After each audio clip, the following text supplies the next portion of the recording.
YouTube, I'm Kishan and welcome to the Fullstack Web Developer course. In this course, we will build a Netflix clone, a real-time chat application and a YouTube clone with the help of React, Node.js, JWT, Socket.io, Firebase, Redux Toolkit, Typescript, Tailwind CSS, MongoDB, Express, style components and many more technology. So without wasting any more time, let me give you the demo of every applications that we are gonna build. Before proceeding further, please like this video and subscribe to the channel. In this video, we are going to create this amazing chat application. So the chat application is developed using React, Node.js and Socket. So we have designed this chat application by style components. So let me give you a demo of it. So this is the login page and we have this register page. Now I'll register a new user. I'm going to use admin at gmail.com and I'll write some incorrect password here and create the user. So we have this custom notifications that password and confirm password should be same. Now let's have the same password.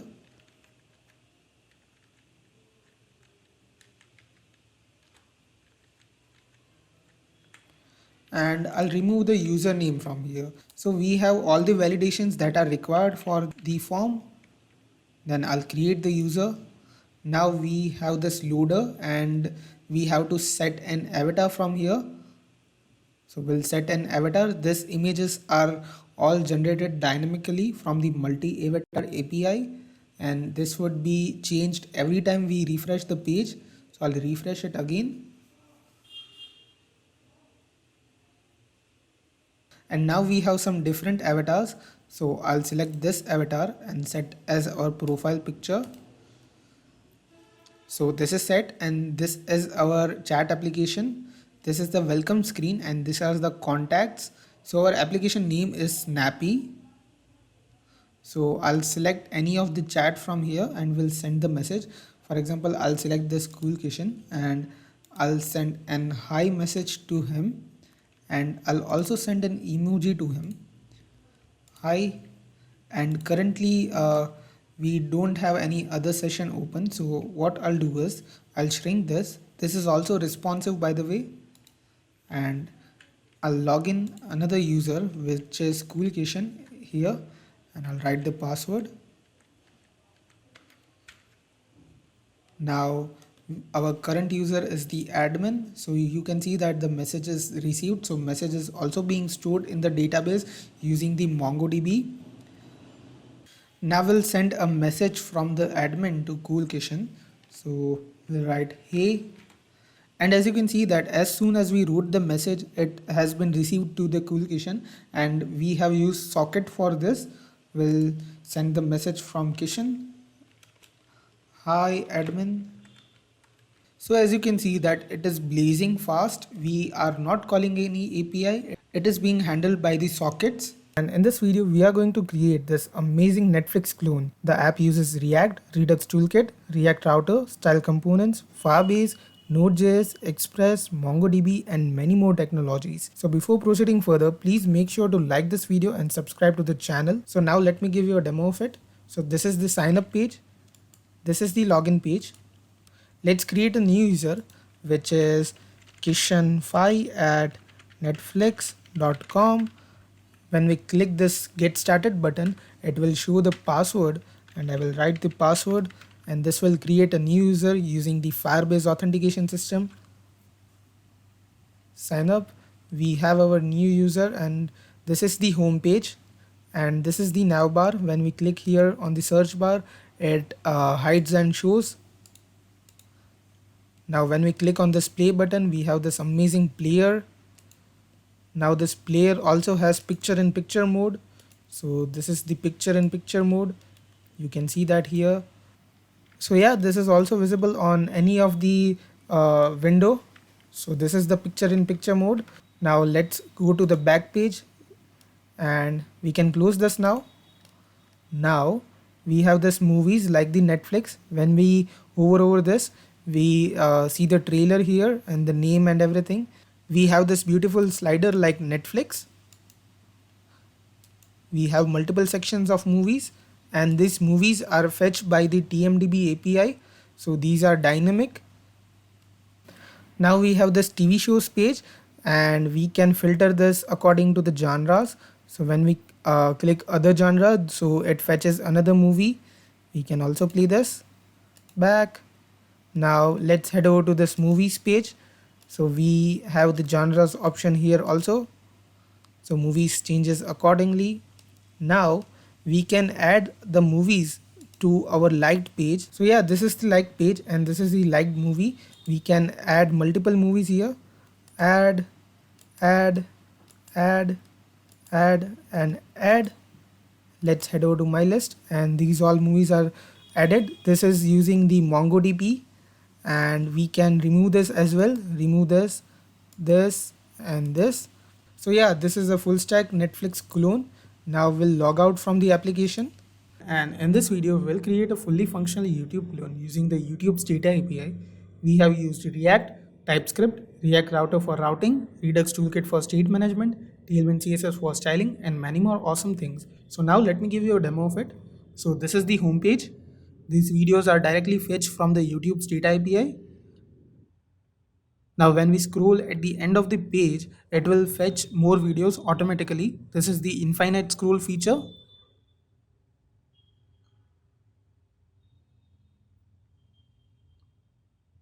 Now when we click on any of this video, we'll be redirected to the watch page, and it will also fetch the recommended videos. We have the videos description here and the details. We can toggle this. We can also play one of the recommended videos.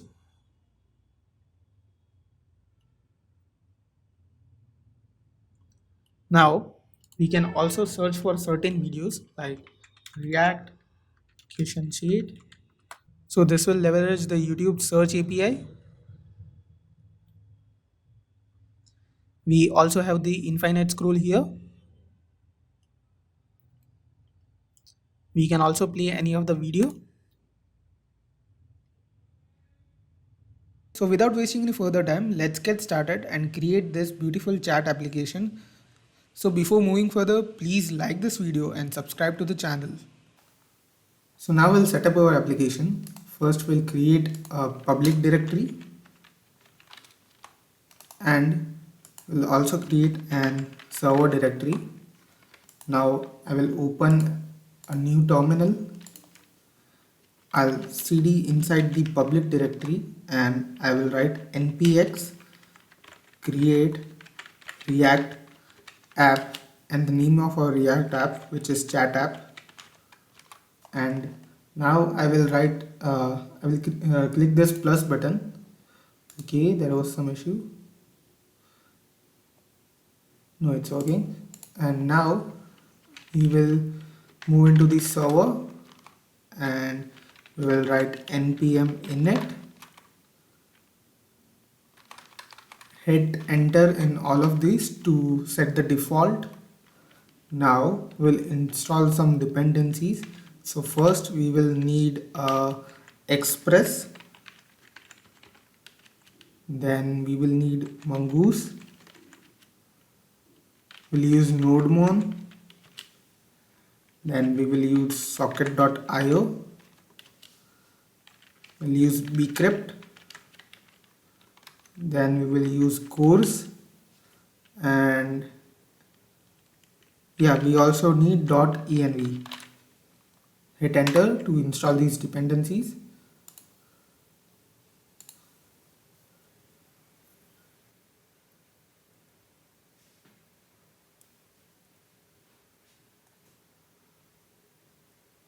Now inside this server, we'll create a new file, index.js, and inside the package.json, we'll create a start script. We'll write start, and the command for the start would be nodemon index.js.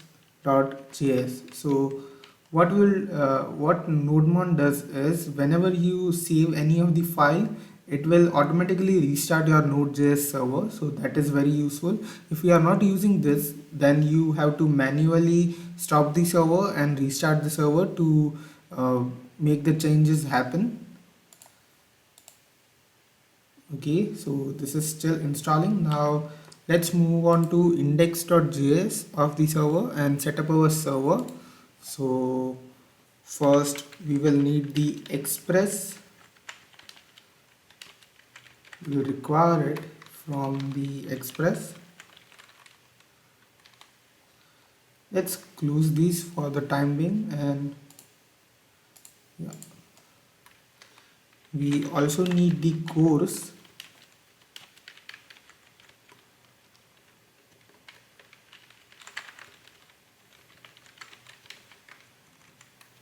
After this, we also need the mongoose.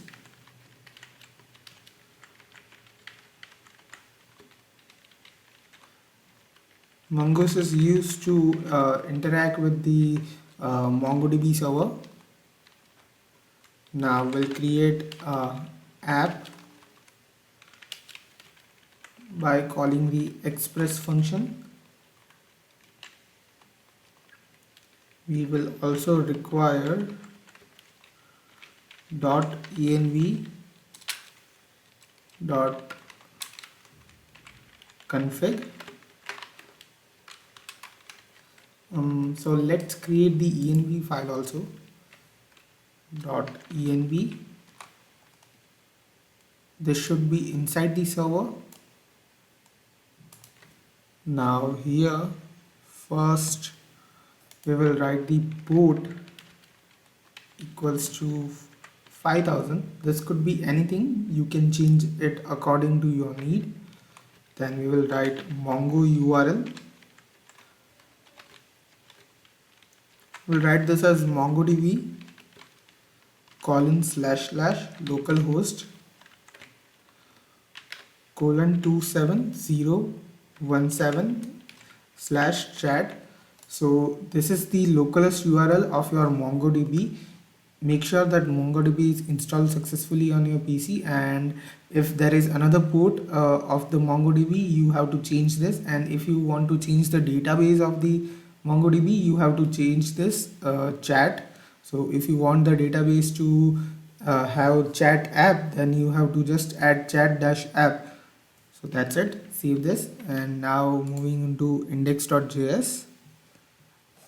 And after this, we will use first app.use middleware and call the course here.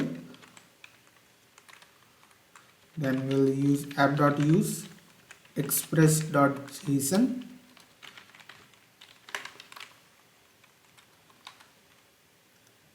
Now we'll create our server. Server is equals to app.listen. We'll use the process.env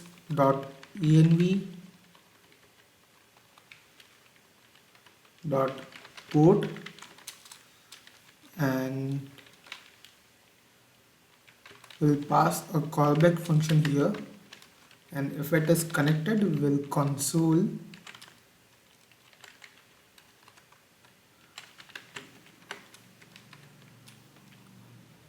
server started on port, and we'll write process.env .port. Save it, and now let's write npm start.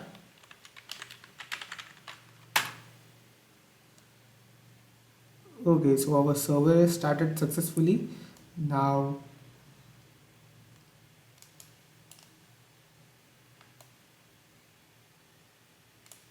I'll shrink this, and before this server, what we will do is we'll write mongoose.connect, and we'll pass the process.env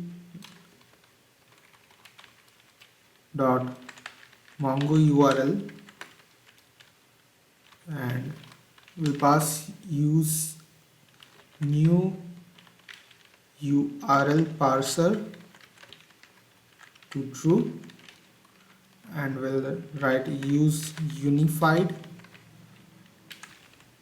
topology to true. Okay, we have an error here. What's that?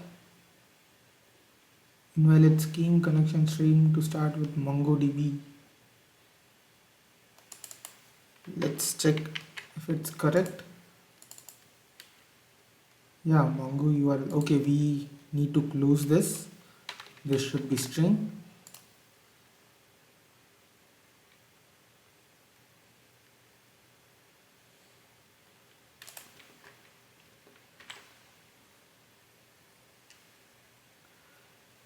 Okay, this is connected successfully. So we'll pass an will not pass an callback function. We'll chain it with promise. So after it is connected successfully, we have our callback function, and we'll write console.log db connection successful. Yeah, that's it. And if there is any error, we'll write catch, and we have our error here. We'll console.log that error.message. Okay, that's it. That's all for now. We have set up our server successfully. We'll set up our sockets afterwards. Now let's move on to the public, and we'll cd into the public. Okay, we are inside the public, and now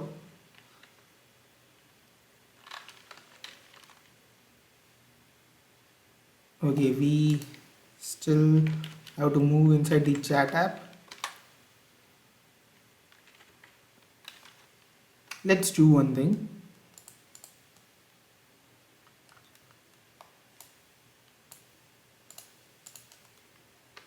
We'll move all of this from the chat app to the public.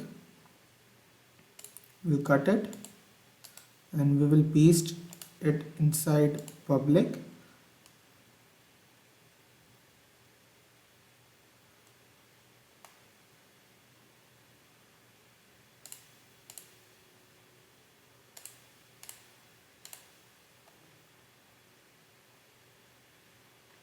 Yeah, I think it didn't work. We'll reveal this in File Explorer. Now we'll cut this all and paste it here. We'll remove this chat app. Let's close this. No, we don't want this.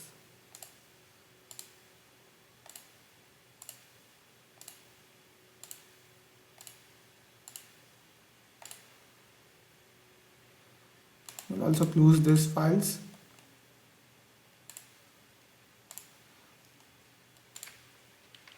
Now let's start our React app by yarn start.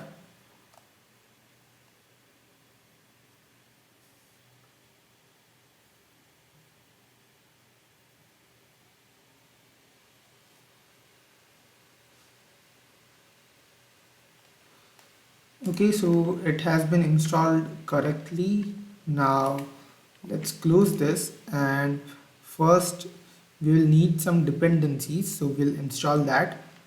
I'll write yarn add. First we'll need Axios for API calling, then we will use style components for styling, then we will use React router DOM for routing. Okay, that's it for now. We'll install more dependencies when we need it.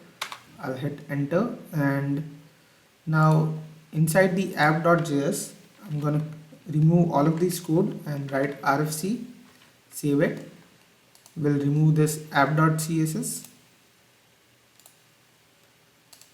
We also don't need this, and this.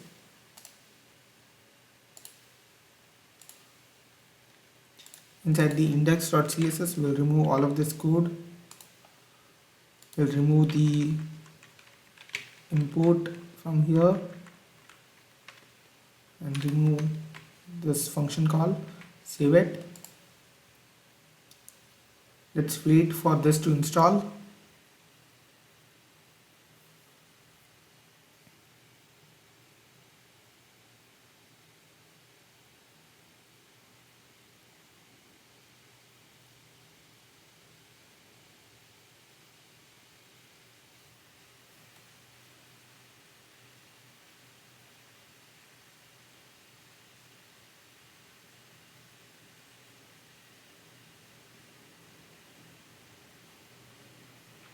So while this is being installed, let's create a directory named as pages. We will also create another directory named as components and another directory named as utils. Now inside the pages, we'll create our React components. So this would be register.jsx. Another would be login.jsx.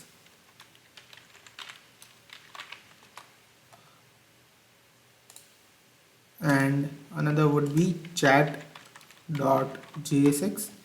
I'll create the React component by this, then we'll write RFC here, RFCE, so create the component. And now inside this app, instead of returning this div, we'll have the browser router. We need to import the browser router, so we'll write import from React router DOM. I'll write browser router, then we'll require the routes, and in the end we'll have the route. Now inside this browser router, we'll define the routes component, and inside the routes we'll have our individual route. So first we have path equals to /register, and the element would be register component. Let's start our application by yarn start.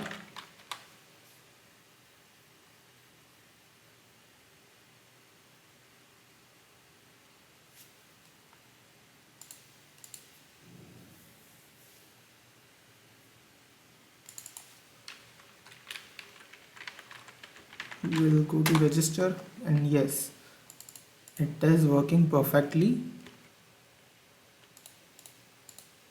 So now we'll define another routes. We'll copy this route and paste it. Make sure the sequence is followed. So after register, we'll have the login.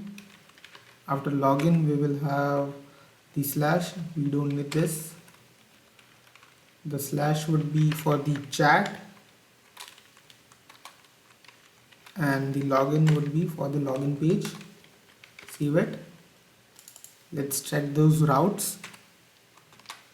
Okay, chat page is working on the slash directory, then login is working for the login route.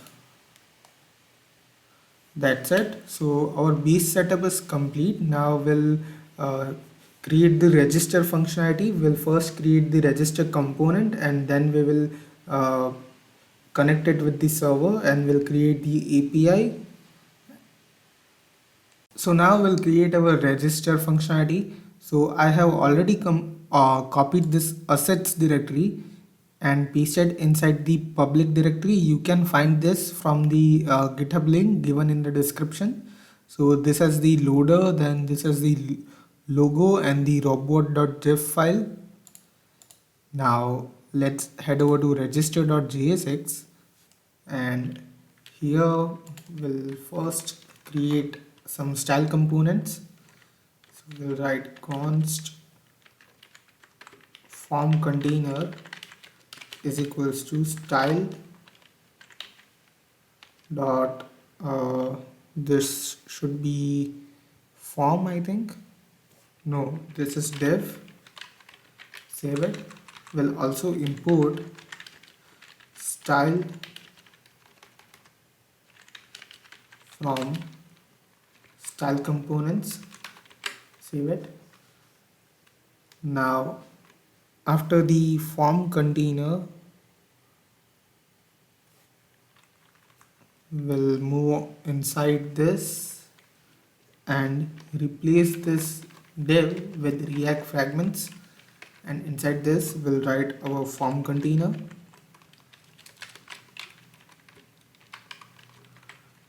Now inside the form container we will have our form. We'll remove this action and write on submit equals to, we'll capture the event and pass into our custom function, which is handle submit. Let's write handle submit here. Const handle submit is equals to event. We'll first have the event dot prevent default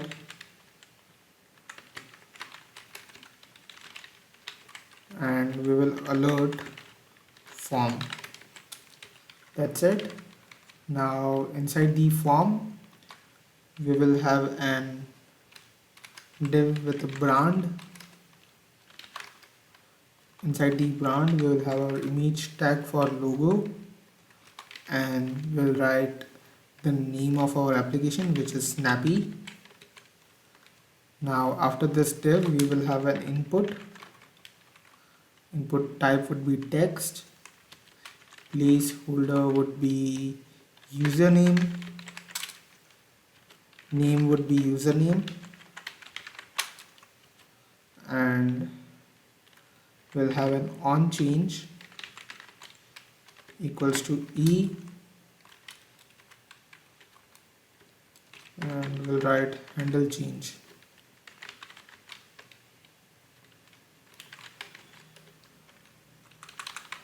Now we are gonna copy this, paste it 3 times, I think, yeah, and we'll change the type to email.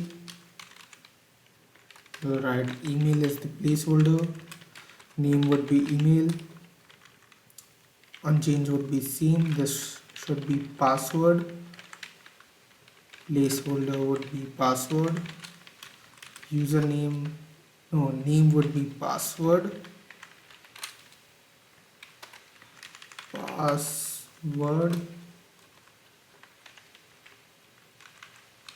this should also be password, placeholder would be confirm password,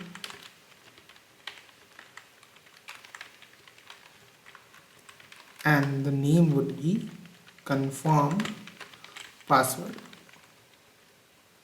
That's it. After this we will have a button. The button type would be submit, and the text would be create user. After this we will have an span. We'll write already have an account,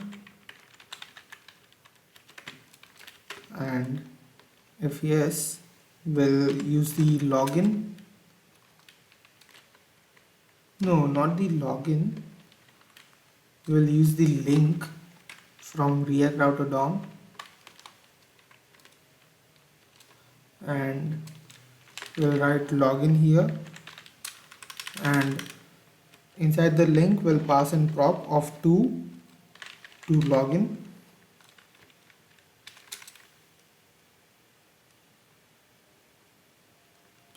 Okay, we have missed things here, so yeah, that's it. This A should be capital, and we also need to create the handle change function. So write const handle change event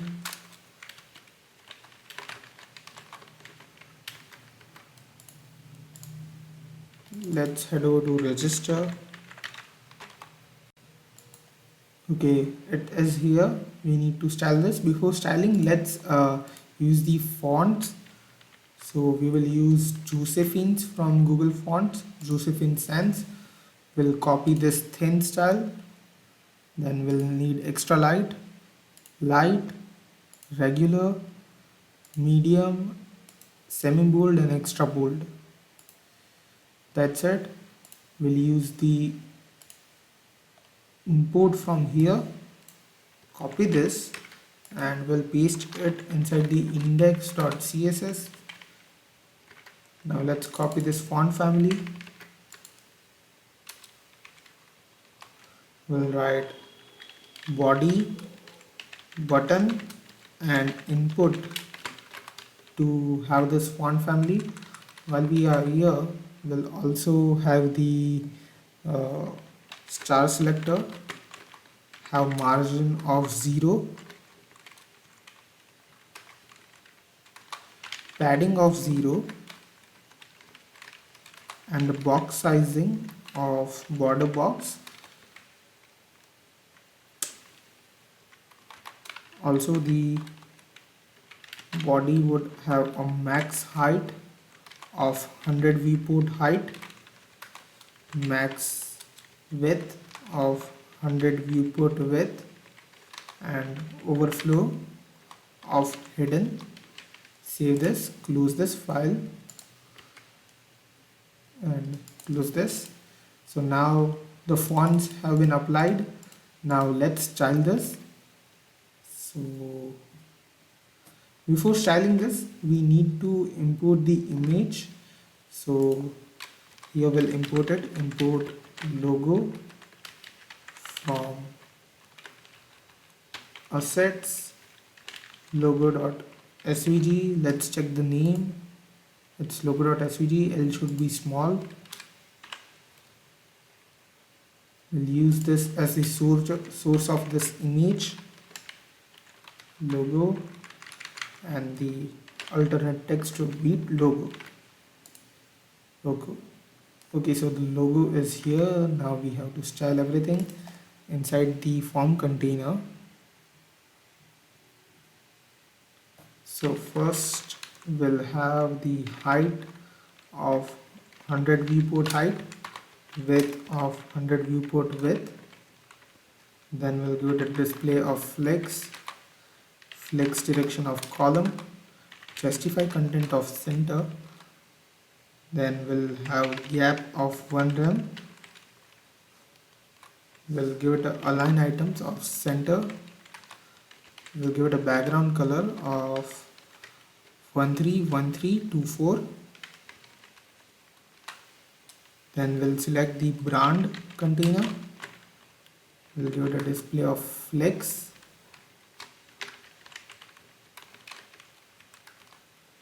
Align items of center, gap of 1 rem, justify content of center. We'll select the image and give it a height of 5 rem. Save it. Okay, the styles have been applied. Let me shrink this so you can see the styling. So after this image we will have an h1. We'll give it a color of white.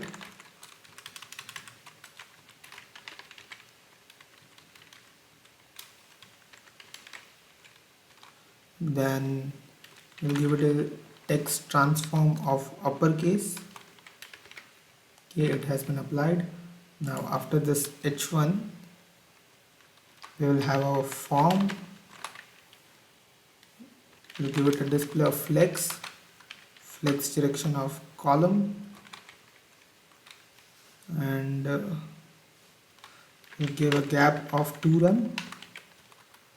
We'll give it a background color of 0000. So the color would be 00000076. Now we'll give it a border radius of 2 rem and a padding of 3 rem and 5 rem. Then after this, we'll select the input inside it. We'll give it a background color of transparent. We'll select padding and give it 1 rem. Give it a border of 0.1 rem solid, and the color would be 4E0 EFF. Now we'll also give it a border radius of 0.4 rem. This should be 0.4 rem. Now we'll give it a color of white. We'll select the width as 100% and we'll give it a font size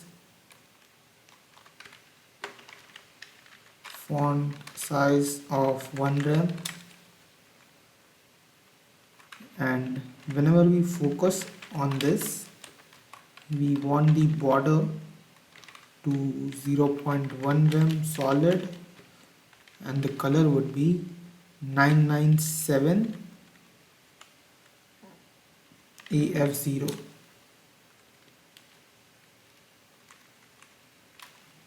Let's remove this, and the outline would be outline of none. Let's select this. Okay, it is being applied. Now after the input, we'll style the button. Background color would be this one. We'll give it a color of white, padding of 1 rem, 2 rem, 1 rem and 2 rem, border of none, font weight of bold, cursor of pointer, border radius would be 0.4 rem. This is 0.4 rem. We'll give it a font size of 1 rem and a text transform of uppercase. After this, when we hover open this, we'll change the background color to this one. We'll also give it a transition of 0.5 seconds, ease in out. Remove this. Okay, it's working. Now after this, we'll have our span. We'll give it a color of white. Then we'll give it a text transform of uppercase. Then we'll select the E inside this and give it a color of this. After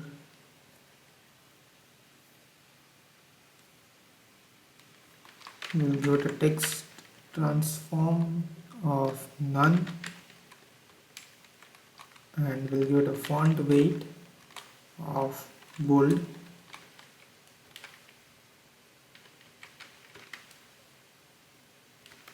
Okay, so the styles are not applied. Inside the span we have a. Let's reload this.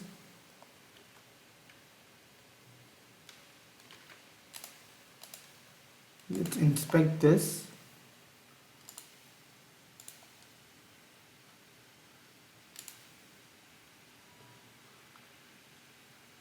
Inside the span we have the a.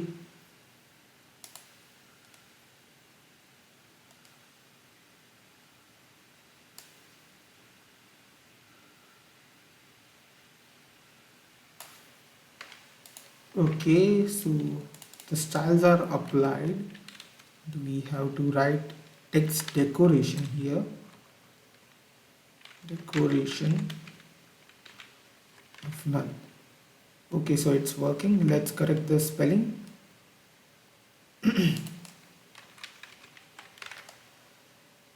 Yeah, that's it. So the styling of this form is complete. Now we'll create the functionalities. So first we will have the handle change, then we will have handle submit, and after the handle submit we will have the handle validation. We will have various validation in the form, and we will also have the toast notification here. So let's do that, and after that is done we will connect this with the server. So now also we have to create this functionality. Okay, it's working. So now first we'll use the useState hook, useState, and we will also need the use callback. Not use callback, we will need use effect. Now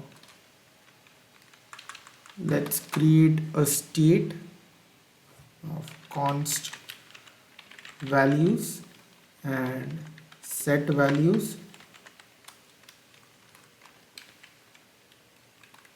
equals to useState, and this would be an object which should have our field names. So the username would be blank, email would be blank, string. We'll have the password, we'll have the confirm password, and yeah, that's it. Now inside the handle change function, what we'll do is we'll have the set values here. We'll destructure the current values,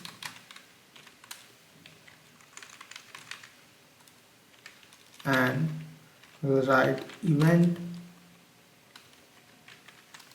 dot target dot name, and we'll write event dot target dot value, save it.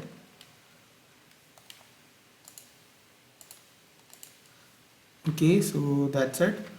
Let's check if it's working. I'll open my console, and we'll do one thing. We'll install an extension named as React Chrome extension. We need this React Developer Tools offered by Facebook. Add.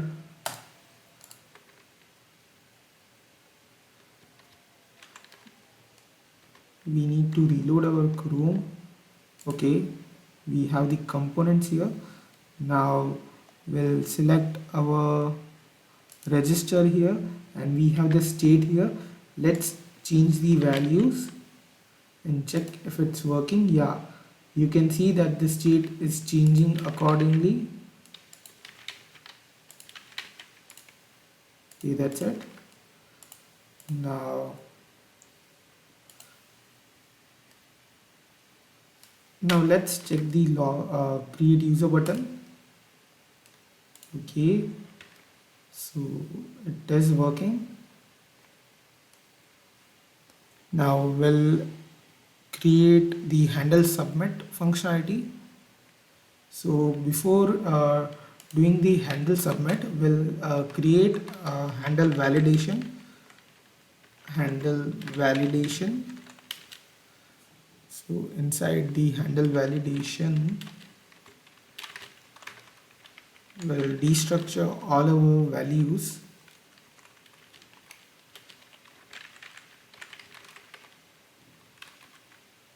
So we have the password, we need the confirm password, we need the username, and we will need our email.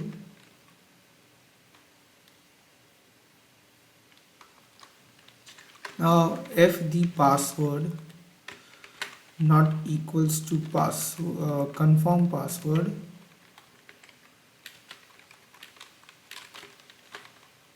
we'll have the toast.error. We need to install that first, so I'll stop it. And what was the name of the package? It was React Toastify. So I'll write React hyphen Toastify. Can add React Toastify to install this dependency. Hit enter.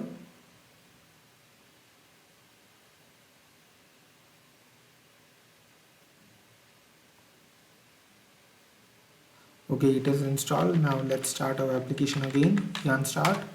Let's close this, and here we'll again write toast dot error, toast dot error, password and confirm password should be same. Okay, so first we'll import the toast from React Toastify. Const will write import toast container and toast from React Toastify, and we'll write the toast container after this form container. So toast container.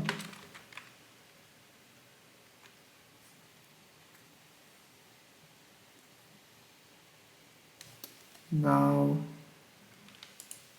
we'll pass some options here. So the options would be position, and this would be bottom right. Then we'll pass auto close. This would be 8000 milliseconds, which is 8 seconds. Then we'll write pause on hover. That would be true. And draggable would be also true. Theme would be dark. That's it. Let's test the functionality. Okay, dark is not defined. This is a string. Let's have the correct value. Kishan 21@gmail.com 11111111. We'll create the user. Okay, the form alert is working. We will also need to call this handle validation inside here. We'll remove this and we'll write handle validation.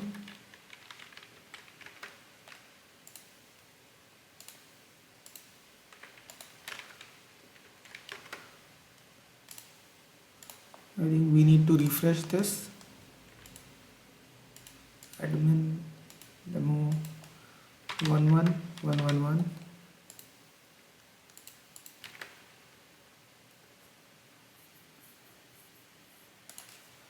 I think we have to alert this.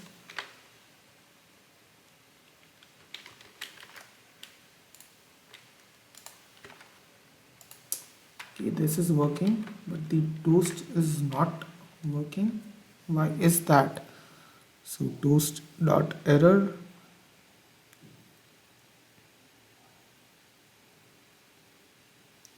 We pass the toast container. What is left?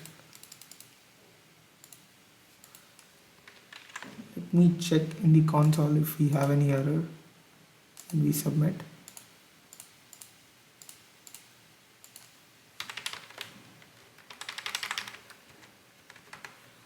No, it's working correctly. We don't have any error. Let's console here, console.log, in validation, and also pass the toast here.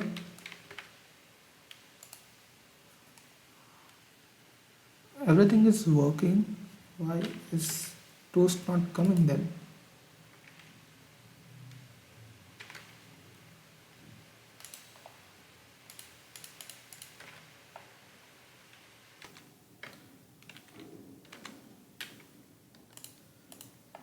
So we have an error here.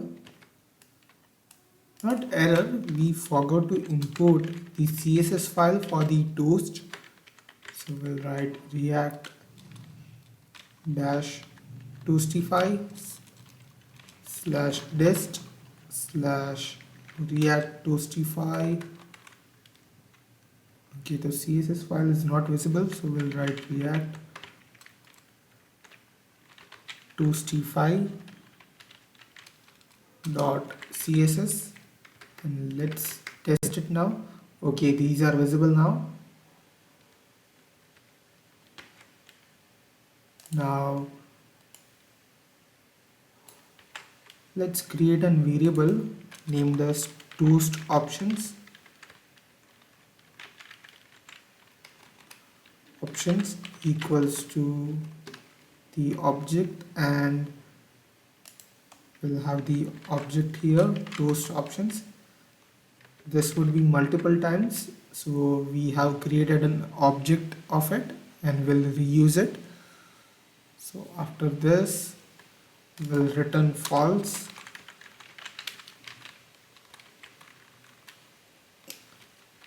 Then we have else if the username dot length is less than 3, then we will have an toast notification of error. This would be username should be greater than 3 characters. This is username. Now let's copy this, paste it, and we'll just have this as email, and this would be email.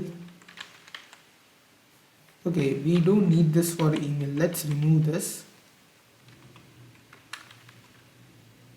And we'll just write a condition of password dot length less than 8. So minimum password would be of 8 length, and the message would be password should be equal or greater than 8 characters. Password should be equal or greater than 8 characters.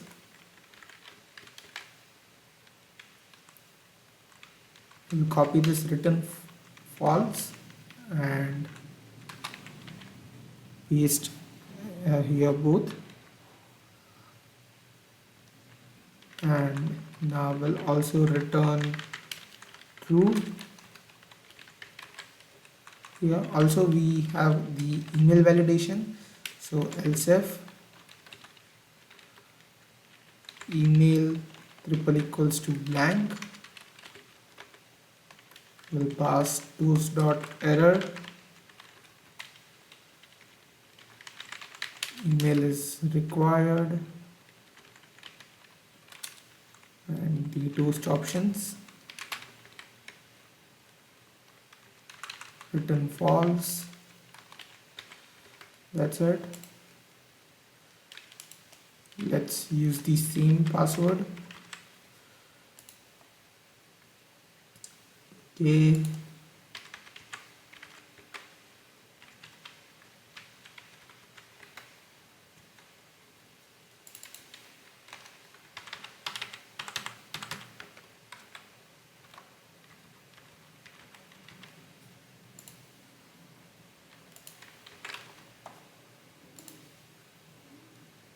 Okay, so the validations are working perfectly.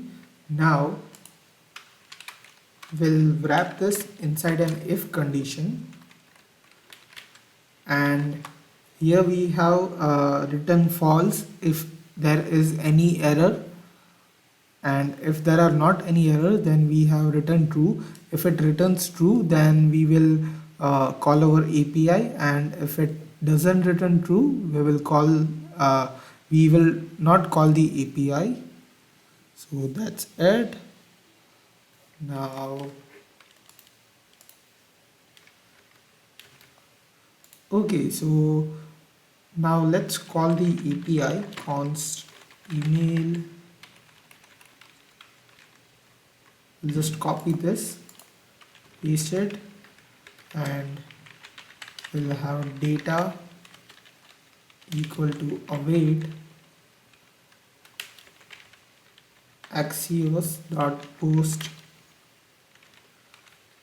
and we'll have this function as async. Also we'll import axios from axios, and now inside the utils we'll create a new file which would be API routes.js, and inside here we'll define all of our API routes. So first we'll have export const host. We don't need to export this, equals to http://localhost and 5000. Then we'll export const login route, not login, register route. This should be in camel case,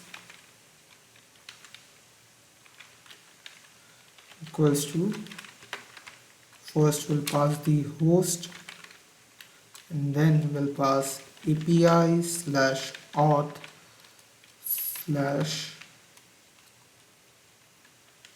login.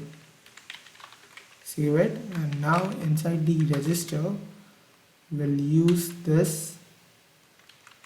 Inside the axios.post we'll have the register route,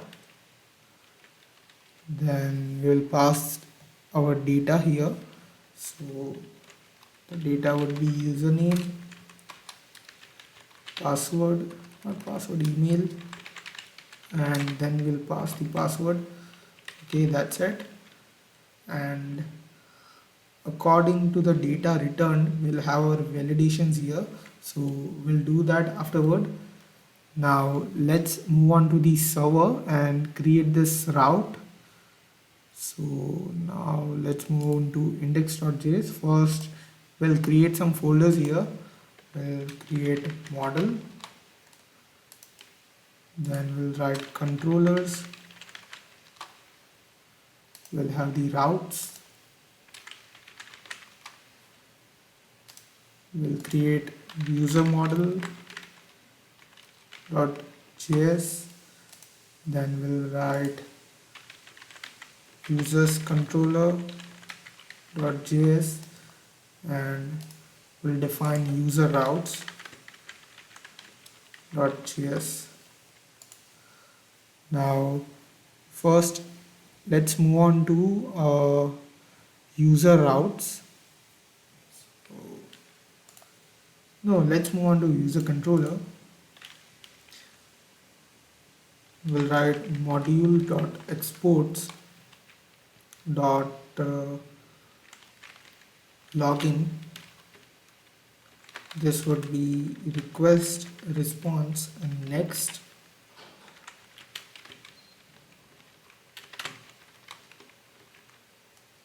Now inside the user routes,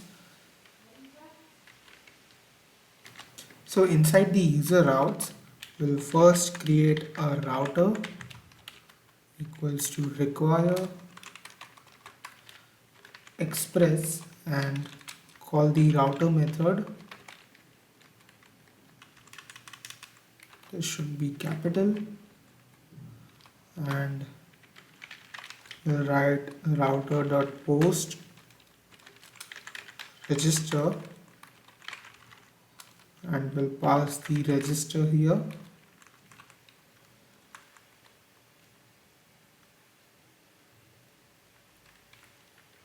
Okay, what did we write inside the user controller? This should be register, not login.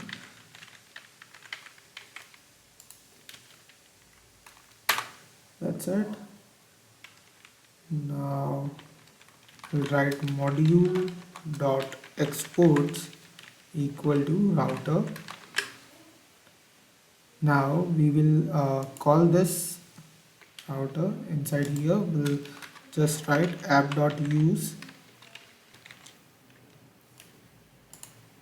We'll write app.use and we'll write the starting URL, which would be /API/auth, and every route of this would be inside the user routes. So we'll write user routes here and we'll import the user route const user routes equals to require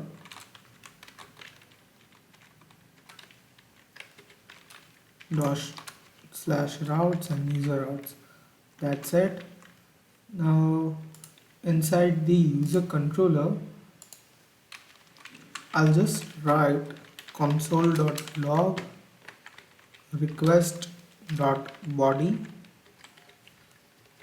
and I'll open the node terminal, and now let's call the API.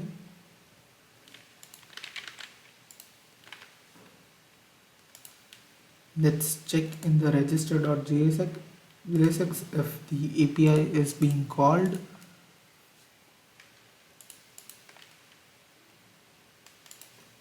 We are inside the console.log in validation, and we'll write register route here. Let's open the console. Okay, we have error here. API/auth login not found. Localhost 5000/API/auth and login. Okay, so we have an error here, which is this is register, not login. Okay, so that is working. Now we have to write our register code inside this user control inside the user controller. So that is users controller. So let's do that.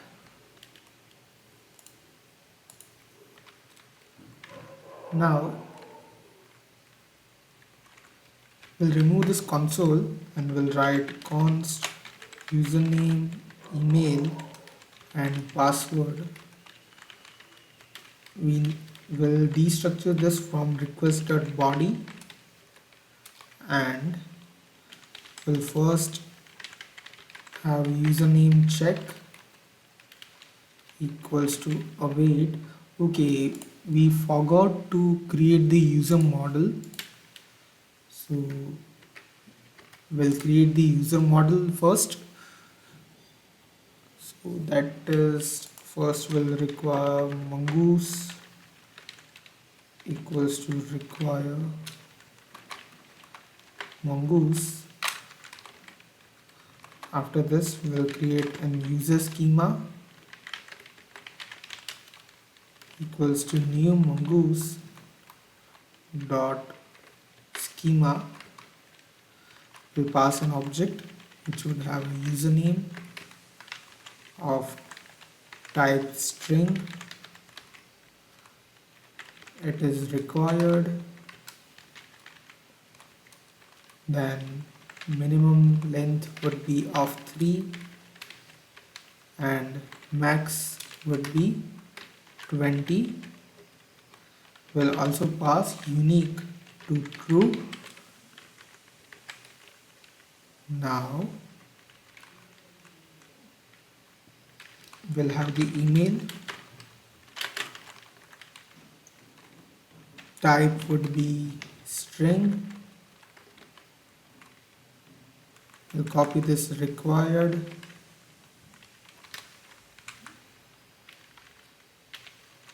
We'll copy the unique and we'll also copy the max property, and max would be 50.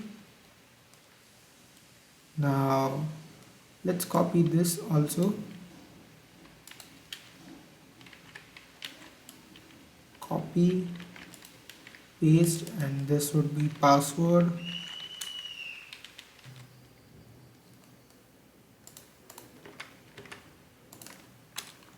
Okay, so the password type would be string. We need the require, and unique would be removed, and the min property would be 8. So we'll write min, remove the space, and now we'll write is avatar image set. This is for the avatar image. This would be used after the login. So we'll write type boolean and default would be false. So initially when the user is created, no avatar image is set, and we'll set it afterwards. Write type as string and default to this. So we'll store the base64 image inside the MongoDB. Now we'll write module dot exports equals to mongoose dot model. We'll write users and we'll write user schema. Okay, that's it. So schema is created, and now we'll import this inside the users controller. So we'll write const user is equals to require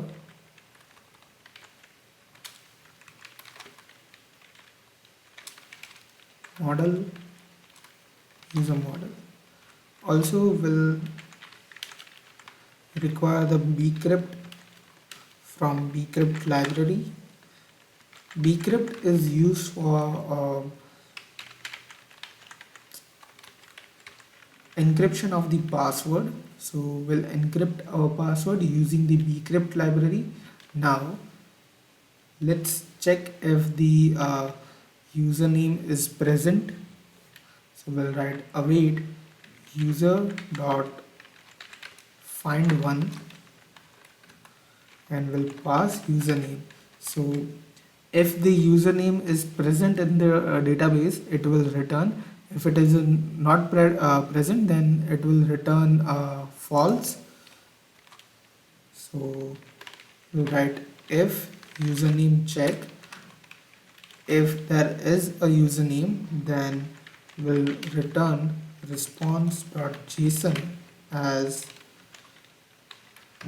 message username already used, and we'll also pass a status of false.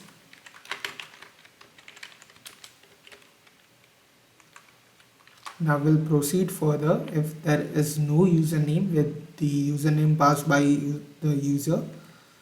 So we'll write const email check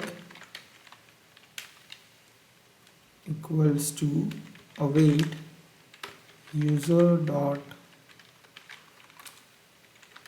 find one email. We'll repeat the process. If the email is present in the database, we want to tell the user email already used. And now if everything is perfect, then we'll hash our password. Hash password is equals to await bcrypt dot hash. Here we'll pass the password and we'll pass the salt value. The salt value is nothing but the type of encryption, so we'll use the 10. And after the password is encrypted, what we'll do is we will use the user.create method to insert the items into the database. So we'll write email, username, and password would be hashed password. Now this returns the user ID and all the information of the user that has been created into the database. So from here we are gonna delete user.password, so we don't need the password from here, and we will return the user object to the user by response.json. Status would be true, and we pass the user. Now this all should be wrapped inside a try and catch block. So we'll cut this, write try, paste it, and if there is any mistake here or error here, we'll catch it and pass it to the next. We'll check if there is any error. Okay, await is only valid inside async. We'll write async here, and yeah, that's it. So our register functionality is almost complete. Let's move on to register.jsx now. Register.jsx, and we have already destructured the data, and we'll check if data.status triple equals to false, then we need to pass post.error with data.message and toast options. That's it. And we'll again check if data.status triple equals to true,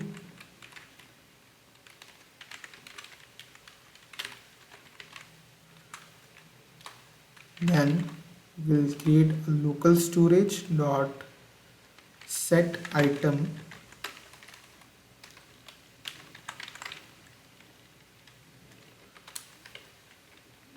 so before doing this, we'll create an env file for this. Let's skip the env file, we don't need that. So we'll just write here chat app user,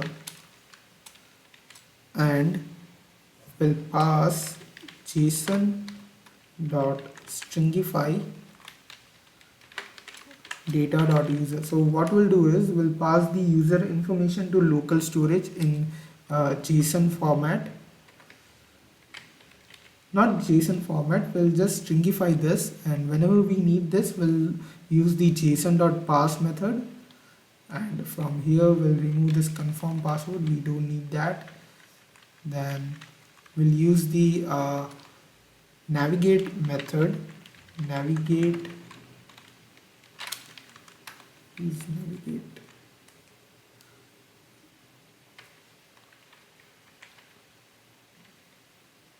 Okay, we need to import. Okay, the use navigate is imported, and we'll call it navigate equals to use navigate. Now let's navigate to slash. So what this will do is, if everything is correct, we'll set the user to local storage and navigate to the chat container. So let's test everything. I'll refresh this page, and I have already set up an MongoDB compass. You can install this. So this is a data visualization tool for our MongoDB database. So here, as you can see, that we have this chat. Inside the chat we have the users, and this doesn't have any users here as of now. Let's add a user. First I'll write Kishan. Email would be kishanshade21@gmail.com. I'll write password 11111111. Confirm the password. I'll create the user. Okay, I think everything is working perfect. Refresh it, and yeah, it is working perfectly, and we are navigated to the chat page. Let's remove the console. Right, console.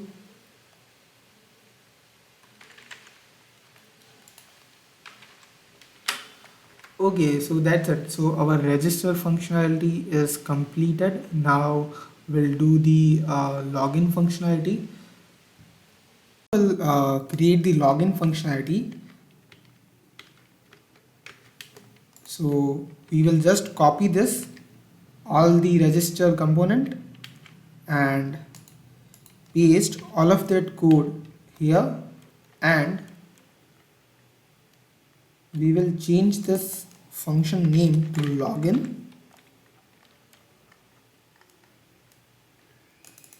This also would be login. Now inside the utils, we'll create our new API route. So that would be login route. We'll copy this, paste it, and this would be login here. Name would be login route.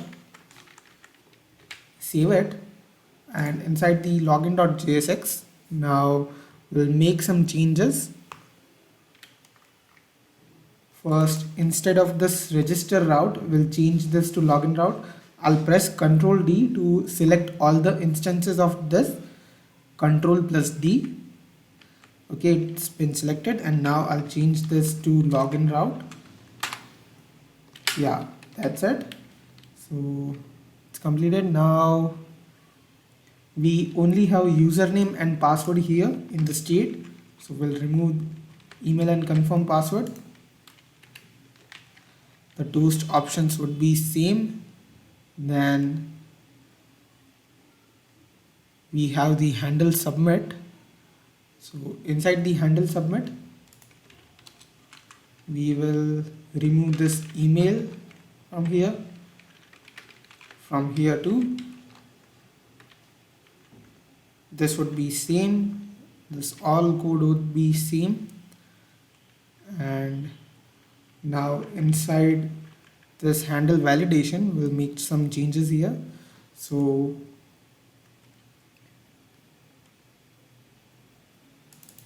instead of length less than 3, we'll have this username dot length triple equals to blank string. We'll write email and password is required. Email and password is required. We'll remove this else if, and this condition would be changed. This would be password triple equals to blank. We'll remove this confirm password and email import. We'll copy this toes.error and we'll replace it with this. That's it. Now inside the markup, we'll have this as the same. This would be username. We'll add min equals to 3. Username would be same. We don't need this input. We'll remove the confirm password also. This would be login.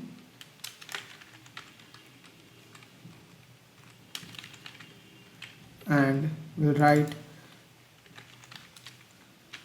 don't have an account, then you should register.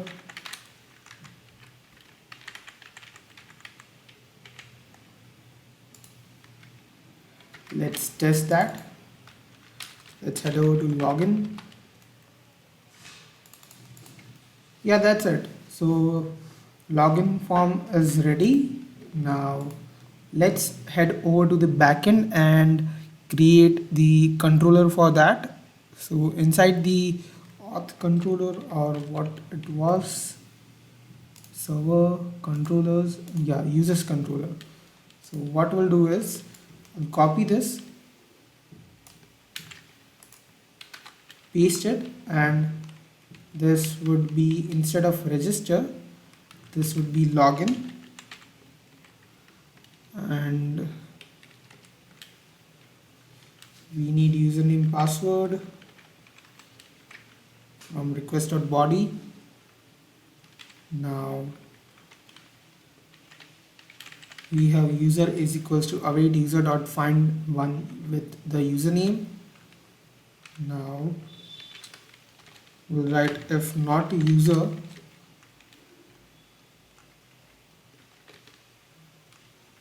write incorrect username or password. Incorrect username or password. Save it, and instead of this we'll remove this and we'll write const is password valid equals to await bcrypt.compare. So what we'll do is we'll compare the password which was sent from the front end and the password which is inside the database.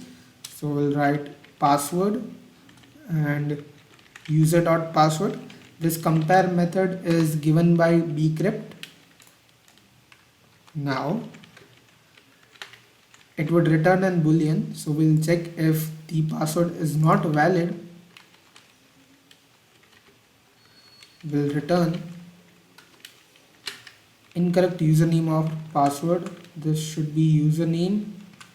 Let's select all the instances by Ctrl D and we'll write username.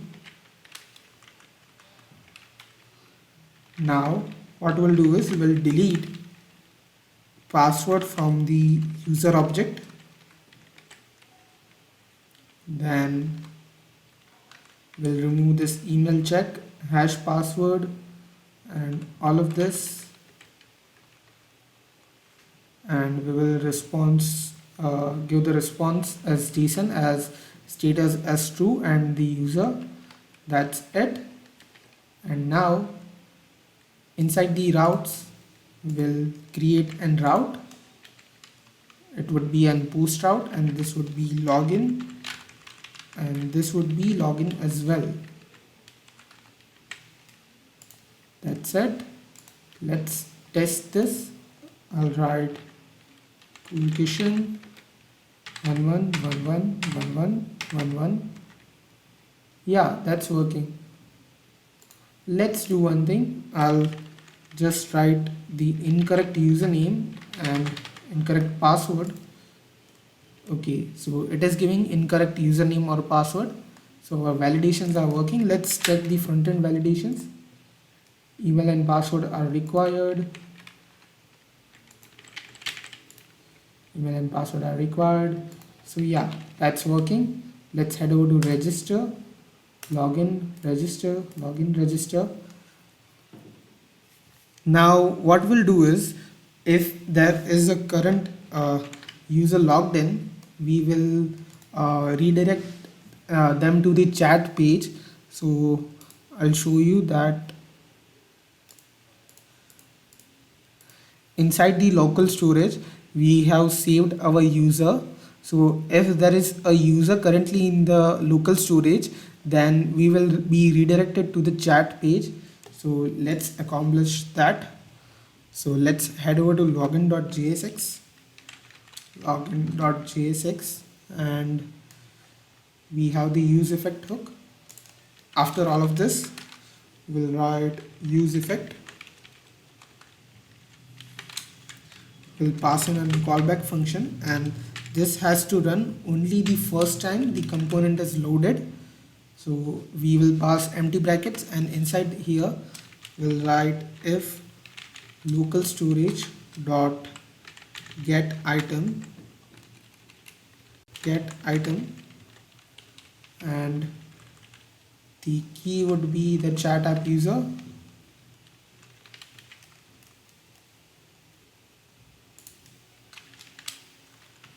If this is present in the local storage, then what we'll do is we'll just navigate to / which is the chat page, and I think we have an error here. Okay, we need to close this bracket, this bracket. Where did we go wrong? Okay, I think we also need a bracket here.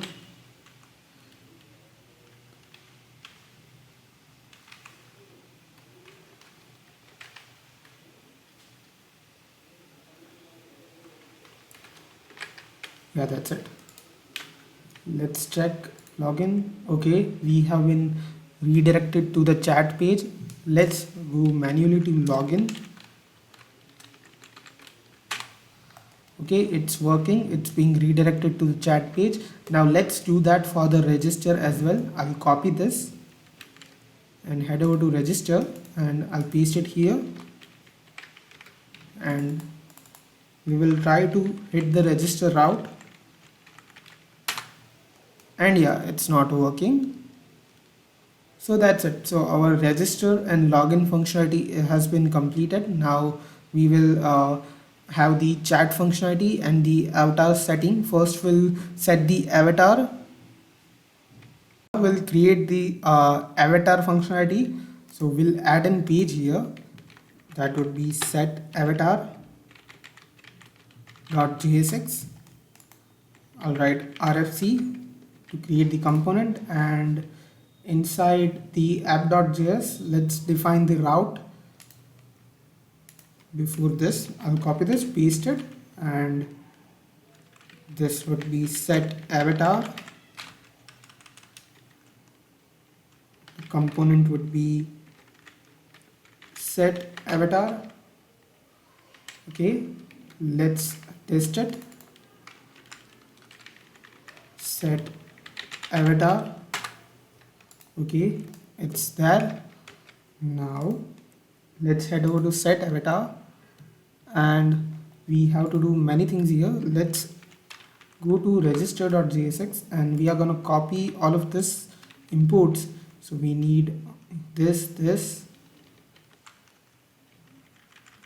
I'll just do one thing. I'll copy all of this, head over to set avatar, paste it, and we'll change according.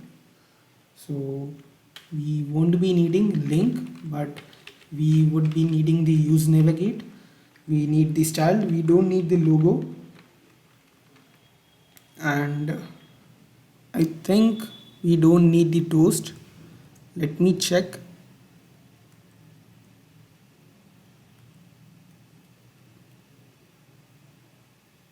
Yeah, we need the toast, so it's correct. Now we also need Axios, and let's have this logo, and instead of this logo we'll write loader here, and this would be loader as well, loader.svg.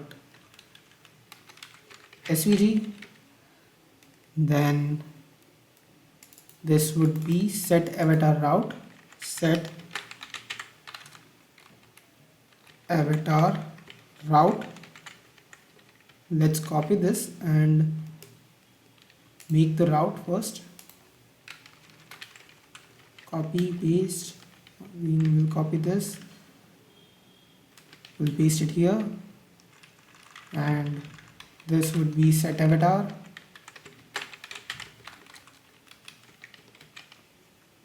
Now inside the set avatar, what should be done next? Okay, so we'll have the API route for the images. So this is API is equals to https://api.multiavatar.com/456789145. That's it. So this is multi-avatar API. It's open source, and it's free, and you just have to pass any random numbers here and it will generate random avatars. So that's very useful. Now we'll write const navigate equals to use navigate. We'll do one thing, we'll create the component first. So the markup for the component, we'll write container is equals to style.dev. Let's replace this with the container, and we'll have the fragments.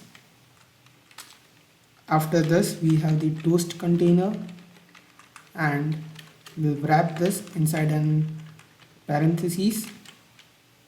Yeah, that's it. Okay, it's still not working, cannot resolve loader.svg. Let's check. Okay, it is in GIF file, so this is in GIF. Yeah, that's it.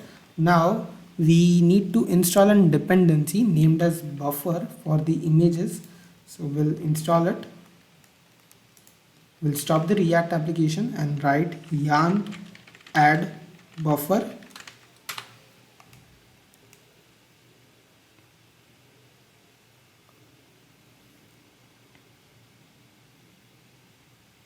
That has been installed. We'll start the application by yarn start. Now instead of this set avatar, we'll have the title container first. This would have an h1, pick an avatar as your profile picture. After this div we have avatars div, and this would have avatars.map. So before doing that we need to fetch the avatars, so let's do that.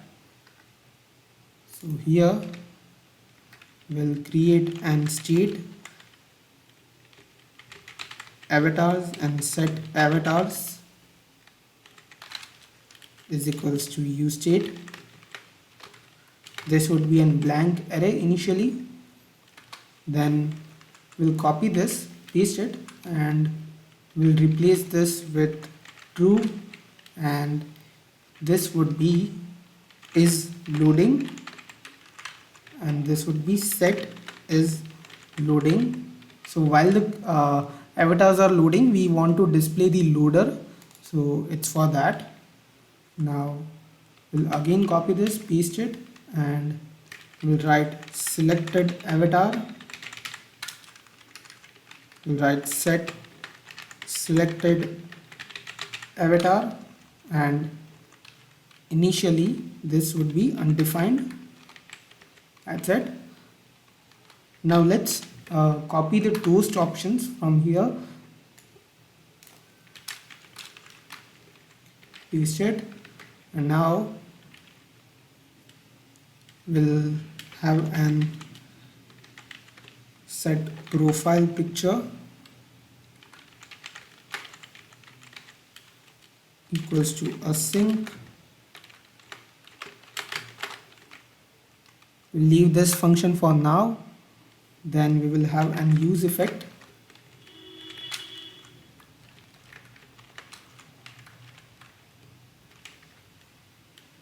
This would run only once. Now we'll define an data array here. We'll have a loop. This should be for loop because we are calling an API inside of this. So for each doesn't work with APIs. We need to loop this 4 times.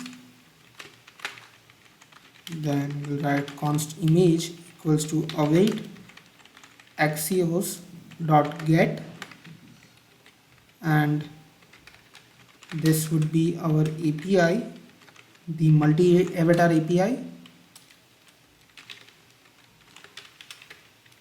We'll write math dot round, math dot random, and we'll multiply this by 1000. So what this will do is this will generate multiple random numbers and we'll get different image every time. So that's for that. Now we'll define an buffer. This would be new buffer, and the buffer would be the image dot data. Now we'll push the data and we'll write buffer dot toString, and we'll convert this buffer to base 64 string. Now after the loop is completed, we'll set the avatars as the data array, and we'll set is loading to false.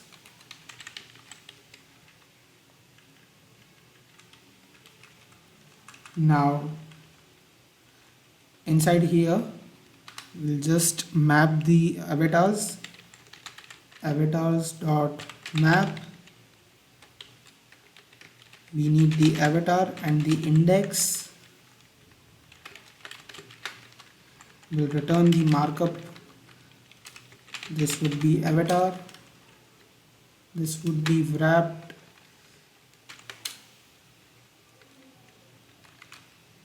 okay, this is avatar. What is open here? Okay, we need to close this. Avatar, and we'll just compare it with the selected avatar. Triple equals to index. Then we'll pass the selected class. Selected, or else we don't want to pass any class. Now inside of this we'll have our image. Image source would be, this is gonna be a bit tricky. We'll write data colon image, then we'll write svg plus xml semicolon base 64. We'll write comma and we'll write the avatar here. So this would treat the base 64 string as image. We'll write avatar as the alternate text. Now what should be done next? Okay, the alt has been given, and we'll give it a on click, On click, set selected avatar to the index. We also need to give it a key. So we'll give it a key here as the index. That's it. Okay, we have an error here. What's that? Is this wrapped inside async? Okay, this should be wrapped inside async.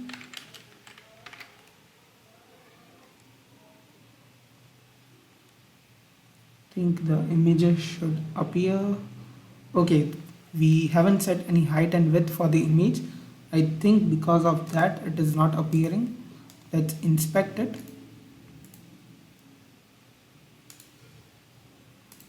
Root.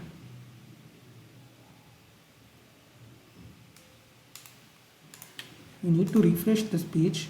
Okay, it should be now working. We have an error inside the console. Buffer is not defined. Okay, we need to import the buffer. Import buffer from buffer, and this should work now. Yeah, the image is here. You can see that. We'll just style this now. Let me shrink this. We'll give it a display of flex, justify content of center, align items of center, a flex direction of column. We'll provide it a gap of 3 rem. We'll also supply a background color of #131324. Okay, it's working. Let's provide it a height.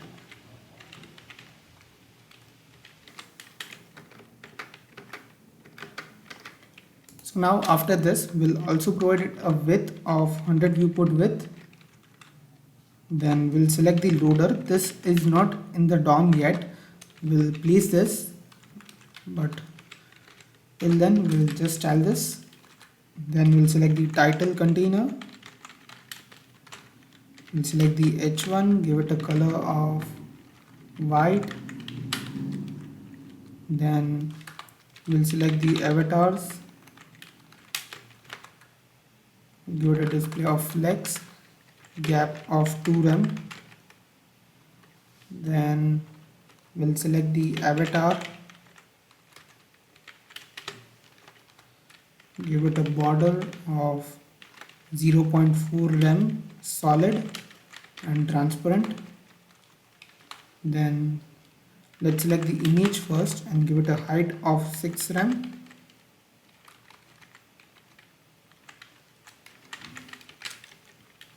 Okay, now you can see that properly. Now let's give it a padding of 0.4 rem. This should be 0.4, not 0.4. We'll give it a border radius of 5 rem. We'll give it a display of flex, justify content of center, align items of center, and a transition of 0.5 seconds is in out. That's it.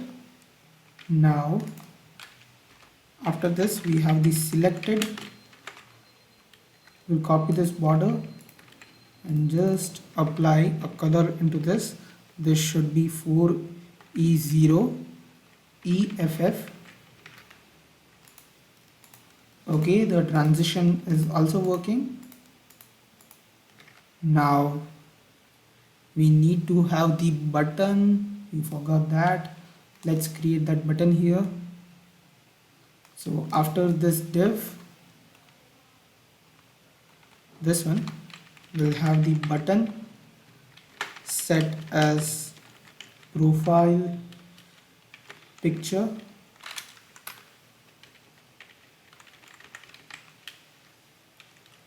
We'll also provide a class name of submit btn. We'll provide it an on-click listener. This should be set profile picture. Yeah, that's it. Now let's head over to login.jsx and copy the styles of the button. We'll use the same here. Copy inside the set avatar. After this selected, after this selected, we'll write the submit btn, paste it, and perfect.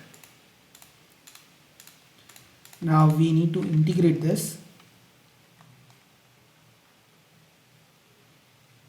Let me resize this, and what's left is the set profile picture functionality, this function here. First we'll check if selected avatar equals to undefined.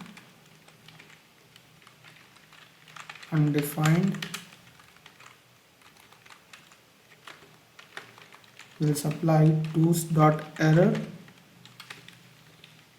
and we'll write please select an avatar. We'll provide the toast options here. Okay, let's reload the page and see if it's working. The images will load. Wait for a minute. Okay, the toast is working. Also, we haven't placed the GIF here, the loader GIF. Let's do that. So after this, we'll check if is loading. If it's loading, then we have the container, and inside the container we'll write image. The source would be the loader, alt would be loader, and class name would be loader as well.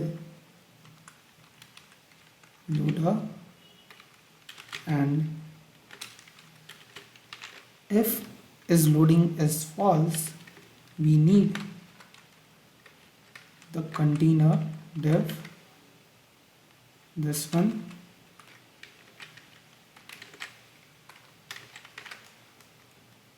Let's say load this. Okay, it's here.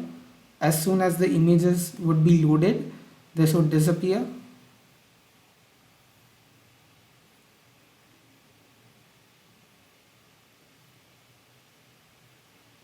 Okay, why is this not working?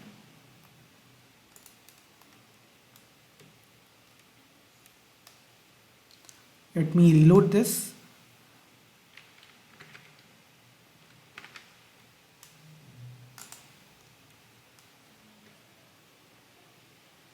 I think we have crossed the limitation for this API. We'll just wait for a minute. Let's do some other task by then. Okay. After this, we have an else block here. In the else, what we will do is we'll call the API. No, first we'll get the user from the local host. We'll write json.parse local storage.get item. Key would be let me check the key from login. Chat app user. Chat app user. We have the user now, and we'll have the data destructured from the Axios API. Await JSON Axios dot post. We'll have the set avatar route, and we'll pass the user ID as the query param user dot underscore ID, and the payload would be image avatars of selected avatar. That's it. Let's reload this.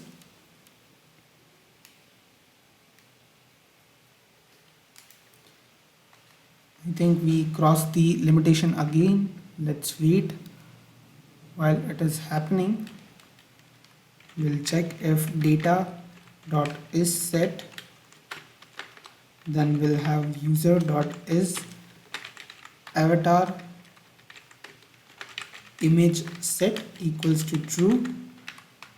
We'll write user.avatar image equals to data.image, and we'll set the local storage dot set item to this key chat app user, and the data would be in the stringified format, the user. We will not save this because we need to test our loader. We'll write navigate, and yeah. Okay, let's reload this now. Wait for a few seconds. And yeah, the loader has disappeared and the avatars are here. We can save it now. We'll also write else toast.error setting avatar, please try again, and we'll pass the toast options. Save it. Now let's head over to the backend and do the stuff. So first we'll head over to the routes, user routes, and here we'll define the route of set avatar. This would be router.post set avatar, and we have the ID here. We'll pass this set avatar. Okay, we will create this inside the users controller first. Copy this, paste it, change the name to set avatar,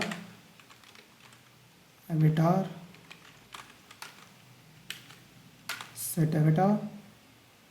Yeah, that's it. Now let's head over to users controller and we'll do a magic here. So what should be done? Okay, first we'll wrap our code in try catch. Please do not forget to wrap all this code inside try catch. We'll pass the exception to the next. Express will automatically handle that. Now we need the user ID from request.parents.id.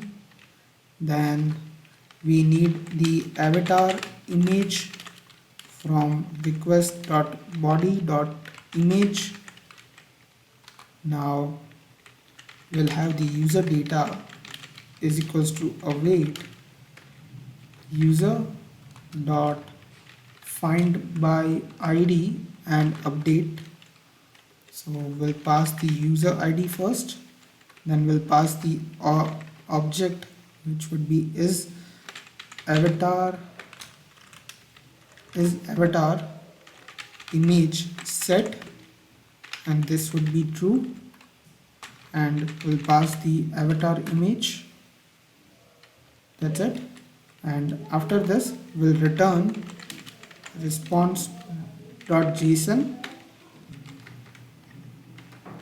So now we'll send response.json is set to user data dot is avatar image set, and we'll send the image as well.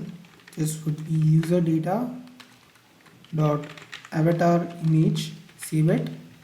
Now let's test this. Before testing this, I'll just refresh this and show you that our current database entry is avatar image set false and avatar image is empty. Now let's test this. I'm gonna use this set as profile picture. Okay, error setting avatar, please try again. Let's refresh this. Okay, it has been set, but why did it send an error? Is avatar image set? Was any error in the console? No, there wasn't any error. Let's head over to the React component and resolve the issue. If data.is set, let's console the data here, console.log data. I'll open the console. I'll again set as profile picture. Cannot perform a React update on an unmounted component. Okay, it just okay, yeah, the image was set, and here's our console. Yeah, it's working. Why did it give error the first time? I don't know about that. Okay, so is anything left?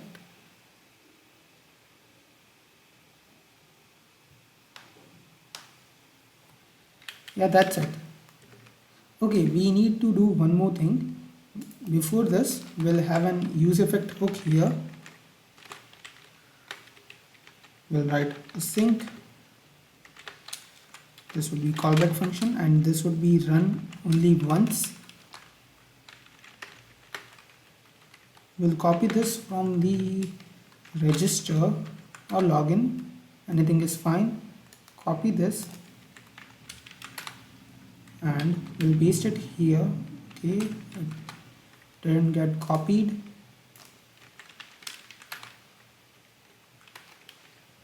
Now we'll invert this condition. So if there is no user in the local storage, we'll navigate to the slash. So that's it. Not slash, I think we should navigate to login. I'll head over to set avatar now. Set avatar. Open the console. Let's see if there are any errors. We'll set this. Okay, it has been set and we have been redirected to the chat. Now what I will do is I'll remove this local storage key, and now we'll go to set avatar, see if it's working. Avatar, yeah, we have been redirected to the login page and that is working, and we have successfully completed setting our avatar and the component. So now we'll design the chat container and the chats. So let's proceed further. So now we'll begin our chat section. So let me go to the VS Code and we'll move over to the chat.jsx. And now here we'll do our changes. So the first thing we're going to do is import styled from style components, and we are going to write const I think we'll write a container is equals to styled dot dev. It's in dev. Then we'll replace this with fragments. Yeah, first we need the fragments, and inside the fragments I think fragment is not required. We can skip that and we'll just write container, and inside the container we have another div. We'll just give it a class name of container. Then we'll create our components here, which are the contacts and the chat container. So We'll do that afterwards. Let's style this container first. So what I'll do is I'll shrink my screen, and we're gonna give it a height of 100 viewport height, a width of 100 viewport width. Then we'll give it a display of flex direction of column, and a justify content of center. We'll also give it a gap of 1 rem. Then we'll give it align items of center, a background color of -131324. Okay, we'll select the container. We'll give it a height of 85 viewport height, a width of 85 viewport width, and the background color for this would be -000000 and 76. Yeah, so the chat container is here. Now let's give it a display of grid template columns. Grid template columns. Okay, it's not coming. Let's erase this, and we'll add grid template columns of 25% and 75%. So what this is, that our chat section is this 75%, and this is our contact section 25%. And we'll also write a media query to make this responsive. Media screen and min width of 720 pixels and max width of 1080 pixels. We'll give it a grid template columns of 35% and 65%. We are making this responsive for tablet mode only. For mobile phones, if you want to do it, you can just copy the media queries. You can change this to 360 to 480 and change the values accordingly. Then it would be responsive for the mobile devices also. Now we'll design our, we should design our contacts first. So let's create a component. We'll create contacts.jsx, and inside contacts, what should we do? I think we should get all the contacts from the database first. So let's make an API for that. So first we'll create an API route. Inside the utils, we'll create export const all users route is equals to $host /API/auth/all users. That's it. Now let me maximize this, and let's head over to user routes. Here we'll first add a route for the contacts. So we'll write an router.get. Make sure this is a get request. This is not a post request, because we are not sending any data. We just want the data. Okay, so make sure of that. Now this would be all users, and we are sending an ID of the current user in the URL itself. So we want all the users, not including our user ID. So that's all. Now let's create a controller. Copy this, paste it. We'll rename this to get all users, and in the route we are going to import this get all users. Now let's head over to users controller and we'll write our logic here. So this is gonna be very simple. We'll first wrap it inside a try catch block. Make sure all the code is wrapped inside try catch, because in the server side there are sometimes unexpected errors, and if you are not handling it your server might crash, and we don't want our server to crash. So we'll write const users is equals to await user dot find. So we'll write a query, we'll find all the ID, but we are gonna not select the current ID. So we'll write ne and request dot params dot id. So this will select all the users, but not including our user ID. Then we'll select certain values from it. So we'll use the select function and we'll pass an array. So we need the email, we need the username, then we will need an avatar image, and we also need the ID of the user. So that's it. We are just going to select all of these things.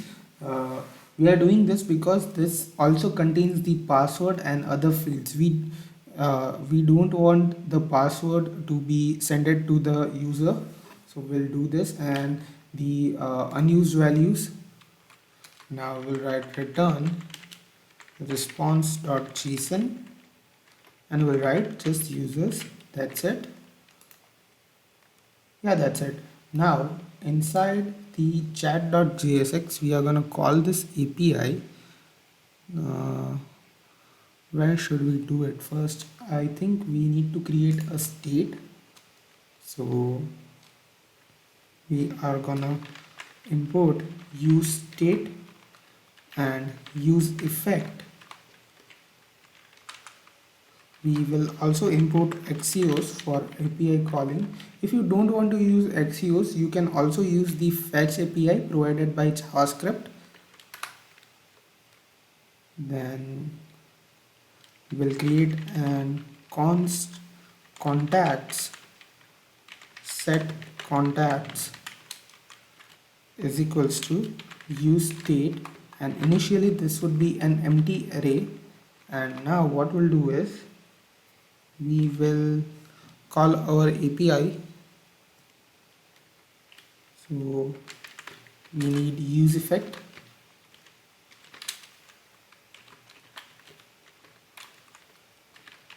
We'll just call this once when the component is created.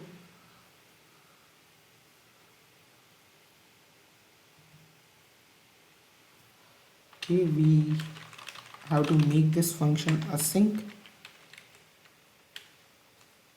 and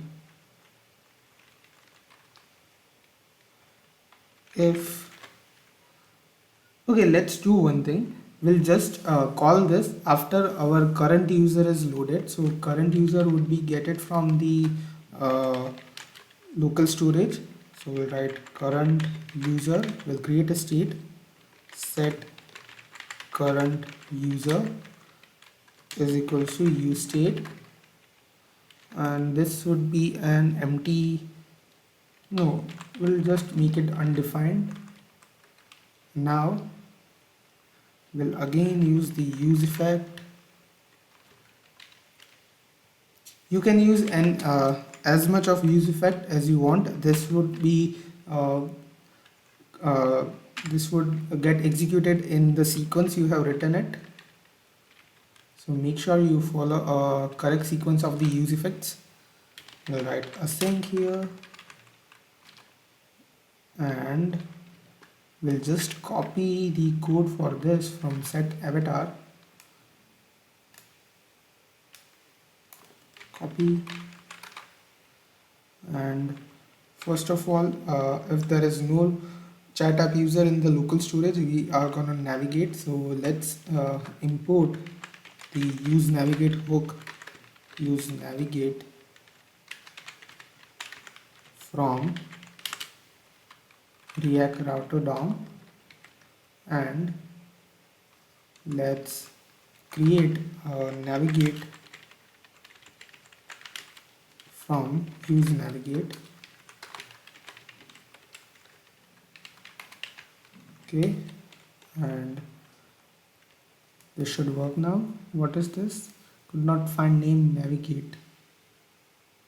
Did you mean navigate? Yeah, we meant navigate. Okay, we have a spelling mistake. Navigate. That's it. Now the if condition is there. Now else what we'll do is we'll set the current user await json.parse local storage dot get item chat app user. We'll set the current user from the local storage, and now we want to run this hook whenever we set the current user, and if there is a current user we want to call the API. So if current user,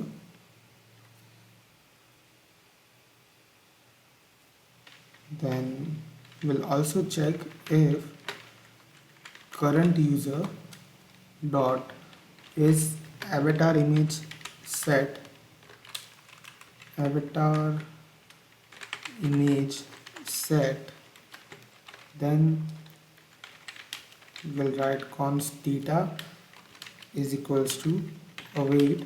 I'll just explain this code in a minute. Let me write it first. Axios.get all users route, and we'll write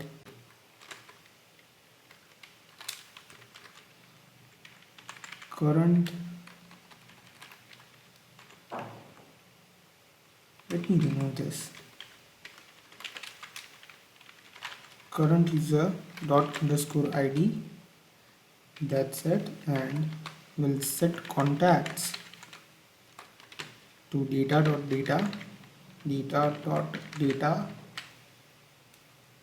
and we'll write a else condition here. We should navigate to set avatar.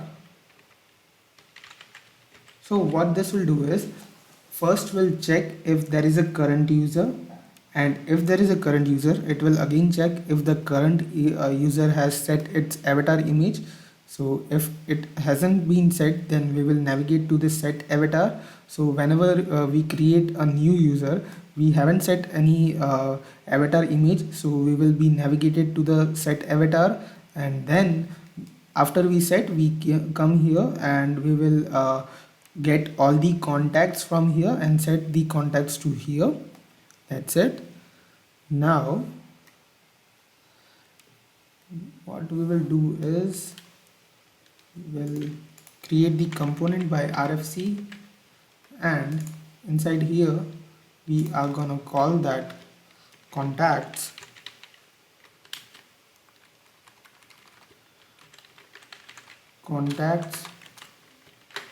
and we are gonna pass that contacts here.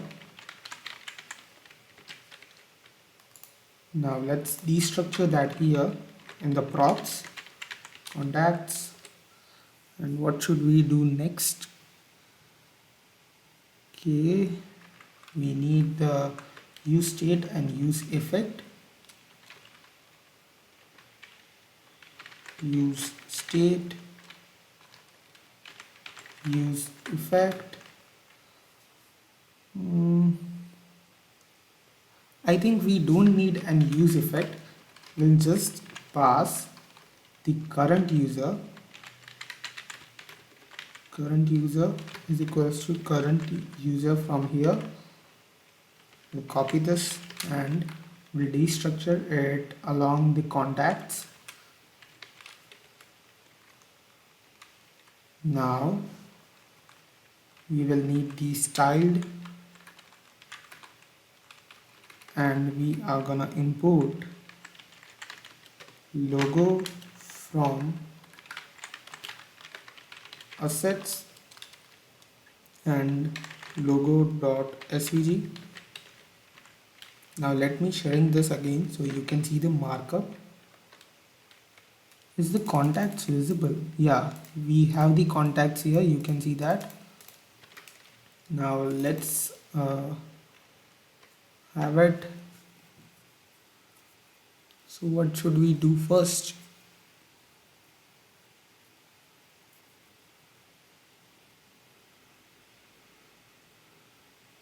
We need the use effect hook here for the image and all. So we'll write use effect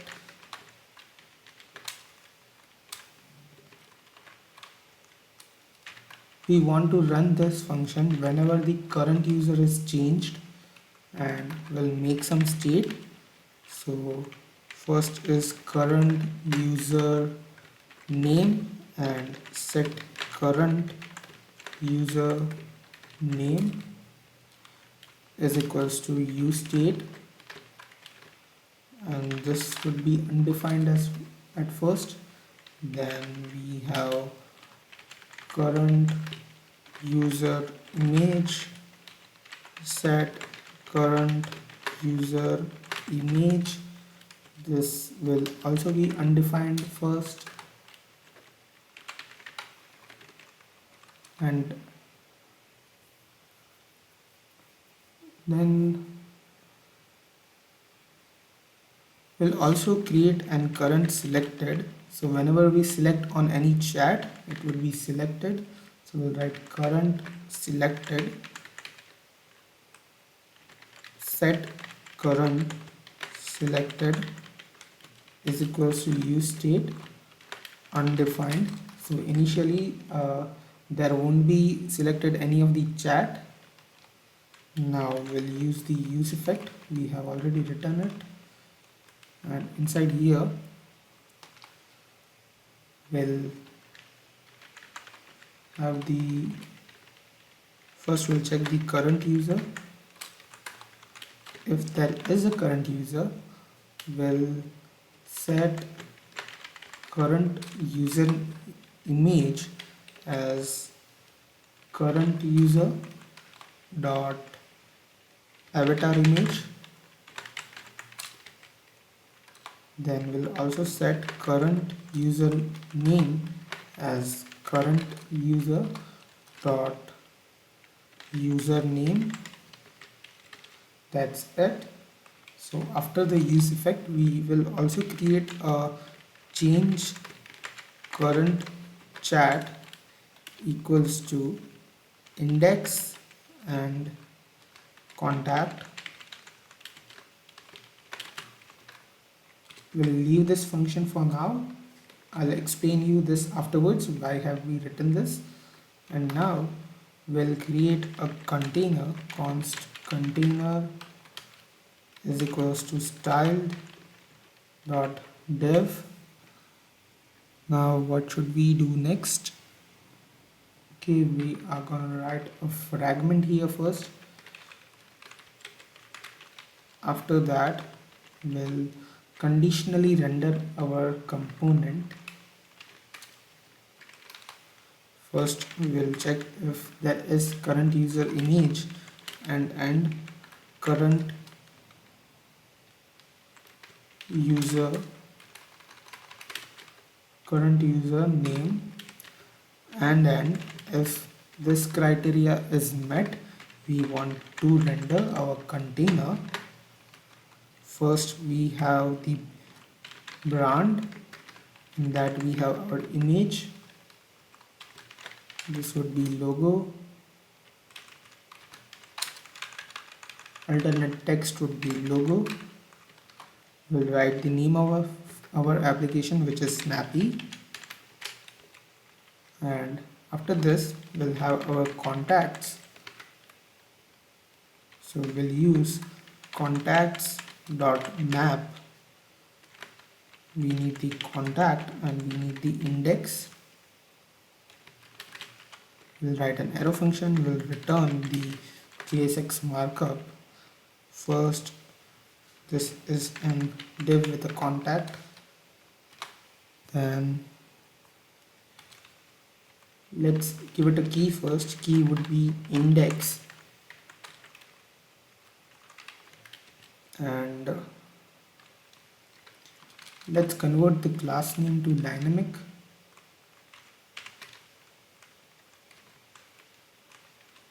This would be contact, and we will also pass and selected if the current index triple equals to current selected, then we need to pass the selected, or we don't want to pass anything. That's it. Now inside this div we have an avatar. Inside avatar we have an img source. We are going to copy this source from set avatar. We have already written this here, this one. We'll just copy this and paste inside here.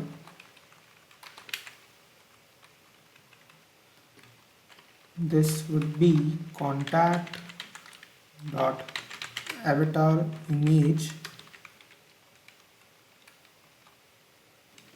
That's it. Contact dot avatar image. Yeah, that's it. Now after this we have an username. We'll write h3 inside here, contact dot username. So our map method is complete now, and after this map method we have the current user. So we'll write current user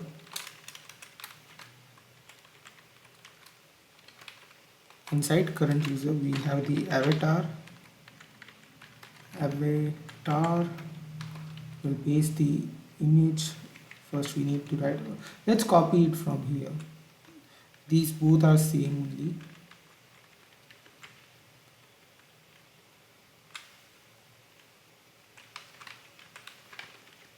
We just need to change this to h2, and this would be current username,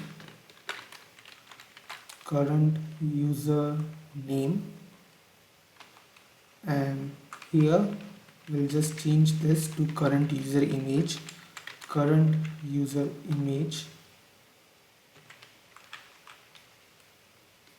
Okay, that's it. Let's reload this.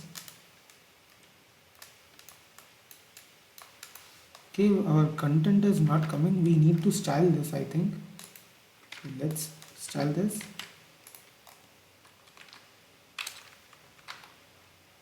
We will first write display of grid, a grid template columns of 10%, 75% and a 15%, and we are going to give it an overflow of hidden, and we'll provide a background color of 080420. This isn't coming. Why is that? Let me see if there are any errors. No, there aren't any errors. Our container is empty here. Why is that? Okay, we'll save this. Yeah, we have our content here. Let's style this. First we'll select the brand. give it a display of flex, align items of center, justify content of center, and a gap of 1 rem. We'll select the image and give it a height of 2 rem, and we'll select the h3. We'll give it a color of white,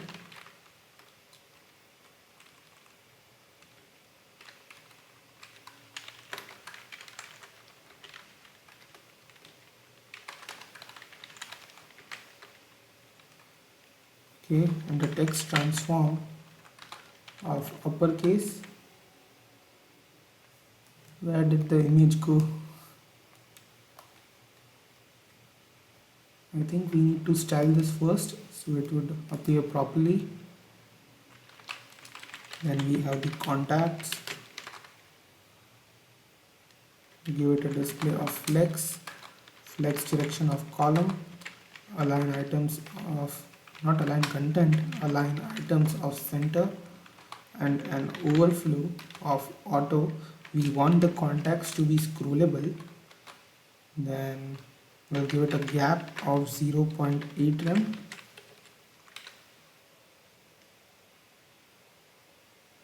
Why it's not here?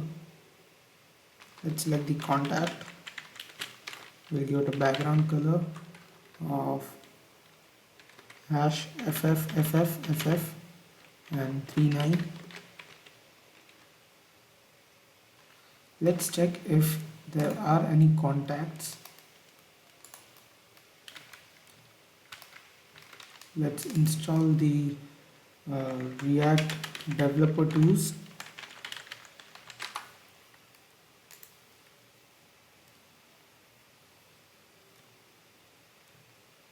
Okay, I cannot add extensions in incognito. I'll copy this and let's not do that, and we'll just console the contacts in the use effect. Console.log contacts.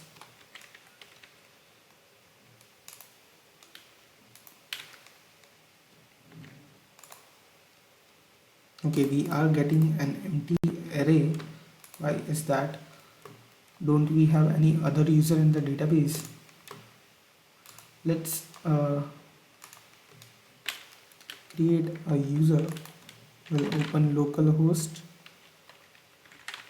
column 3000, and yeah, we need to open this in any other browser.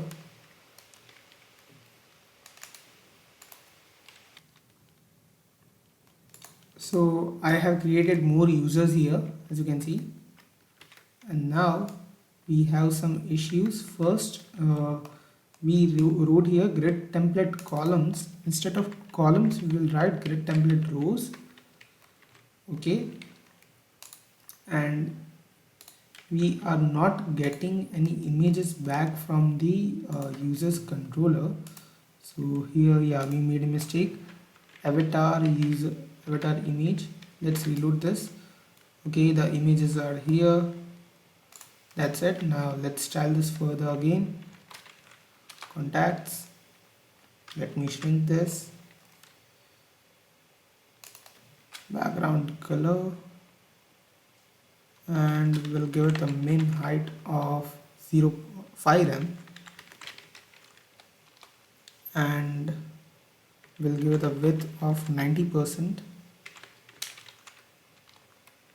Now we need to fix the image. We'll select avatar, we'll select image, and we'll give it a height of 3 rem. Yeah, it's fixed. Now inside the avatar again, not inside the avatar, inside the contact, we'll give it a cursor of pointer.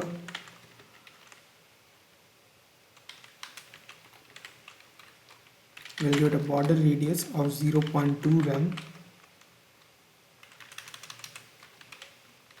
We'll give it a padding of 0.4 rem. 0.4 rem. We will also give it a gap of 1 rem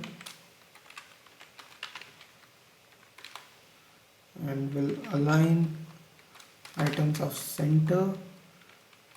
Did we give it a display of flex? No, we have to give it a display of flex. Yeah, it's working now. And we will also give it a transition of 0.5 seconds is in out. So whenever we select any other contact, we will have a smooth transition.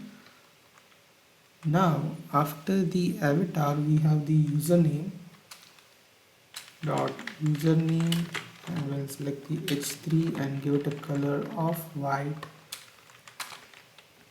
That's it. And now, after leaving 3 brackets here, we'll write the selected and give it a background color of 9A86F3, and after leaving 2 brackets again we'll write current user. We'll give it a background color of 0D0 D30, and we'll give it a display of flex, justify content of center, align items of center, gap of 2 rem,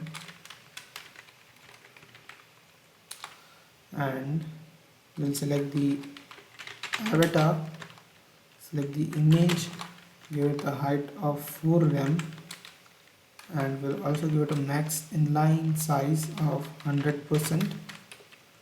After avatar, we'll select the username, select h2 and give it a color of white. There should be color. Why it is not working? Username, h2 color. Let's give it a display of none. Okay, it's working, and we don't have an h2 inside. We have an h1. This needs to be h2. h2. Yeah, that's all. So this is also styled, but we are gonna make it responsive also. So we'll write media. Let's copy the media query from chat.jsx.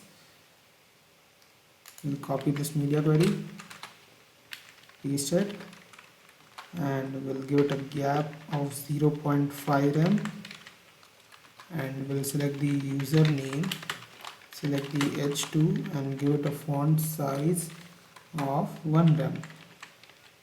That's it. So this is also responsive now. Now we have to style here the scroll bar. Because there are no more users, we don't have the scroll bar. Let's do one thing. I'll just copy this contacts here, paste it again. So we have the scroll bar now, and we are going to style the scroll bar. It doesn't look good here. So inside the contacts, we'll write pseudo selector webkit scroll bar, and here we'll give it a width of 0.2 rem. This is 0.2 rem, and there are only 2 columns here. Then we'll select ampersand thumb,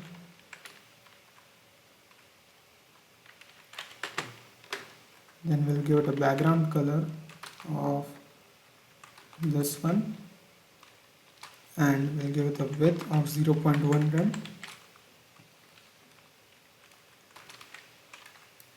Also we'll give it a border radius of 1 rem. Yeah, that's it. So it's looking good. Now we want to implement when we select that functionality. So we'll head over to chat.jsx first, and inside here we'll create a function handle chat change. Here we'll write const handle chat change equals to chat, and we'll write set current chat. For that we need to make an hook of use state. So we'll write current chat and set current chat is equals to use state, and this would be undefined first, and after that if we have any chat we'll write set current chat equals to chat. That's it, and we are going to pass this function as a prop to this contacts component. So we'll write change chat equals to handle chat change. We'll copy this and save this and go to contacts. We'll destructure this here at the top in the props. Now we had written this function chat change current chat, so we are going to use that now. So whenever we click on any chat we will have this function and we'll change the current chat. So we'll write set current selected as the index and change chat to contact. That's it. Now let's select any of this. Okay, it's not working. Why is that? Let's see if the classes are applied properly for the selected.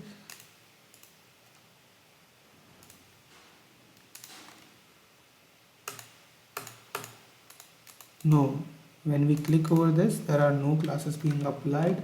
So did we pass the function? No, we didn't pass the function here. So on click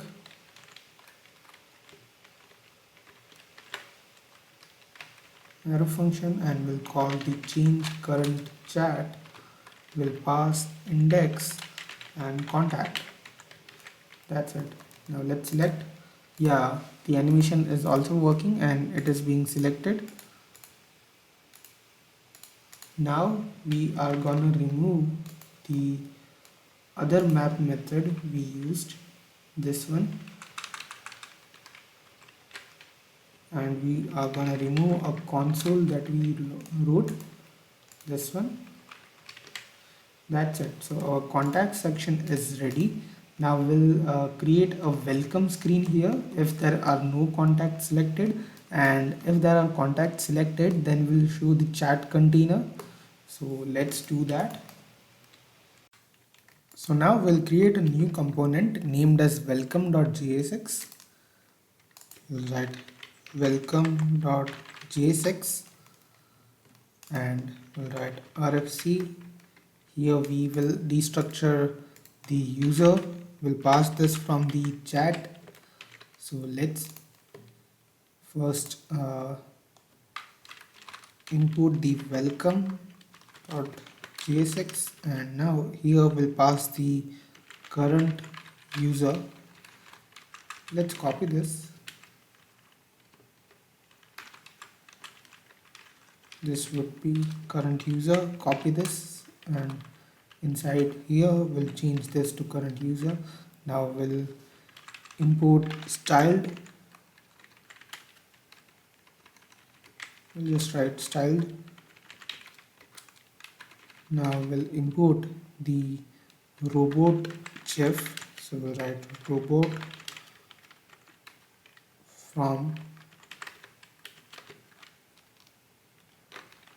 assets and robot.gif. Now here we'll create const container is equals to style.div.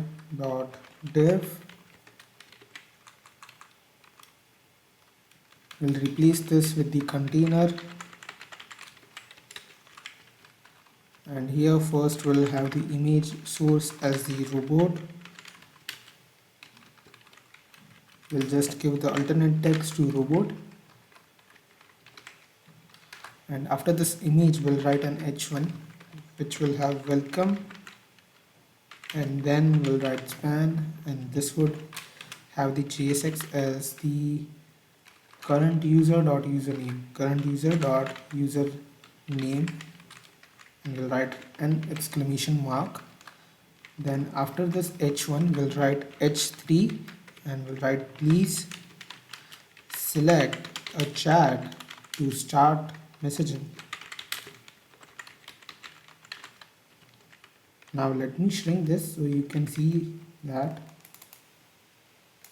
is the content here.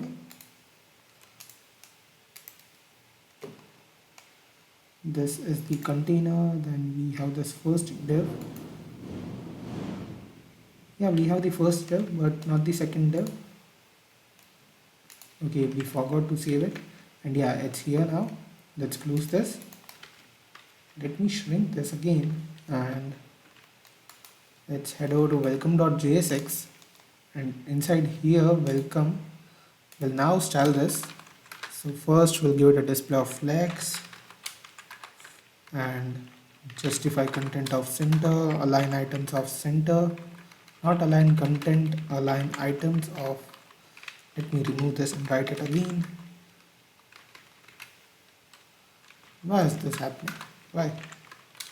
Align items of center, flex direction of column, and a gap of, no, gap is not needed. We'll just give it a color of white. And after this, we'll select the image, we'll give it a height of 20 rem, and we'll select the span and give it a color of hash 4E0 EFF. That's it. And yeah, it's looking beautiful. Now whenever we select any of the chat, this is gonna be hidden and the other component would load, the chat component. So let's do that functionality now. So let's create a new component named as chat container .jsx. We'll write RFC, and now inside the chat.jsx will conditionally render both of this component. So the condition would be the current chat triple equals to undefined. If it is undefined, we want to render the welcome, or if not undefined, we'll have the chat container. We'll also pass the current user inside the chat container.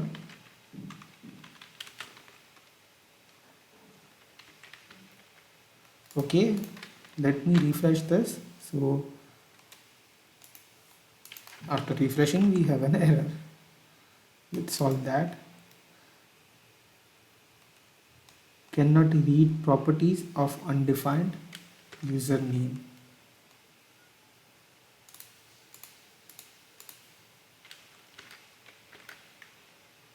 Welcome.jsx username. So I think this is being loaded before our use effect hook.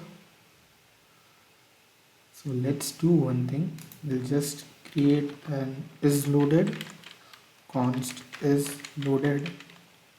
We'll write set is loaded is equals to use state, and this would be false. And after our current user is set, we'll also set current set is loaded to true, and we'll use this here. First we'll check if is loaded and end. Okay, that's it. Okay, the error is gone and it is working again. So whenever we select this chat, we have this chat container.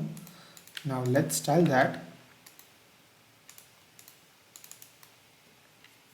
So what should be done here? We will have three sections here. First is the header, then we have the chat container itself, and we have the chat input at the end. So the main logic of our chat application will come here. So let's import styled Let's create a container is equals to styled dot div.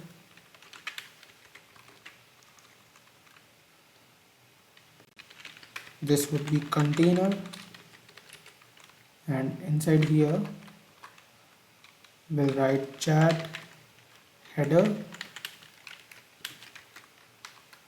Inside the chat header we will have user details. Inside the user details we will have the avatar.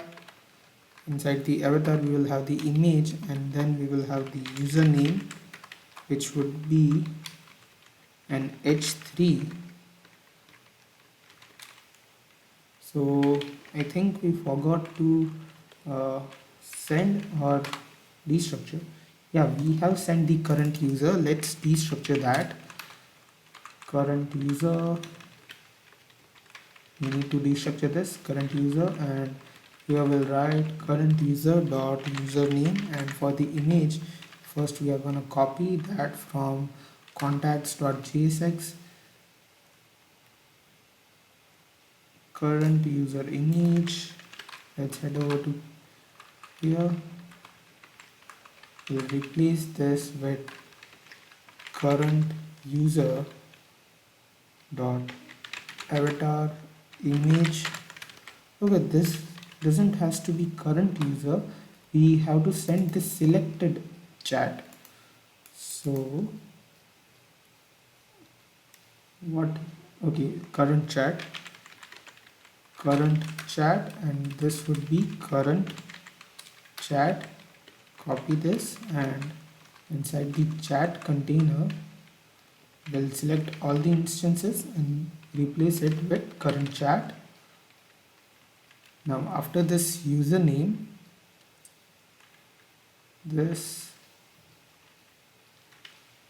so the chat header is complete. We will also add an logout component here. We'll do that afterwards. We'll first create the chat messages.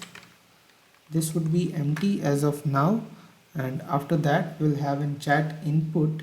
So let's write chat input.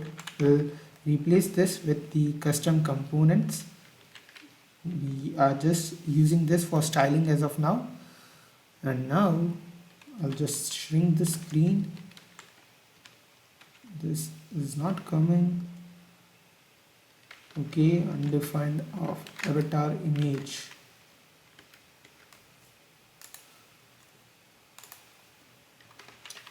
Let's go to chat.jsx and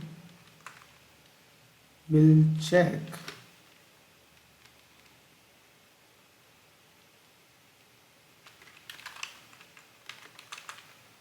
we'll first check that if current chat is selected.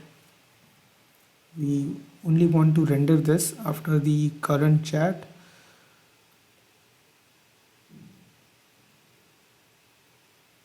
This has to work because we have written the undefined here. So let's remove this. Cannot read properties undefined, reading avatar image. So what props are being sent? Let's go to chat container and console current chat.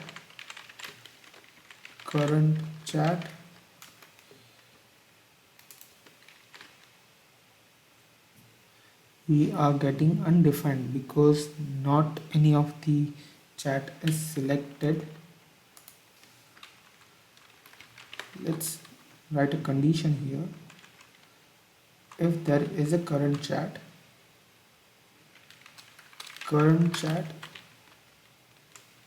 and then this would be there, we'll wrap this component inside a fragment. Let's wrap it inside a fragment.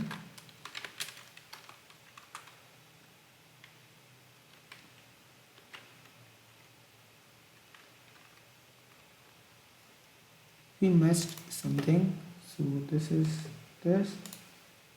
Okay, the bracket should come before this. Yeah, that's it, and this is working again.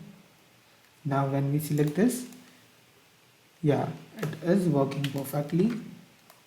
Let's remove these console and let's style this.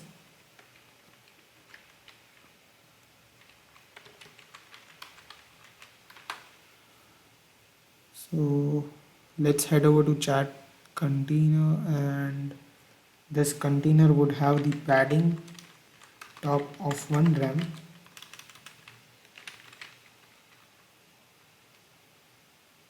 Then let's select the chat header first. Chat header, display of flex, justify content of space between.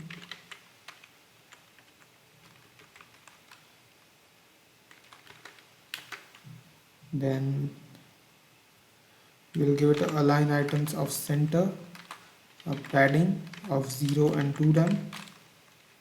After that we'll select the user details. We'll give it a display of flex, align items of center, a gap of 1 rem. We'll select avatar, select the image inside it. We'll give it a height of 3 rem. Okay, this is that. And now we'll select the username h3 and we'll give it a color of white. This should be color. Yeah, it is here. Okay, so without proceeding further, we'll just complete this chat header. We'll have the logout button here now. So for logout, we'll create another component, and that would be logout.jsx. So let's create new component, logout.jsx. Write RFC here, head over to chat container, and we'll import this. After this username, not username, user details, I'll write log out, save it, and inside the logout, what we will do is let's install React icons. For this we'll need an icon, so I'll write yarn add React icons.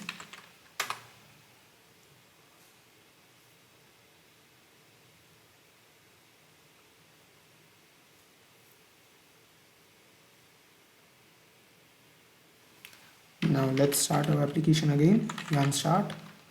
Let's close this, and we are gonna import the use navigate hook. Then we are gonna import styled. We will need Axios,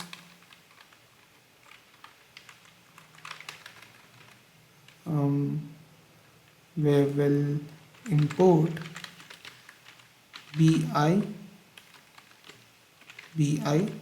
power off from React icons. This is import. This is React icons, and this will be from bi. Now everything is here. So first we will create const navigate is equals to use navigate, and we'll create a function const handle click is equals to async, and this would be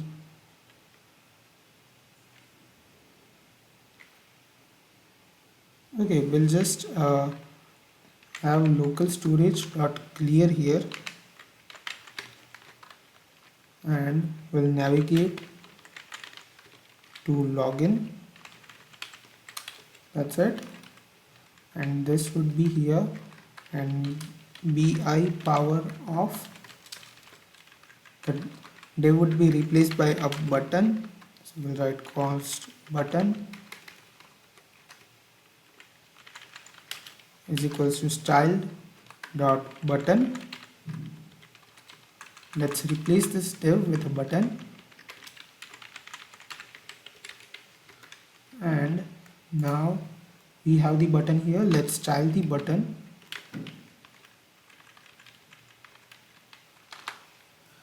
So first we'll give it a display of flex, justify content of center, align items of center, not align content, align items of center, padding of 0.5 rem. This should be 0.5 rem. We'll also provide a border radius of 0.5 rem. We'll provide it a background color of 9A86F3. We'll give it a border of none. We'll give it a cursor of pointer. Then we'll select the SVG inside it and we'll give it a font size of 1.3 rem. Then we'll select the color. We'll select EBE7FF. Yeah, that's it. So it is styled, and now let's click this and the logout will work. It's not working. Okay, we need to pass the onClick method here. OnClick will handle the click. This should work now. Yeah, it's working. Now let's go to chat page.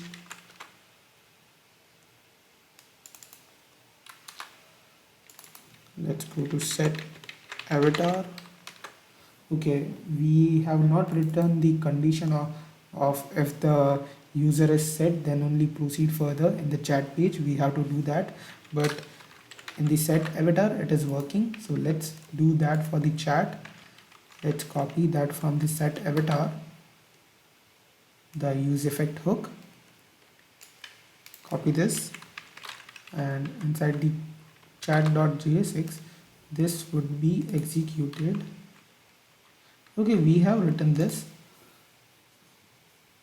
local storage.get item chat app user.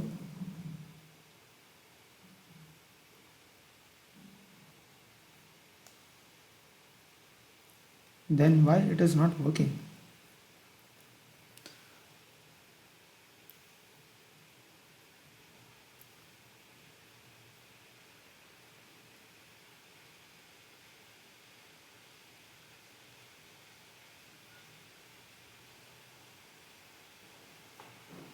This should work.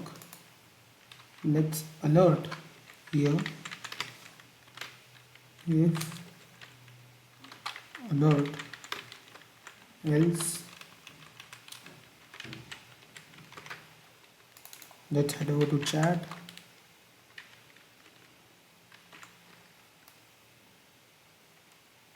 Okay, so we haven't written this chat route. This is slash route. The functionality is working, but I made a mistake for the route. Sorry for that. Okay, so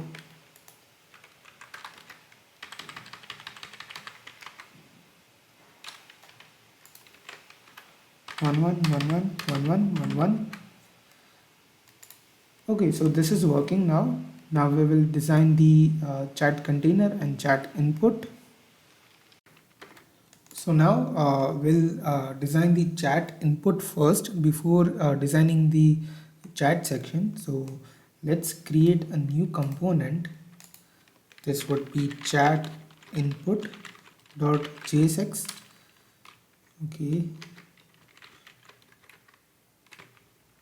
chat input.jsx. Alright, RFC here. Let's head over to the chat container and import the chat input here. So chat container, this chat input would be replaced by chat input.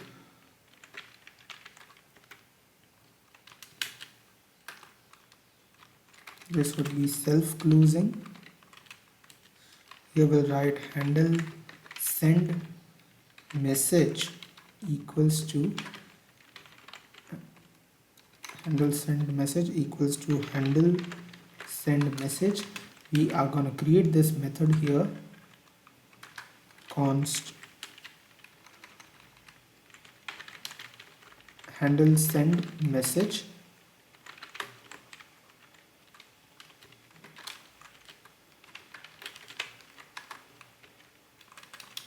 This would be message. And do we need any other parameters here? I'm not sure about that. So let me check that. No, this is enough, and this would be a sync function.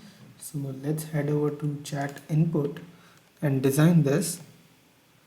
Chat input will import the styled from style components, and we are going to install a new component, not a component, a library, which is emoji picker react. So I'll write yarn add emoji picker react. Let's wait for this to install. Okay, so we'll now start the application. Yarn start. We have imported the style, and now we'll also import the picker. We'll write import picker from emoji picker react. Now we'll also import some icons, which are import from react icons IO, and this should be IOMD send. We'll copy this, paste it, and this would be from BS package, and this would be BS emoji smile, BS emoji smile fill. Yeah, that's it. So everything is imported. We also need the use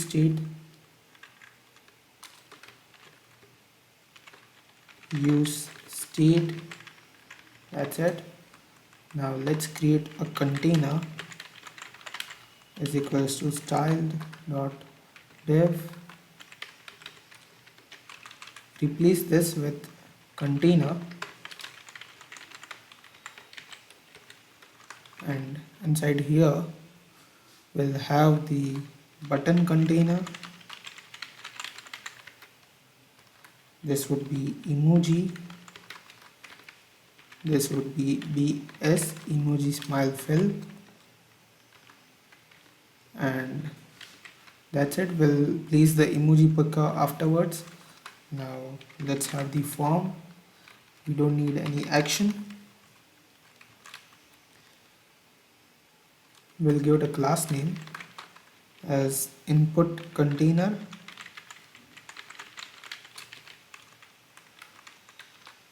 So what we'll do is we'll first style this, and then after styling we will have the functionality. So we'll first style this. Type your message here.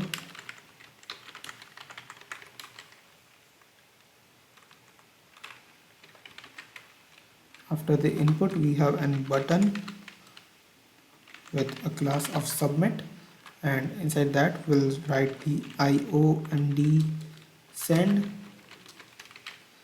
That's it. So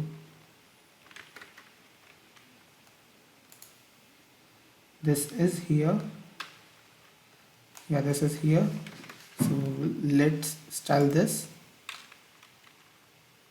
So before doing that, we'll create a new component, message is.jsx, and we'll place this messages inside the chat container.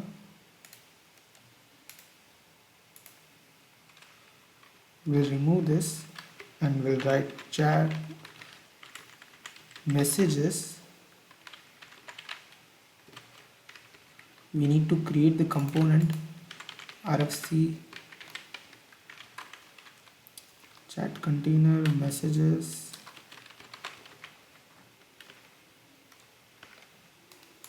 Let's head over to messages.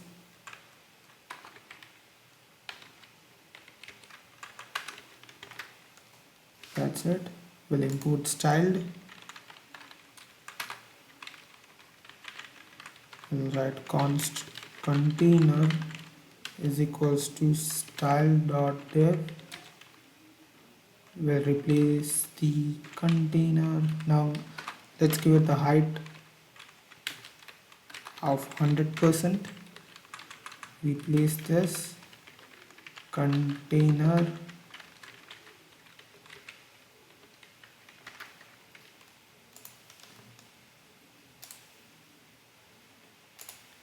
so now our chat input is not here. Where did it go? Let's give it a height of 80%.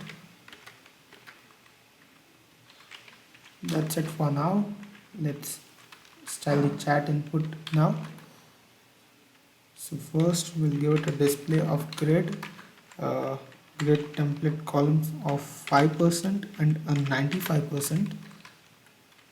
This would be grid template columns. Then we'll write align items of center. We'll give it a background color of #080420 and we'll give it a padding of 0 and 2 rem. We'll also give it a padding bottom of 0.3 rem.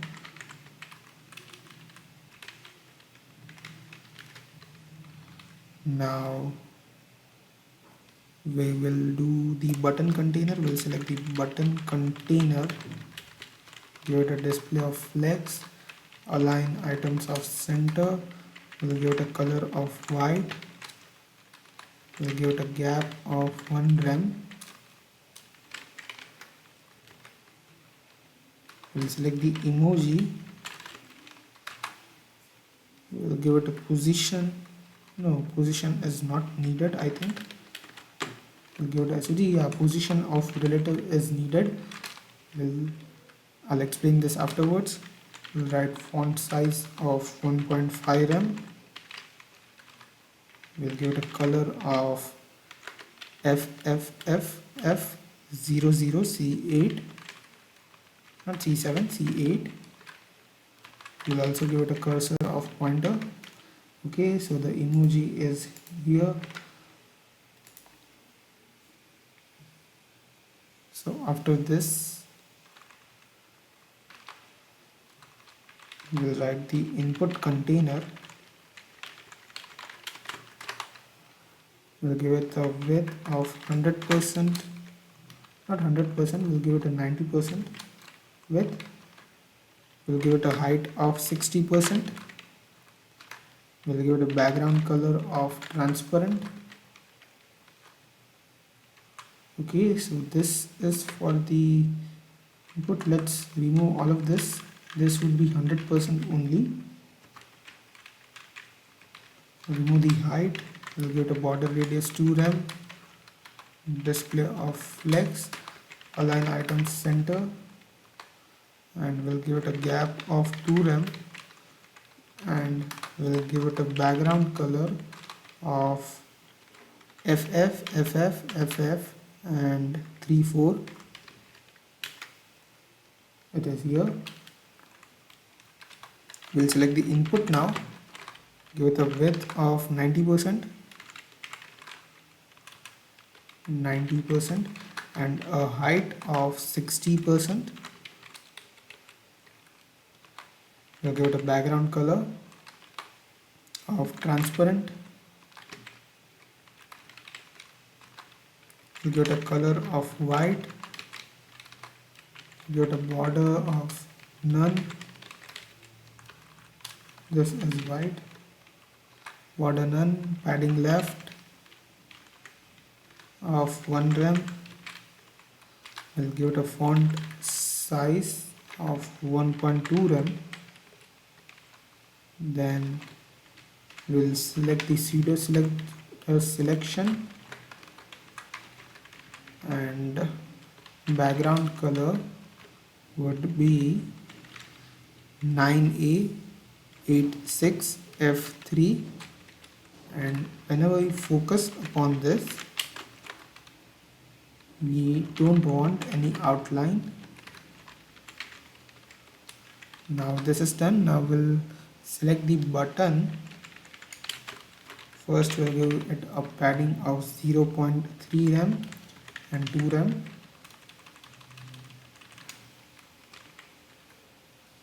Then we will give it a border radius of 2 rem. Give it a display of, okay, made some mistakes. Display of flex, justify content of center, and an align items of center. We'll give it a background color of 9A86F3, and after that we will also give it a border of none. Now let's select the SVG inside and give it a font size of 2 rem and a color of white.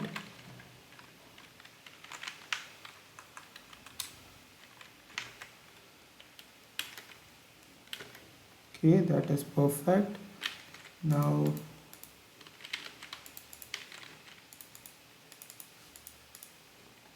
there is something wrong with this. The height is not perfect. Why is that?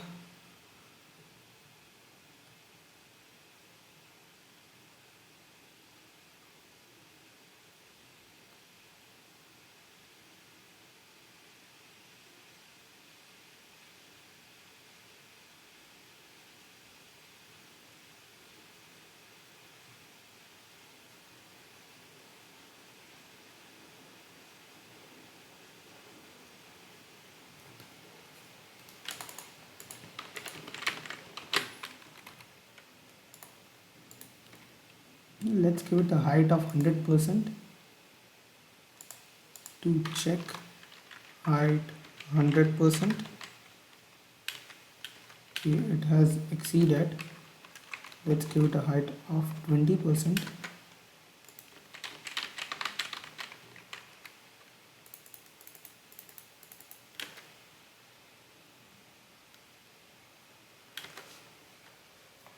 Okay, let's leave this for now. We'll fix it afterwards. I think it will be fixed when we have this chat messages, because it's working on the grid template rules. Okay, so let's remove this height, and this would work surely. Now let's have the emoji picker. So for that, I think we have to create a state for showing and not showing. Yeah, we will create a state const show emoji picker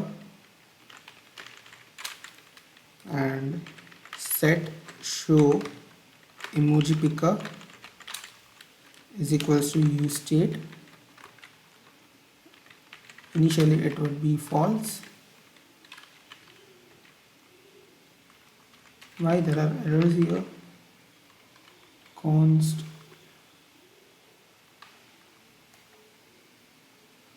expression. Okay, this is inside return. It should be here. Now we'll also create const message is equals and set message is equals to use state. This would be an empty string. Now we need two methods. We'll first have const handle emoji picker hide show equals to arrow function, and we'll set show emoji picker to true. Not true, we'll just revert the condition. So show emoji picker, so it will hide and show. So on click of this, on click We will call handle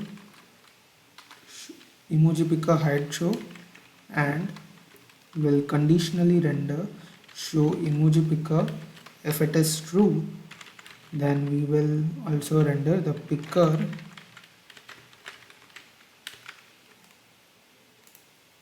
Yeah, it is here now. We need to style this and make it to the top here, but it is working as of now. Let's also add an on-click listener to this. On emoji click, we will have the handle emoji click. We will copy this and create const handle emoji click is equals to, we will have the event and emoji here. Now we'll have the let message equals to message from the state, and we'll have message plus equals to emoji dot emoji, and we'll set message as message. That's it. And now let's set message also. So this text, the value would be message, and on change we need event arrow function, and we'll write set message e.target.value. Okay, that's it. That should work. What's the error? Unexpected an assignment or function call, line number 16. Okay, there should be plus equals to.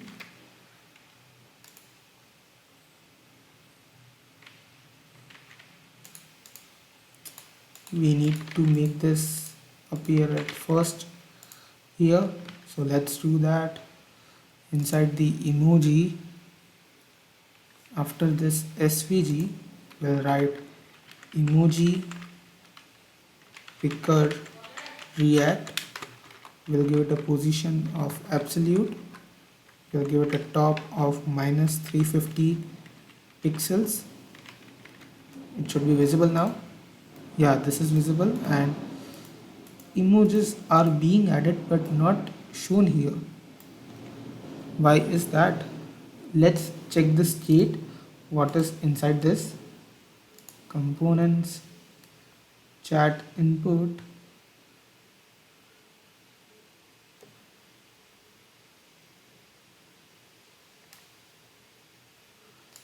let's select this only.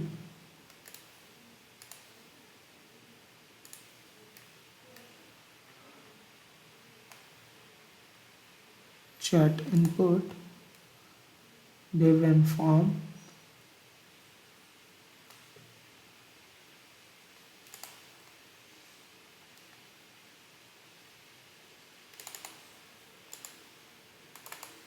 what mistake did we made? Let's console the emoji. Console.log emoji, and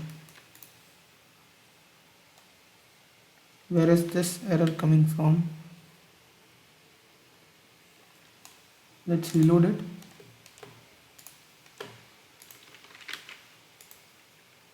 We'll click on emoji. So emoji is working now. Okay, we need to refresh the page for the libraries to load. It's working perfectly. You can see that.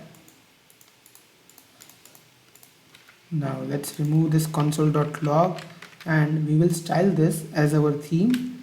So let's move on to here, emoji picker react. We'll give it a background color. Let me shrink this so you can see it.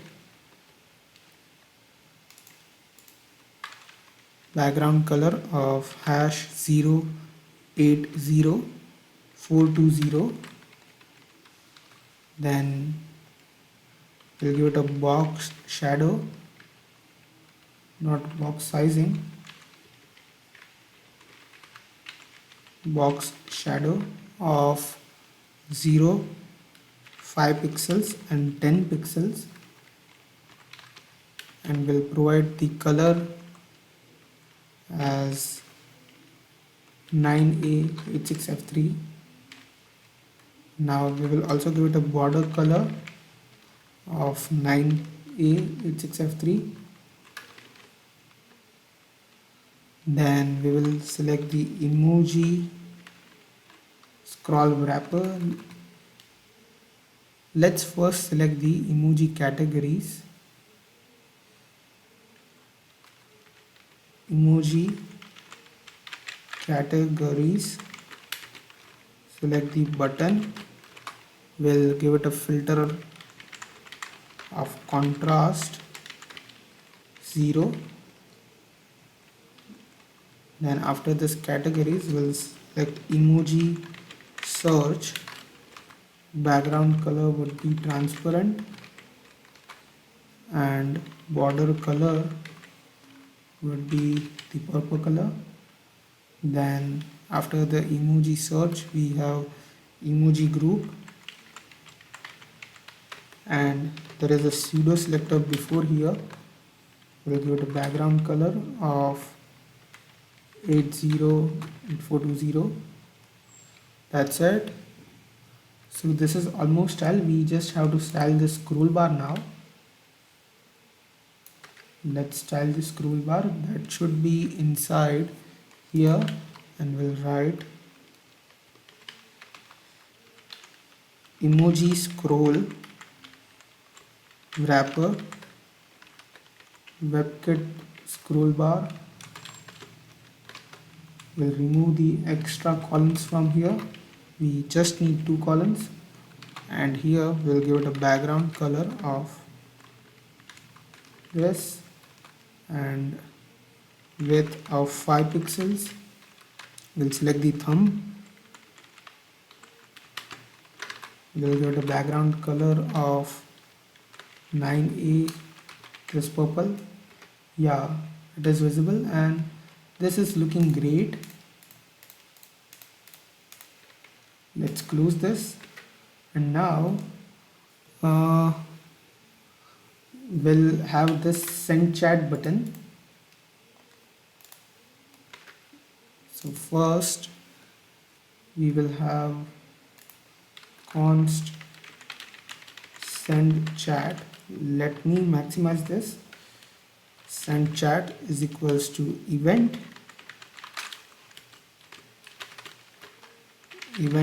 prevent default.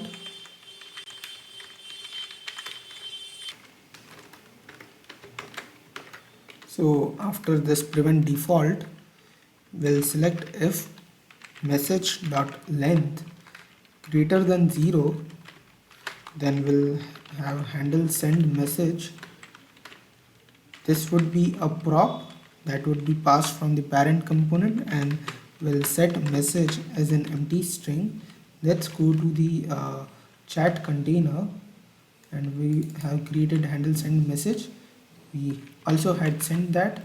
We just need to destructure that here, and send chat would be here in the input container on submit. Is this on submit? I'm not sure. Yeah, on submit. On submit, we will have an event, and we will send chat and pass that event. That's it. Also, I think, yeah, we have given this a submit. Let's test it. Yeah, the component is not reloading now, and this is completed.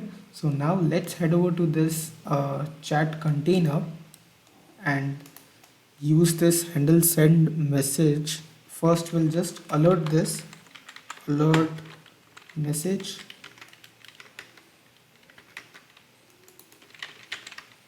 Okay, it is coming here. Now we will integrate this message with backend. Whenever we hit enter, we will send this message to the user. So we will store this in the backend. We are not implementing sockets now. We'll implement the sockets in the end. So now we'll send this chat to the database. So before doing that, we will create the models and routes and API. So let's create the model first. So let's head over to this backend and we'll create a new model, which is message model.js, and inside the message model we'll just copy this. Let's copy all of this inside message model, save it. We change this to message schema, and we'll just change this to message schema, and this would be messages. Now we'll remove all of this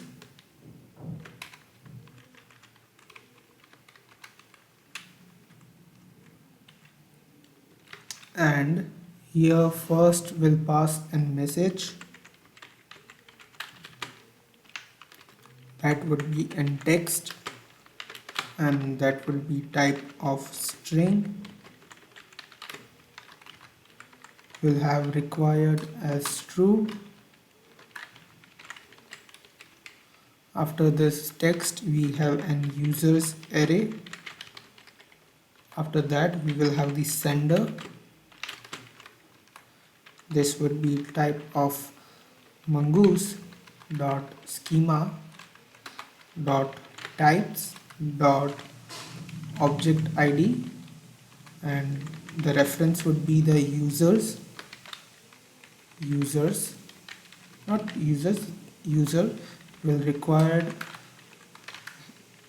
will have this required as true, and after this sender and this message,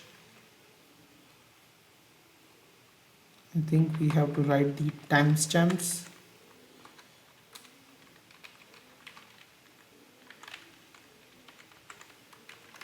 And create another object and write timestamps to true.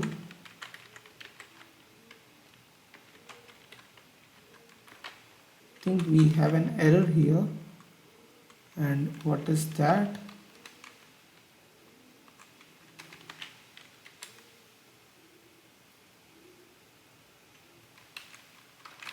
We'll wrap this into an object.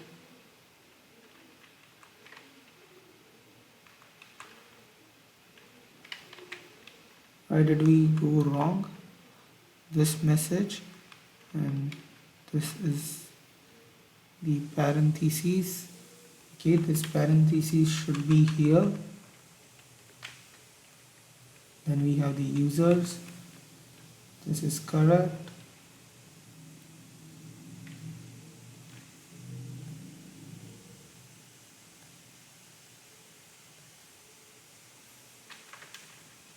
Okay, we'll close this here, and we don't want this.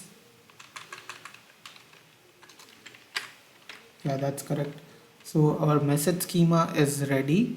Now let's head over to the we have to create a new route file, which is messages route.js, and we'll just copy all of this, paste it. We'll remove this and remove, no, we're not gonna remove, just create the messages controller, messages controller.js, go to users controller, we'll copy this, head over to messages controller, and this would be module.export.send message. Is this send message? Okay, not send message, we'll write add message because we are adding it to the database, and we'll also write an get message here, get all message.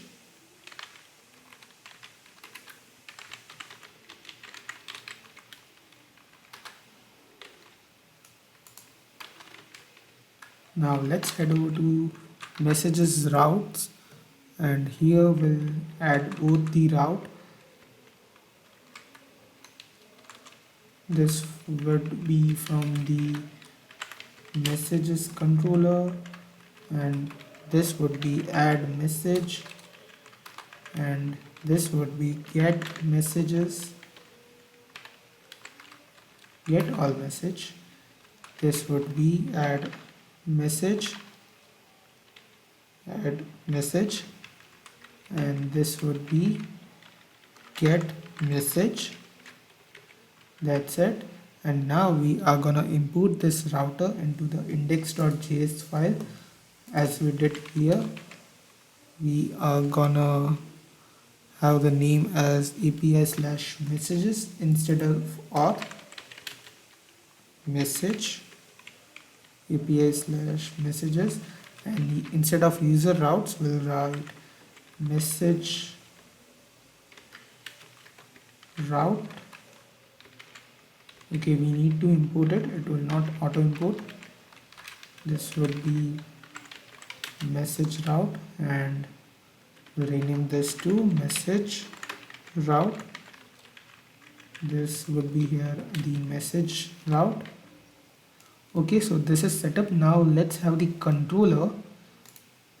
We'll have the add message here, so we'll add the message into the database. So for that we'll wrap this into try catch as usual. Next we'll pass the, so this is not next, this is exception. We'll pass the exception to the next. Inside the try we'll have the const from to and message from request.body. This is request.body, and we'll just create messages.create messages message model.create. We'll pass message as text,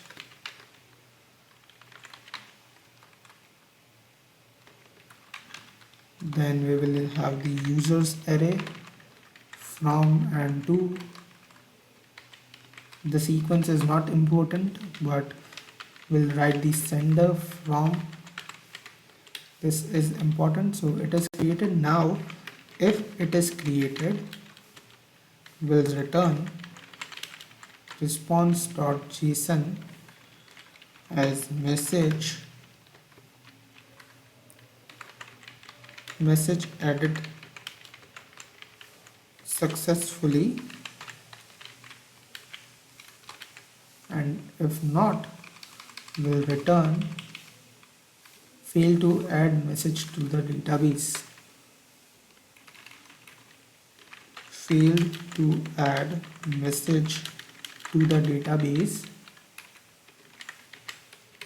That's it. So our add message API is complete. Now let's integrate this inside the chat container. Yeah, inside the chat container. So first we'll create an API route. So let's head over to API routes, and here we'll export const send message route equals to host slash messages. So this would be first API,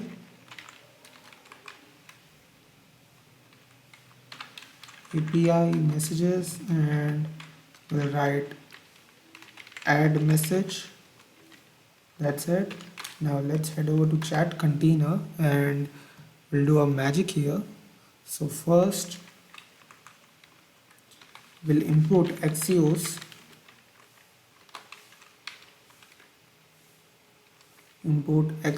and we'll have the send message route. That's it. Now inside the handle send message, we'll remove this alert and we'll also pass inside from the chat.jsx, we'll pass the current user. So we are passing the current chat and we'll pass the current user is equals to current user. We'll copy this, save it, and inside the chat container we'll destructure the current user.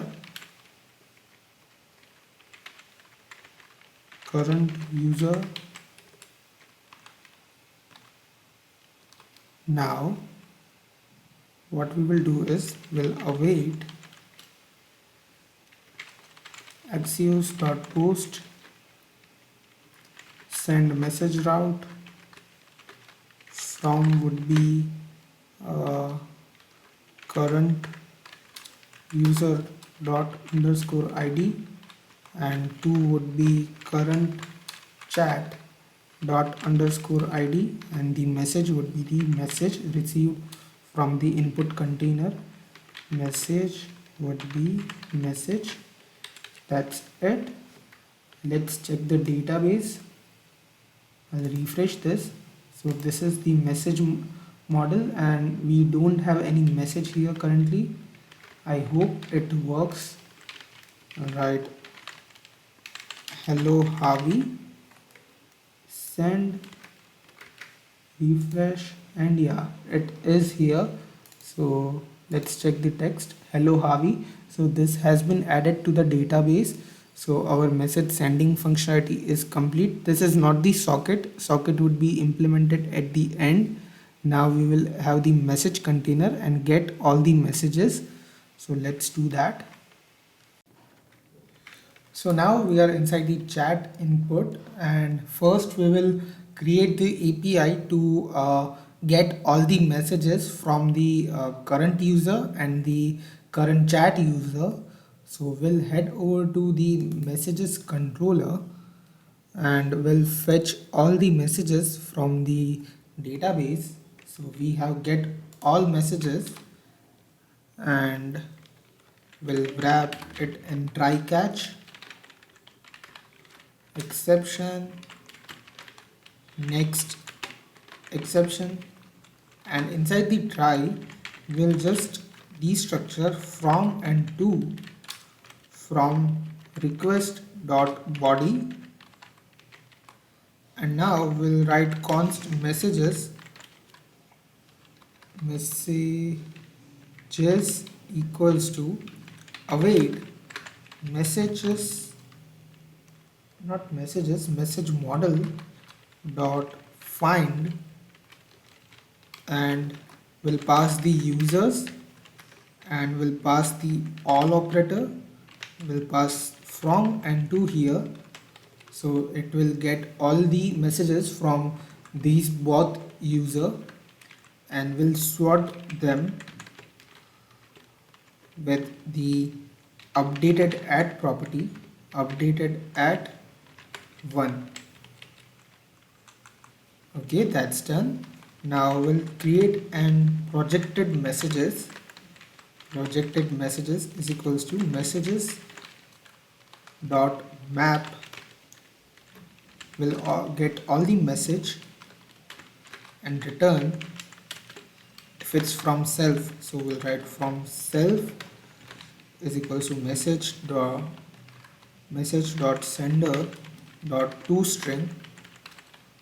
So this sender is ID, so So we'll convert it to the ID on the string format and compare it with from, and if it is from the current user, then we'll write from self is equals to true, and we'll give the message as message.text.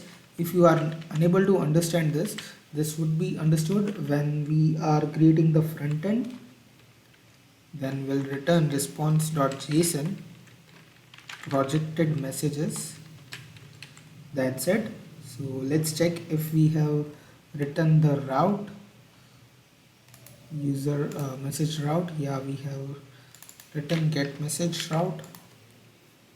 So let's head over to API routes and export const get all message route messages route is equals to $host /API/messages/get message. Okay, that's it. Now let's head over to chat container, and inside the chat container we have created this messages component. So we are gonna delete this for now, and we are gonna write chat messages here, chat messages, and here first what should we do?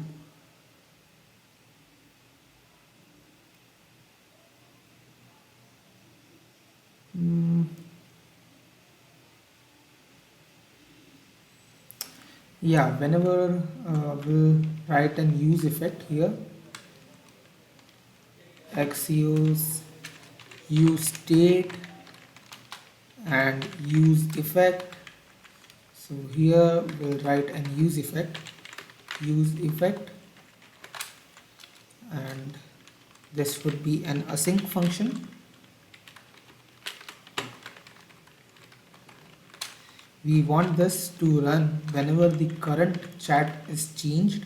So whenever the current chat is changed, we want to fetch the chat of the current user and the current chat user. So what we'll do is we'll write const response is equals to await axios.post. We'll write we'll write get all message route, and we'll write from as current user dot underscore id, and we'll write to as current chat dot underscore id, and we'll set this messages. So we'll have to create the state for that. So messages and set messages is equals to use state. Initially this would be an empty array, and we'll write set messages as response dot data. That's it. So our use effect is ready. Now we'll map this chat inside the chat messages here. Where did it go? Yeah, here. So we'll write messages dot map. We will have the message, and we will return the JSX markup. So first we will have an div. Inside that we have div with class name. This would be dynamic, so we'll write this, and the class name would be message. Now this would be if the message dot from self is true, then we will add the class sendent, or we will add the class received. That's it.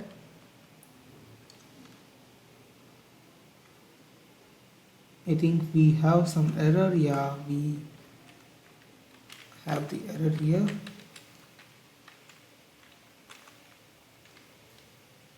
Now after this, inside the div, we'll write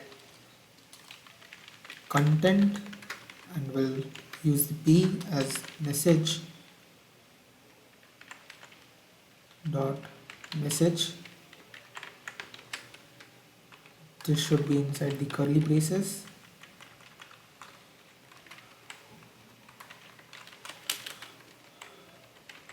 Okay, I think we have an error here.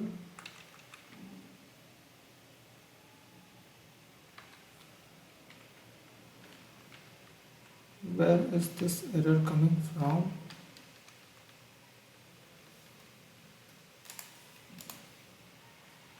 And this is ended, this is ended.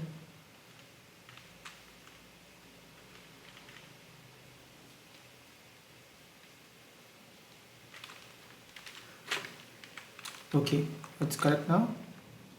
Now after this it is complete. I think we would have the message.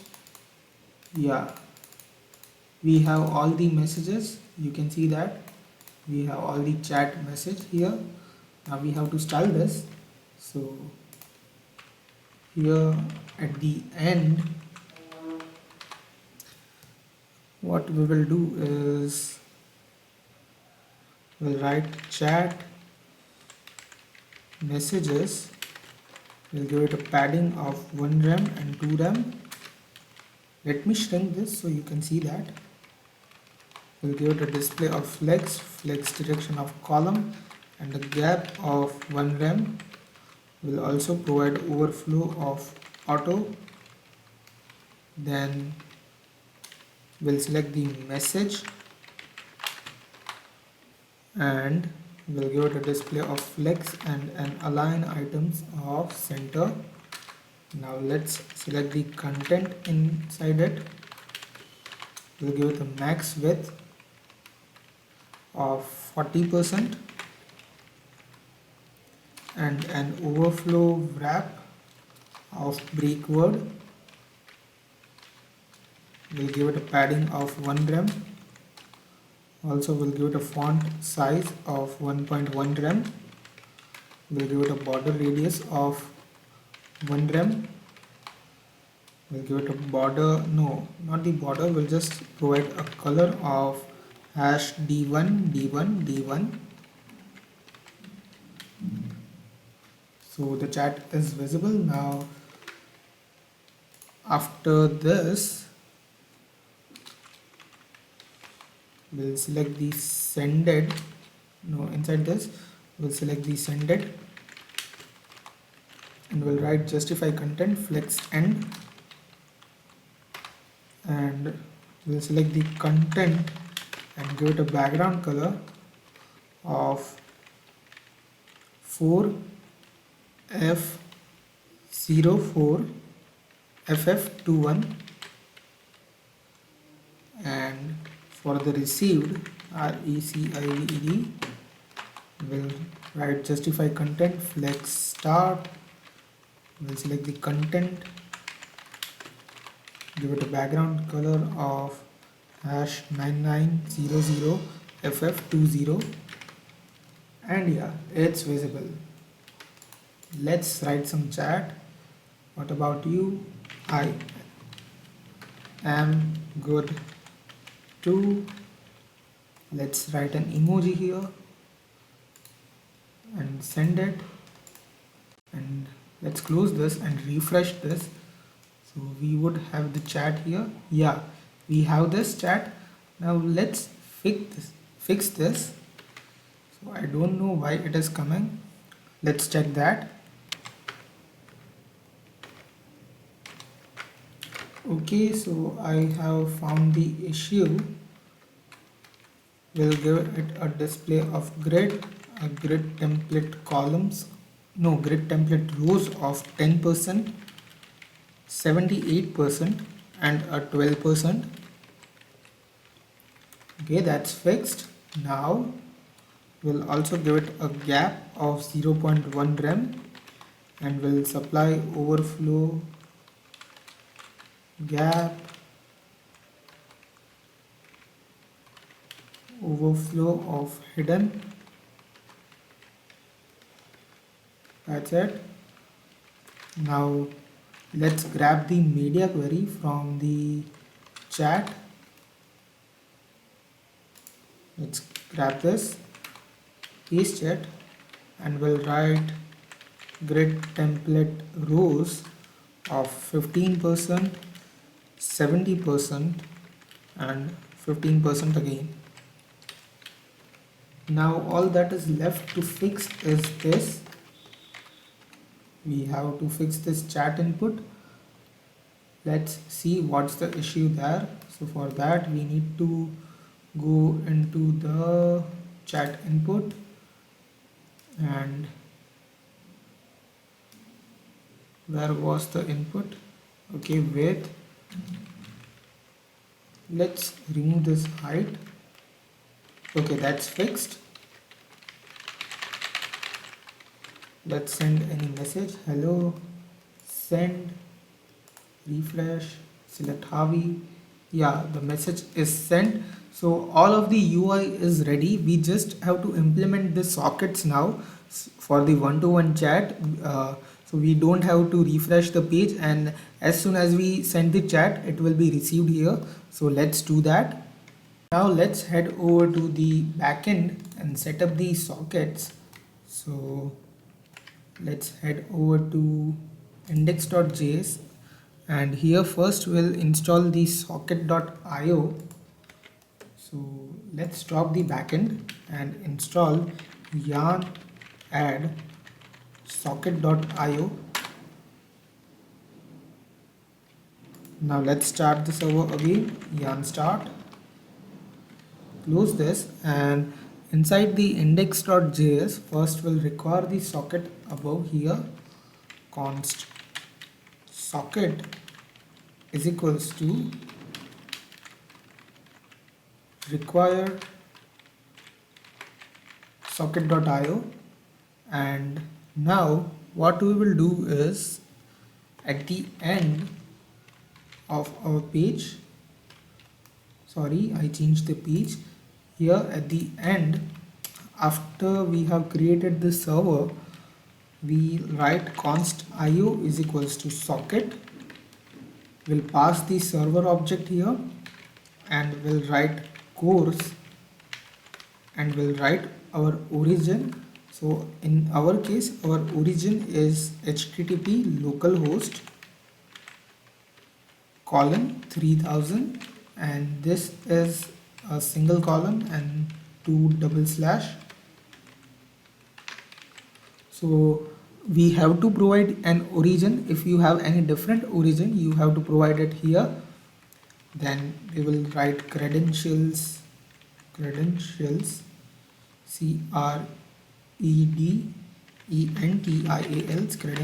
true.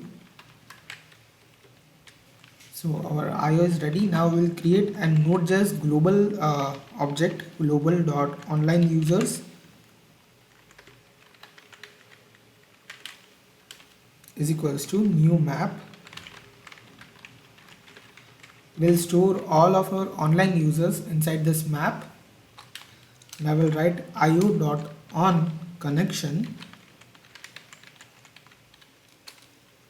We'll get the socket inside the callback function, and now we'll write global.chatSocket equals to socket. Now we'll write socket.on add user. We'll require the user ID from it, and we'll set online users dot set the user ID and the socket ID. Socket.id. That's it. And now whenever we have the socket.on send message, We'll grab the data, we'll write const send user socket is equals to online users dot get, and we'll write data dot to, and if the user is online, if send user socket, if the user is online, we'll write socket dot to send user socket dot emit message receive RECIEVE, and we'll write data dot message. So what we have written here is, first we had the connection, and whenever there is a connection we'll store the chat socket inside the global chat socket. And now whenever we emit add user from the front end, whenever the user is logged in, we'll establish a socket connection by add user. So we'll grab the user ID and the current socket ID and we'll set it inside the map. Now whenever there is an send message socket event emitted, so what we'll do is, whenever it is emitted we have passed data, so this data would have the to and the message.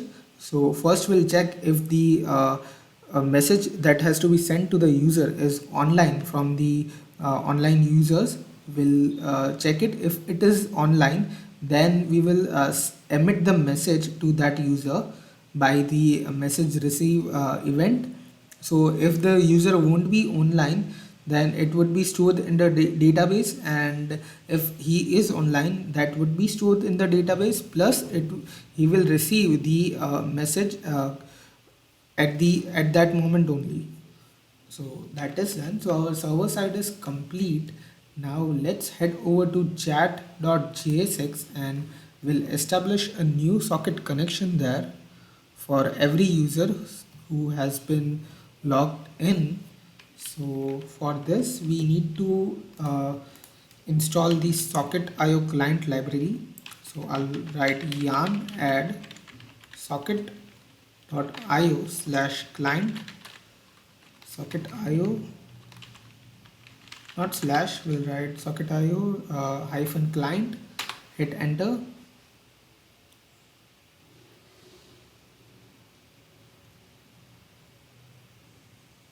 Wait for the package to be installed. Okay, it's installed. We'll start the server by yarn start. Let's close this, and we are gonna import the IO from socket. Import IO from socket IO client.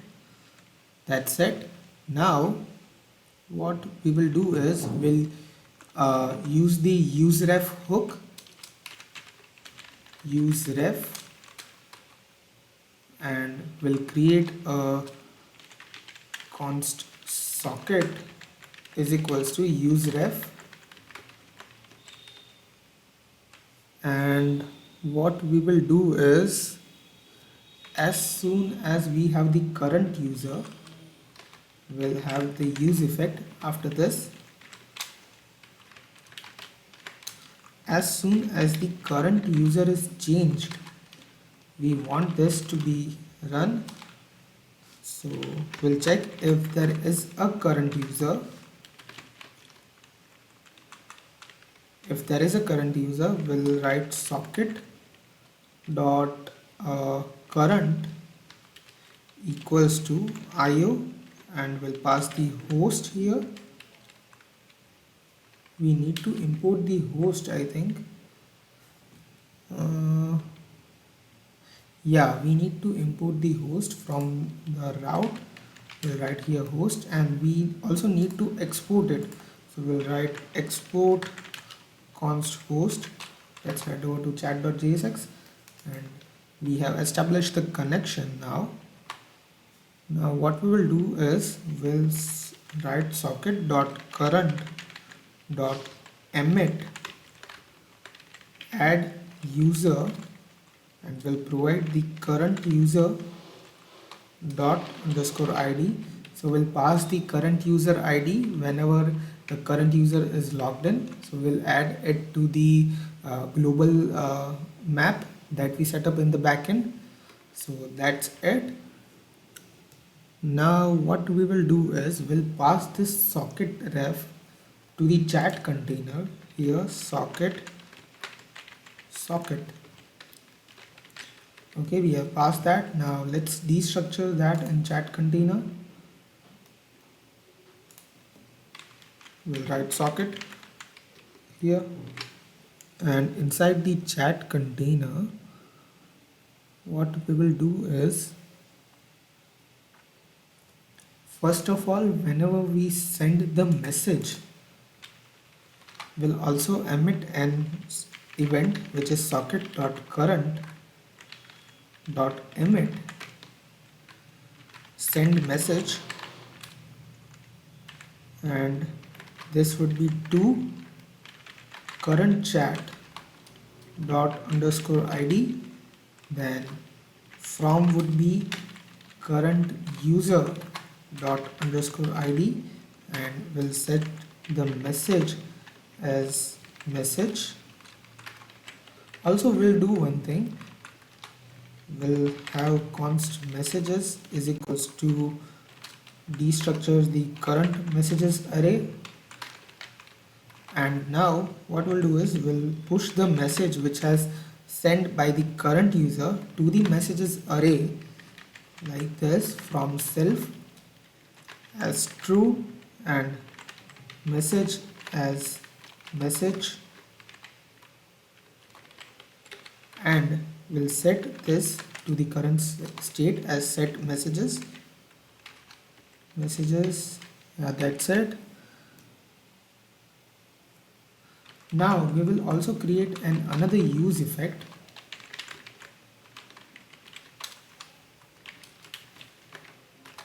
This would be run where, at the first time whenever the component is loaded, and if we have socket.current,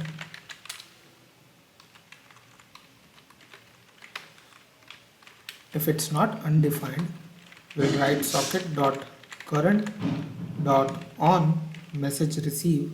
So we'll write the message receive event here, message receive. Let's copy this event from the backend so we don't make any mistakes inside the backend.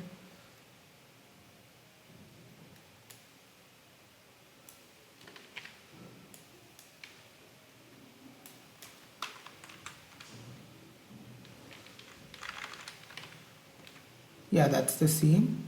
Now let's head over to chat container, message receive event, and we need the message here. We'll write set arrival message. So I think we haven't created an arrival message hook. We need to create that state. So we'll write const arrival message is equals to set arrival message is equals to use state, and we'll pass it as, I think we should pass this as null. Now at the end here we'll use that set arrival message, and we'll write what should we write?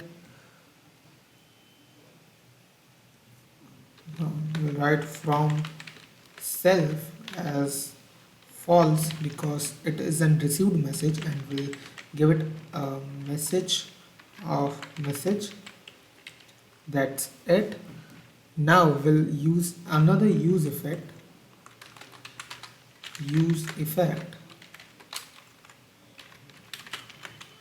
This would run every time when there is a new arrival message. And what we'll do is we'll grab the arrival message and set messages. We'll grab the previous messages. So now we'll have this array, we'll destructure the not destructure, we'll spread it and we'll have the arrival message here. Okay, that's it. And we'll also have an use effect here.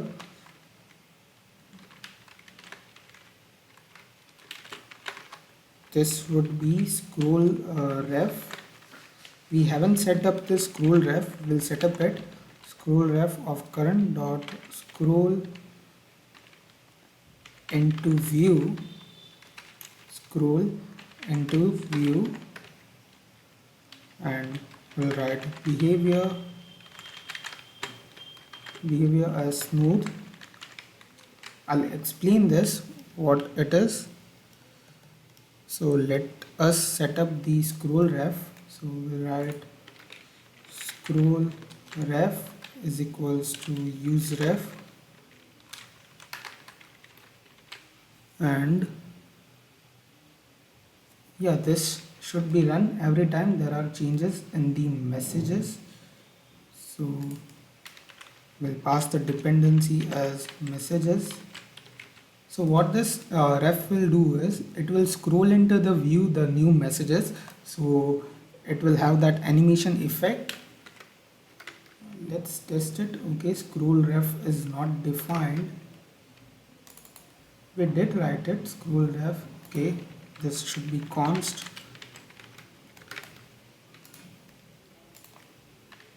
Hi. It's not working. Okay, it's here. Hello. It's still not working. Let's do one thing. Alright, hello again. Hello. Let's refresh this.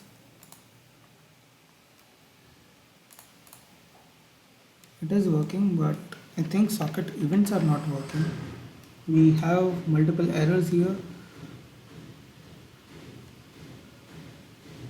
WebSocket connection to WS localhost 300 failed. Let's reload it.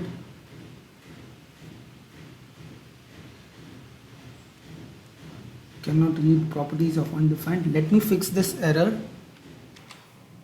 Okay, so I have found this error. This should be solved by here. We'll write an if condition here. We'll write current chat, and if there is current chat, then only do this. Let's refresh it, and yeah, it's okay. Now we'll remove this import, and we are gonna import a new package which is UUID. So I'll write yarn add UUID. This will generate unique IDs for the messages. Let's wait for it to install. It installed. Now yarn start. Let's close this. We'll import it here. Import v4 as UUID v4 from UUID, and what we will do is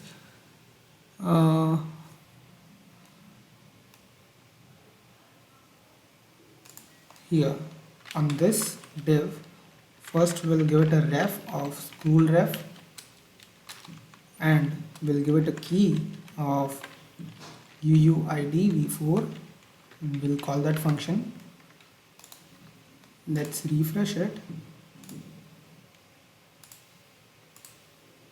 Okay, what error do we have now?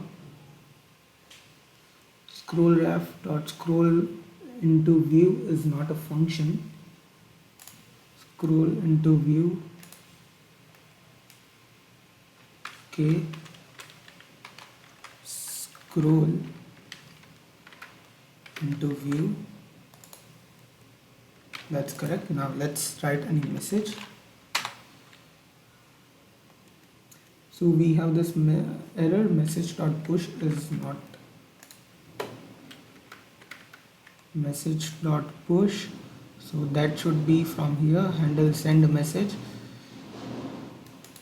This should be messages dot push. Now we'll write hey there again, and yeah, it is here. Now let's see if it has arrived here. Okay, it is here. Now let's write something here, hey there, hello. Okay, the message is here but it is blank. So what is the issue here? We need to solve it. Let's see if there are any errors in the console. No, there aren't any errors in the console. So we have this message receive, message, and I think we should console the message. From here we'll write console.log message, and let's send a message, hey Kishan.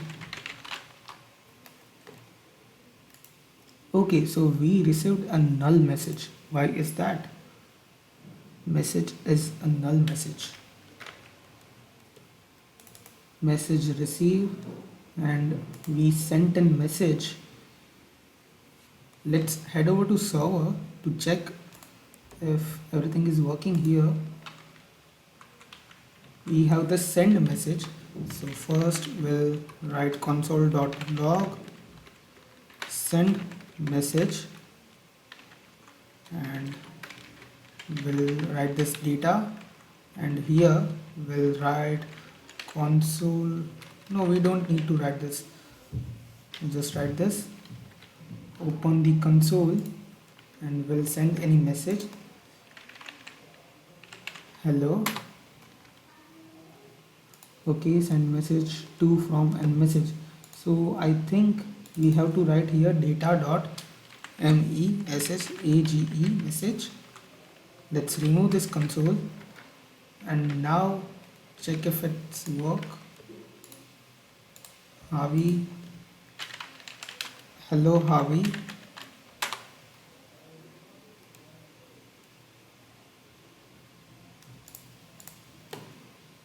We didn't receive the message.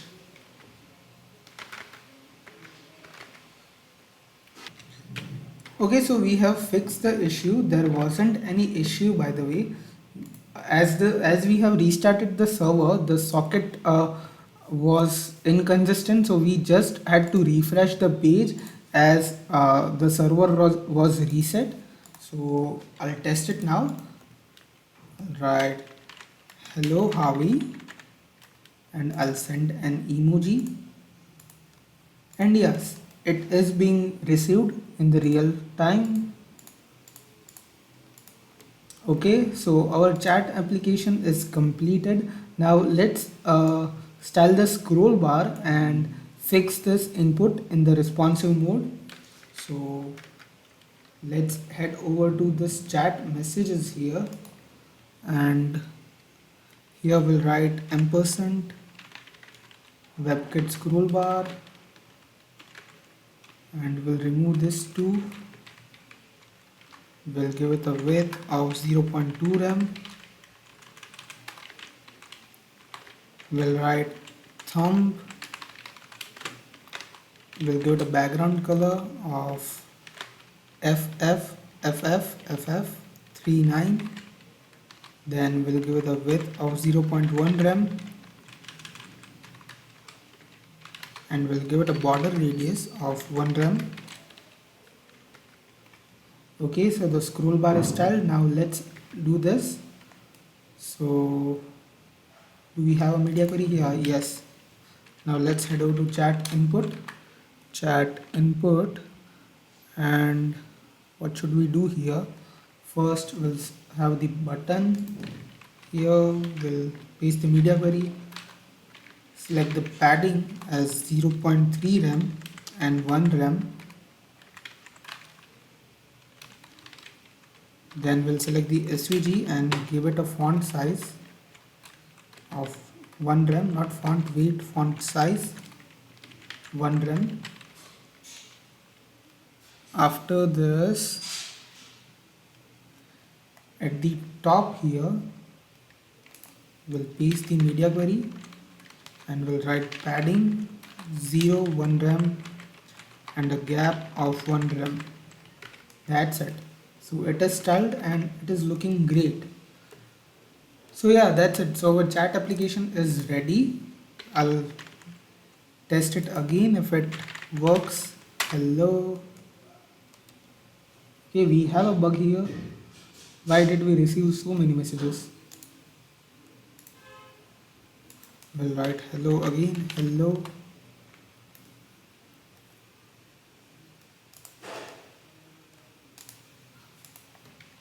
Hi. Hello. Hi. Okay, so there wasn't any bug actually. What was happening is as we saved the component and the component reloaded, so the socket was not maintained by the backend, so we had to refresh it. Now it will work perfectly as the development is complete and the socket is fixed now. So whatever we'll write now, it will work perfectly. We'll send emojis, send, close it, select any other chat, send. Yeah, it is working as you can see that.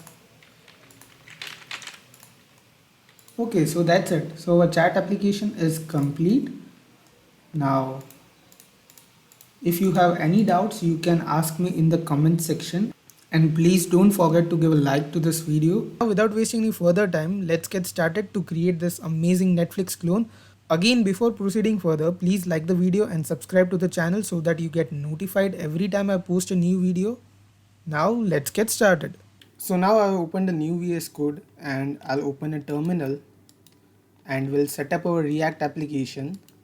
So I will write npx create -react -app at latest and the name of our React app, which is Netflix UI.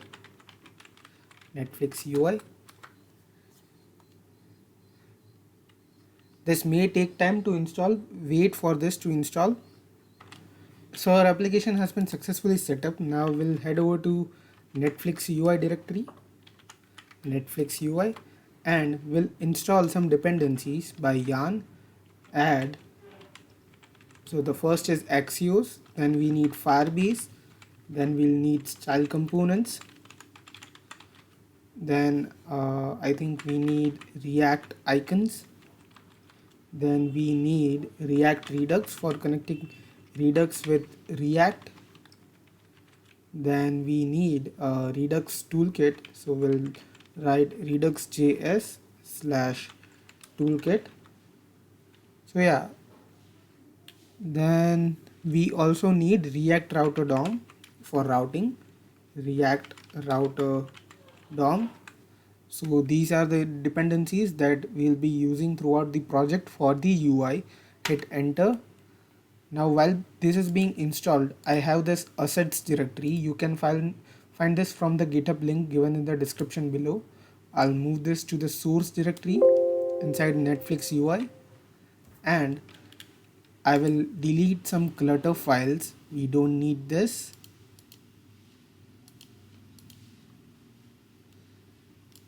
CSS, SVG, these two, delete, and inside index.js, we'll remove this function calls.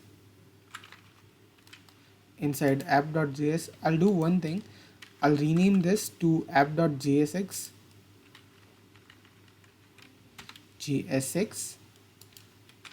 delete all of this code, write RFC, and yeah. While this is being installed, let's create new directories, which is components and pages. So all our pages of React would be inside this pages directory and the components would be inside this components. Now let's also create a new folder as utils and a store dot not a file, just a directory as store for Redux. Now let's start our application to test if it is working. Yarn start. Everything should work as expected.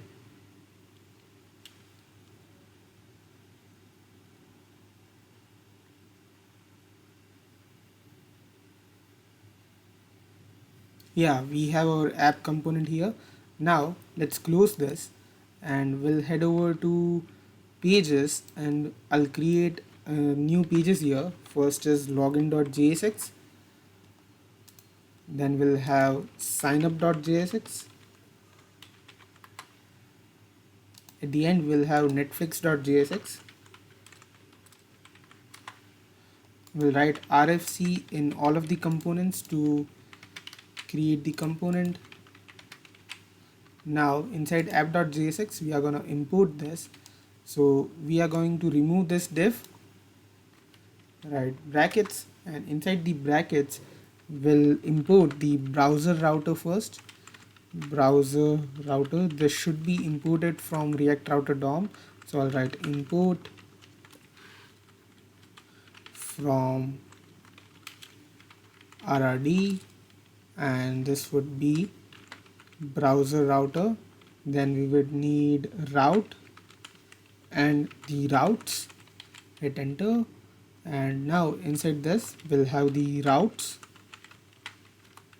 and inside the routes we'll have individual route component.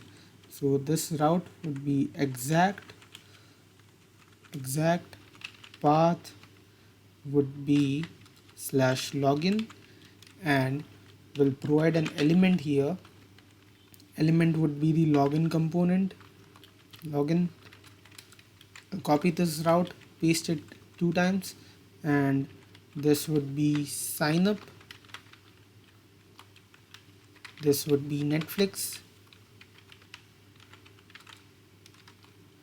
and the path would be sign up, and this would be Netflix, or else I'll just have this as / only, not Netflix. Now let's see. Yeah, we have a Netflix component here. Now we'll head over to sign up. Yeah, everything is working. So our base React setup is complete. Now we'll create the sign up component and connect it with the Firebase. So let's do that. So now before creating the component, we'll head over to firebase.google.com and we'll head over to console here, and we'll register our new project here. So we'll write React Netflix clone as the project name. Continue, select an account, default account, create project. This may take time, so I'll skip it. Okay, so our project is successfully set up. So now let's hit the continue button. We'll be redirected to the project. We'll register a web component. This would be Netflix clone. This should be anything. Register app.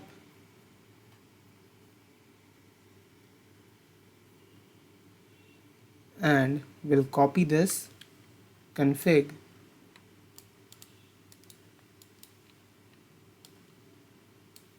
We'll do one thing. I'll copy all of this and head over to I think utils here, and inside here I'll create a new file as firebase-config.js. I'll paste it here. We'll remove the comments here because we don't need this, and not the analytics. We'll get the auth, so we'll write import get auth from Firebase/auth, and we have initialized the Firebase application, and we'll export Firebase auth is equals to get auth. So we'll pass in our application. So this Firebase auth will point to our Netflix clone application. So that's it. So our Firebase setup is complete. We'll also do one thing. We'll head over to authentication here and we'll register and sign up method. Get started. We have this email and password. We'll enable this, save. So yeah, our users will be available here. So we'll check it after our component is created. So let's do that. So now let's head over to signup.jsx, and what should we do here? So first we'll import some things. So first we'll be needing, I think, background image. So we'll write import background image is equals to, not is equals to, from assets, and this would be background image. I think background image should be a component, not an asset. So we'll remove this and we'll create a new component as background image.jsx and a new component as header.jsx.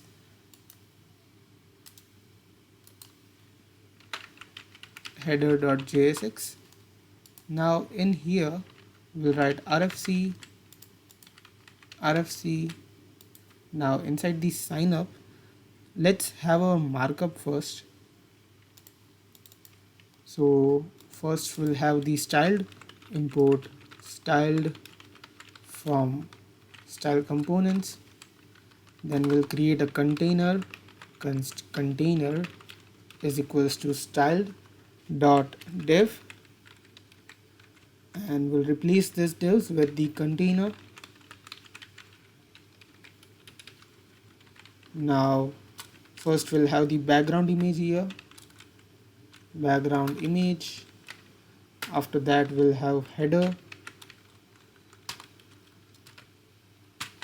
then we'll have a div with a class name of body dot flex dot column dot acenter dot jcenter. I think we have to register this classes inside the index.css, not register, we have to create them. We'll create it. Then we have a div with a class name of text and a flex and a column.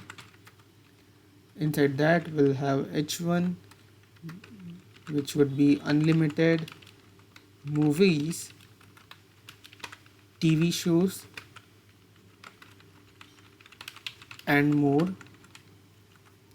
Then we'll have an h4, watch anywhere,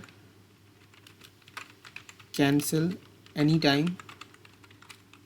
After that we'll have an h6, which will have ready to watch,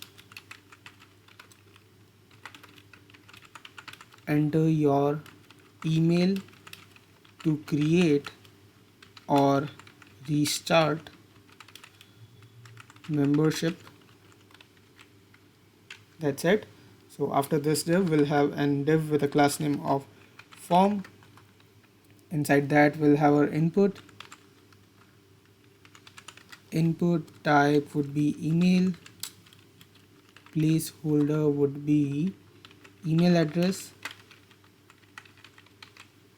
Then we'll also give it a name of email, and after this we'll have an input with type as password, then a placeholder as password and a name as password as well,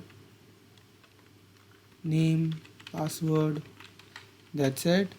And after this we'll have a button which will have text as get started, and after this button we'll have another button which would have text as login. Hit save. Let's check everything here. Yeah, we have everything here. So this is unlimited.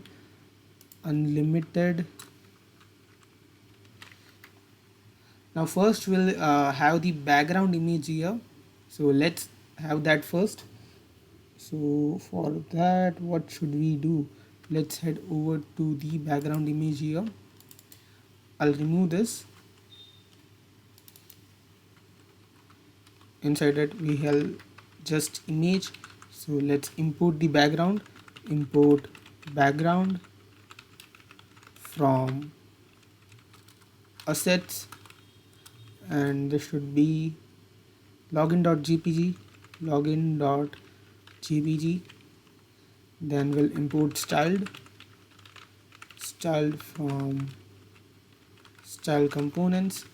This should be an container. Const container is equals to styled dot dev. We'll replace this with container, and the source would be background, and this should be background as well. Let's check. We have our image and the text is here. So what we'll do is we'll fix this image as the background and grab all of this text over this image. So first let's give this image an height of 100 viewport height, a width of 100 viewport width. Let's grab the image, give it a height of 100 viewport height,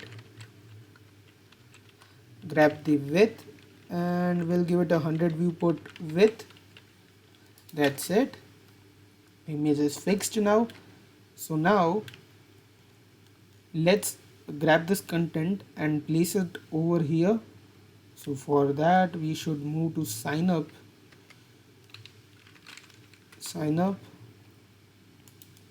and we'll give it a position of relative.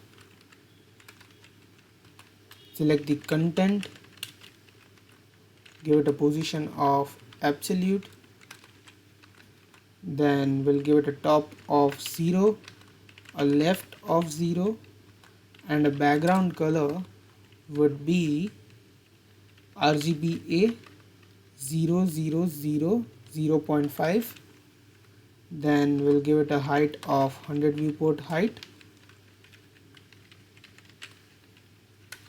We'll give it a width of 100 viewport width, and we'll give it a display of grid and a grid template column, not grid template column, rows of 15 viewport height and 85 viewport height.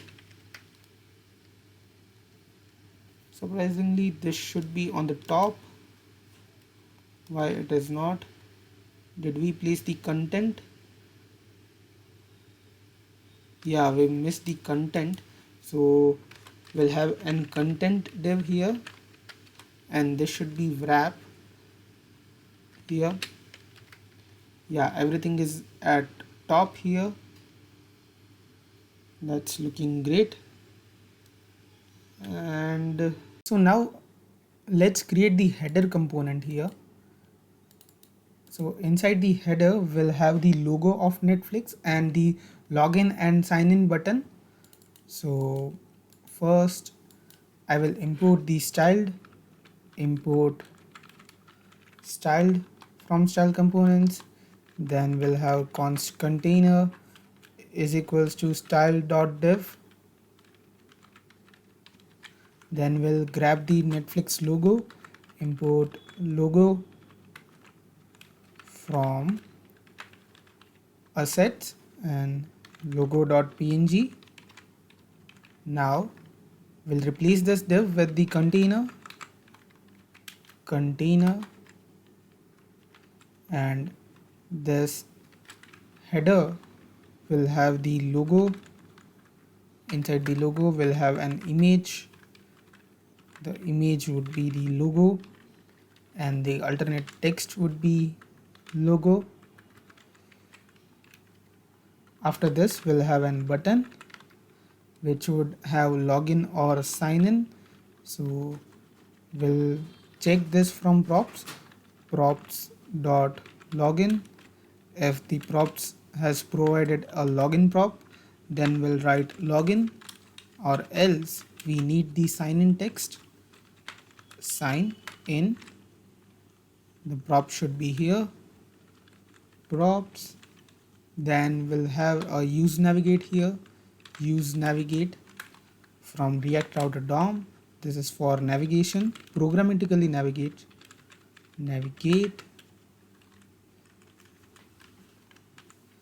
That's it. Now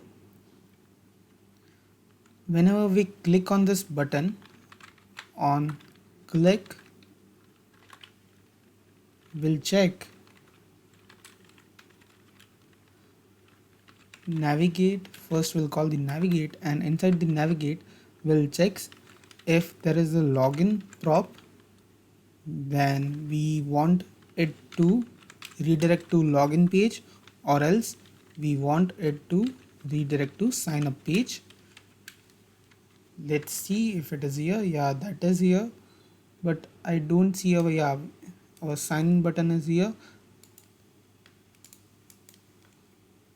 I think we need to style this further. Yeah, let's style this further first. So in here, let's write padding of 0 and 4 rem.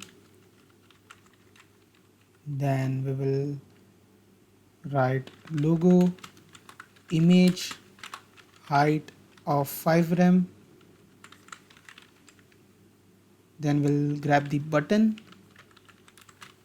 give it a padding of 0.5 rem, 1 rem. Okay, my bad. Cut this, paste. Then background color, this should be hexadecimal E50914. That's it. After this, we'll give it a border of none. Then we'll give it a cursor of pointer. We'll also give it a color of white. Give it a border radius of 0.2 rem.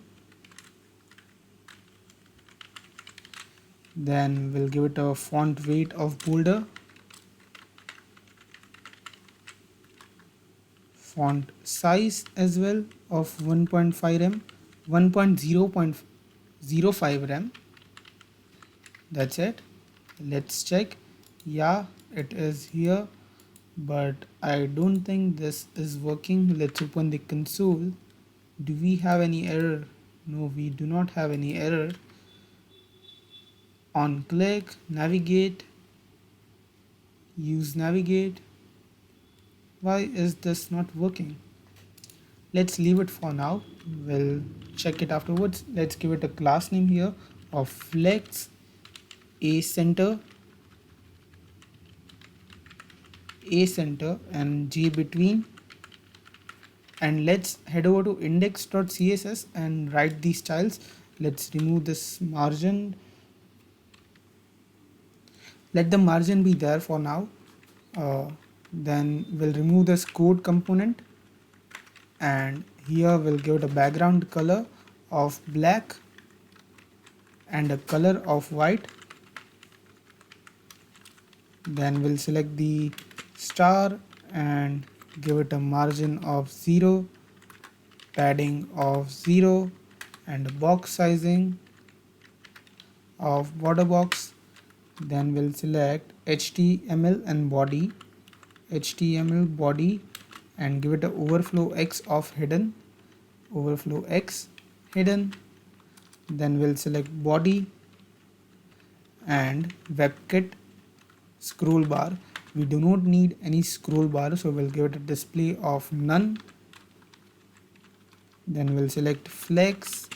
This is a class name, so we'll give it a display of flex column, flex direction of column. This is just the utility classes which is being used in majority of components. So For not repeating them, I have written it here: J center, J between, and justify content center. After this, A center, align items center. That's it. Let's check it. Yeah, everything is looking perfect. Let's head over to login. I think we have to pass the login prop. Let's head over to sign up and I'll pass the login prop here. Login. Yeah, this is working now. But why this is in center? Header, line center, justify content between. Justify content between is not working. Flex A center, J between. So let's head over to index.css. J between, justify content, space between. Is the class name proper? Yeah, it is. Let's inspect this.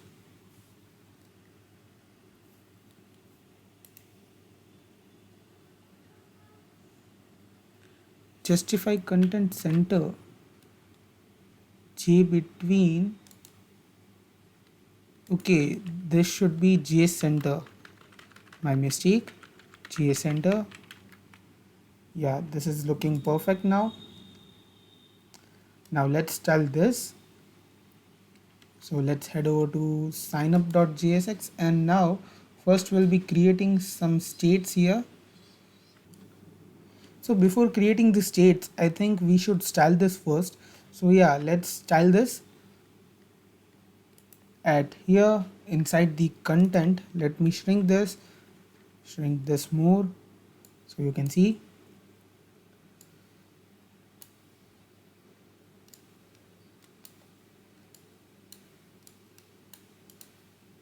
Okay, I think this is the smallest size it could shrink to.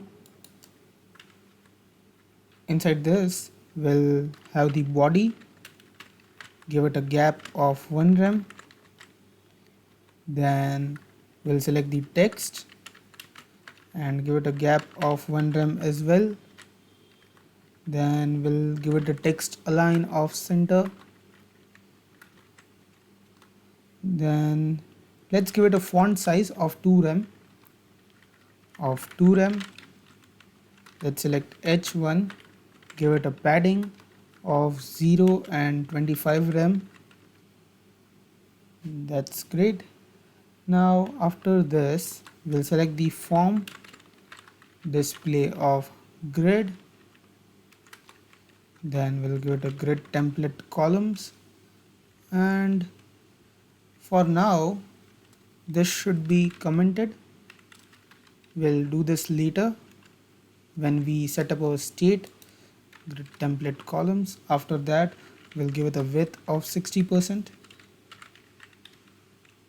Then let's select the input color of black, border of none,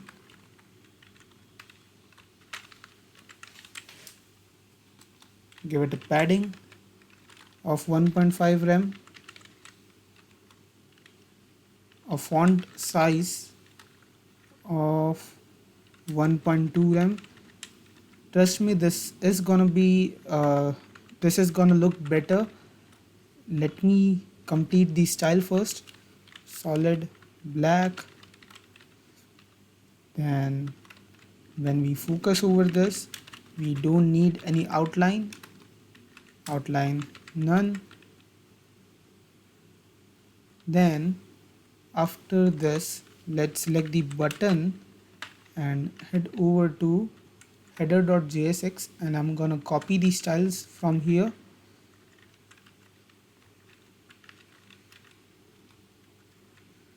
Background, padding, yeah, everything is same. That's it. Then after this we'll have another button and everything will go same for this. Let's remove the border radius from this button. Yeah, this is good. Now we'll have a grid here. So let's do that. For that grid, first we'll have to create a state. So above here, I will write use state, and this would be false. The state would be for showing the password button or the get started button. So first we'll write show password, set show password, then at the end here, first we'll inside the container we'll pass show password equals to show password, and in the get started here, what we will do is we'll write not show password, then we want to show this component or else, and on the click of this, on click set show password, set show password to true. Now inside of here, this is name,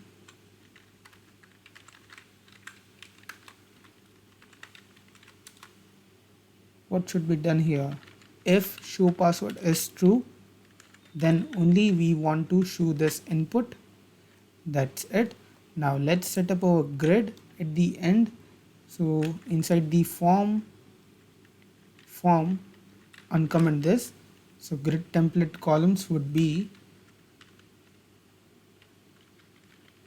show password. Let me increase the size. Show password. If show password is true, then we will return 1FR and 1FR. Let me increase the size so you can see 1FR 1FR, and if it is not, we need 2FR 1FR. That's it. So yeah, this is looking great. Now when we click over this button get started, it will show this, and this will show login. This should show the sign up, not login. So let's head over to here, and this should be sign up. Now let's create a state for maintaining the values. So for that we'll write const form values and set form values equals to use state. We'll create email as blank, password as blank. So after this, what we'll do is inside this input we'll control this using value as form values dot email. Then we'll have an on change here, on change. This should be set form values, set form values. We'll grab the event and we'll set form values first, and we'll write e dot target dot name and e dot target dot value. That's it. So what we are doing here is we'll grab the event object, set the form value and destructure the current form value. So here we are just setting the email, the password, but the password string should remain the same. So we are destructuring it, and then we'll write e.target.name, which is email, and e.target.value, which is the value of this input. So that's it. Now let's copy this. I'm gonna copy this and we'll just do the same for password, and we will change this to password. That's it. Now let's create a handler to handle the sign in. So we'll have const handle sign in equals to async, and we'll just console the form values first. Form values, so this should be called on the click of this button. On click, handle sign in, we'll pass handle sign in. That's it.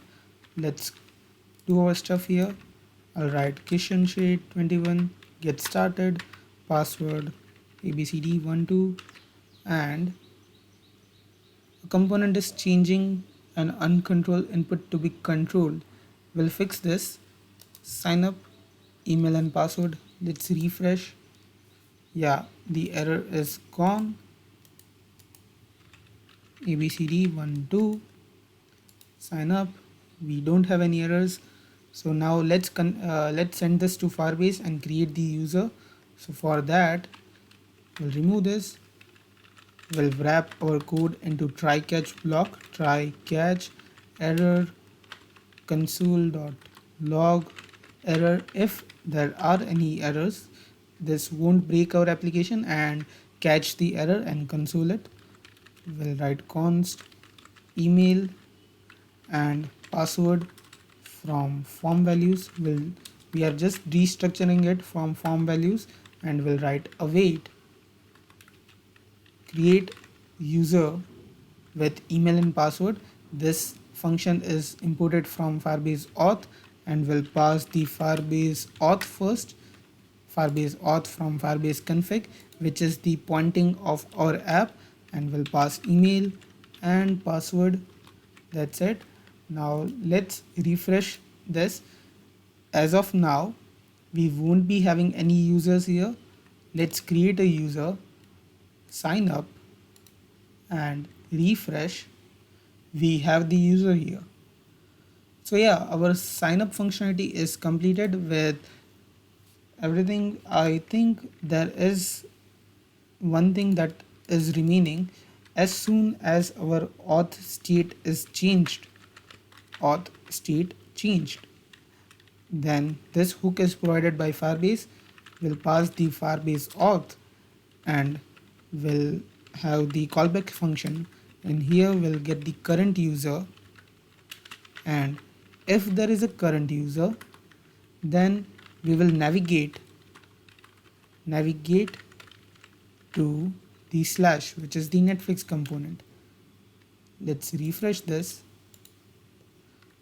I think we must have missed something. The email should be changed. Let's write 22 here.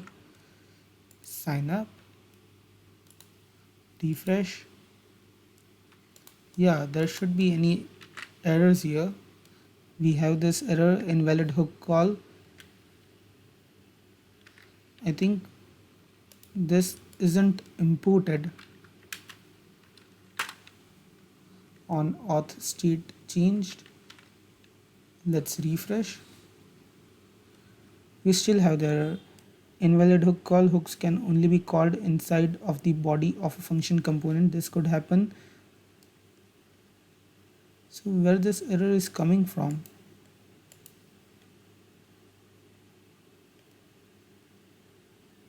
signup.jsx.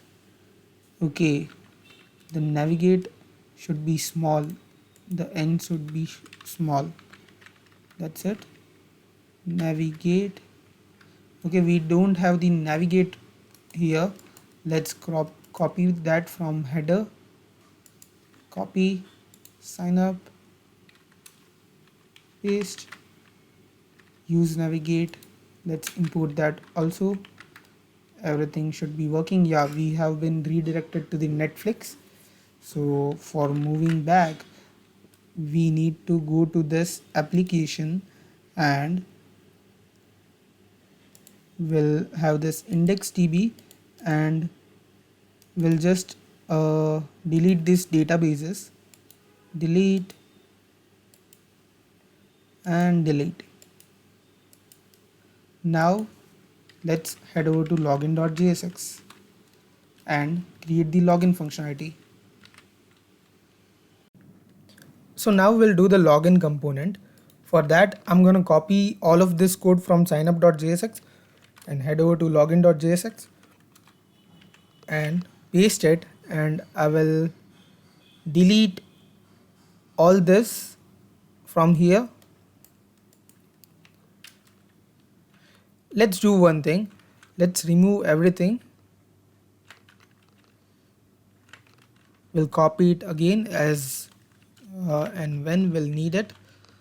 Then we'll change this to login and we'll change this method to sign in with email and password. We'll remove this import.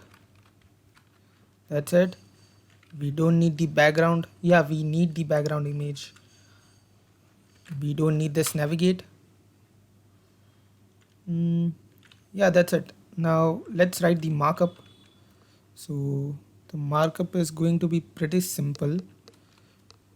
Inside the container, we'll have the background image. Then we'll have a div with content. Inside that, we'll have the header.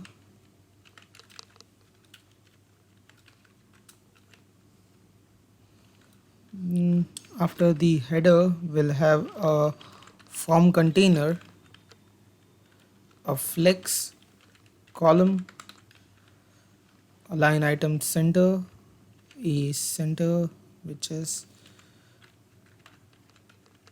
then we'll need JCenter, hit enter, and inside this we'll have another div with class names as form, flex, column, a center, JCenter. That's it. Inside this we'll have a title div. Inside that we'll have an h3 with text as login. After this we'll have a container with class name as flex and column, and inside this I'm going to go to sign up and I'm going to copy these both inputs in this button, copy, head over to login, paste, and I'm going to remove this conditional show password, this, also this. I'm going to remove this and we will change this get started as login. Then we made a mistake here while copying. We need this component, login. That's it. I think we omitted the on change. That's it. Everything should work perfectly. Also, we don't need this. And this function would be handle login. Handle login. Let's write here handle login. We don't want to pass anything, so we will just pass in the reference here. That's it. Let's head over here. Yeah, it's great. Now let's try to log in. ABCD12 login. Yeah, it's working perfectly. Let me try one thing. I have to delete the user. delete database. Okay, delete database. Let's head over to login. Let's style this first. So in here, what we don't need is from the body, we are going to remove all of this. After this,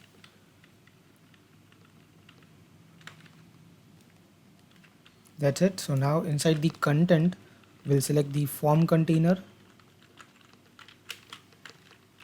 give it a gap of 2 rem, give it a height of 85 viewport width, no, 85 viewport height. Then we'll select the form, give it a padding of 2 rem, background color would be hexadecimal 000000 B0. This is B0.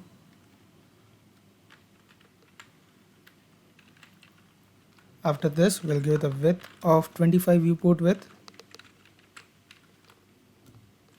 a gap of 2 rem.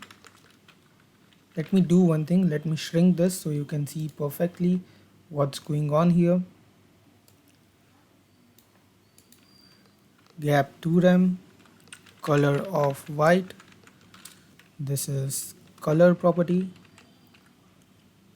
Then let's select the container, give it a gap of 2 rem. Then select the input inside it, give it a padding of 0.5 rem and 1 rem, and let's also supply a width of 15 rem. That's it. Then I think we'll have the styles for button. Let's copy the styles from sign up.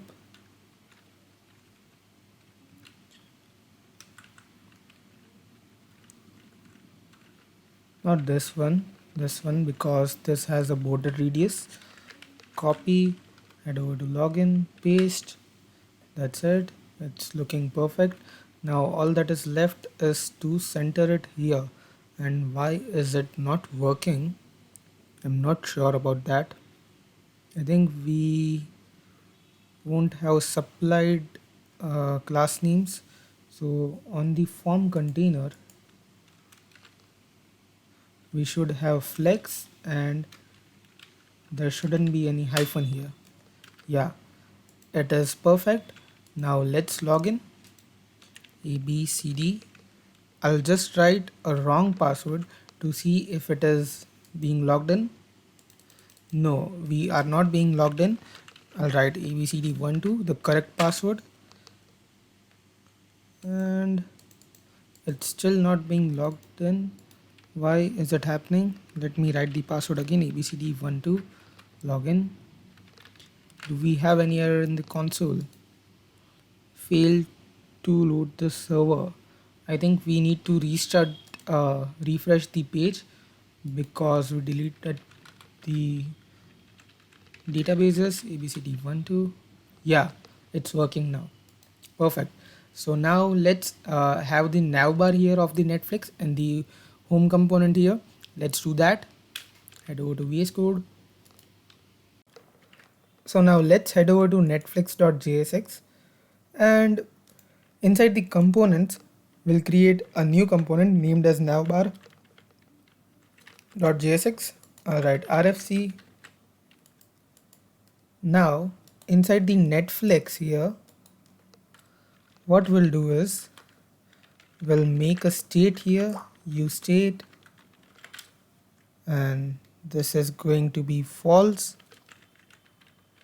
and the names would be scrolled is scrolled and set is scrolled. That's it. And now we'll do one thing. We'll have a window.onScroll. We'll register an event listener here. Whenever it is scrolled, we'll check the window dot page y offset, if it is equals to 0, then we'll set s scrolls to false, or else we'll set it to true, and we'll return window dot on scroll equals to null. This is going to be an function, and we'll call the navbar here navbar, and we'll pass the is scroll prop here is scrolled. I'll explain this functionality when the navbar is complete. So we'll head over to navbar.jsx and let's style the navbar here. So what should we do here first? Let's create a styled container. So we'll write const styled. Sorry, we have to import style from style components. Const container is equals to style dot div, and we'll have a container here. Now let's create a links array. Links equals to name. We need object which would have name as home, then the link would be slash. I'm gonna copy this and paste it. Let's change the link to TV. This is going to be movies. This should be my list, and let's have the text here, my list, movies and TV shows. That's it. Now inside this navbar we'll have a nav with a class name of flex, and we'll have the dynamic class here. So flex, and after that we'll check if there is a is scrolled prop here. So we need to destructure that from here, is scrolled, and I'm going to use that here, is scrolled. If it is true, then we'll pass on the scrolled class, or else we'll have the empty class here written. Now inside this nav we'll have a div with a class name of left, of flex, and align items of center. Then let me do one thing. We can shrink this so you can see everything. Yeah. Then inside here we'll have a brand. Also we'll pass flex, a center, j center, and inside of here we'll pass image source as a logo. This is also the logo. Let's import the logo from the assets. Import logo from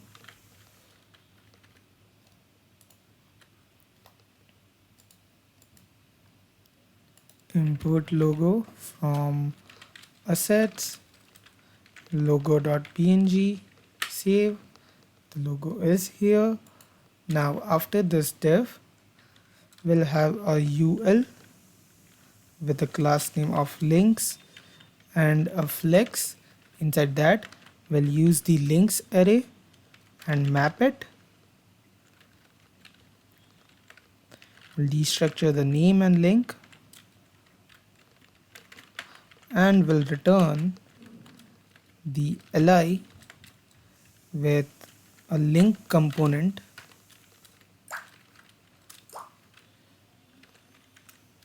Here goes the name, and the to prop would have the link. Also we'll pass a key here. Key would be the name. That's it. Unexpected use of name. Okay, this is name here, not pname. That's it. So after this div, we'll have a right flex a center. Then inside that, we'll have a div with a class name of search. And this is going to be dynamic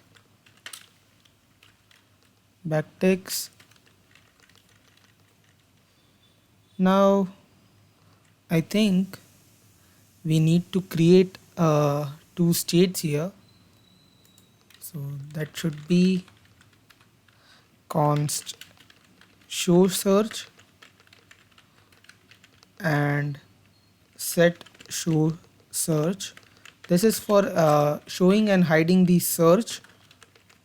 Use state as false. Copy this, paste it. Let's change these values. This is input hover. Whenever we hover over this search input, we'll set it inside this state. Set input hover. And this is also false. Now let's use it here. Inside the search,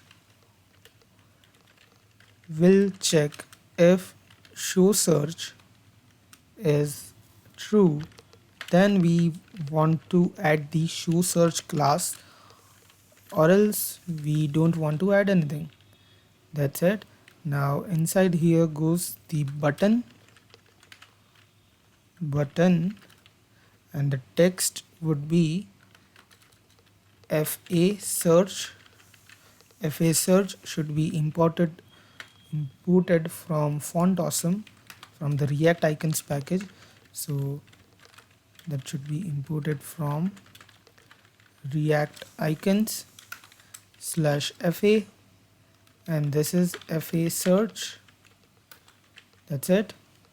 Now we'll also provide on focus event here. On focus, will set show search to true. Whenever we focus over this, so we want to show the input, then whenever we don't have the focus here, we will first check if there is not input hover. If not, then we'll set show search to false. I'll explain this code in a minute. Then after this button, we'll have the input, type as text, placeholder as search, as capital. Now on mouse enter, we'll set input hover to true, and on mouse exit, on mouse leave, we'll set input hover to false. That's it. And on blur, we'll set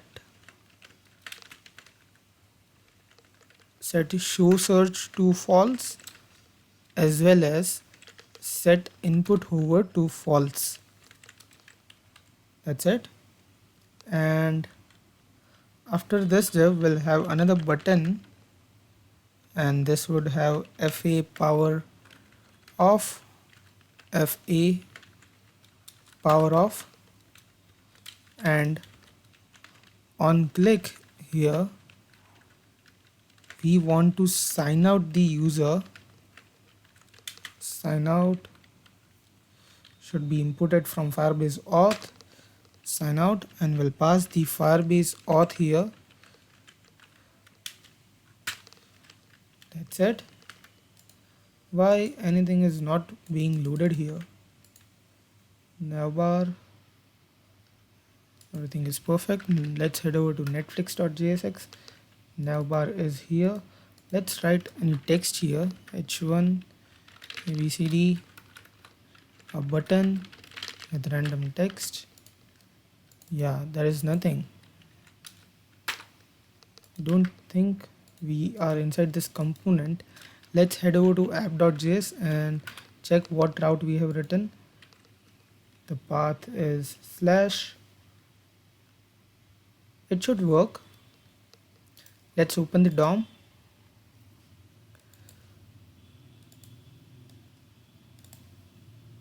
Body. Oh, we don't have anything inside the root. Let's head over to login. Yeah, login is coming, but there is no content inside the slash route. Element is Netflix. Let's head over to Netflix. I think let's reload the application.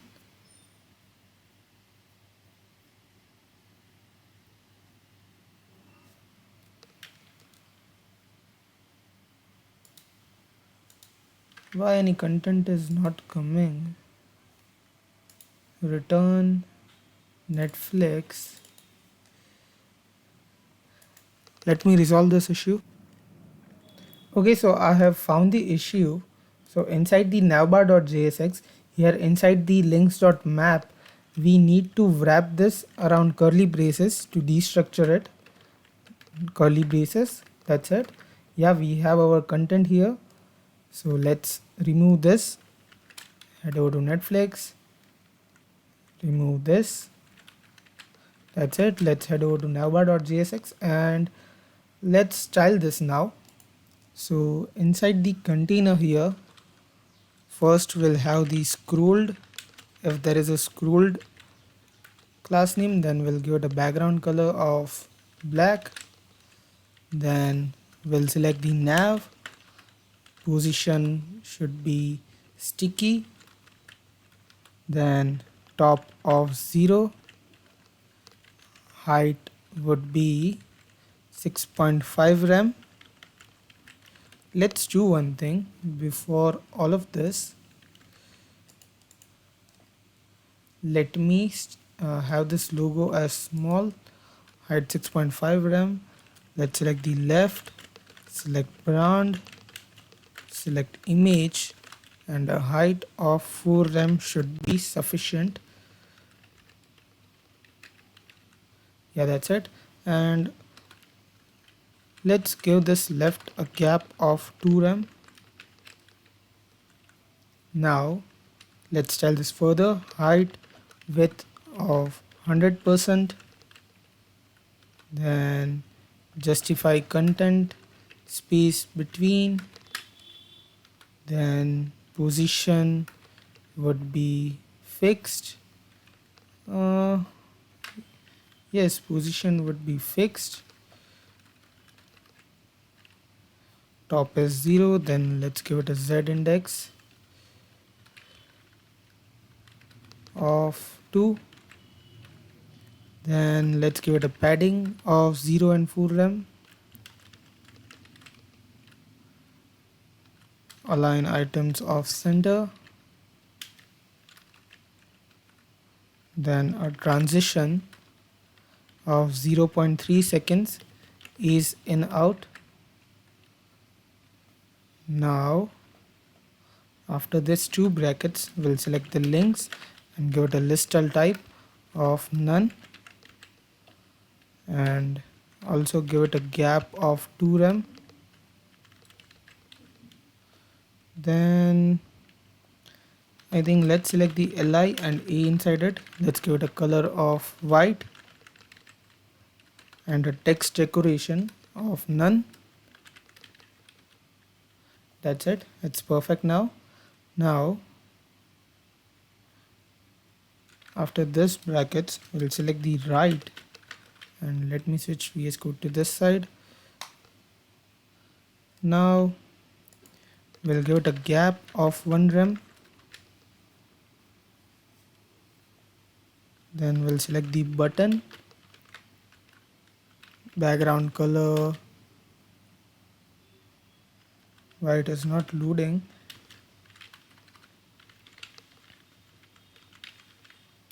background color of transparent.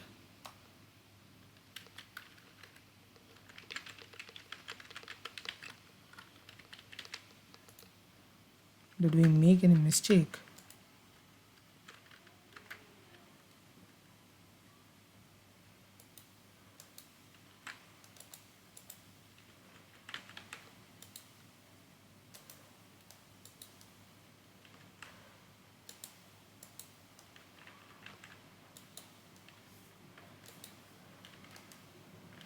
Okay, after this, let's give it a border of none, then cursor of pointer. When we focus over the button, we don't need any outline, outline none. Then we'll select the SVG inside it and give it a color of hexadecimal F34242. Then let's give it a font size also of 1.2 rem. After this, we'll select the search, give it a display of flex, gap of 0.4 rem, align items of center, justify content of center, a padding of 0.2 rem, padding left of 0.5 rem. That's it. Now let's select the button, give it a background color of transparent,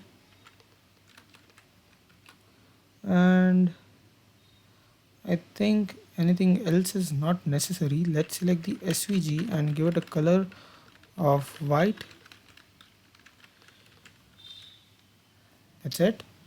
Now after this button, let's select the input and we'll give it a width of 0, opacity of 0, visibility of hidden, transition of 0.3 seconds is in out, and a background color of transparent. After this, we'll give it a border of none. Also, we'll give it a color of white. Then when we focus over this, so inside this focus, we'll give it an outline of none. That's it. Now, when we have the show search class, we'll give it a border of 1px solid white. We'll give it a background color of RGBA 0, 0, 0 and 0.6. Also, let's select the input, give it a width of 100%, opacity of 1, visibility of visible, and a padding of 0.3 rem. That's it. Let's test it. Yes, it is coming and going. We can type it. Everything works perfect. Now let's test this logout functionality.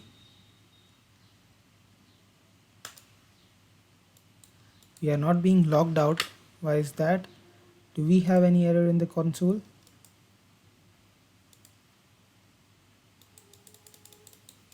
Let's head over to navbar here. On click, sign out, Firebase auth. Is this function imported at the top? Firebase auth sign out is imported. So let's do one thing.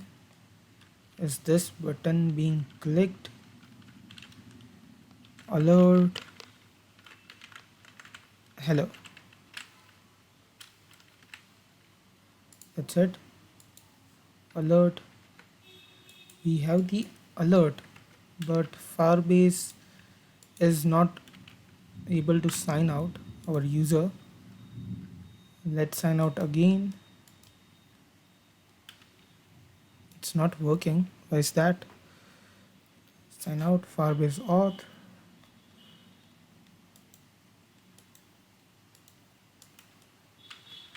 Let's head over to login. Yeah, I think we are being logged out, but what is being happening is that we haven't written any navigate function here, so we need to write it inside the Netflix. Yeah, we can write it here as well on auth state changed. So let's head over to login.jsx and we'll copy this function. Copy, head over to navbar, paste it here. Let's import this on state changed, and if there is not a current user, then we want to navigate to the login. Navigate is not a function, so we have to create that. Const navigate is equals to use navigate. Yeah, it is automatically, we are being redirected. Now let's log in. ABCD12, log in, log out. Let's remove that alert.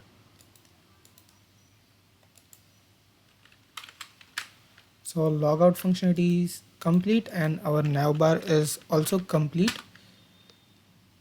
Now let's have the hero component here of Netflix.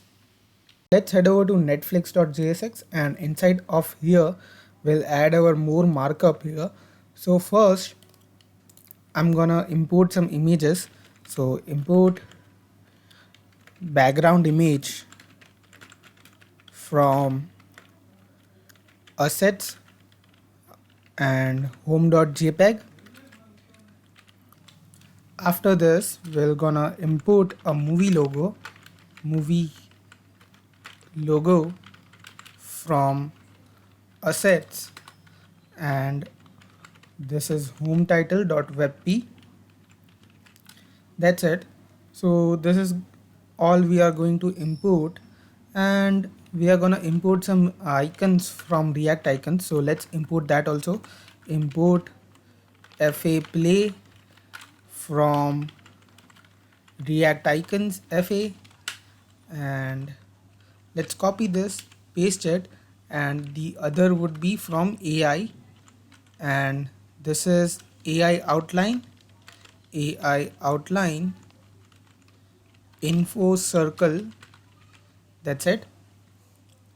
Now after this navbar here we'll write a div with a class name of hero. Inside that we'll have an image source would be background image,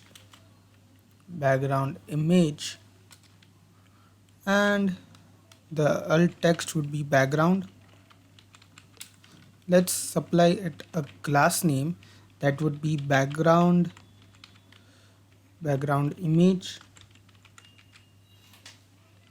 After this div, after this we'll have a container div. Inside that we'll have the logo.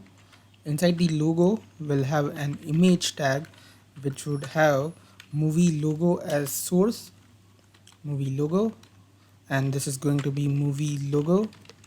After this div we'll have div with class name as buttons and flex.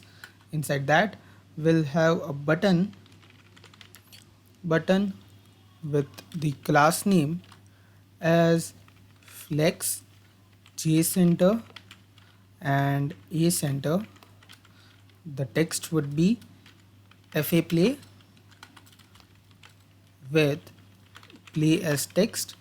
After this let's copy this, paste it, and this is going to be AI outline circle, info circle, and this is going to be more info. That's it. So our markup is done. So we have to style this. So let's do this. And actually, yeah, our navbar is working when so this code, yeah, this one. So whenever we scroll it, we have registered an event listener. So whenever the page scroll height is more than 0, then we will supply the is scrolled prop to the navbar, and whenever the is scroll prop is true, so the navbar background color would be black instead of transparent. So that was for that. So now let's style this more. So let me shrink this, and we have to convert this to the style component. So I will import styled from style components, then we'll create a const container is equals to style.div, and we are going to replace this with the container, and this is going to be container as well. That's it. Now inside this div, first we'll give it a background color of black, then let's select the hero, give it a position of relative, and select the background image, and we'll give it a filter of brightness of 60%. That's it. So the brightness is decreased. Now let's select the image and give it a height of 100 viewport height and a width of 100 viewport height and a width of 100, not 100, yeah, 100 viewport width. That's it. Now let's select the container and give it a position of absolute, and we'll give it a bottom of 5 rem. That's it. Now let's select the logo and the image inside it, give it a width of 100% and a height of 100% as well, height width 100%, and the margin left would be 5 rem, margin left 5 rem. Now after that we'll have the buttons. This is the class, so dot buttons, margin 5 rem. After that we'll have it a gap of 2 rem. Then we'll select the button, font size of 1.4 rem and gap of 1 rem. Border radius would be 0.2 rem. A padding of 0.5 rem and a padding left and right, padding left of 2 rem, padding right would be 2.4 rem. That's it. Now let's give it a border of none. After that we'll give it a cursor of pointer, transition 0.3 seconds, ease in out, and whenever we hover over this, we want the opacity to 0.8, and we'll select the ampersand nth of type, and this is going to be second, and we'll give it a background color of RGBA 109, 110 and 0.7.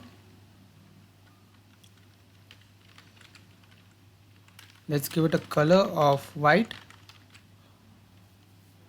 and we'll select the SVG inside it and give it a font size of 1.8 rem.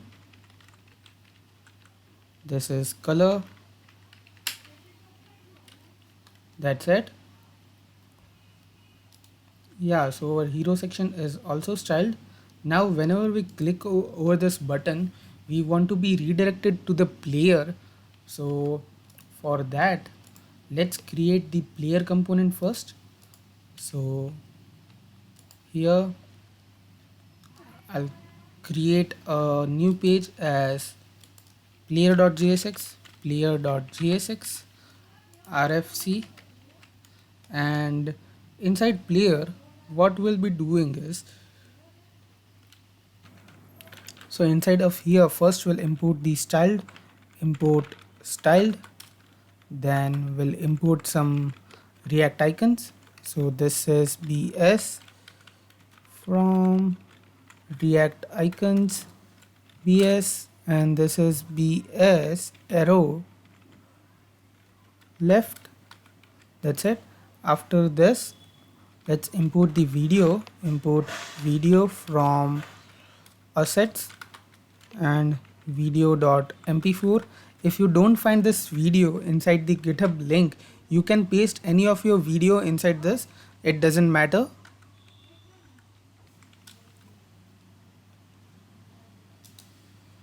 After this, we'll create a const container is equals to styled dot dev, and we'll replace this with container. And now inside of this, let's have a div with a class name of player, div with a class name of player. Inside that we'll have the back button. Back would have bs arrow left, and after this we'll have the video tag, video with the source as video, and we'll also pass the autoplay, then we'll pass loop, we'll pass controls, and we'll pass muted. That's it. Now let's import the use navigate hook from React router DOM and create the navigation const navigate equals. So this should be above the return. Navigate is equals to use navigate, and on click of this we want to navigate to -1, which is the route below, before the route we head over to the video page. So now inside app.jsx I'll create a new route here. Route will pass exact path equals player element equals to video, no, player. That's it. Now let's head over to netflix.jsx, and on this button, on the click of this, on click, we want to navigate to the player page. So for that we also have to import the use navigate hook. Let's copy that from the player and paste it here. Let's also import use navigate. That's it. Let's click over this. Yeah, we are inside the player page, but we have to style this, so let's do that. Now inside the player, what should be done? Yeah, so first we'll select the player inside this. Player width of 100 viewport width and a height of 100 viewport height. Then we'll select the back, give it a position of absolute and padding of 2 rem, z index of 1. Then let's select the svg, give it a font size of 3 rem, cursor of pointer. Let's select the video, give it a height of 100%, a width of 100%, and an object fit of cover. That's it. Yeah, it's looking perfect now. Also the picture in picture mode would be here because of the native video element. Play. Yeah, it's working perfectly. So now we'll grab the movies from the TMDB API. For that, first we have to set up a Redux, and we'll call the API for the TMDB API from Redux Toolkit only. So let's do that. So now first we'll get the TMDB API from the DMDB website. So head over to this website. You can find the URL of the website from description of the video. So we are going to use the MovieDB database API. So for getting the API, go to the introduction section and click here the API link, then join TMDB, grab a username. I'll write Kishan Sheet 21. Password would be anything of my choice.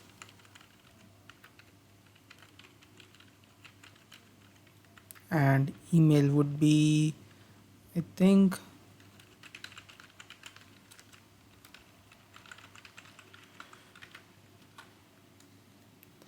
email is already taken. No worries.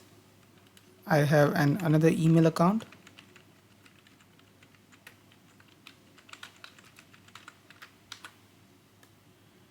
Account verification required. So I might have received an email link in my email address. So I'll do that. You check your email address if you have received any. Okay, so I click the link and I will log into my account. So inside this page, head over to this create section, click this developer, accept the agreement. Name of our application would be Netflix clone. There's no URL, we'll just write Netflix clone, Kishan, Sheth, and this is this temporary address, temporary address to state.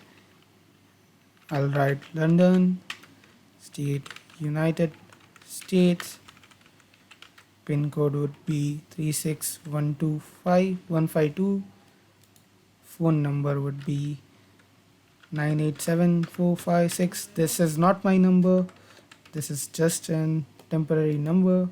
Submit. Authentication application URL is required. Application please summary. So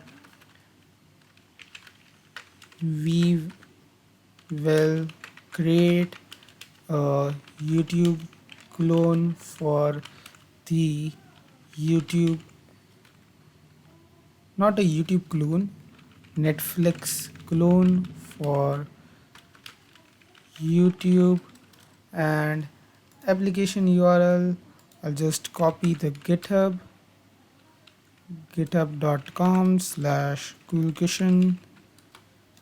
I'll just copy this and we'll try to paste this, submit, and yeah, it worked. We need this API key, so I'm gonna copy this and I'll just have this page open, and when I need it I'll just copy it. So now what we will do is we'll just create a constants file and have the API key stored in there. So head over to this utils, we'll create a constants.js. I will write export const API underscore key, and this is gonna be that key. After that we'll write export const tmdb underscore base underscore URL equals to https://API.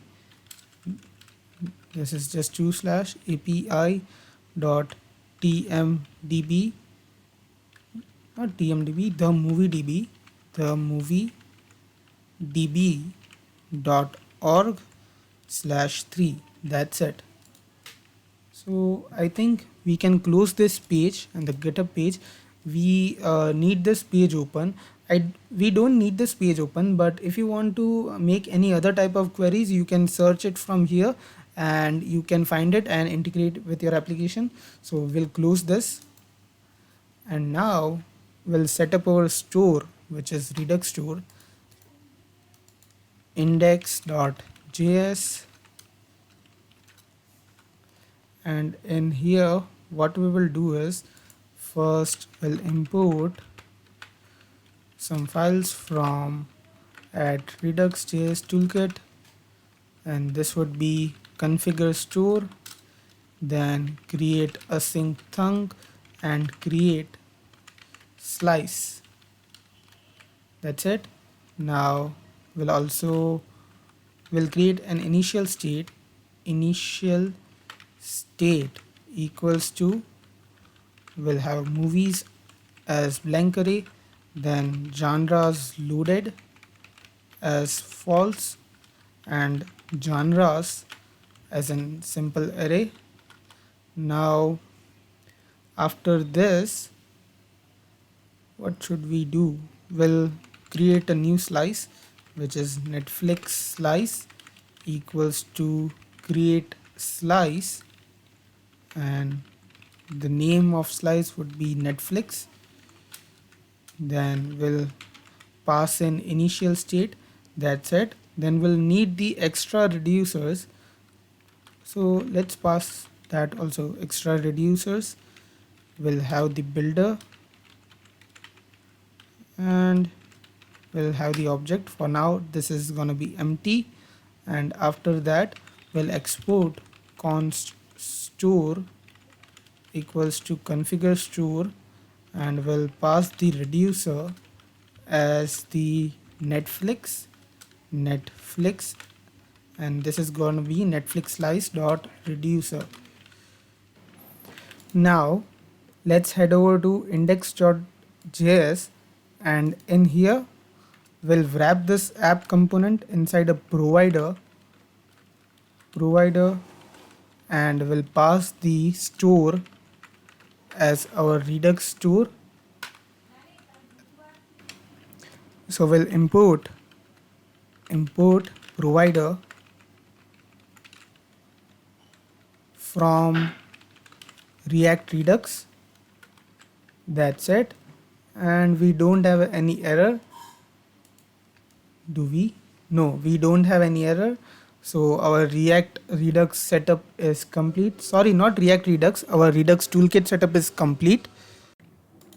So now let's grab the genres from the MongoDB API that is gonna be used for the movies. So here, after the initial state, I will create a new function, export const get genres is equals to create async thunk,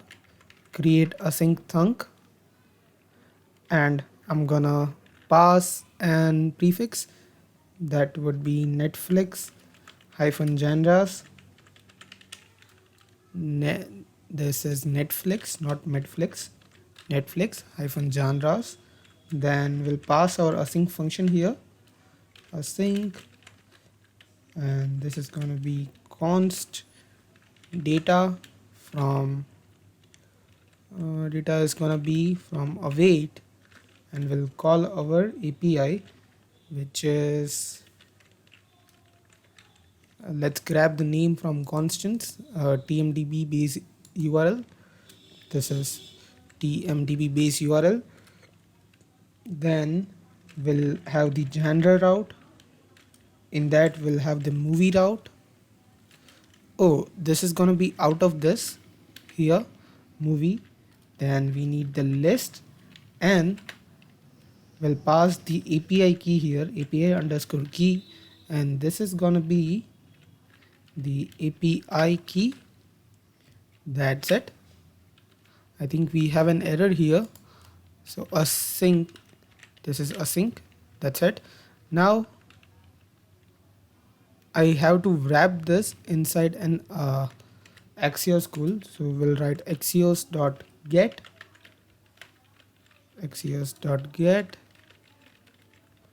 pass in there, Now let's console the data, console.log data, and now for calling, what we'll do is inside this extra reducers we'll add an case inside the builder dot add case, and inside that we'll first get our jandas function, and we'll have the fulfilled state here, fulfilled, and then we have an function which is we get the state and the action. Inside the action we have the payload, so inside the payload we have our actual data which is written by the get janras here. So we have to return data. So let's comment this for now, and we'll just write here state dot janras equals to action dot payload and state dot janras loaded as true. I'll explain why this janras loaded property is used. Janras is the movie genres. When we console the data, I'll show you that what it is. So that's it. Now let's call this inside a use effect. Now let's head over to netflix.jsx, and inside here before the return we'll have the dispatch method. So we'll write const dispatch is equals to use dispatch, which would be imported from React Redux, and we'll have a use effect hook here, use effect, and we'll pass the arrow function, and we want to run this on the first render of our component only once, and we'll dispatch the get genres method, get genres. So I think we have to export the get genres from here. We have exported it, so no issues. Get genres, that's it. Now let's test it. Axios is not defined, get genres is not defined. So let's import the get genres, and inside the index.js, inside the store, we have to import this Axios, control space. Why is it not working? Axios is not defined. Axios.get. Let's import it manually. Import Axios from Axios. That's it. Let's open the console. Okay, we have 401 error. What is this? You must be granted a valid key. Okay, I think we haven't passed equals to here. API underscore key equals to. That should work. We have the arrays, genres array. So here it is, genres. We have all the genres according to the movies. That's it. Now let's grab the genres from this data, genres, and return the genres. Return genres. That's it. Data is not defined. Did I missed something here? Const data.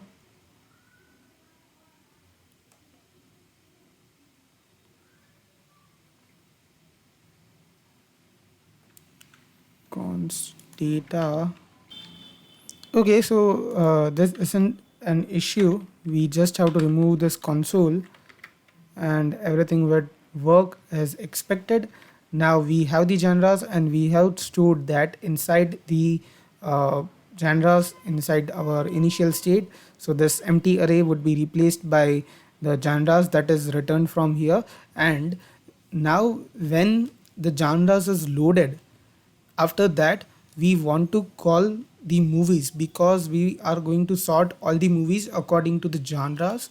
So for that, genres were needed first. So now inside the store.js, let's write another function to get the movies. So I'll write const fetch movies. After this, export const fetch movies, fetch movies equals to fetch movies equals to create async thunk, and this is gonna be Netflix slash trending. This should be wrapped inside a string, and the pipe character is not needed. So we have written this as trending. Then we'll have the async function. So inside the function, the first argument is the arguments that are passed from the calling function. Like when we call this get genres, we can pass anything here. So we'll destructure the type from here. In the second argument is the thunk API itself. So from the thunk API, we want the current state. So from the current state, we'll get the genres. So what I'll write is thunk API. Thunk, you can write this anything, but for referencing, I'll write this as thunk API. So after this, we'll get const equals to thunk API equals to thunk API dot get state. So we'll get the state from the thunk API. So this would contain all the states. So from the state, we have the Netflix slice. So we get the Netflix slice, and from the Netflix slice, we want this genres. So what we'll do is we'll destructure it again and we'll write genres here. So we'll get the genres. Now what we'll do is we'll return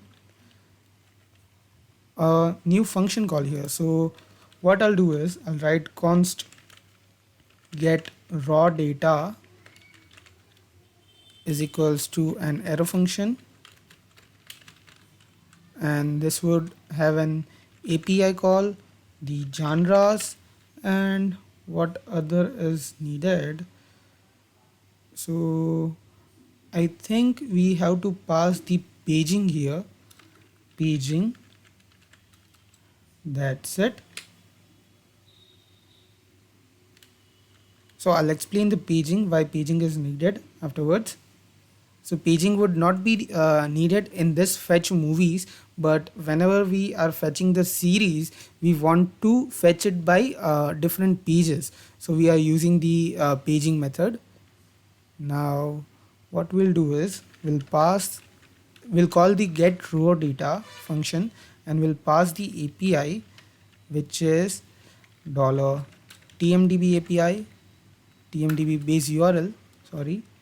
Then we need the discover, then we'll pass the type here. Types are different movies, series, TV seasons. So we'll pass that here, and the API key is going to be $API key, and we'll also pass with genres here is equals to dollar genre. So I think this is going to be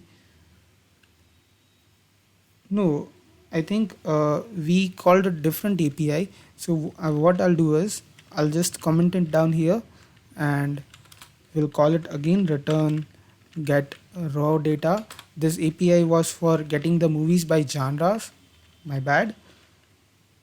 So I'll write tmdb base URL, then what we will do is trending, then $type, then week,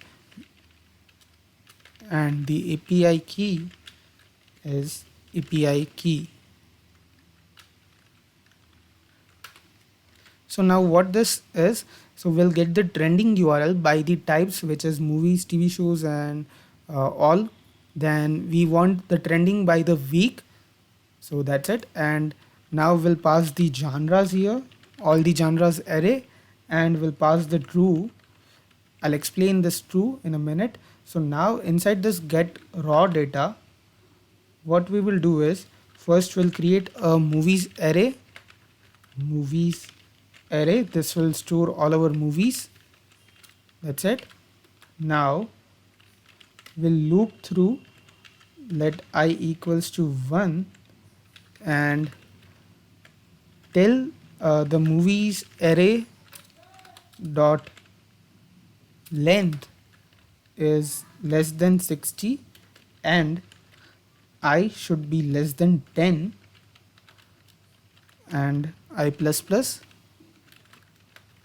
Now what we will do is we'll call an API await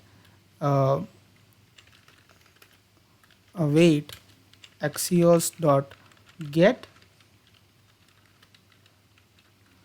and we'll pass the API here $API.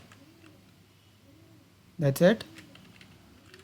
And we'll get the data const data equals to await axios, and again this should be an async function, async, and from the data we'll get the results here. That's it. And we will also pass and another prop here which would be paging. So inside here, if paging is true,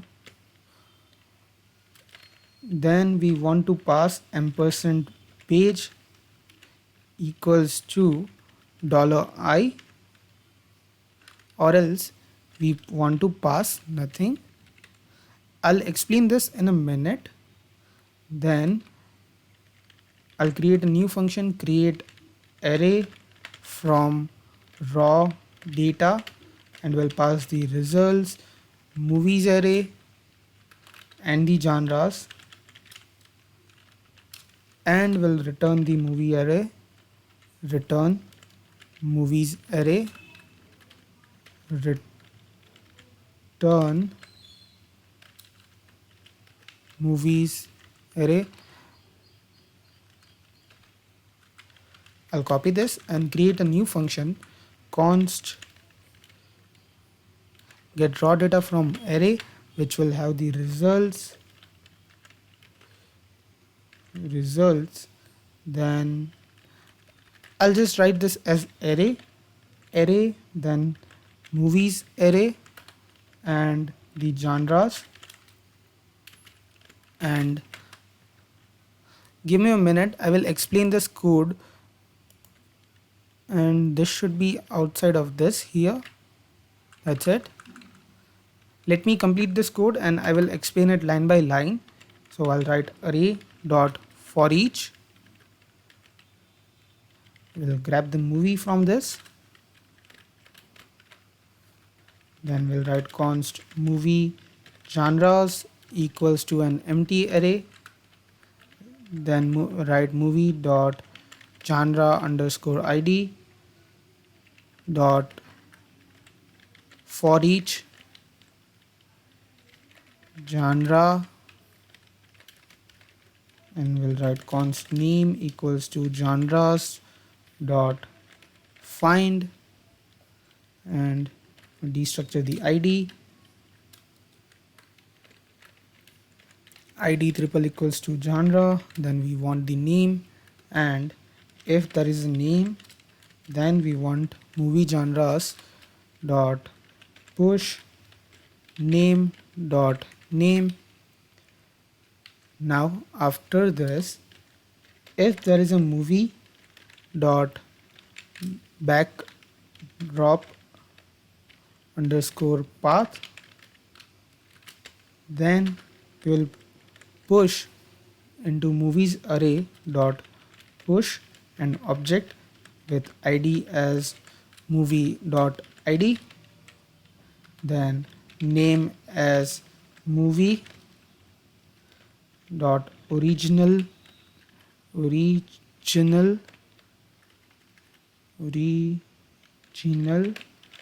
name, if there is a original name, then we would like to pass movie dot original name, or else we'll pass movie dot original underscore title. That's it. Now image would be movie dot backdrop path, and then we'll get the genres as movie genres dot slice and 0 and 3. That's it. So our code is complete. Now let's call this inside the netflix.jsx. So inside the netflix.jsx, I'm gonna call this. First we'll get the genres loaded state. So I'll write genres loaded equals to use selector, and we'll have the state here, and we want to pass state dot netflix dot genres loaded. That's it. Now if the genres are loaded, then we'll call another use effect here. After this, first we'll check if genres are loaded, then we'll dispatch the fetch movies method, fetch movies, and this is going to have the prop type of all. That's it. Now let's head over to the index.js. I'm gonna explain this. Give me a minute.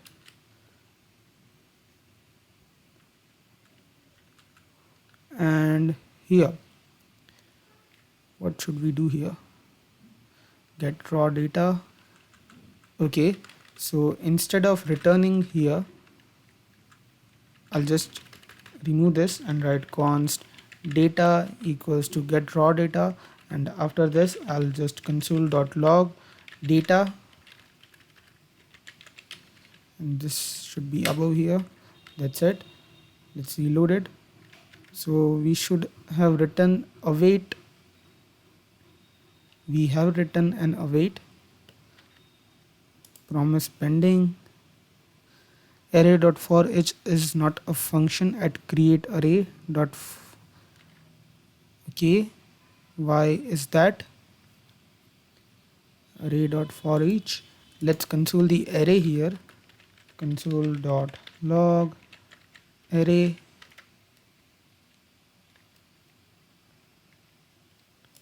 So okay, so this is the array.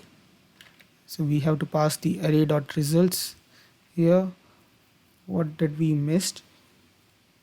Const data. Okay, this should be like this, and this should work now. Yeah. So what we are getting is we are calling the API, and when we call the API, we get this array. So here I'll show this by expanding it. So what we'll need is we'll need this backdrop path. So this backdrop path is the poster of the movie. Then we have all the genres ID. We don't have the genres name, so we pass the genres from here. So here first we got the genres array, then we pass that as here genres. So it is here now, and we also pass that to create array from raw data. So this results array is passed here, and we loop through it, and we first find the genres IDs, and from that we got their name. And if that movie has a backdrop path, which is a poster, if that has a poster, then only we want this movie, and we'll push that inside the movies array. And what this code is, so what this mean is we only need the first 3 genres. We don't need more genres. Movie can have multiple genres, so that is for that. Now this code, what this loop is about. So what this loop will do is we want the movies array to have a minimum number of movies as 60, and the other condition is but this loop should only loop through 10 times. So if i's value increases by 10, then this loop condition would be false, and if this movies arrays dot length is greater than 60, then also this loop will stop. So what this will do is we need minimum 60 movies. So for that every API would only get 20 of movies. So we get 20, then again we loop through this again, we get 20, and this whole process takes inside 3 loops. If sometimes we get this movie dot backdrop path as empty, then we will skip this movie, so the 20 count would be decreased and the i's value will be increased. So for not going this to infinite amount, we passed an hardbound value of I as 10. So that's it. That is very simple. Now I'll remove this console and I will return from here, return get raw data, and I'll also remove this console. Now at the end here we'll add a case. So what should we add here? Give me a minute, let me check. Yeah, what we'll do is I'm gonna copy this, paste it, and I'll replace this with fetch movies dot fulfilled. If it is fulfilled, then we want to store the state dot movies is equals to action dot payload, and state dot genres loaded is not needed here. That's it. So we got the movies from the API, and that is stored in our Redux store. Now let's use that inside the Netflix. So for using that, we'll use the use selector like the genres loaded. So what we'll do is const movies equals to use selector. We'll get the state, then we'll get state dot Netflix dot movies. That's it. And what I will do is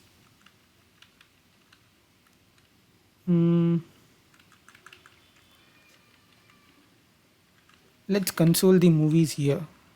Console dot log movies. That's it. Okay, it is running infinite amount of time. Let's stop this. I think we need, okay, it has stopped. Let's open one of it. So yeah, we have a name, genres array, everything which is as needed. That's it. Okay, so now what we will do is we'll create a slider as shown in the demo of the movies. So for that, movies was needed. So let's create that slider first. So let's do that. Now let's make the card slider component. For that, what we will do is we'll head over to components here and make 3 components, which is slider.jsx, write RFC here. Then we'll create another component named as card slider dot jsx RFC, and last one is card.jsx and we'll write RFC. That's it. Now head over to netflix.jsx, and at the end here we'll import the slider and pass it, and inside the slider here what we will do is we'll pass a prop of movies. So that would contain all the movies. That's it. So now our slider component here would have all the movies. So the slider component here, let's grab the movies here first. Now what this will have is this will contain all the card sliders. So we'll have around 6 card sliders. So we'll write card slider here, and this would have a title of the first one would have trending now, and the data is equals to, will make a function here as get movies from range, const get movies from range equals to from to, and will return movies dot slice and from and to. So what this will do is, we only need 20 movies for every cart slider. So we'll call this function get movies from range here, and we'll pass 0 and 10. So that should have the 10 movies. Now let's copy this, paste it 5 times, 1 2 3 4 5 and 6. So now this would be 10 and 20. This would be 20, 30, 40 and 50. Now let's change this. This would be 30, 40, 50 and 60. That's it. Now let's change the titles. So trending now, instead of trending now, we'll have, I think, new releases. New releases. This is just some random titles. You can write anything here. We'll write blockbuster movies, then we'll write popular of Netflix,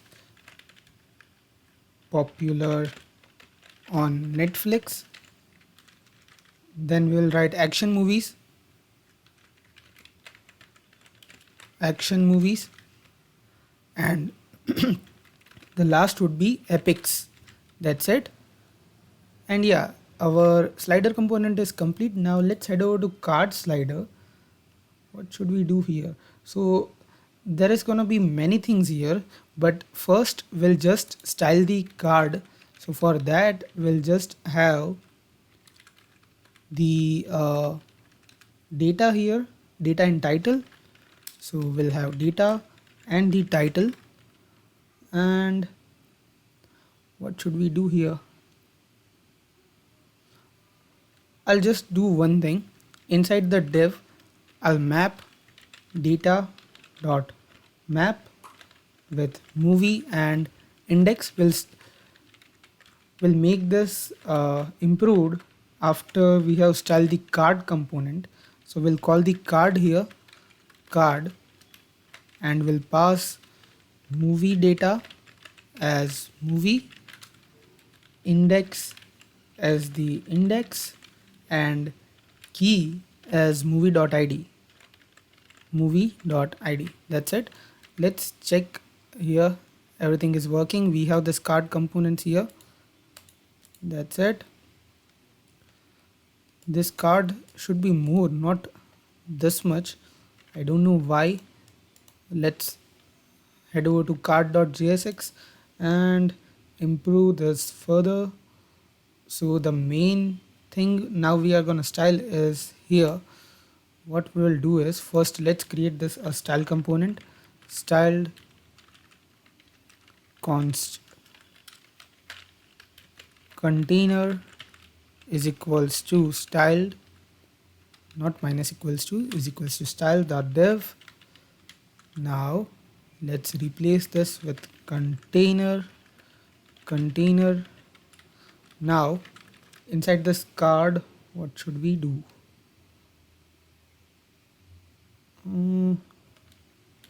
Let's have the image here. Image source would be https://image.tmdb.org/t/p/w500, and then we'll have the movie data.image.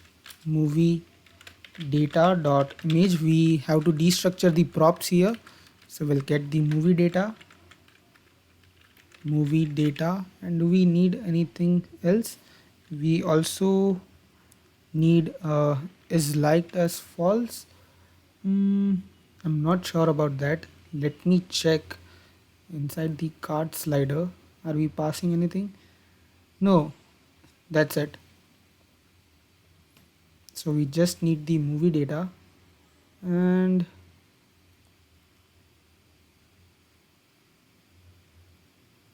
yeah, we'll also get the is liked here, is liked as false.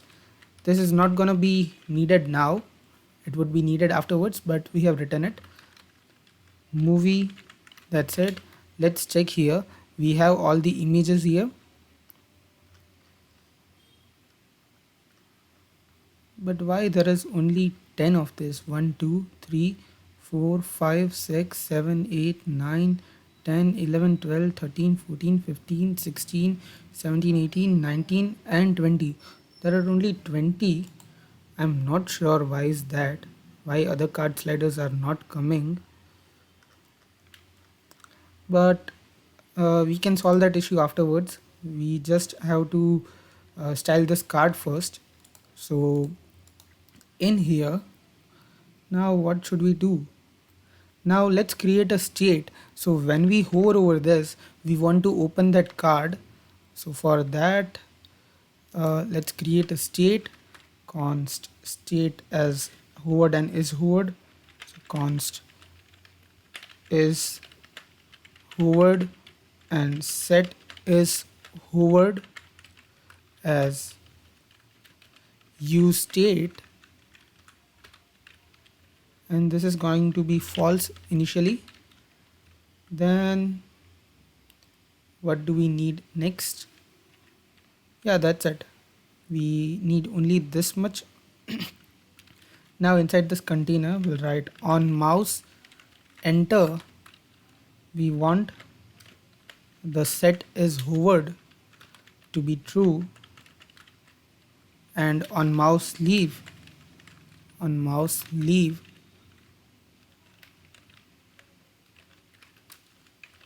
we want set is hovered to false. That's it. Now after this image, what we will do is we'll check if the is hovered is true, then we need these JSX elements. So we'll have the hover class here, then we have inside the hover image video container, inside that we'll have image, and this is going to be the same image. So let me copy this,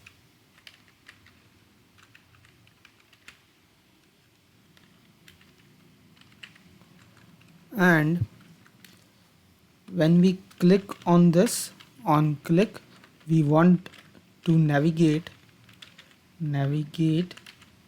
to player, and for navigate we have to create the use navigate hook. So we'll write const navigate equals to use navigate. That's it, navigate should work now. And after this we'll have a video element, the source would be video, we need to import it. So we'll go to player.jsx, and I'm going to copy this import, head over to card. The video is going to be same for everything. You can replace it with dynamically any video. Now video should also have autoplay as true, autoplay, then loop, muted, and we'll copy this on click.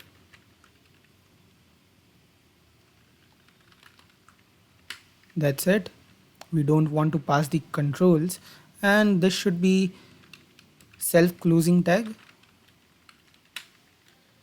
Now after this div, we have the info container, info dash container, then we'll give it a flex and a column, then we'll give it a h3. This would have a class name of name, then we'll pass on click as navigate player, navigate as slash player. So inside of here we'll pass movie data dot, what should we pass, name, yeah, movie data dot name. That's it. Now after this h3 we'll have another div of icons dot flex dot j dash between. Now inside that we'll have controls and flex, then would have IO play. So the icons should be imported. I almost forgot that. So import IO from React not React Redux, React icons IO5, and this is IO play circle sharp, IO play circle sharp, not chart, circle sharp. Let me write this again, IO play circle sharp. That's it. Now after this, what icon we need is from, let's copy this, paste it, and this is going to from RI package, and these icon is our thumb up fill and our thumb down fill. Then we would need the BS check from BS package. So Control V, Control V, BS, and this is going to be BS check. Then after that we'll need AI outline plus. So this is going to be from AI package and A out plus, yeah, AI outline plus, not circle, plus AI outline plus. That's it. Now after this we need from BI package BI, and this is going to be BI chevron down, BI chevron down, this one. That's it. This is the icons that we are gonna need. So let's write IO play circle sharp here. That's it. We'll give it a title of play for the tooltip. Now let's copy this, on click. So we navigate to player. Now after this we'll have RI thumbs up fill, and the title would be like. Copy this, paste it, and this is RI thumbs down fill. The title would be dislike. That's it. Now we'll check if the movie is liked. Then we need BS check, and what we'll do is we'll give it a title and we'll write remove from list. This component is not gonna load now because this is going to be loaded from the liked pages. So we are not going to have a dispatch method now. Now I'll write AI outline plus, and what should I do here? I'll remove this bracket first and I'll give it a title of add to my list, and will not supply it an on click listener now. We'll do that afterwards. Then we have this div, and in that div we'll have info. Inside that we'll have BI chevron down. Inside it we'll give it a title of more info, title more info. That's it. Now after this div we'll have another div of genres dot flex. Inside that we'll have UL. We'll map the genres here, so we'll also give it a class name of flex, and we'll have the movie data here dot genres dot map. I'll grab the genre array. Let's close this as well, save it, and now we'll return. We don't need to write the return as it is only one statement, so we'll write li, and this is going to be genre. Let's pass key as genre, and let's remove this. This is also not needed. That's it. Yeah, so our markup is done for the cards. The text should not be visible now because yeah, it was visible. If you can see, yeah, it is here. So let's style this. So inside this here container, we are going to have many things. So let me shrink this, Control B, and first we'll give it a max width property of 230 pixels. Then we'll give it a width of 230 pixels. Give it a height of 100%. Then we'll give it a cursor of pointer. Then we'll give it a position of relative. After that, we'll select the image, border radius of 0.2 rem. Then what should we do next? We'll give it a width of 100%. Then we'll give it a height of 100% and a z index of 10. Let's give it to 10. Then let's select the hover and give it a z index of 90. This should be anything. We'll give it a height of max content. Give it a width of 20 rem. Then we'll give it a position of absolute. After that, we'll give it a top of -18 viewport height and a left of 0. So let's hover.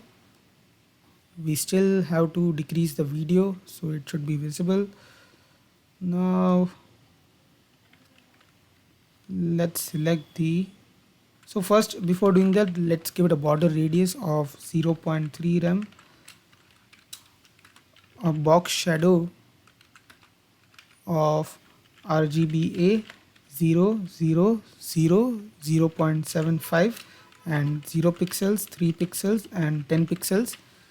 Then background color would be #181818. Then we'll give it a transition of 0.3 seconds, is in out. This should be is in out. Then we'll select image video container and give it a position of relative. Then we'll give it a height of 140 pixels. After this, we'll select the image, give it a width of 100%, a height of 140 pixel as well. Then we'll give it an object fit of cover.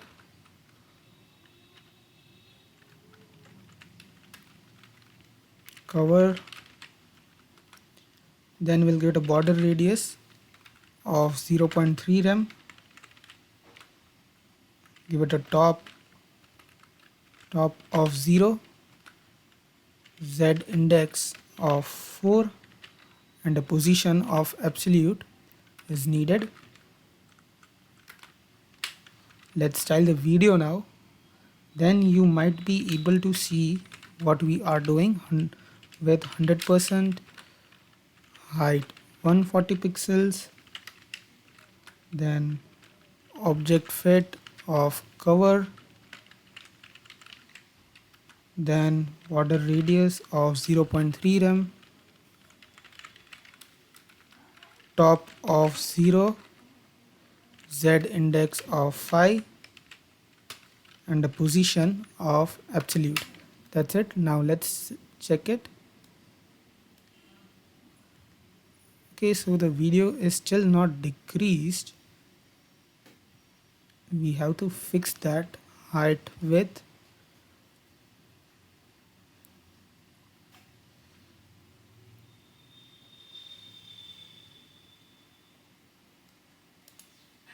Okay, I know the issue why it is happening. It is because we haven't given this a flex, so we need to do that, and then this should work perfectly. So let's head over to card slider and give this div a class name of flex, class name flex.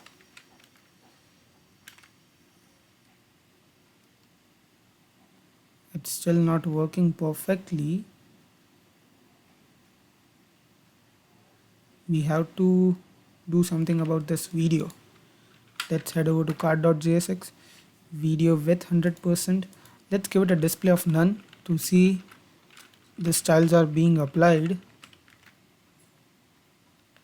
No, the styles are not being applied, and I don't know why this is happening.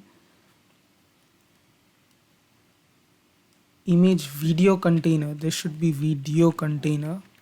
Now everything should be working. Yeah, let's remove the display none, remove. Yeah, it is working now, and now we just have to style this amount of section, and our card component would be completed. So after this video we'll have the info container, and we'll give it a padding of 1 rem and a gap of 0.5 rem. Then we'll select the icons, controls, display flex, gap of 1 rem. Then we'll select the SVG, font size would be 2 rem, cursor would be pointer, the transition would be 0.3 seconds, is in out, and when we hover over it, we want its color to hexadecimal B8. That's it. Now after this 3 brackets, we'll have the genres. Inside genres, we'll have UL, we'll give it a gap of 1 rem. Let's select the LI inside it. Inside LI, we'll give it a padding right of 0.7 rem.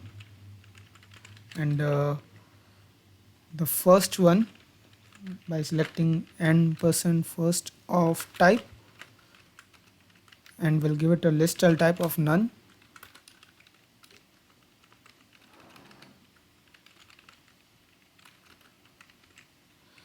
That should work now. Yeah, it is looking perfect, and we have the box shadow and everything is working, the tooltip, and when we click over this, we are being navigated to the player.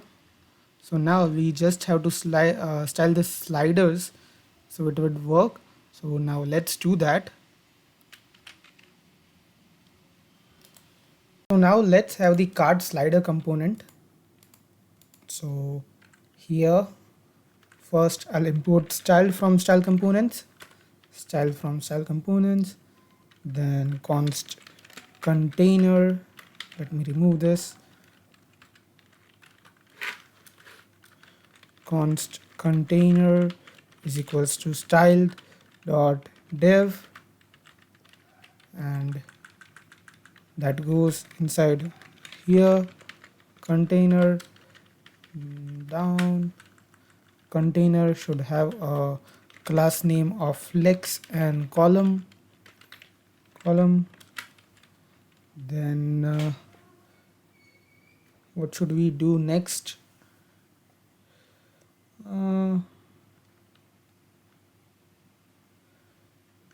Let's do one thing. We'll create a state of controls and for controls. So I'm gonna create a use state, this is going to be false initially, and const equals to useState. So show controls, set show controls. Then what should we do? We'll also create a use ref. So const list ref is equals to use ref. Then what should we do next? We'll create another state for the slider position. So I'll write const slider position and set slider position is equals to use state, and initially the slider position would be at 0. That's it. Now we'll add on mouse enter here. Whenever we enter into that cart slider, then we want to set its show control to true, so that we can see the controls of left and right direction, and whenever we leave we want to disable it. So this is on mouse leave. That's it. Now inside of here, first we'll grab the title here, so h1 title. Now inside of this we'll have a wrapper div, wrapper, and inside the wrapper first we'll have a div with a class name of slider action, then a left.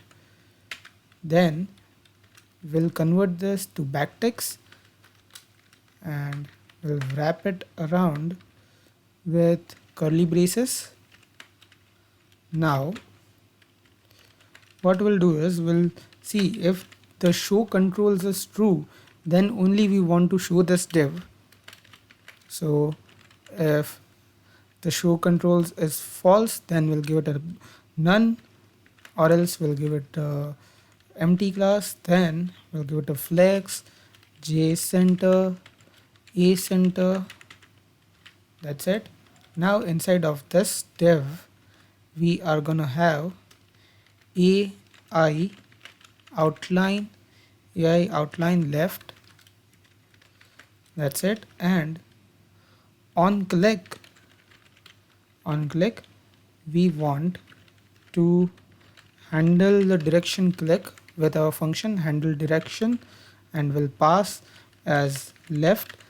We have to create that function here, so we'll write handle direction handle. So this is const handle direction equals to direction and arrow function. That's it. Now what I'm gonna do is I'm gonna grab this div and cut it and paste it inside this div, and also with the class name I'll provide it a slider class name, and the ref would be list ref here. That's it. Now after this div, let's copy this, and after this div paste it. This is going to be AI outline right, and this direction would be right. Also this is going to be right. That's it. Now let's see. Yes, we have the directions. Now we first have to style this, so let's do that. So inside of here, let me shrink this so you can see it properly, and this is going to have a gap of 1 rem, then position of relative, then a padding of 2 rem and 0. H1 would have a margin left of 50 pixels. Then we'll select the wrapper. Inside the wrapper we have the slider. Then we'll give the width of max content. then we'll give it a gap of 1 rem, then we'll give it a transform of translate x of 0, then this is going to be 0 pixels, not 0. Then we'll give it a transition of 0.3 seconds is in out. That's it. Now let's give it a margin left, and this is going to be 50 pixels. That's it. Now let's select the slider action,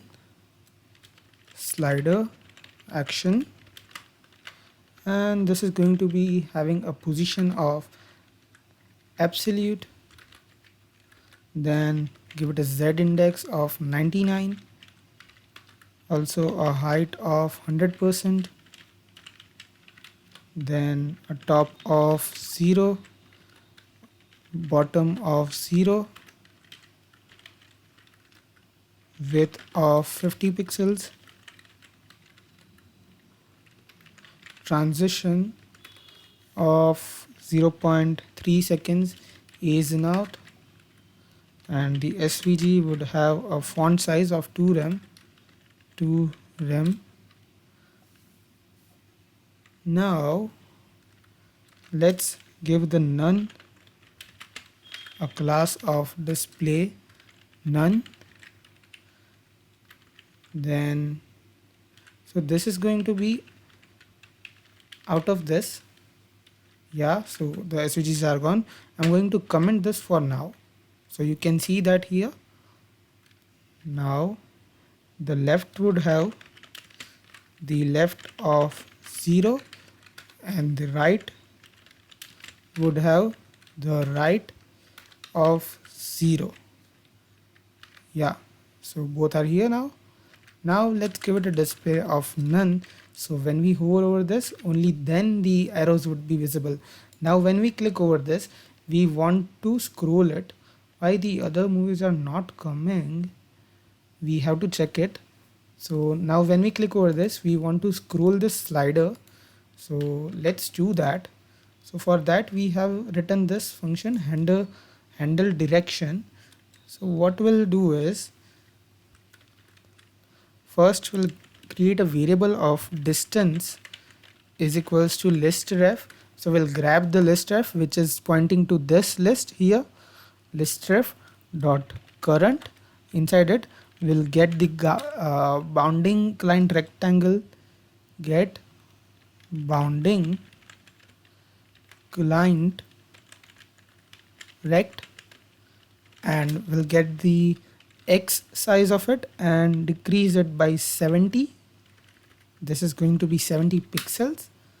And after this, if the direction triple equals to left and slider position is greater than 0, then what we'll do is we'll give it a list ref dot current,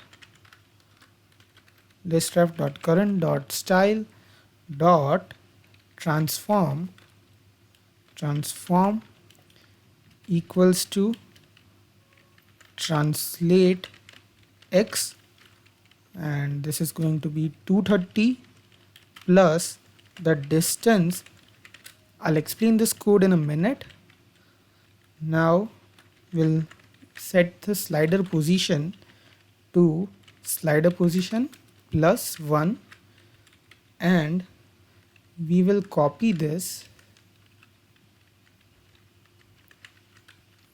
paste it, and this is going to be right here, right, and if the slider position is less than 4, then we want to decrease it with -30 plus distance, and we'll set the slider position to +1, and this is going to be -1. Now we'll test it. No, it is not working. Let me refresh this.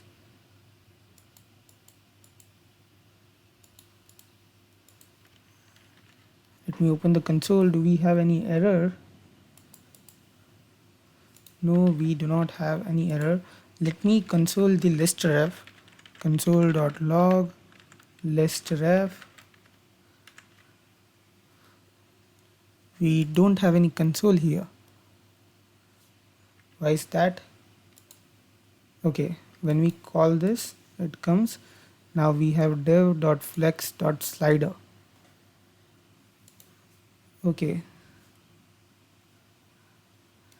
so this is there, but why is the position not updating? Did we missed anything? Let me check.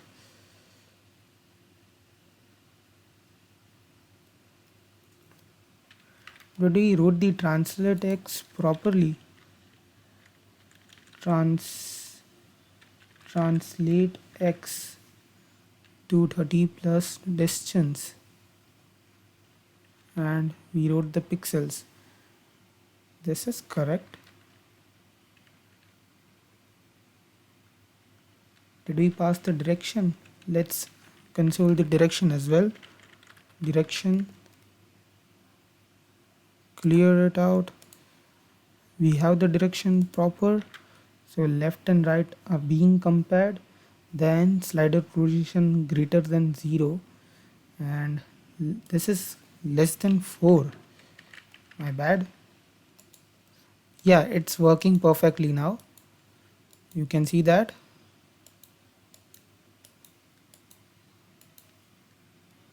So now what this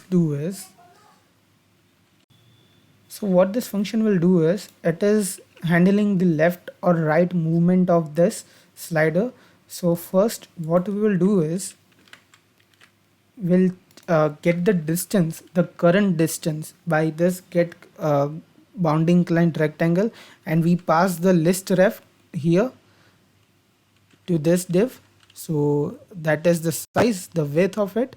So we'll get the x-axis, so we'll get the width of it. Now if the direction that is passed is left, so if we have clicked here, so this will execute, or if we have clicked to the right side here, right arrow, then this will execute. And if it is left and the slider position is greater than 0, then only we want to move left. So if we click now, it won't do anything because the slider position is at 0. When we click here, then the slider position is at 1. So this is working now. So that is for that. And if the slider position is less than 4, then only we will be able to click the right button. If it is slider position is 4, then it won't work. Then if the condition fulfills, so what we'll do is we have given the transform of 0 here, transform translate x of 0 pixels. Now what we do here is when we have the left, then we translate x to plus 230 pixels. And if it is right, then we move to the negative direction, which is minus 230 pixels. Consider an x-axis and 0 and minus and plus positions here, which is in mathematics. So it works like that. Then we set the slider position to plus or minus according to the direction. So that is basically that logic. Now let's see why the movies are not coming here. We wanted 60 movies. So let's head over to slider.jsx, and here I'm going to console the movies prop, console.log movies. Now refresh this and we have the movies array, and I don't know, but this is infinitely calling itself. Now let's do one thing. We will wrap the cart slider inside a react.memo function. So I'm going to use react.memo here, and I will pass this entire cart slider component inside it. That's it. Okay, react.memo, export default function. So function should be inside the memo.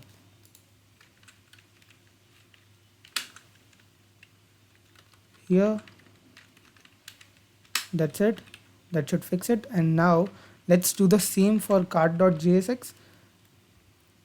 So what react.memo does is it only renders the function if it has changed any of its props. So our props will not change in this, so we don't want to render it again. So we are wrapping that inside use memo, and card is not defined. Which card is not defined? Okay, function card. So we'll write export default function export. uh, we can do one thing. I'll just grab it, write it here, export default function, and we'll comment this at the end. That's it. Now let's reload this. Do we have the console here or we removed it? So let's head over to slider.jsx and write the console here, console.log, and this is going to be movies, and this is running infinitely. I don't know why. I think we should also wrap this component inside react memo, react.memo,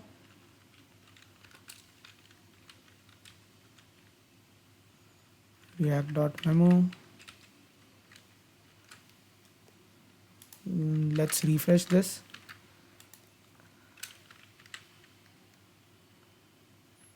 Okay, I don't know why this is running infinitely.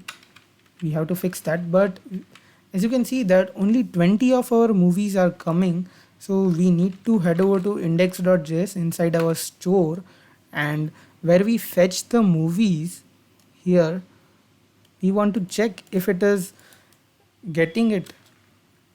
Const await exeos.get create array from raw data. Now let's console the movies array, console.log movies array here,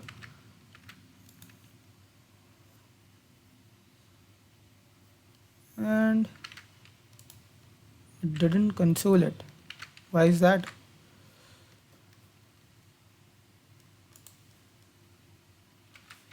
Console.log movies arrays. Okay, I think this is being returned from here, return movies array, and this should be outside of here.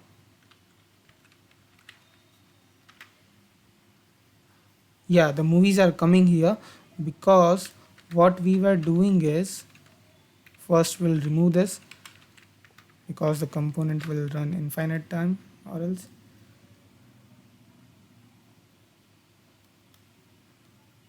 What was the issue here? Slider component.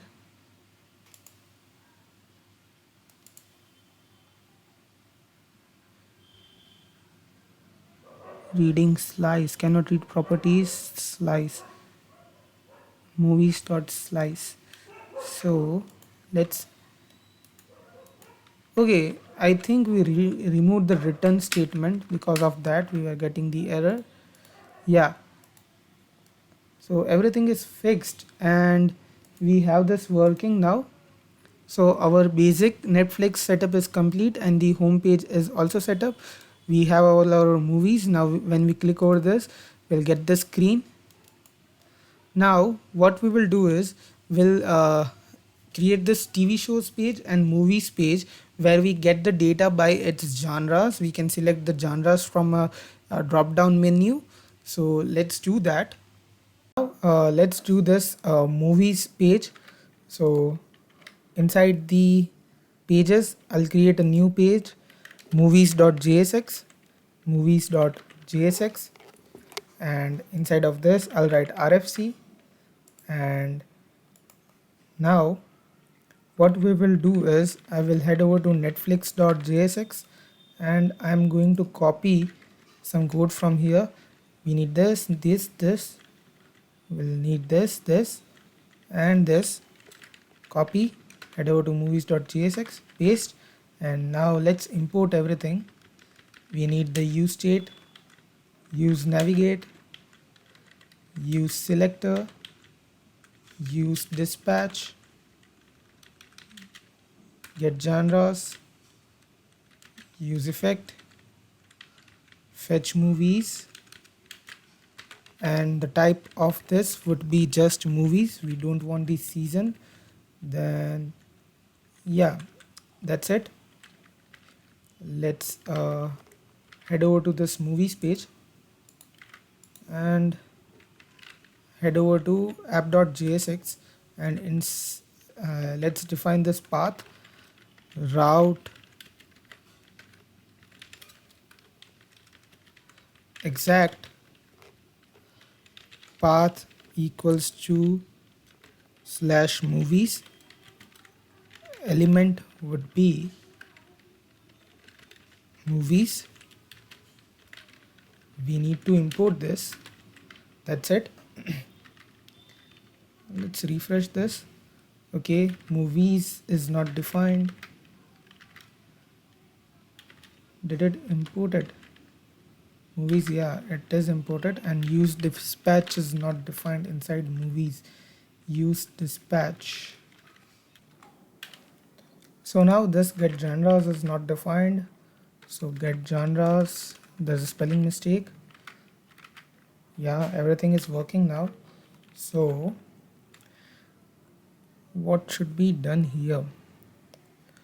Let's do one thing. Let's head over to netflix.jsx. Did we route it here? Let's head over to login.jsx and we will copy this, head over to movies.jsx, and for now I'm going to just keep it here, this thing. Firebase auth is not defined, and I'm going to comment this, and after this what we'll do is we'll have the styled const container is equals to styled dot dev, and let's replace this with container, and inside this navbar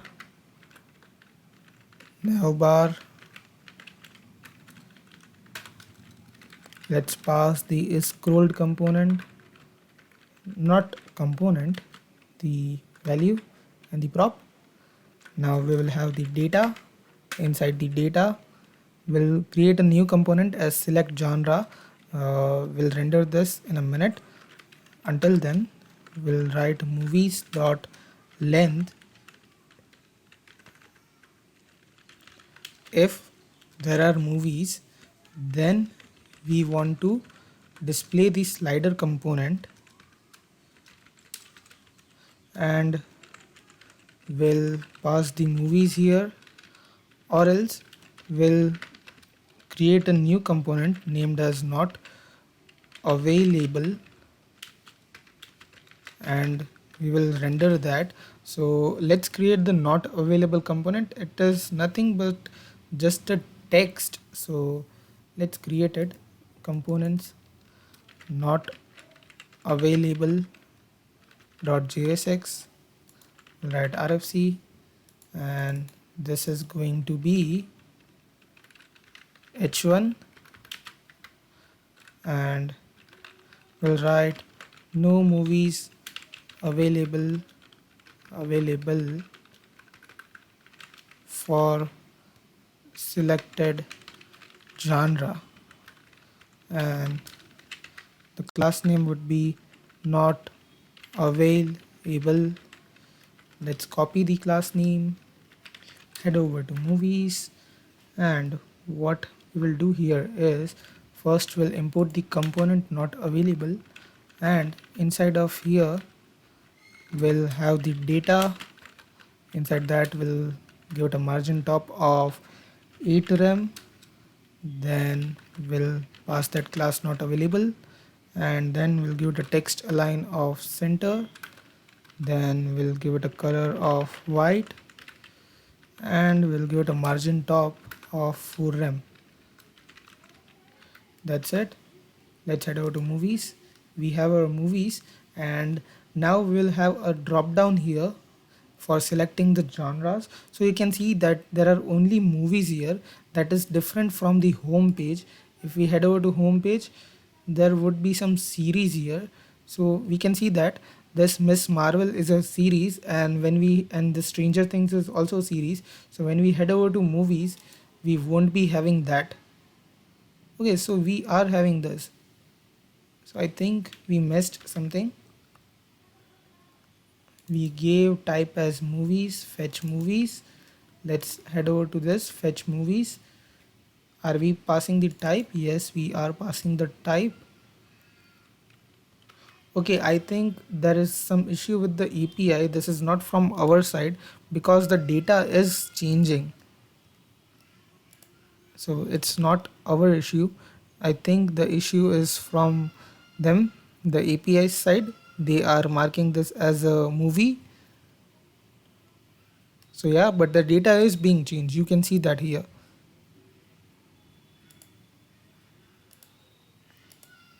You will get the idea of the data being changed when we add the genres button here. So let's add that. So for that, we'll create a new component named as select genre.jsx, and inside the select genre.jsx, what we will do is we'll write RFC first, then we'll create const select is equals to styled dot select, and we will replace this divs with select, and this select genre would have genres dot map. So after this, inside this get genre, so first we'll destructure the genres and type here. Now inside this, what we will do is we'll have the genre, then after this we'll return an option with value as genre dot name, and inside here we'll pass value as genre dot id and the key as genre dot id as well, genre dot id. That's it. Now let's import this inside the movies.jsx. So here, where should we import it? So after this, I think we should import it here. Select genre. Let's check. I think everything should work. Okay.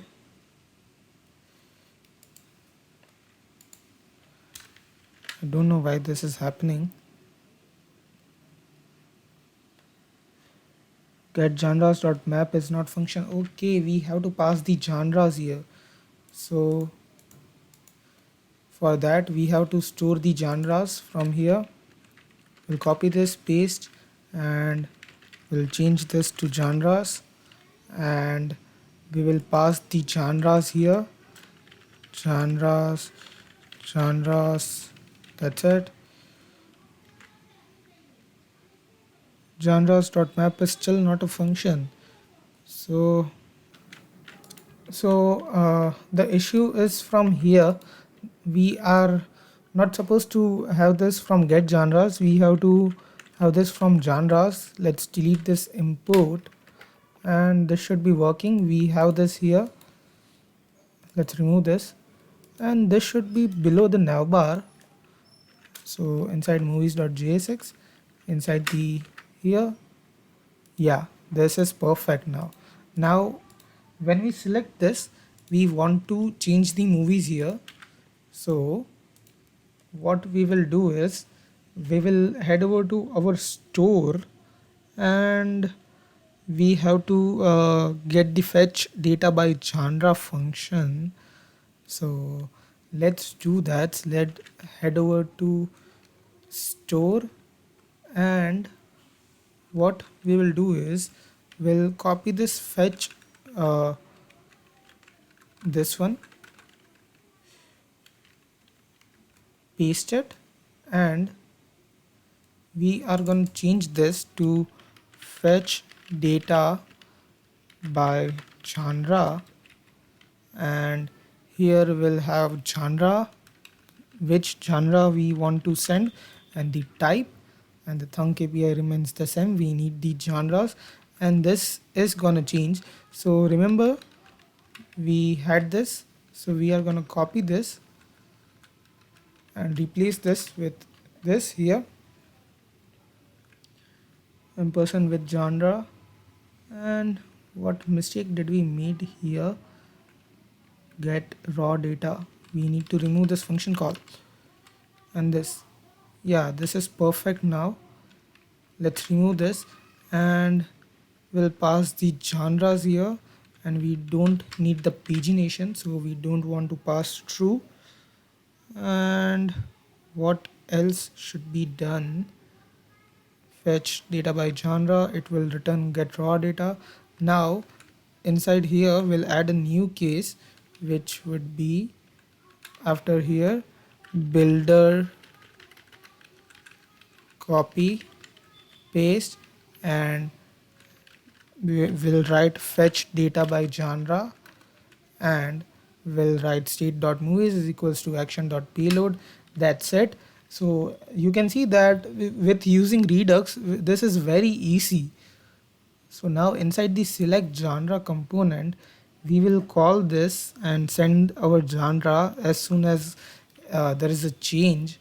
So let's give it a class name of flex first. Class name flex, and on change event e will be passed here, and will dispatch use dispatch, and use dispatch. Let's get the dispatch is equals to use dispatch, and here we'll write dispatch fetch data by genre, and in here we'll pass object with the genre, then genres, this would be genres. I don't think we have to pass the genres.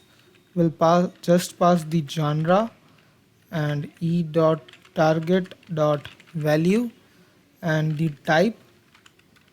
That's it. Now let's head over to index.js here, and for fetch data by genre we had the genre and type. That's it. Now let's head over to select genre here, not here, we'll head over here. And what error do we have here? Console add case cannot be called with two reducers for the same action type. So I found this issue, add case cannot be added. So head over to this function fetch data by genre inside index.js store. So here we have to replace this trending with genres by movies by genres, movies by genres. This could be anything, and I think this should fix the issue, and it has.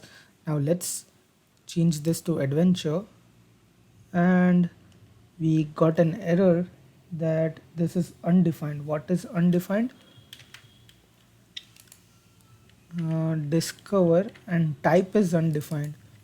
So inside movies.jsx we haven't passed type, so we'll pass type as movies. That's it, and this should work now.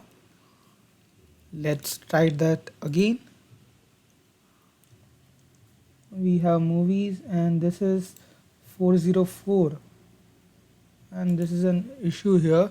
So let me see movies, and I think the type is movie instead of movies. Let's try this again. Adventure, animation, crime, drama. Why this is not being changed? I don't know why. Animation, let's select horror. I think the state is not being cleared. And why is that happening? Use effect, fetch movies by genres, and I think component is being re-rendered by itself. Because of that, we should be facing an issue. So let's write console.log in use effect. Let's run it again, and we have two in use effect. Let's have adventure, animation. Let's head over to components, and we have this movie component, and we should have a state here. Use selector,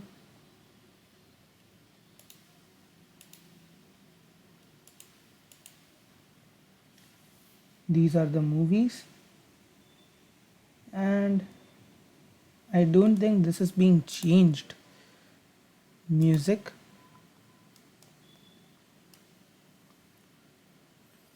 I don't know why, but these are not being changed. So let's go to index.js store, and let's console here console.log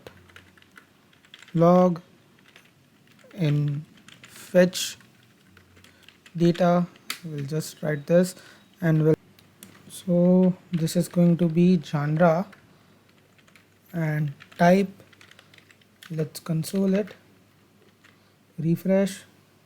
Use effect is there, action, adventures, in fetch data 12, and this is movie. So this is working perfect. Now let's console this const data is equals to get raw data, and we'll write console data. Let's have this data adventure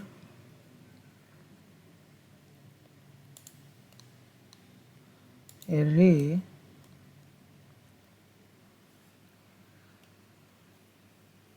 and why is this calling the same? I'm not sure why is this happening. We change the API, get raw data, discover API key with genres and genre, fetch data by genre, and this API is being called, and will return data dot results. Let's console it first. Now let's head over to comedy.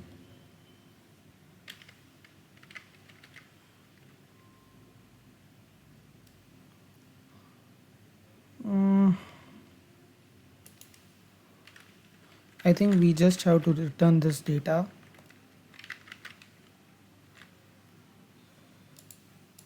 Crime, promise pending, array 60, and this is the same. This is not being changed. Do we have the genre? No. We have the comedy genre, yeah.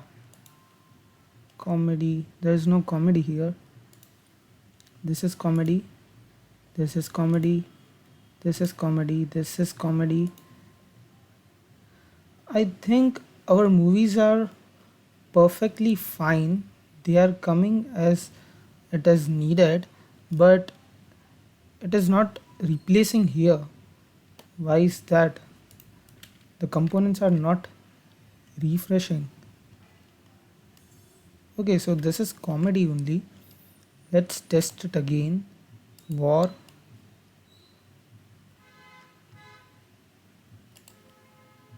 Western, Control Shift I. What is the data returned inside Western? Tom and Jerry, family, Western, yeah. It is here, but this is not updating. So let me check. Did I missed something? Fetch movies. and the movies should be updating state.movies action.payload. This is perfect. Now inside movies.jsx,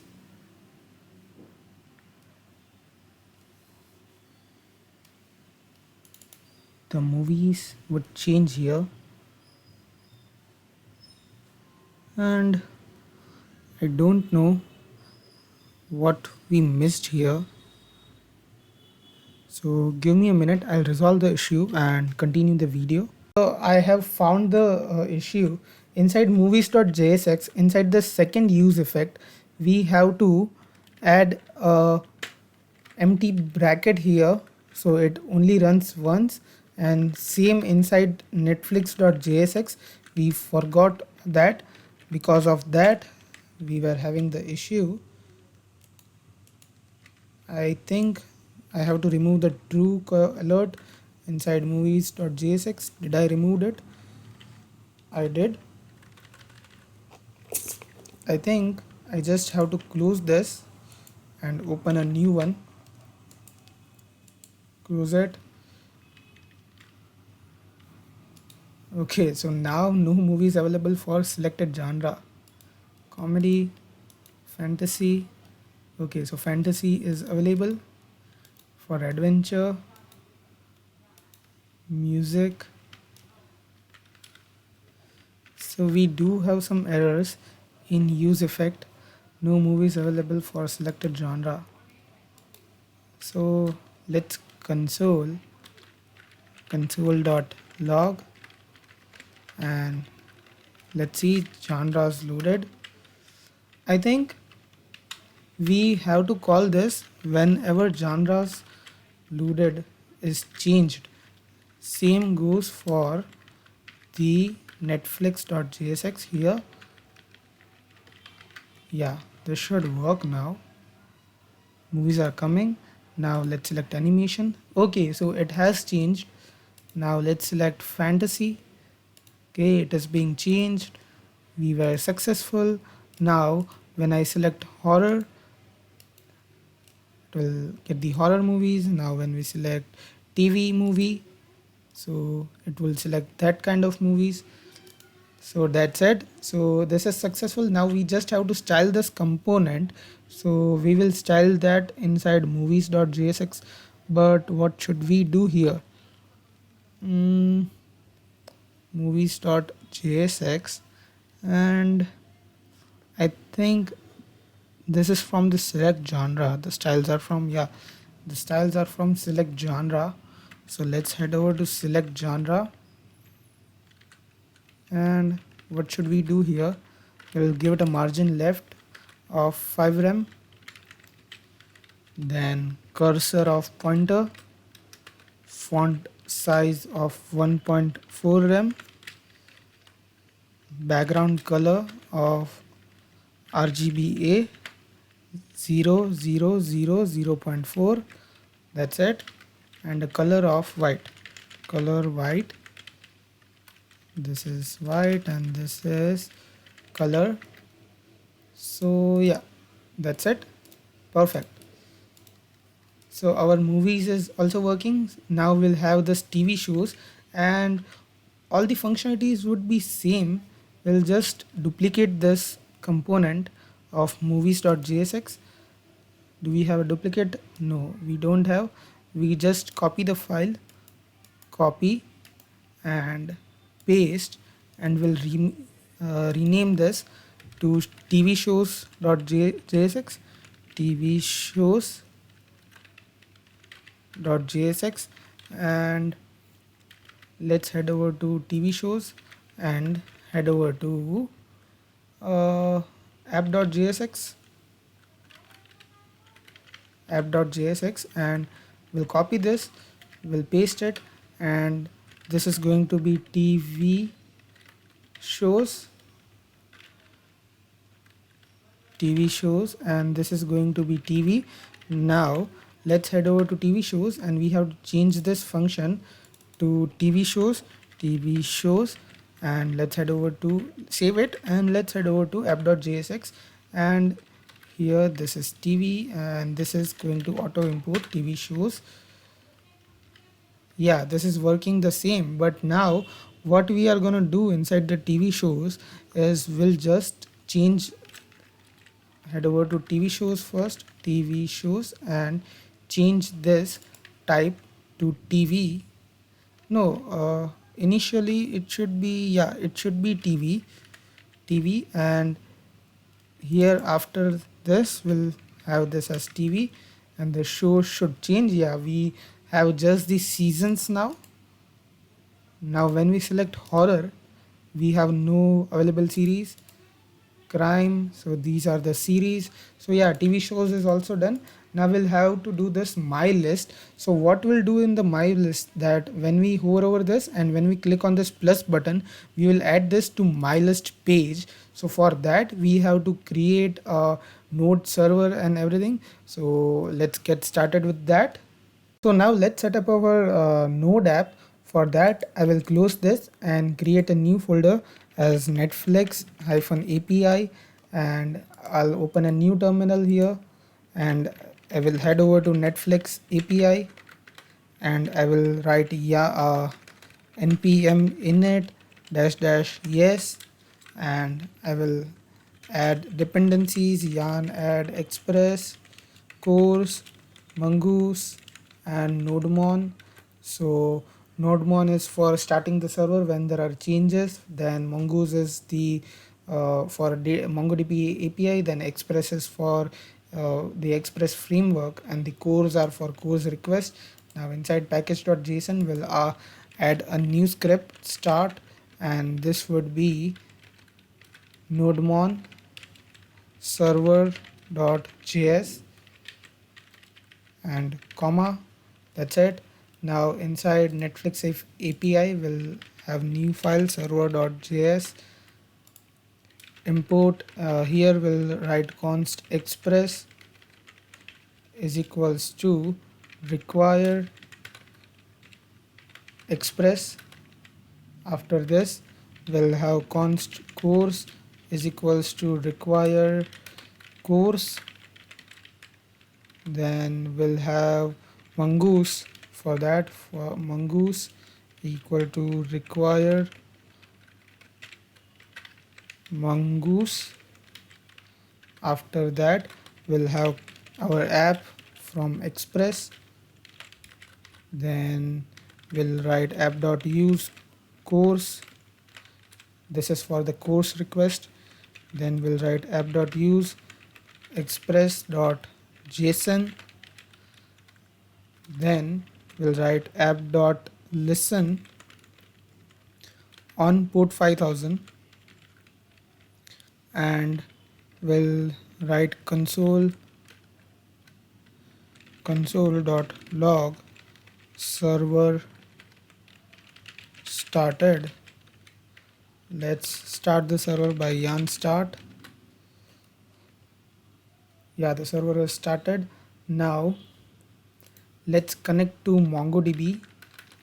So I'll write mongoose dot connect connect, and so now I have my MongoDB compass here. I will click any of the link here and copy this, and inside mongoose.connect I will pass that string here, and I'm going to remove all of this query, and after this I'll just write the Netflix, and that is the database that we want to connect.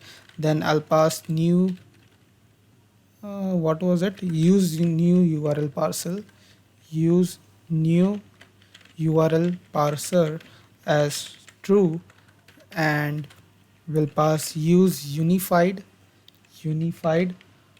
topology as true. Now after that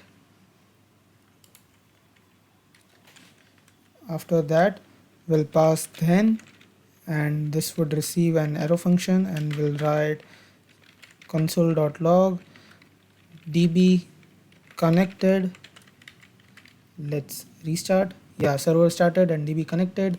That's it. Now let's create three folders, which is controllers, then we will have models and routes.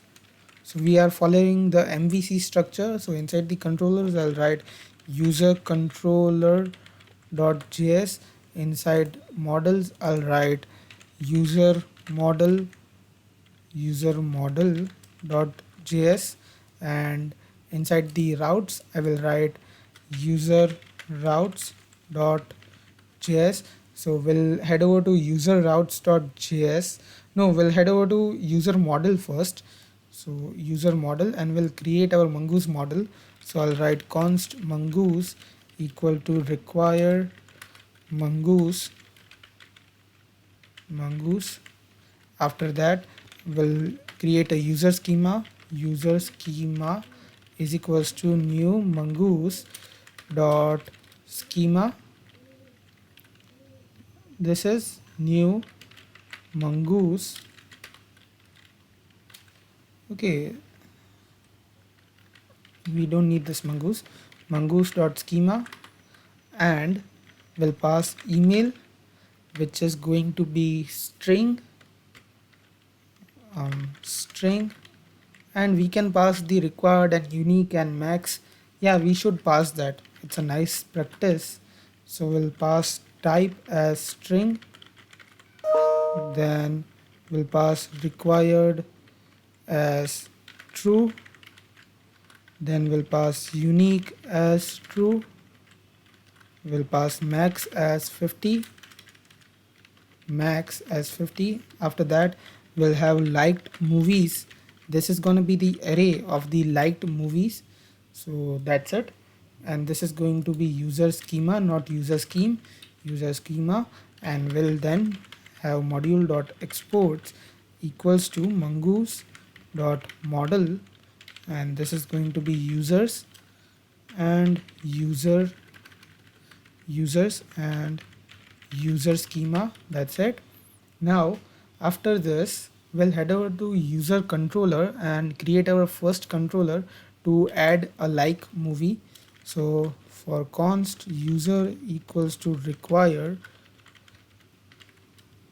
models and user model, then we'll write module.exports add to liked movies equals to async request response, and that's it.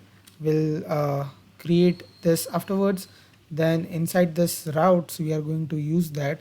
For that, we'll write const router equals to require express, and we'll call the router here. After that, we'll write router dot post, and we'll have the add method, and we'll have the add to liked movies controller that should be imported from the controllers, and we'll have module dot exports equal to router, and this router is going to be imported inside server.js. So after this mongoose, I will write const user routes equals to require routes, and this is going to be user routes. And after this, after the database, I will write app.use, and this is going to be /API/user and user routes. That's it. Now let's head over to user controller, and we can create our add to liked movies controller. So for that, what we'll do is we'll wrap our code in try and catch block. Try catch error. First we'll console the error. No, we can do one thing. We'll return response.json, and we can pass the message as error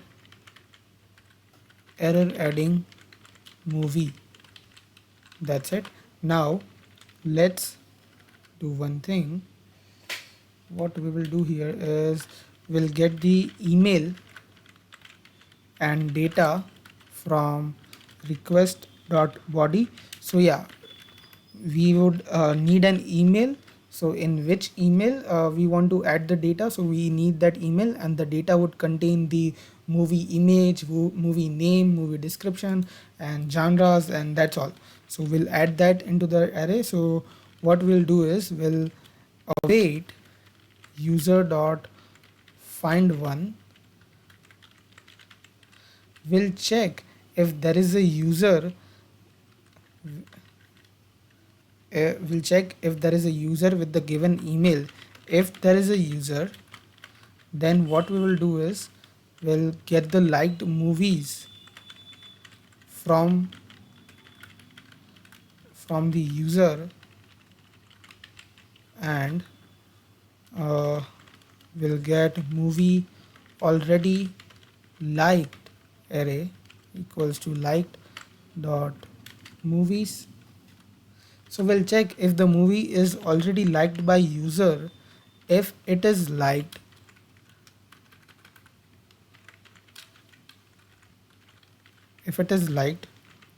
then we don't want to add it to the liked movies, so we'll negate the condition of movie already liked. And if it is not liked, then we'll have await user dot find by id, and update will pass user dot underscore id, and will pass liked movies as dot dot dot user and liked movies, and will pass the data. So this is user dot liked movies, not user slash liked movies. So we'll use user dot liked movies and data. Then we want this as new document, so we'll pass new as true. We have an error here. What is it? Okay, comma, and after this we'll have an else. Return res.json as message as movie already added to the liked list. And after this else, we'll again have an else await user dot create, and will pass the email and liked movies array with a single value of data. This is await, and after this we'll write return response.json. Message would be movie added successfully. That's it. So what we did here, we'll check the user. If there is a user, then this code will be executed. If there is not a user with the given email, then we'll create the user by the email and add the liked movies in the data. Then this code is self-explanatory. Then let's use this inside the use controller. I'm going to connect this, and for now we don't have the Netflix. Yeah, we have the Netflix and we have the users, and inside the users we don't have any user. So let's create the user and add it. So for that, what should we do? I think we should head over to card.jsx, and we should add everything from there. So let's head over to card.jsx, and what should we do here? Do we have the auth state change? So let's get that from login. Copy card, and we'll create a component. This would be const email set email is equals to use state, and initially this would be undefined, and if there is a current user we don't want to navigate it. So if there is a current user, what we'll do is we'll set email as current user dot email, or else we want to navigate to login. That's it. Now we'll create a function const add to list as async, and we'll wrap this in try catch error console.log error, and inside the try we'll write await axios dot post, and this is going to be http://localhost:/API/user/add, and we'll pass in the email and data as movie data, and movie data would be grabbed from here. No, it would be grabbed from the global state. So add to list would be called in from I think in the is liked. Do we have the is liked? Yeah, is liked. Add to list, and we'll write here on click equal to add to list. That's it. Now let's try this. On auth state changed is not defined. Firebase auth, and I think Axios should be imported. That's it. Let's save it. This is working. Let's head over to home and like any of this, like, and refresh the database. Now everything should work. Yeah, we have our array. Now in the liked movies we would have an object, Miss Marvel, image, and genres. Yeah, everything is perfect. So our adding movies liked movies to the database is working. So this would work from TV shows also. So let's refresh this, and liked movies. Okay, it's not being added. Let's go to home and add this one, this one, this one, and refresh it again. Refresh. Okay, there is only one app crashed because of syntax error user.create. Okay, this was not from there. Let's open the console, the network, and check do we are getting any error. So this is XHR movie already added to the liked list. Movie already added to the liked list. So why is that happening?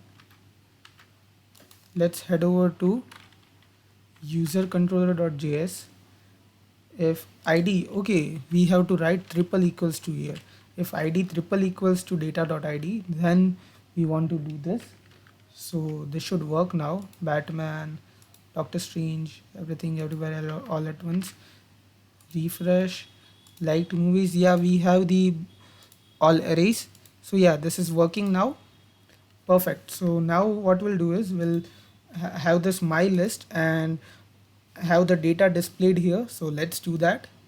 So now let's create the controller for getting the liked movies. So we'll write module.exports equals to, not module.exports dot equals to, we'll write get liked movies equals to async request response, and then we'll have try catch error,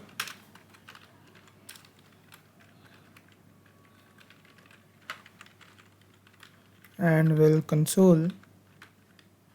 not console, I'll just return this JSON error fetching movies, and inside the try block what we'll do is we'll grab this, not this, we'll just grab email, so const email equals to request dot body, then we'll find the email, this one, and now if there is a user, then what we will do is we'll return this dot JSON message as success and movies as user dot liked movies, and if there is not a user, then we'll return res dot JSON with message as user with given email not found. That's it.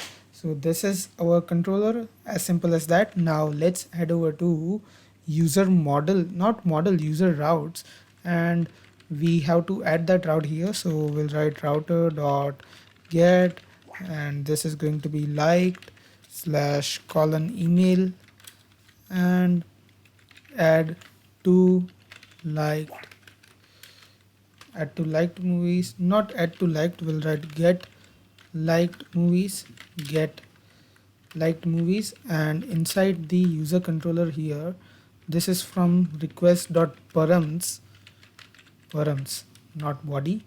That's it. Now head over to index.js of store, and in here we'll add two thunk middlewares after this. So we'll write export const get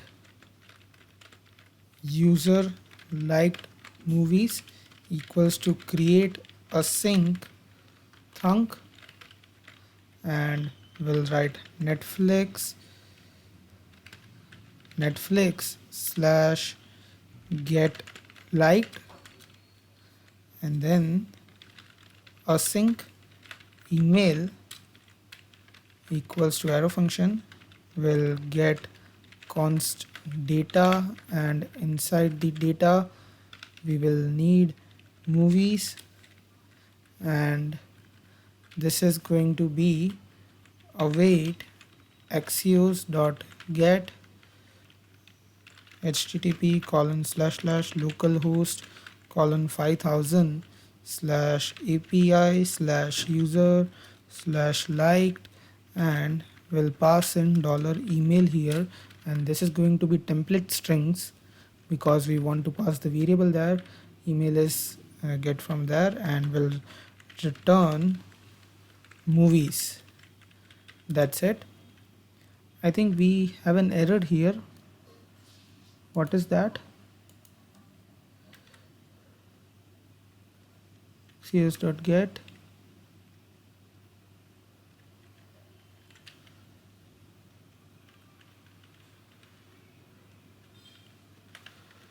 I don't think we have any error, but why are the colors change of the brackets? Let's check the UI. I think I have to open it again. Local host 3000. No, we don't have any error, but I don't know why the colors are changed. Let's leave that for now. $email, everything is perfect.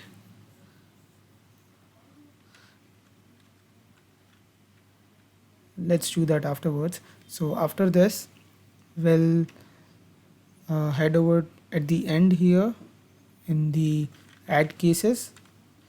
So we'll copy this and I'll just write get user liked movies.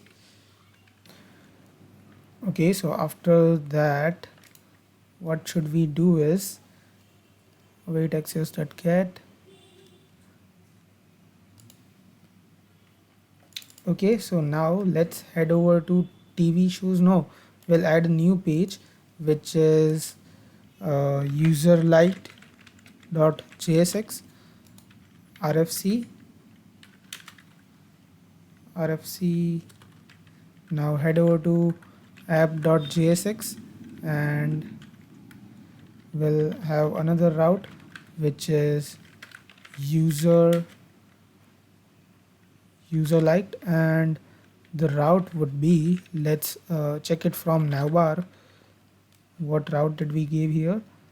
It was my list. So head over to here and we'll replace this with my list, and let's go to my list. We have user liked here. So now inside user liked, what should we do? Let's go to movies.jsx and copy all of this, use effect and everything, auth state changed. Head over to user liked and we are going to paste it here, and again movies.jsx, and we are going to copy all of these dependencies and paste it here. And I think this is not here, we copied and pasted 2 times, which is unnecessary. Now we'll write const container is equals to styled dot div, and this is going to be container, not containers, container. And now, so first we don't need the genres here now, and in this use effect we'll check if there is an email. If there is an email, then we will dispatch get user liked movies, and we'll pass in the email. And for the email, let's head over to card.jsx and we are going to copy this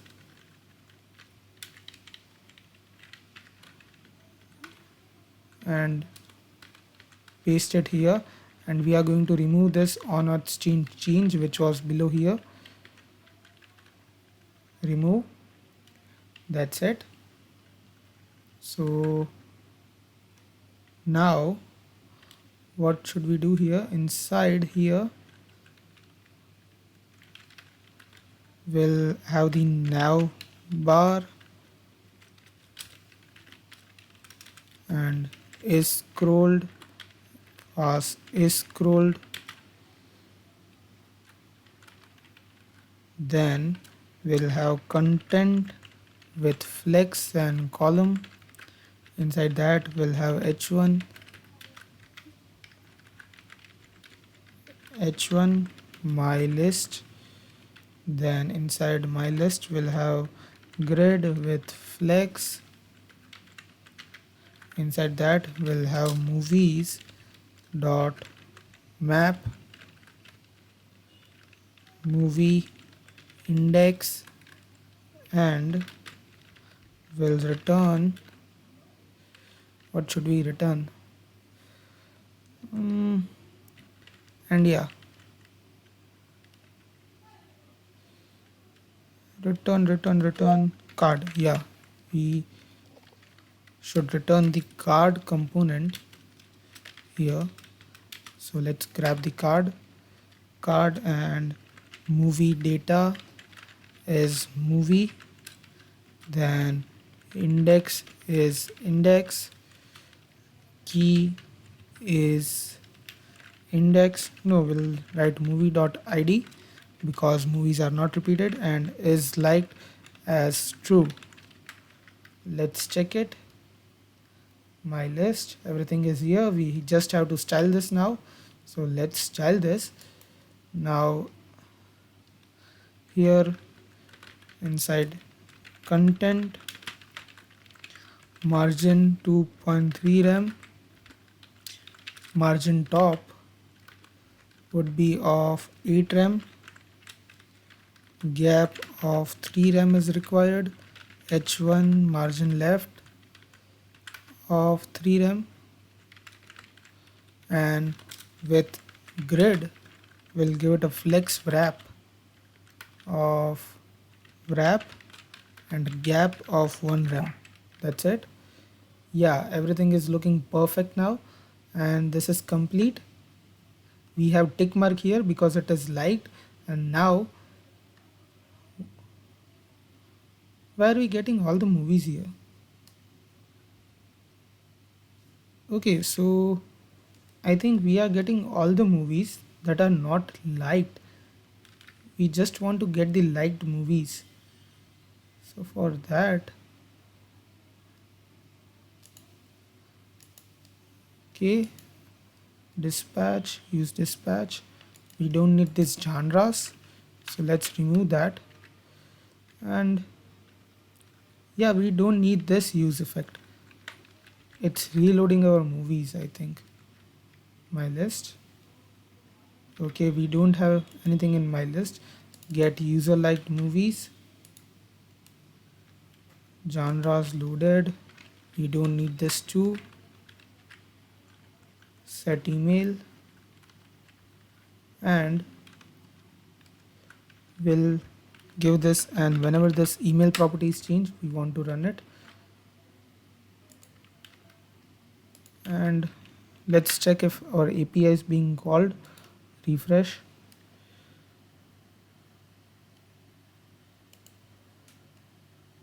Okay, so user liked, failed, response, no data found for response given identifier.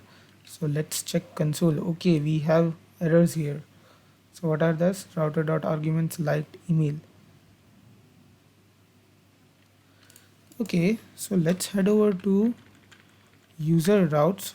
Okay, this is not arguments. This is router.get. This should work now. Or not. Yeah, it is working now. So we are getting all our liked movies. Let's add some more. Let's add this,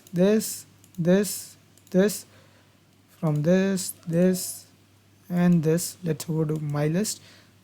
And yeah, we are having this movies, but we added some more movies. Why did those fail? No, it hasn't failed.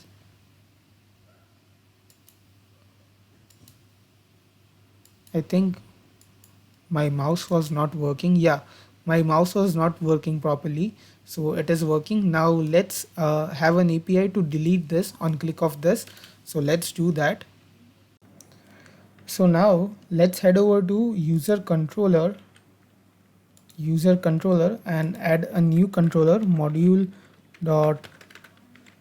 module.exports and .remove from liked movies equals to async request response try catch. Let's do one thing. Yeah, try catch error return. We'll copy this, paste it, error deleting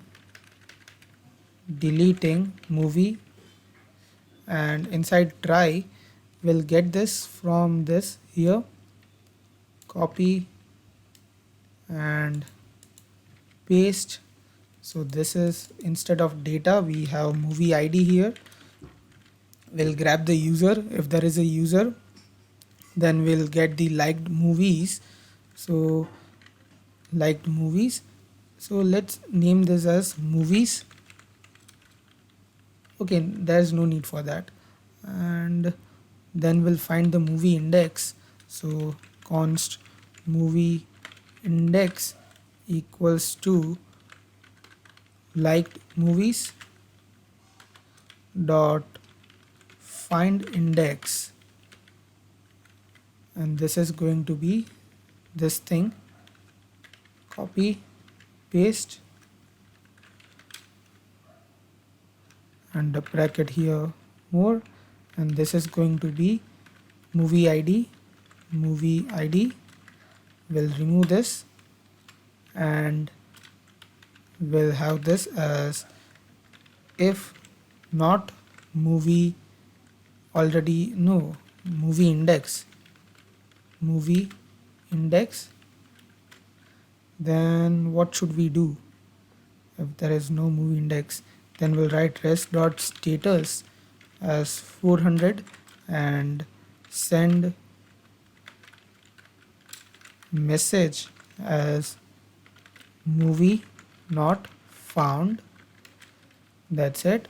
And after this we'll have movies dot not movies dot splice, liked movies dot splice, and we'll have movie index and 1. We'll remove this from that, and after this we'll remove this condition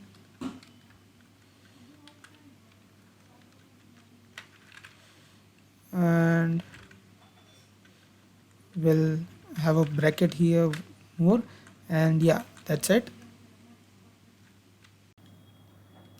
So now let's head over to user.routes, and here we'll add a route for delete. So we'll write router.put and delete,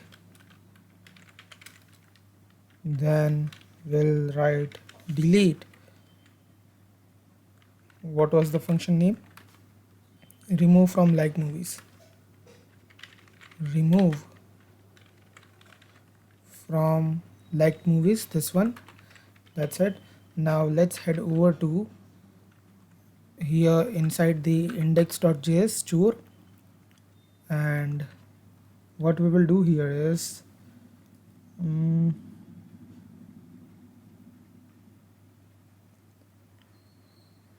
yeah, we'll make a function like this. We'll grab this,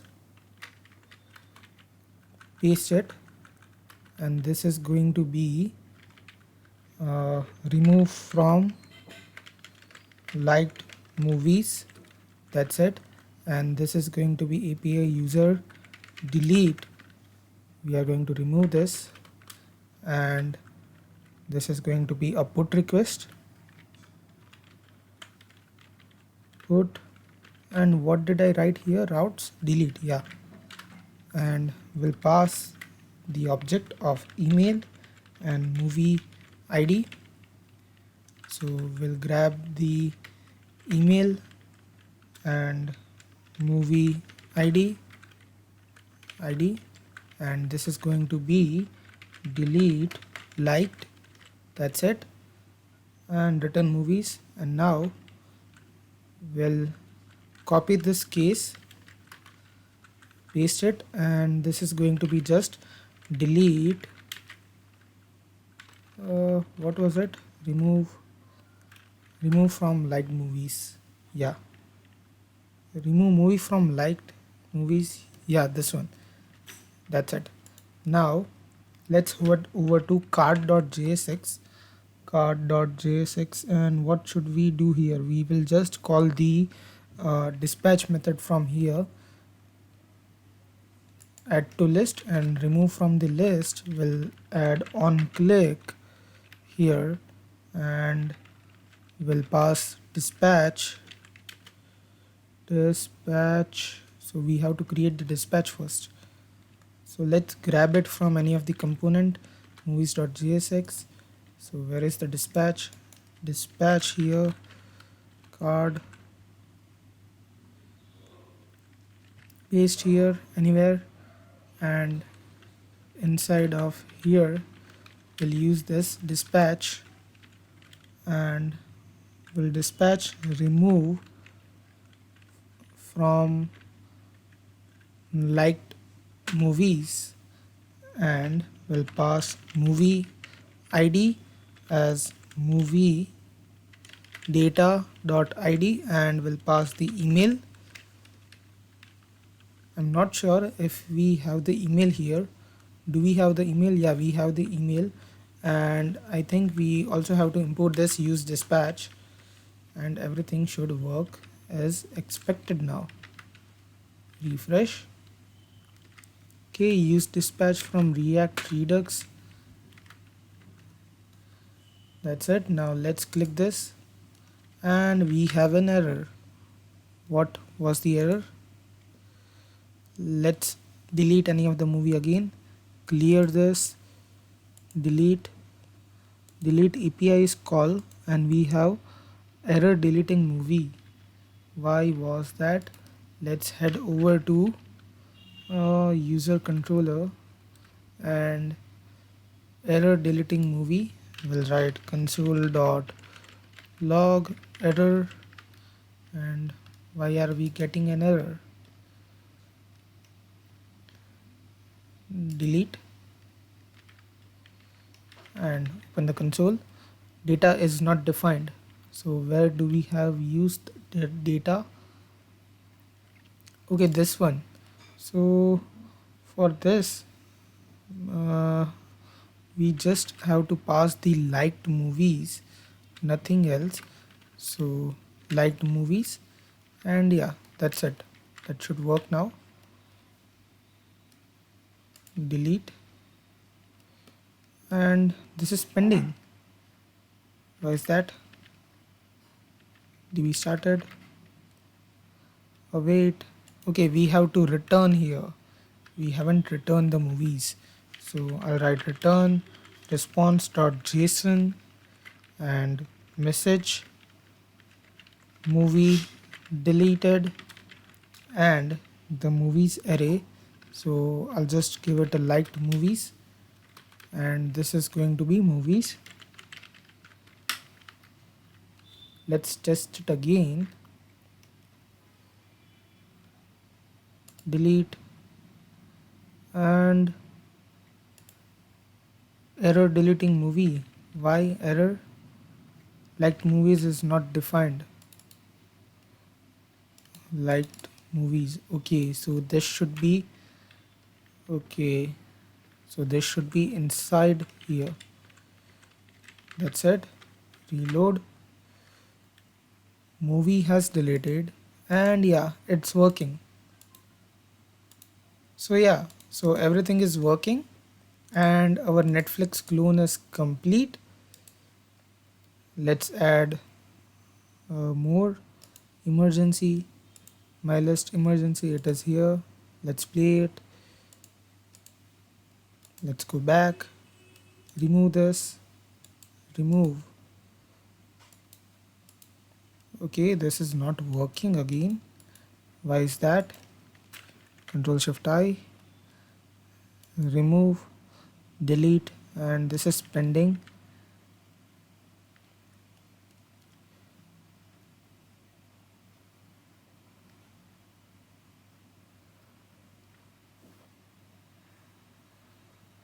Cannot set headers after headers sent. Cannot send headers after they are sent to the client. Let's restart the server and do everything again. Remove this, this, and this. No issues. And let's add it again. Add, my list. Let's add some more. Peaky Blinders, Spy Family, Better Call Saul, and head over to my list. Yeah, we have the movies, and everything is working now. Yeah, everything is working. I don't know why this error came. This might be because of the nodemon. So yeah, everything is fixed and our Netflix clone is complete. So if you have liked this video, please subscribe to the channel and like this video. So yeah, that's it. Without wasting any further time, let's get started. So I have opened a new VS Code here. I'll open a new terminal and I will run this command yarn create React app. Instead of React app, okay, not that. We'll just have replace this my app with YouTube clone, YouTube clone, and template TypeScript. Hit enter. This will set up our React app. This may take time depending upon your network conditions. Okay, so the setup is complete. Now let's move on to the YouTube clone directory and we'll set up our Tailwind here. So first we will run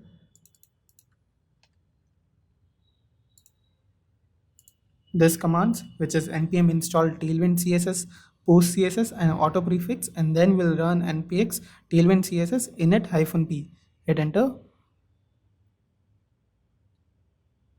Let's open this and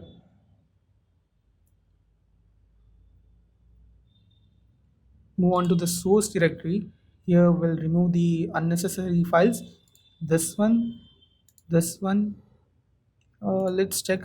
Yeah, let's keep this file. We'll remove this app.css, app.test.tsx, and delete. That's it. Now head over to app.tsx and we'll remove everything and we'll write rfc here, app. Then inside index.tsx, we'll remove this file and at the end we would have a call, remove this. That's it. Now inside the tailwind config.js, inside the content, we'll remove this array. With this, we'll have the source directory and all the js, jsx, ts and tsx files. Now inside the index.css, we'll remove this code and we'll write tailwind base, tailwind components and tailwind utilities. So we are adding the tailwinds directive. So we are adding the tailwinds directives to the css. Save this and we'll also save this. Now we can do one thing. We will replace the app.tsx code with this. Hit enter. And now let's start our React app. Yarn start.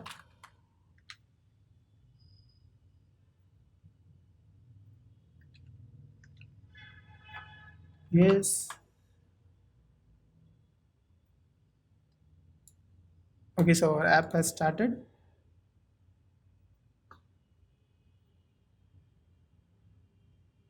Yeah, so the Tailwind CSS is also working, and so the basic setup is complete. Now, what we will do is we'll add some more dependencies, uh, which were the yeah, we'll need React icons for the icons, then we'll need Axios for API calling, then we'll need React infinite scroll component for infinite scroll component. Then we would also need, I think, Redux.js toolkit. So add Redux.js hyphen toolkit, and we'll need React Redux also. React Redux. Yeah, that's it. Hit enter.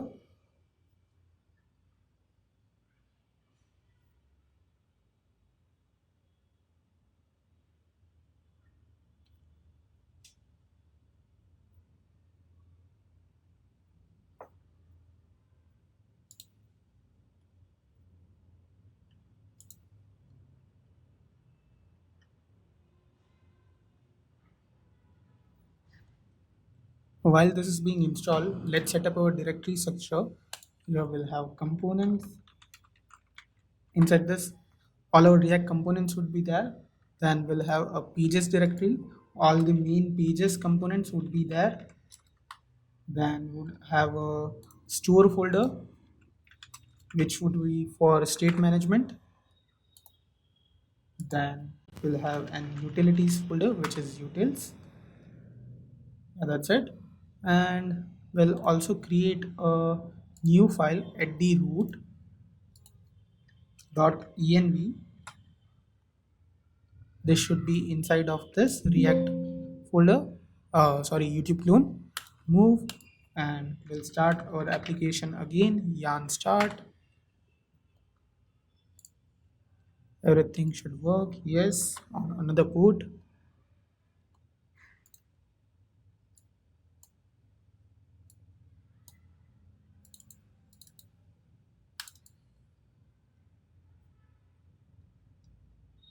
Yeah, that's it. Everything is working. So our base setup is complete. Now let's create the navbar of the YouTube clone here. So let's do that. So now let's first set up our React router DOM. So that is routing. So inside the app.tsx, what we'll do is we'll remove all of this code. I will write RFC again, and here we'll get rid of this div, and instead of that we'll write browser router and I think we haven't installed the React router DOM package, so I'll install it by yarn add React router DOM. Wait for it to being installed. We'll start our app by yarn start. Close the terminal, and let's import the browser router. And after the browser router, we'll have the routes, and then we'll have the route. And let's auto import this routes. Okay, we have to import route, then routes. That's it. And now inside the pages we'll create I think, yeah, three components, which is home.tsx. Then let's write RFC. Then we'll create search.tsx. Then we'll create watch.tsx. RFC, not RDC, RFC. Inside search, we'll do the same thing, RFC. Let's head over to app.tsx, and inside of here, we'll provide a path of slash, and the element would be the home component here. So we'll write home. Make sure that it is imported from pages. Now let's copy this, paste it 2 times, and we'll change this path to search, and instead of home we'll have the search component. We'll do the same for watch, and here we'll have watch with an ID. This is watch, WTCH watch. Let's check if it is working. Let's reload this. Okay, it refused to connect. Why did that happen? Okay, we have to start it on another port. Yes, should work now.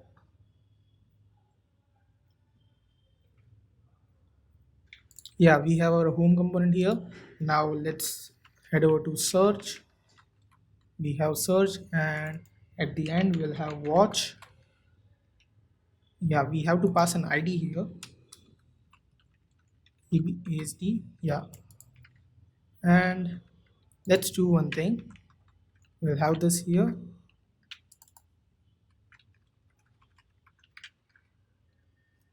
Okay, that's it.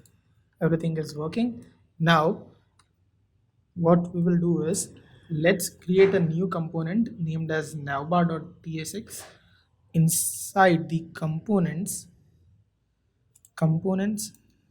new file, navbar.tsx. Let me decrease the size of VS Code. Yeah, that's it. Navbar.tsx. And inside of here, what should we do? We'll import some icons from React Icons package. So we'll copy and paste it here. These are the icons which we are going to use from React Icons package. You can write it by yourself. And inside of instead of this div, we'll have div with a class name of flex, justify between, then we will have items center. Let's write it. And item center, then we will have px of 14, h of 14. These all are Tailwind classes. Then we'll have bg as hash 212121. Then we'll give it a opacity of 95, opacity 95. Then we'll give it a sticky. Then we'll also give it a top of 0, and we'll give it a z index of 50. This is z50. Save it.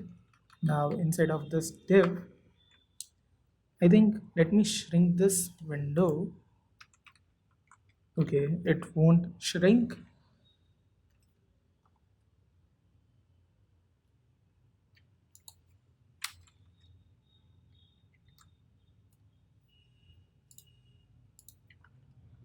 Okay, so inside of this div, we'll have flex with a gap of 8. Then we'll give it a items of center and the text of 2xl. Inside of this, we'll have a div, and that would have the GI hamburger menu. Let's save this and import this inside home.tsx. Here inside of this div, we'll write navbar. Let's see if it is working. Let's go to /route. Yeah, we have this. Let's style this further, navbar. Now, after this, we'll use the link component. This should be imported from the React Router DOM. Let's do that. Import link from RRD, React Router DOM. Let's use this here, link, and we'll supply a 2 of slash. So when we click over this,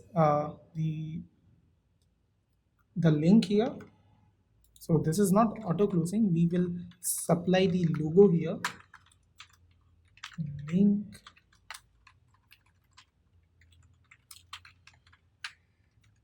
okay, inside of this, okay, this should be the closing tag, and inside of this we'll have a class name of flex, gap 1. Then we'll give it a item center, and JCenter. Now we'll use the BS YouTube, and we'll give it a class name of text 3xl, text red, and this should be 600. Now let's have a span with a class name of text xl, then font medium, and here we'll write YouTube. YouTube. Let's check it. Okay, we have it here. Now, after this div, we will have another div with a class name of flex, I center, which is item center, h10. Then I think we don't need to give it a h10. We'll just provide justify center and a gap of 5. Then we'll have a form. Let's leave the action now. Then inside of that we'll have a flex. We'll give it a background of zinc of 900, I center, which is item center, h of 10, which is height 10. Then we'll give it a padding x axis of 4 and a padding right of 0. Now let's have another div inside it, which will have a class name of flex, gap of 4. This is gap. Then we'll have items center, PR of 5, and we'll have the div here. Inside of that we'll have AI outline close, not close, we'll have the search here, which would have a class name of text excel.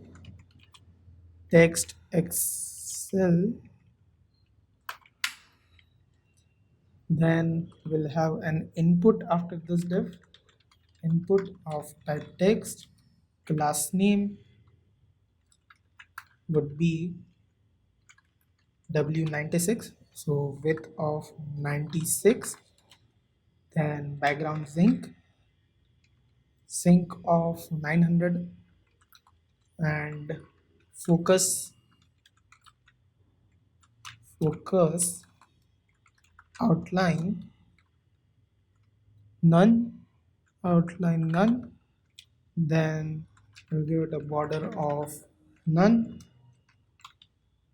border none. That's it. And after this we'll have the AI outline close, AI outline close. This would have the class name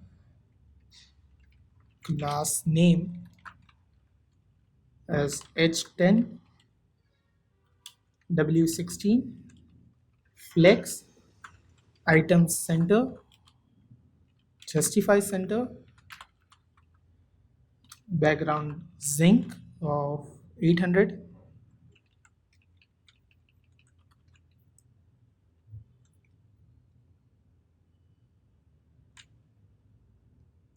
Okay, I think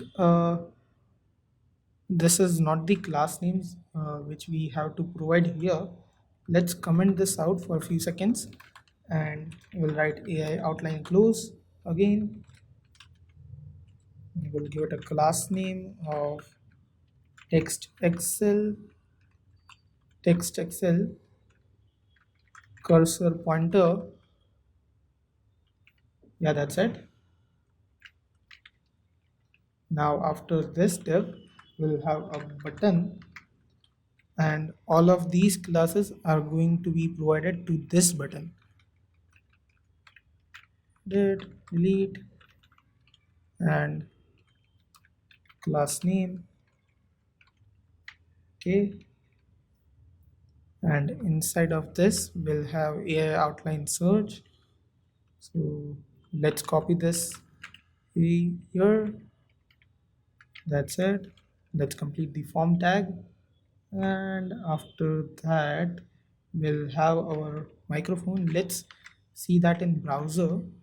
Okay, we have everything here, but the color is not white. We have to do something about that.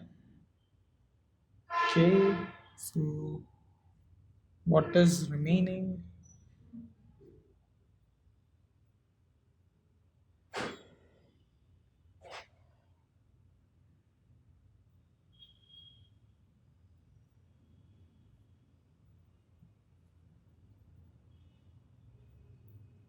I think inside the home component, we will provide the parent component a class of white.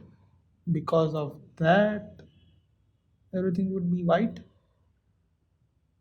I don't think so. Let me check.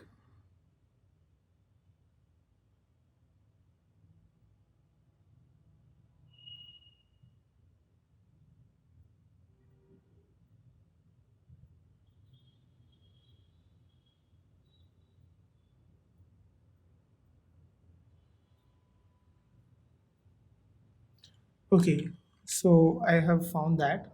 So inside the index.css, yeah, here before this imports, we'll write a body here, body, and give it a margin of 0, then background color,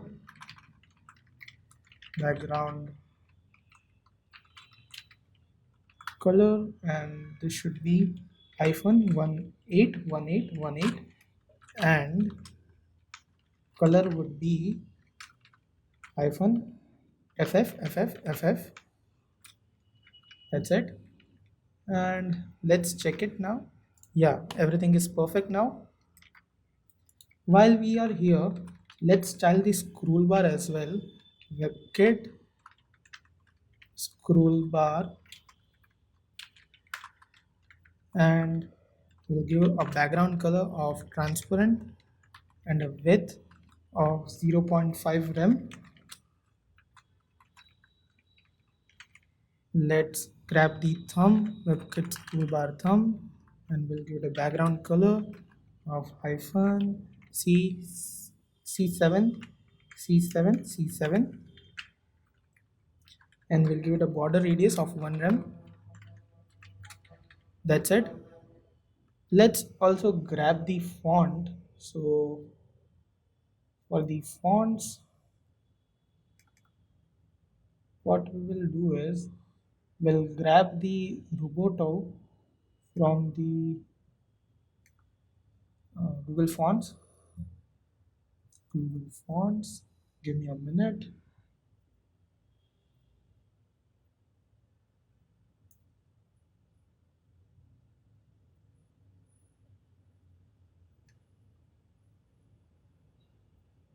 So let's grab it.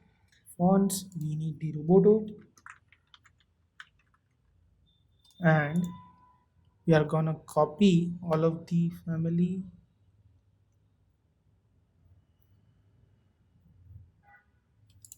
This one,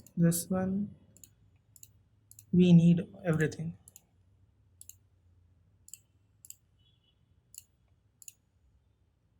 That's it. Let's have the import here. Grab this import and paste it here at the top, and we'll grab the font family here, font family, and paste it here. That's it. Save. Let's check, do we have any changes?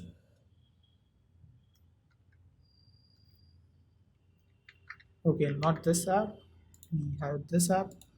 Reload. Yeah, the fonts are changed, I think. Yeah, that's it. Now let's style this further. Now inside the navbar, where were we?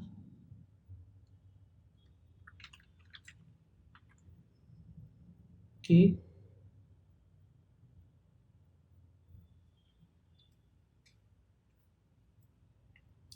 so we need to place a microphone now, microphone icon. So we'll have a text of Excel.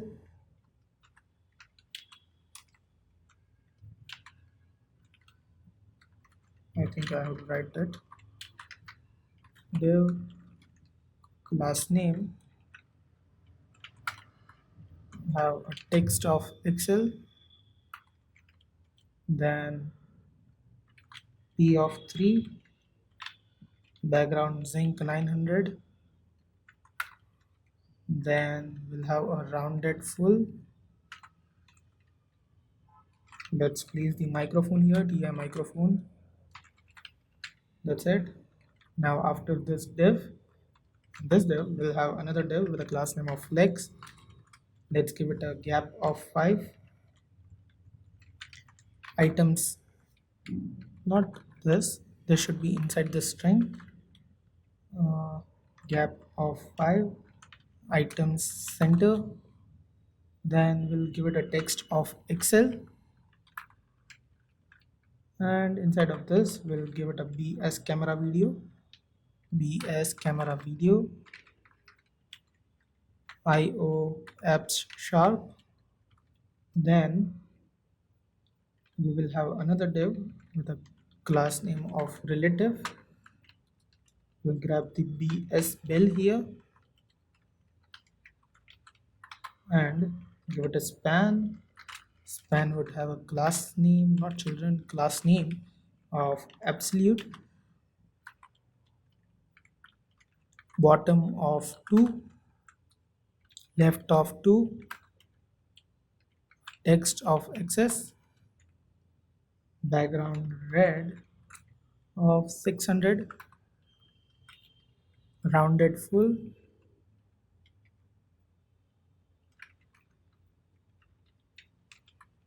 not right full, rounded full, and we'll give it a padding x of 1. Inside the span we'll write 9 plus. This is just a static text to the notifications, and we'll have an image tag here, span div and image. Source would be any YouTube channels icon. You can find it by yourself, or you can copy this from the source code. What should be the logo, and class name would be W9 H9 rounded full. That's it. Now let's check the navbar. Yeah, this is pretty much it. The navbar is styled. Now let's have the sidebar here. So now let's do that. So now let's create the sidebar. So let's head over to VS Code, and inside it, here first we'll head over to home.tsx, and inside of this div we'll give it a class name of max height screen. Then we'll give it the overflow of 10, and we'll have another div.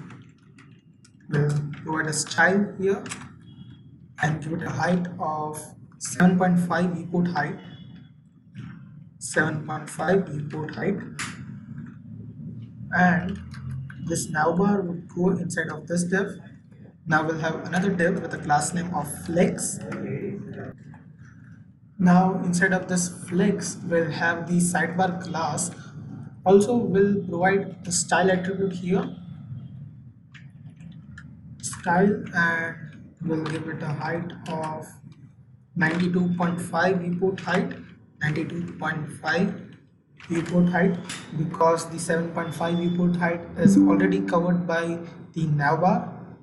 And after this, inside of here we'll have the sidebar component, sidebar.jsx, and we'll write RFC here.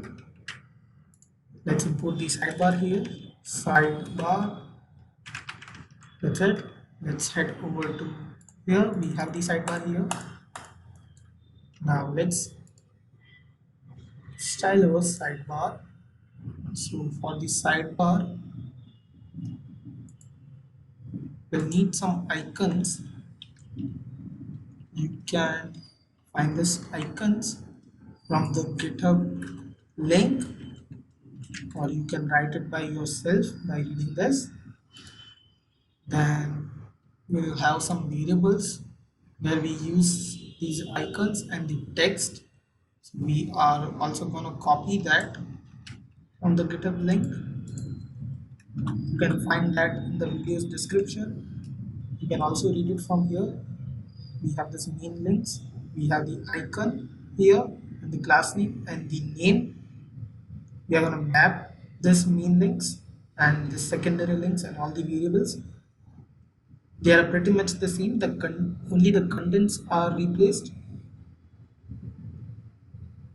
You can write it by yourself.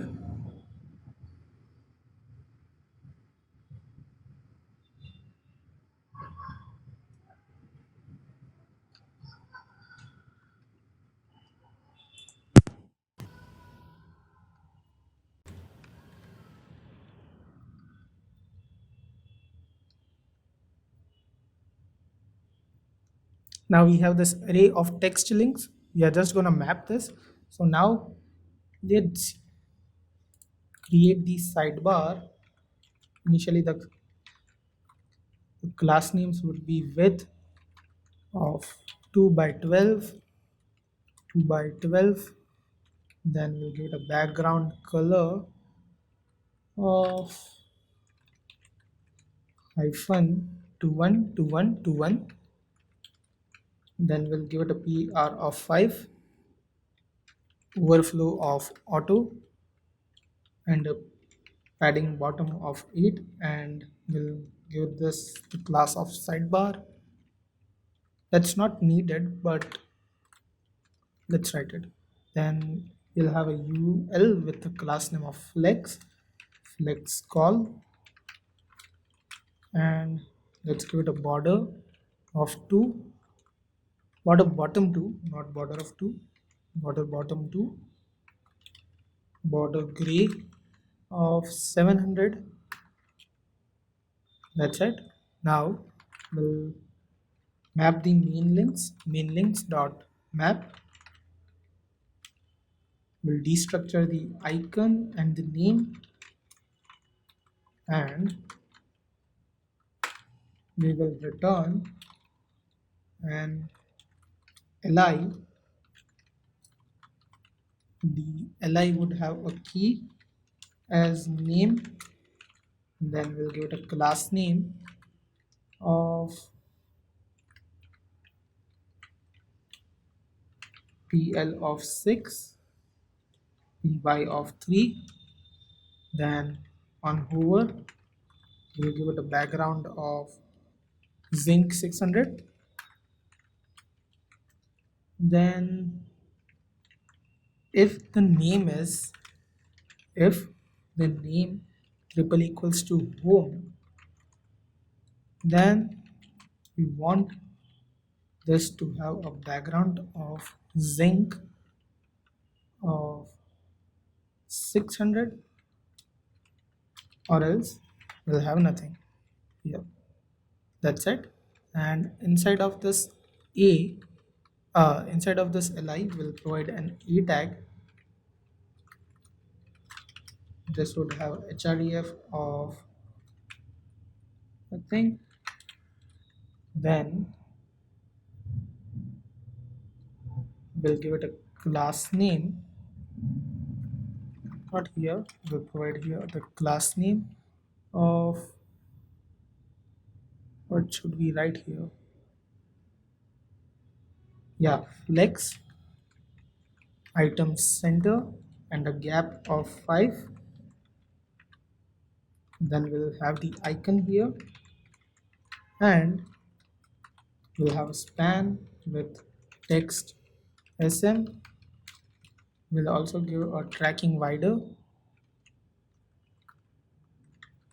and we'll give the name here.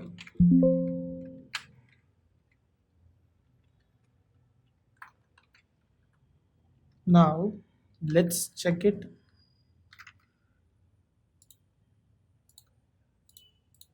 Okay, so I don't know why, but this background is blue.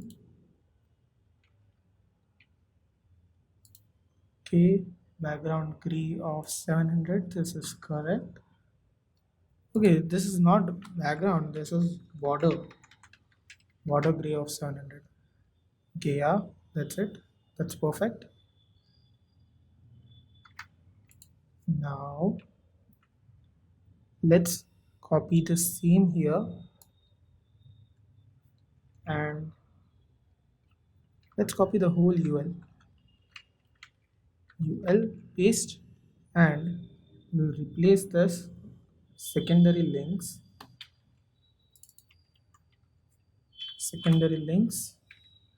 and let's remove this conditional also.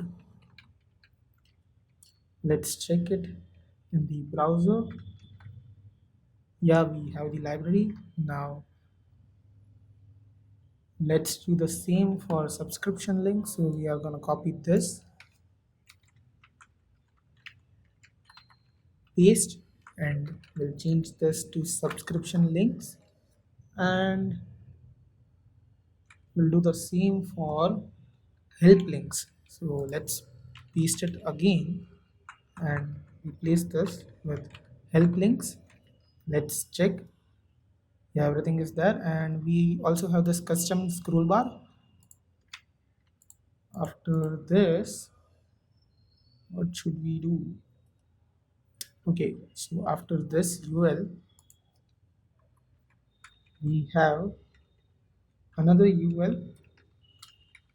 Will provide it a class name of flex gap2 flex wrap and text small, then p4 text sync 400, and inside of this UL we'll map the text links of 0 dot map. We'll have the name here, return li, and we'll have the name inside of this, and we'll also provide a key here which would be name. Okay, that's it. Now let's copy this UL and change this 0 to 1, and after this we'll have a span tag. We'll have class name of px4, then text sm, text zinc400, and we'll write ampersand copy for the copyright symbol, and 2022 Google. That's it. Then we'll have the br tag. We'll write p with a class name of px4, pt of 3, and we'll have text sm, then we'll have text zinc400, and here we'll write this clone is for educational purpose only. Full stop. Let's check. And that's it. Everything is correct. So yeah, our sidebar is completed. This is done. Now let's have the watch page videos here. So for that we have to set up the store first. So let's set up our Redux store first. Okay, so now let's create a Google project to grab the YouTube data API. So head over to console.cloud.google.com, and from here select a project. So we'll select this organization, or we can simply just create a new project. This would be YouTube clone, and we'll head over to create, and now it is creating the project. Wait for it. Okay, it has been created, and select the project from here, YouTube clone. Now head over to enabled APIs and services, and we'll enable APIs and services. Search for YouTube data API v3. Got it. Select it. And now click on enable.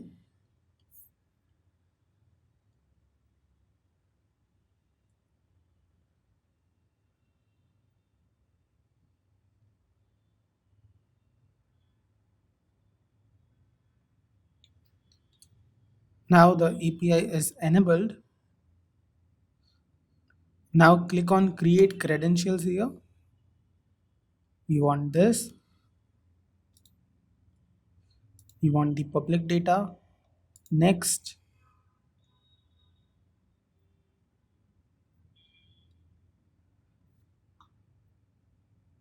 And here is our API key. Now head over to the source code and we created this env file. So in here what we'll do is we'll create a new environment variable. So React environment variable needs to be written React app in front of them and the variable name. So we'll write React app YouTube data API key and we'll paste that key here, and then we need to restart our application so that it loads the API in the environment variables. Yes, on another port. Let's close this. Let's close this also, and let's close this. Refresh it. Yeah, everything is working. So now let's set up our Redux store. Head over to VS Code and inside the store, let's create a new file name as index.ts. Then we will need a folder named as reducers. Then we'll also create a file name hooks.ts,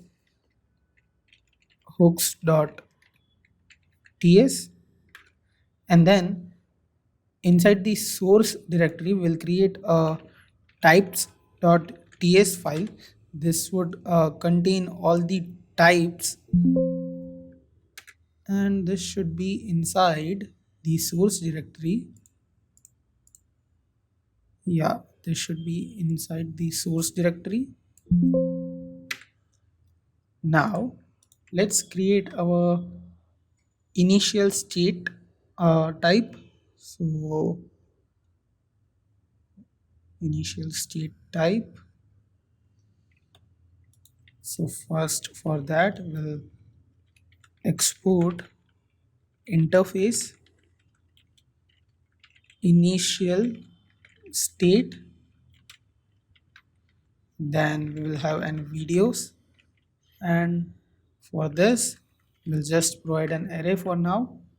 Then we'll write current playing video, current playing, that would be uh, this should be current playing or null.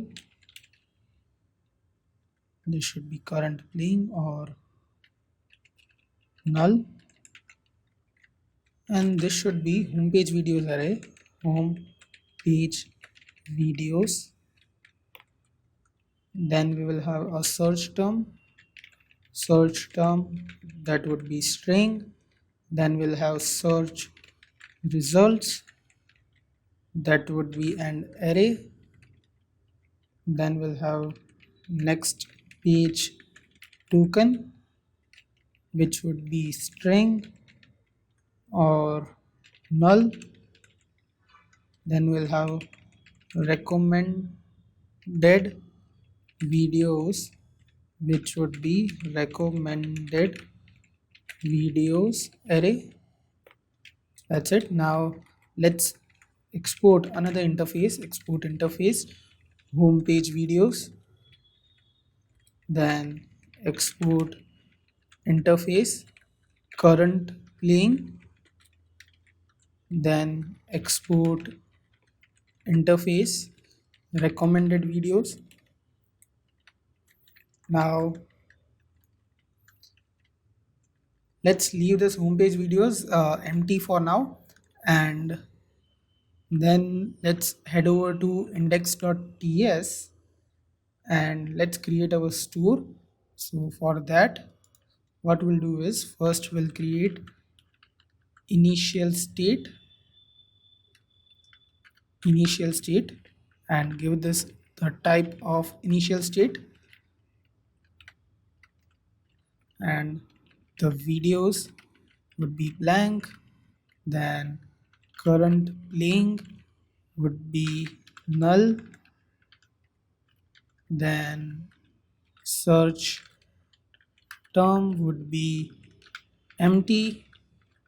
Search results would be an array. Then we'll provide next page token, which would be null, and recommended videos, which would be an array. That's it. What is this error? Expected.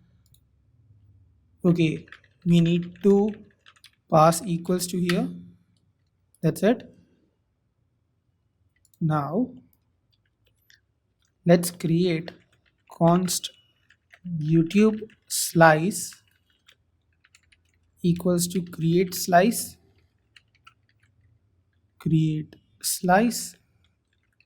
and pass the name as YouTube app. We'll pass the initial state, then we'll pass reducers, and for now this would be an empty object. And after that we'll also pass extra reducers, which would have a builder arrow function. That's it. And I think that's it.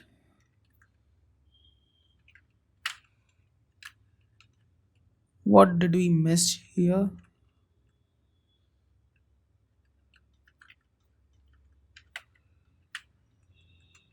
Okay, we have some issue here. What is that?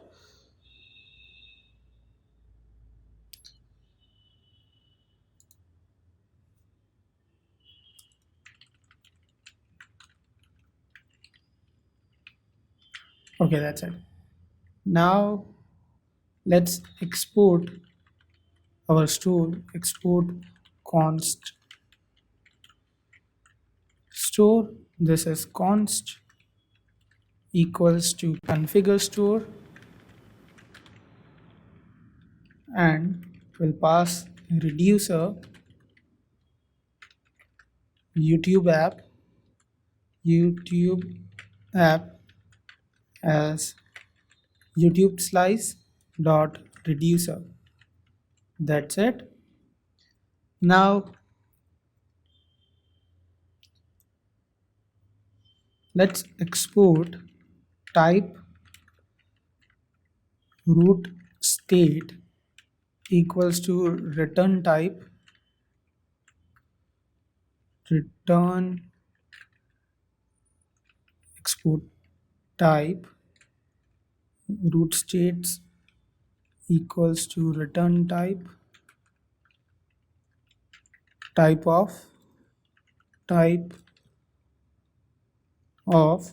store dot get state.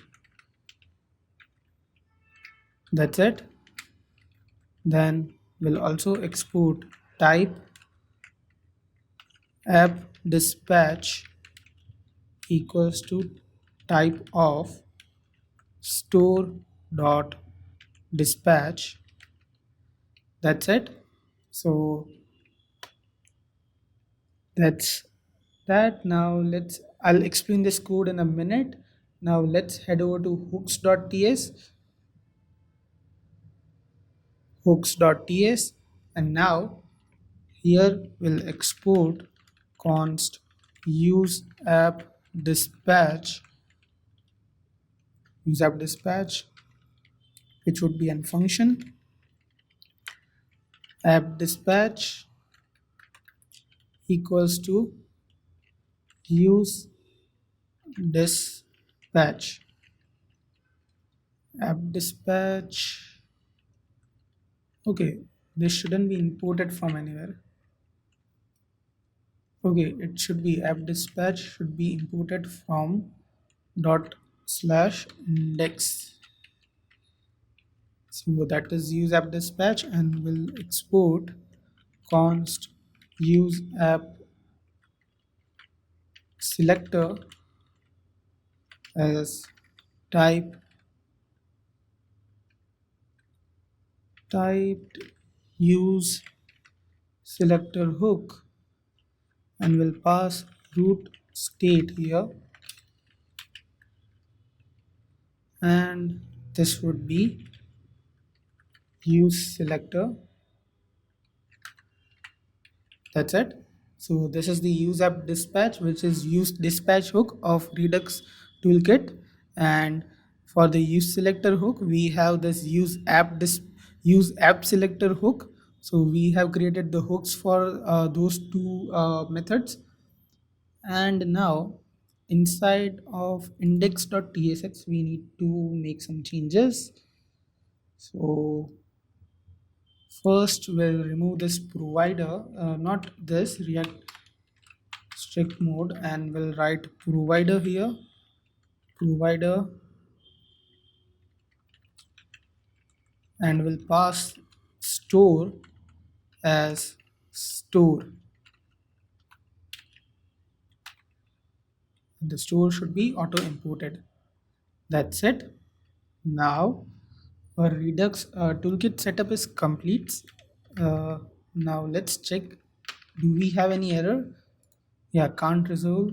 Configure store and store.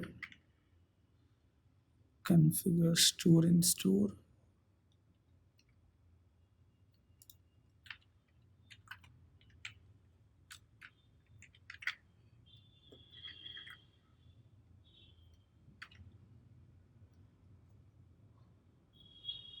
Okay, I think we made a mistake here, or the auto import made a mistake.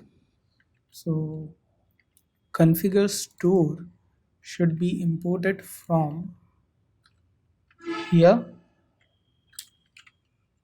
and let's import the payload action here as well. Payload action, we may need it. Yeah, the error is gone and our store is successfully set up. That's it. Now what should we do?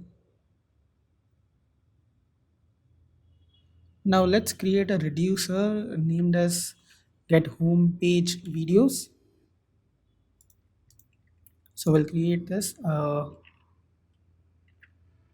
get home page videos dot ts, and inside of this we'll first grab the API key const API underscore key is equals to process dot env dot react app YouTube API key,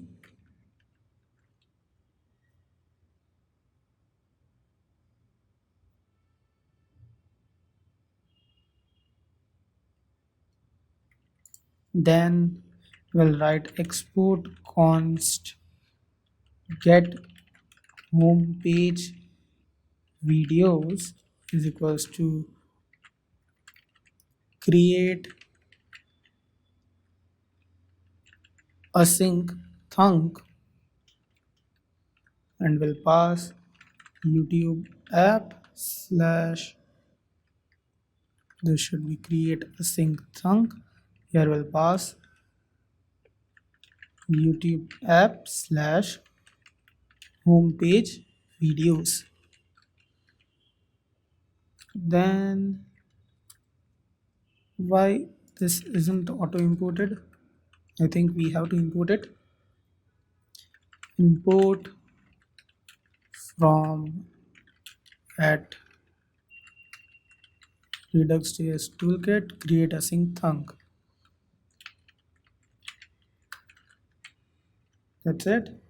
Now after this, we'll pass an async arrow function.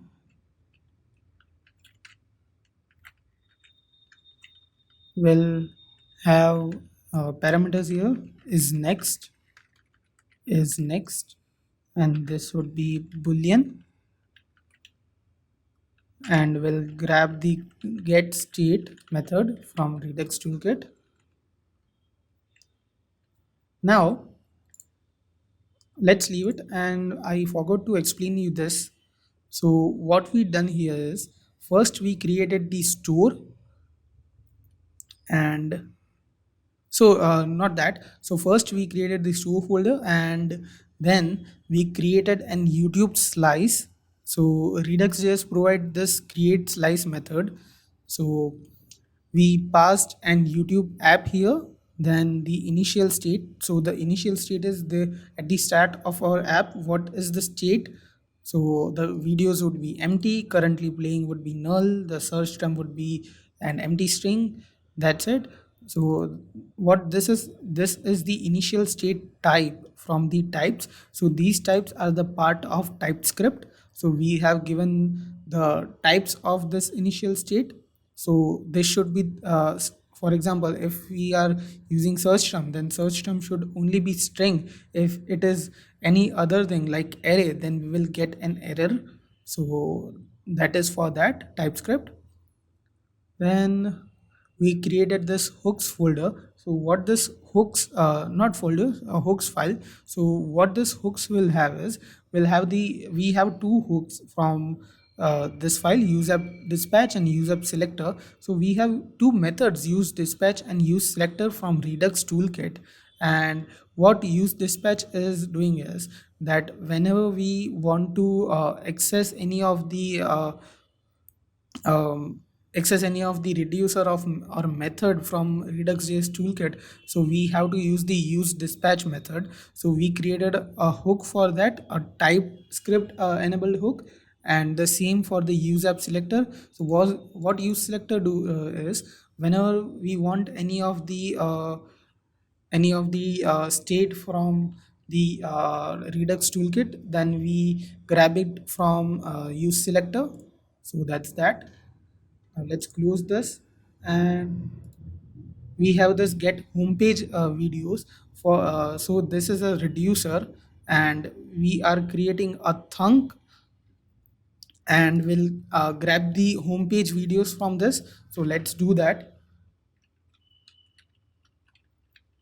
Now first we'll have the const YouTube app next page token, next page token from state, and the videos, and this would be equals to get state as root state. So you are getting the next page token and videos from the our Redux state. So this videos is the videos array, and the next page token is for the infinite scroll. When we want the next page videos, then we have to use this next page token, which is provided by the YouTube data API. So we are not going to use it for now. Let's keep this as it is. Now we'll have const data items next page token, and we want this from axios dot get, and here we'll pass the YouTube API URL. For that, we'll create a new folder in utils named as const constants dot ts, and inside the constants.ts we'll export a constant named as YouTube data. We'll just write YouTube API URL. equals to https colon slash slash youtube slash slash youtube dot google ap google apis dot com slash youtube slash v3. That's it. Now let's head over to get homepage videos and um,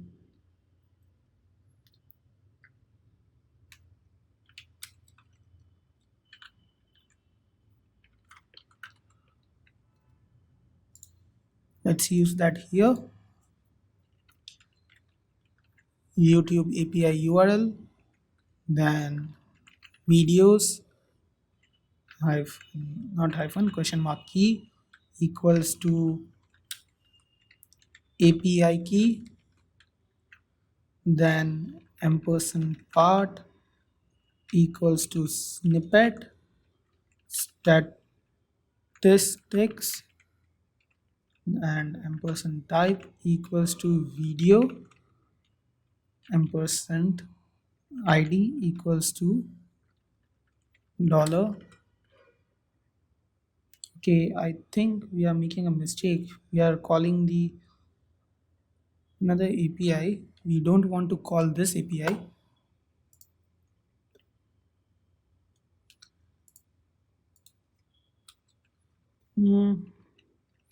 Let's remove this and we'll write search here. Max results would be 20, ampersand query q equals to Reactjs Projects, ampersand key equals to our API key, and part equals to snippet, and type equals to video, and we'll have the is next here. Let's do that afterwards. That's it. Now let's console the data here. Console dot log items, and first we have to use this inside our home.tsx. Home.tsx.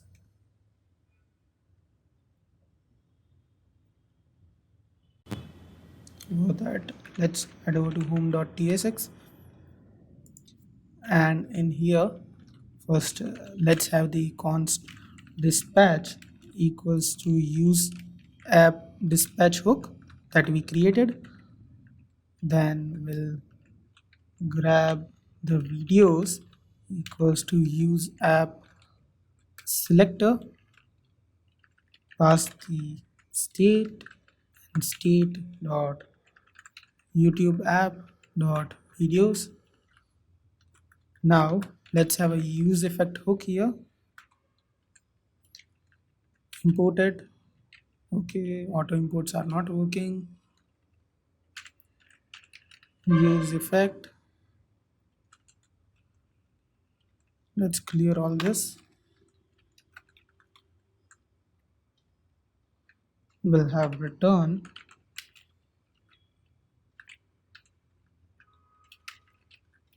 dispatch.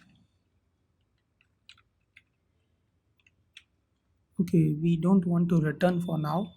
Let's remove this, and what we'll do is we'll have dispatch get home page videos, and we'll pass false here. Pass this dispatch here, and we also forgot one thing. We have to include all of this inside our store. So head over to index.tas inside of the store, and in here what should we do? Yeah, inside the extra reducers here We'll add a case by builder dot add case. We'll have get homepage videos dot fulfilled. Whenever this promise or this reducer is fulfilled, we want to run this. We will set the state dot videos equals to action dot payload dot parsed data and state dot next page token is equals to action dot payload dot next page token. That's it. Now, okay, so past data is not there. Let's comment this for a few minutes and let's check the console. Fail to load this resource. API key not valid. Please pass a valid API key. Okay, we are getting this undefined here. Why is that? Let's check our environment variable. React app YouTube data API key. Okay, so I think inside here we might need to change this variable. That's it. Okay, we have our data here. We got the video ID, the snippet. So yeah, that's it. Now let's proceed further. So our YouTube data API is working.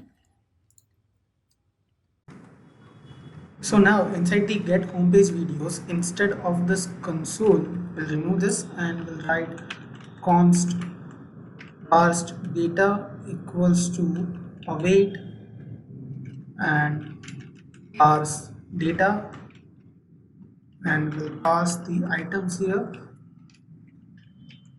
This is parsed data and we'll pass the items. So the parsed data is a function inside the utils. So let's create that. New file parse data dot ts, and inside this parse dot data function, what I'm going to do is I'm going to copy the code and just explain it because it is simple JavaScript. We are not going to waste the time, and we'll create some new file, convert raw views to string dot ts, then we'll write uh, parse video duration dot ts, and we'll write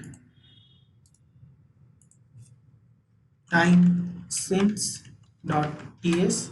So inside the time since dot ts, we'll paste this code. Parse video duration will have this code. Please give me a minute. I'm gonna explain everything what I'm doing. Convert, and what error do we have here? Okay, video data, and we need to create an index.ts here. Index.ts. What should be inside of that? Okay, we are just gonna export everything from the files, from convert values to string, convert values to string, export from pause video duration, pause video duration, export time since from time since, export parse data from /parse data. That's it. Now we have this video data. Let's see this, import it here, that's it, and yeah, so these code which I copied can be found in the GitHub's description, GitHub repository. So we have this parse data function here, this one. So what this will do is we are getting the raw data from the YouTube data API, and we need to pass the data as per our React application. So first we'll grab all the video IDs and the channel IDs. So we have created an empty array. So all the videos IDs can be grabbed from the item.id.video ID that I showed earlier, and the channel ID can be available from the item.snippet.channel ID. So now we have all the videos ID and all the channel IDs of all the videos that we are getting. Then yeah, then we need the channel image, and we need the channel image. So for that we got this channel IDs, and now so this should be React app YouTube. What environment variable we wrote?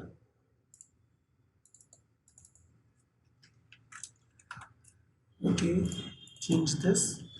Yeah. So now we are getting the channel data. So inside the channels data, we would be having our channels thumbnails.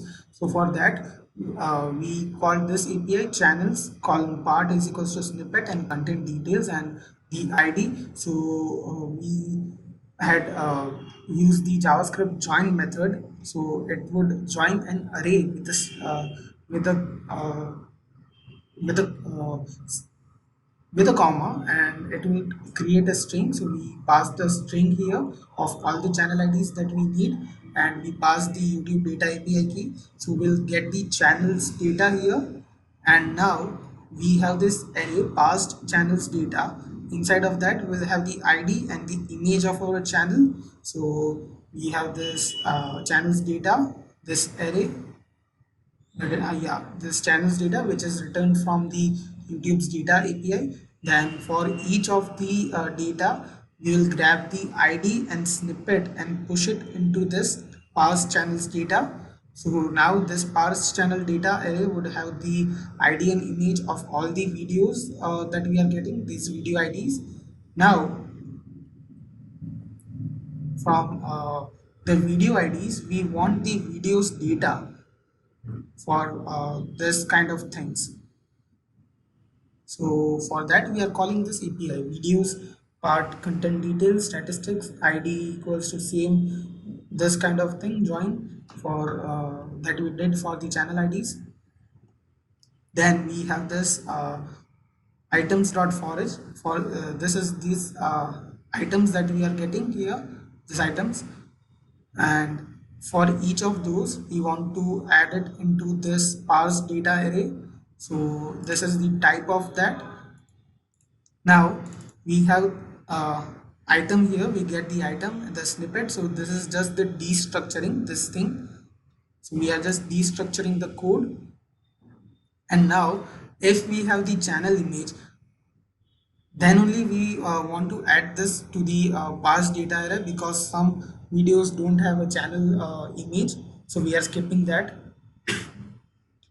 Now for the parse data dot push, we'll have the video ID. This thing is simple JavaScript only. Now this parse video duration. So this parse video duration, what this function do is we created a new file here, parsed video duration, and we get a string of video duration. So we just get the hour, minute, and seconds from here. I haven't written this code, I just copied it from the net, a Stack Overflow thread. So this is also a simple JavaScript. So what we are doing is here we get a string, and we are splitting it by the colon, and then according to its duration parts length array, we are parsing the data. You can see that here, and returning the data as it is needed. Then we have this convert raw views to string. This code is also copied from Stack Overflow, a thread. I don't know from where did I found it. And this converts the raw views to billions, millions, and k views like that. And then we have this time sense. This is also copied from a Stack Overflow thread. So this gets the time sense, like this video was published 1 year ago, 2 months ago, 2 days ago, 2 hours ago, and 2 minutes ago, like that. So we are using all of that function inside this parse data. You can see that past video duration, convert raw views to string, and type sense. So this is very simple JavaScript. If you are building a project for React, then you must know these things. Now, yeah, that's it. Now we have an error of this video data type. So let's add that to the types video data, and let's do one thing. I'm going to have the type here also, video ID as string, then video title would be string, video description would be string as well. Then we'll have video link as string. Then we'll have the video duration as string, video views as string, video age is also a string, channel info. Inside the channel info, we'll have the ID as string, image as string, and the name as string.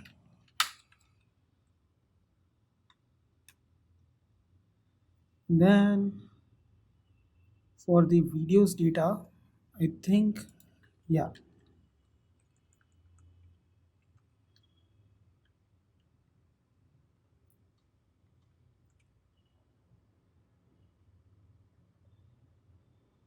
I think for the videos data we can use these homepage videos. Let me check.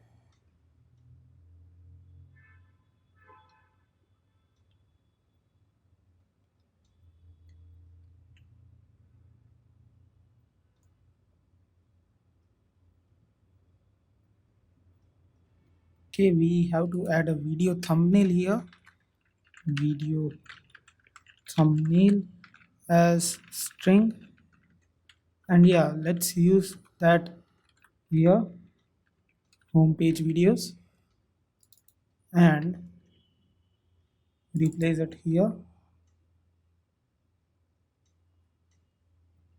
Okay, we don't get the video description here, so we need to add the video description as well. Video description, save it, and inside of the types we'll add video description. Yeah, everything is fixed inside past data, so this should work now.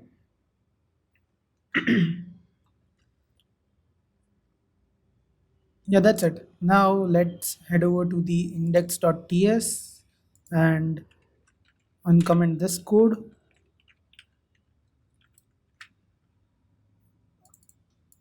This would be solved in a minute, and inside of here, parse data is the homepage videos. What is this? Okay, assigned a value, but it is never used. So what we are gonna do is, inside of this here, get homepage videos, we are gonna return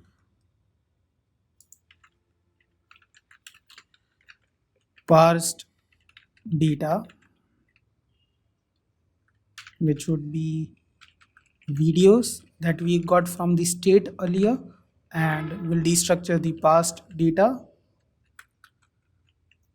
And our next page token, next page token. Okay, what is this error? Is not an array type. Type undefined is not assignable to type homepage videos.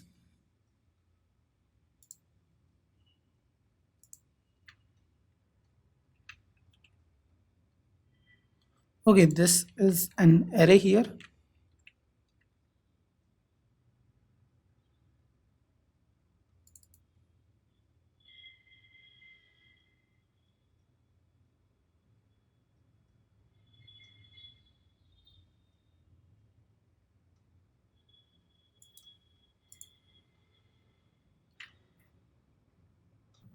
Okay, so we made a mistake here. This should be past data, and type undefined is not assignable to type homepage videos. So what mistake did we make here? Okay, so to solve this TypeScript error, we have to go to tsconfig.json inside the root directory, and we'll have a new rule here as strict null checks as false. That's it. Now let's head over to homepage videos, and I think, yeah, the error should be gone now. Yeah, it is gone now. Now let's head over to the browser. Everything is working, and let's head over to IndexNet index but home.tsx, and let's console the videos. Console.log videos.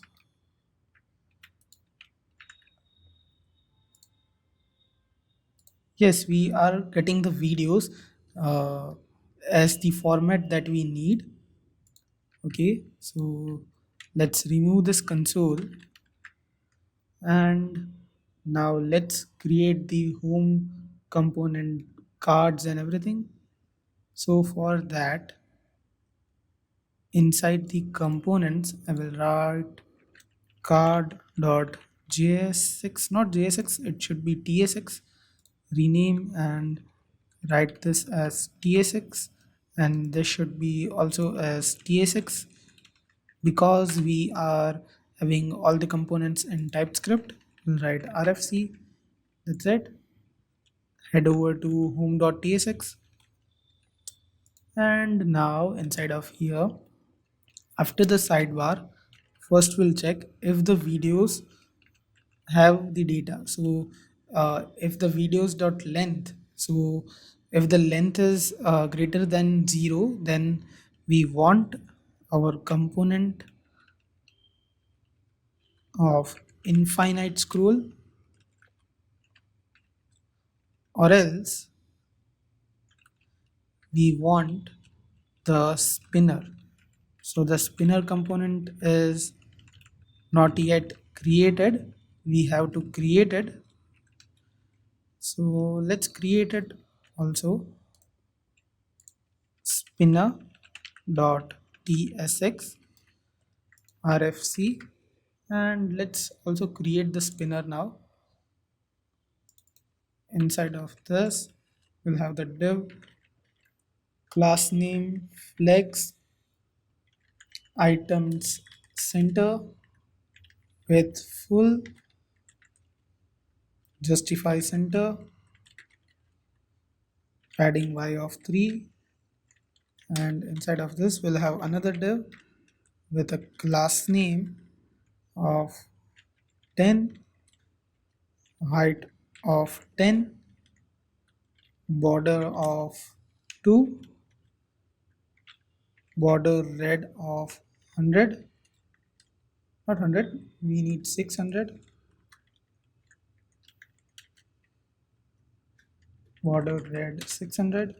Then we'll have border solid then we'll have rounded full, then we'll have animate spin, we'll have border top, border top transparent, border top transparent, then yeah, that's it. Now inside the home.tsx, let's import the spinner component, and now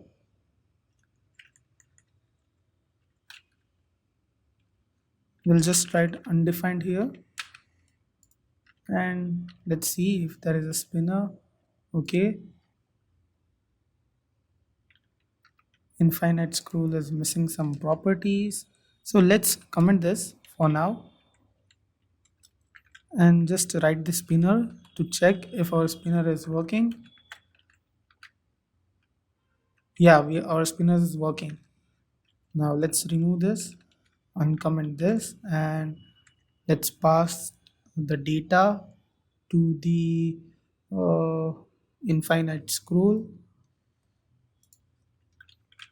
Infinite scroll, okay, let's see only. So first we'll provide a data length as videos dot length, then we want next as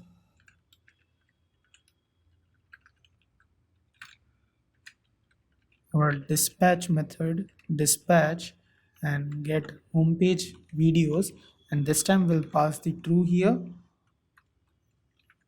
Then has more equals to, if the videos dot length is less than 500, then only we want to fetch more videos, and the loader is the spinner component, and height is 650, and inside the infinite scroll we'll have a grid with a gap of y-axis of 14, then we'll also supply gap x of 8, then grid calls of 4 and a padding of 8, and then we'll map the videos dot map will have the item as video data, or we can just write home page videos, and this would be returned in a cart component, and the card would have the data as the item, and key would be item dot video id. Okay, now okay, so let's head over to card.tsx and have the data here. That's it.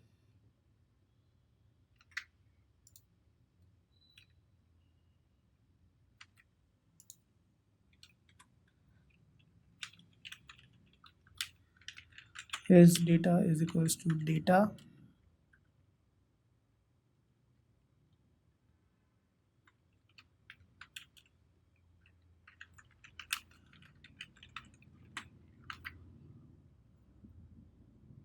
Okay, so data has implicitly any type error. So for that, what we'll do is data, and data would be having not here. This should be outside of this destructure. So this destructured data would have the type as homepage videos, and let's check.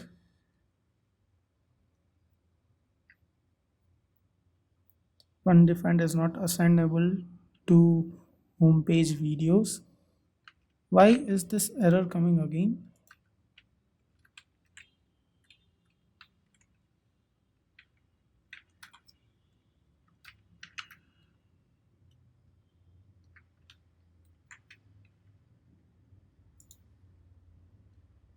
past data 21 number line. We are not getting the error in here. Let's restart our server. Yes.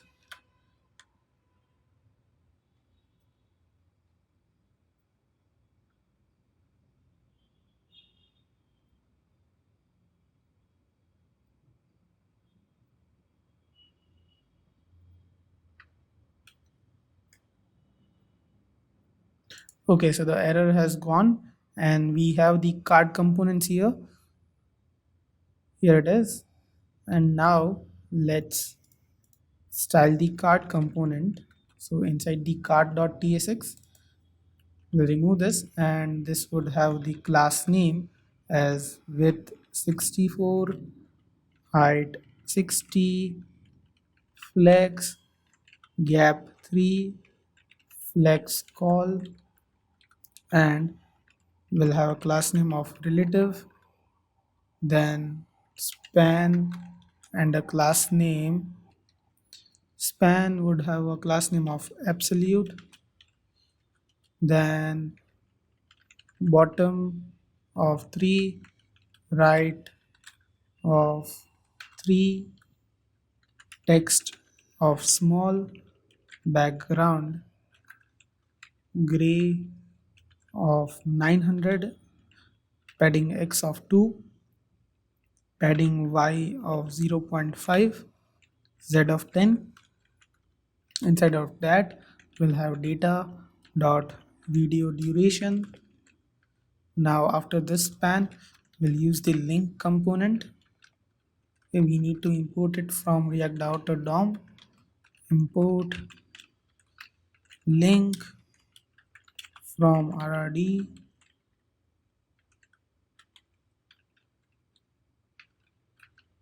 link, and this would have the image.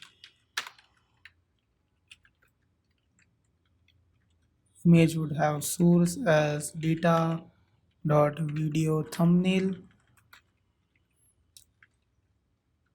Then we'll provide a class name of H44 and W72.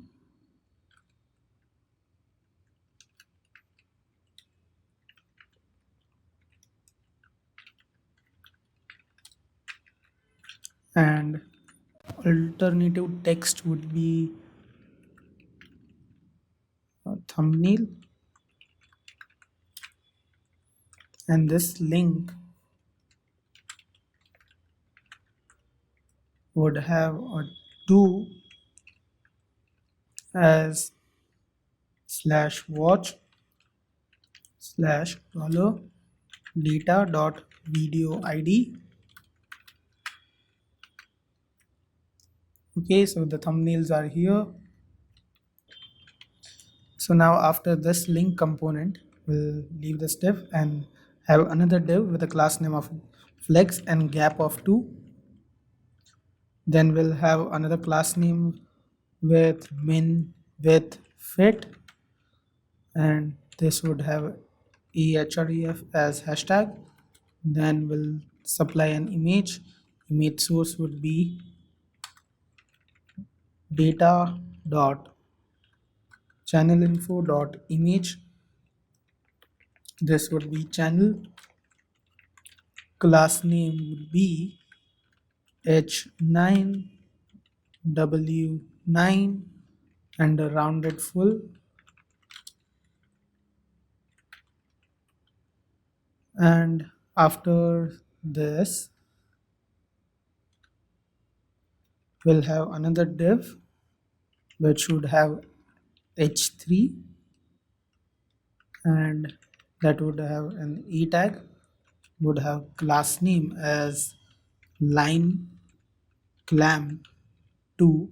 So this line, for this line clamp to work, we have to install an additional plugin of line clamp. So here goes the video title. If the video title exceeds 2 lines, then we want to clamp those lines. So this is a Tailwind class For this to work, I think we have to install a plugin.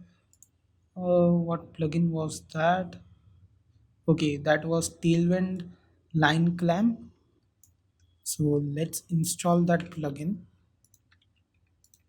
close the server and install this at Tailwind CSS line clamp slash line clamp. So I'll write yarn add.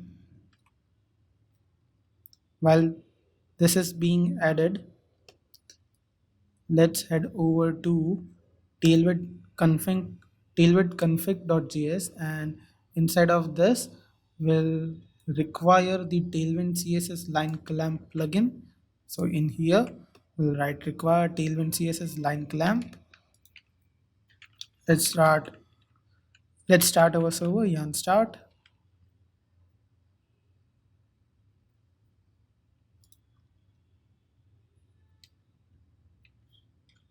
Let's head over to cart.tsx again, and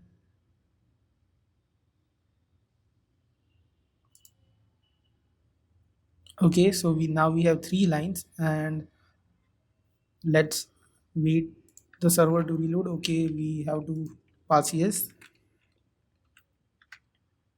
Now the lines should be clamped.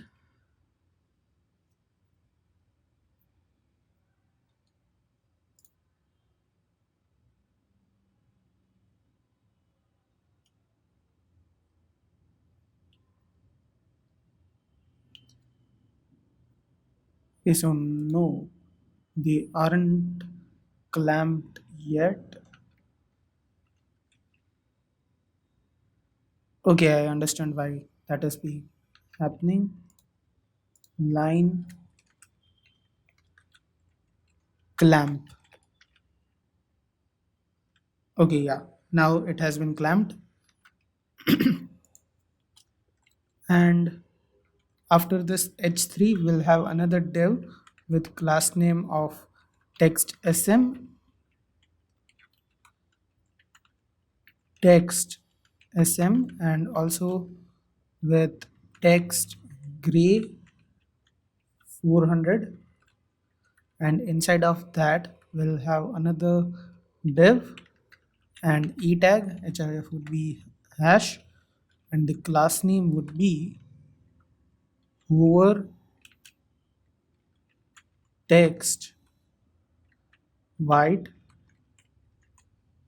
over text white, and this would be data dot channel info dot name.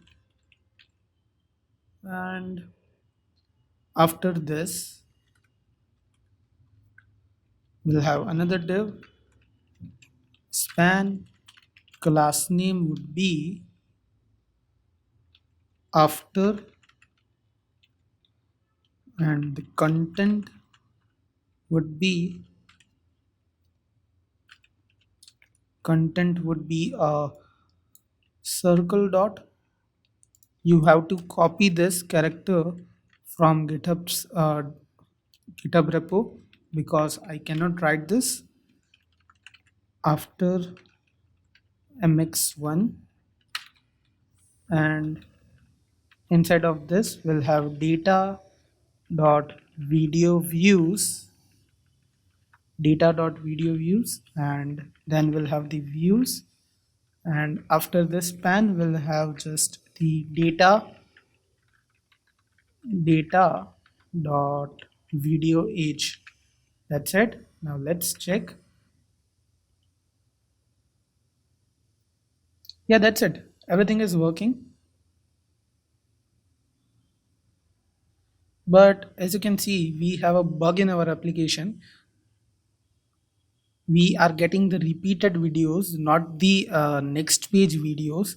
So we have to fix that using the next page token. So we would get different videos every time we call the API. So now what we'll do is we'll head over to the get homepage videos, this reducer, and inside of here we'll pass is next prop. So first we'll check if is next is not undefined. Then we want to pass page token equals to dollar next page token from state, or else we just pass the empty string here. Okay, this should be after this. That's it. Now let's refresh the page and scroll down, and I don't know why, but we are not getting the videos.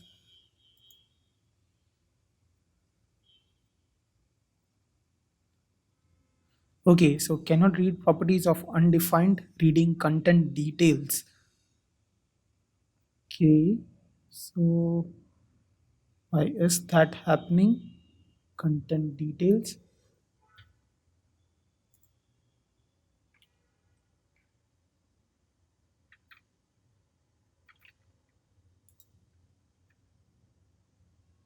This error is coming from past data. Content, not here.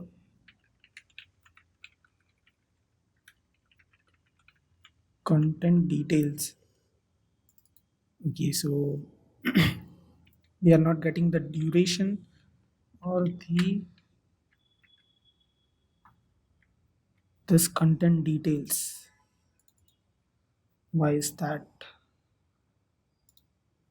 Let me debug the code. So I found the issue. We in the get homepage videos. So after this video, we didn't write ampersand here, so the error was coming. So we have to write the ampersand here, and now everything would be working. It is. We are getting different videos every time. So yeah, our infinite scroll is working perfectly. Yeah, it is. Now what we are going to do is, now we are going to search a video, and when we hit the search button, we'll head over to the search page, and we will get the search page data from the YouTube data API. So let's do that, and before doing that, let's also create another reducer. So when we change the page, give me a minute. Yeah, here inside the reducers, now when we change the page, we want to clear the videos array. So we'll write clear video. This would be state, and state dot videos equals to empty array, and state dot next page token equals to null. So we are clearing the state. So this reducer would be called whenever we change the page. So I'll explain that, and we also need to export this. So we'll write export const equals to YouTube slice dot reducers, not reducers, actions, and this would be clear videos. Now let's head over to home.tsx, and inside here we'll call another use effect, and pass in the arrow function, and we'll just have this return function here, and we'll dispatch clear videos reducer. We have to pass dispatch. Yeah, that's it. So whenever we change the page, the all the videos would be cleared using this use effect. This is the destroy method of the component. So yeah, that's it. Now let's create the navbar functionality for searching. So the search would be controlled by this navbar here. So let's do that. So now let's head over to navbar.tsx, and here what we'll do is first we'll grab the location is equals to use location hook from React router DOM, use location, and we need to import it from RD, import from RRD, and this is use location here. Location is done. Then we need the navigate. So we'll write navigate equals to use navigate,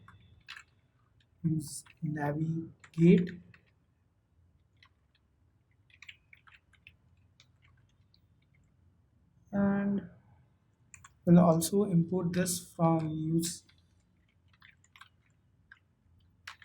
React router DOM.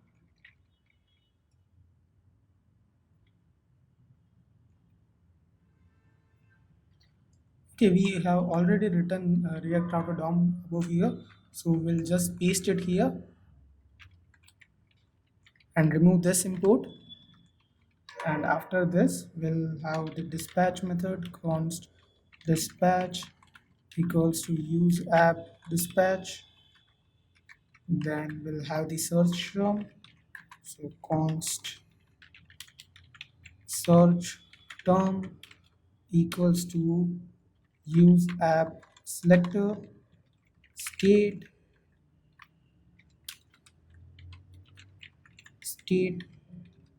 dot react not react YouTube app dot search term. Okay, we have an error here. What is that? That's it. So after this, we will have an function named as handle search equals to arrow function if the location dot path name not equal search, then we want to navigate to the search page first, search, else we will dispatch the clear videos, and we will dispatch get search page videos, and this is going to be false. Now in the form here, we'll remove this action here and we'll write on submit equals to e dot prevent default, and we'll call the handle search function. Then in the input here, we'll write value as search term, and on change we will write e dispatch change search term, and this is going to be e dot target dot videos, not videos, e dot target dot value. Save it. And now inside the index.ts we are going to create more reducers here. Inside this here we'll add some more reducers, which is clear search term and change search term. First we'll write change search term equals to state, and action would be payload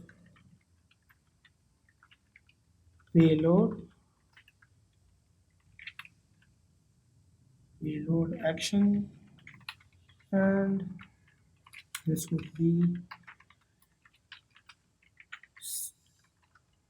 string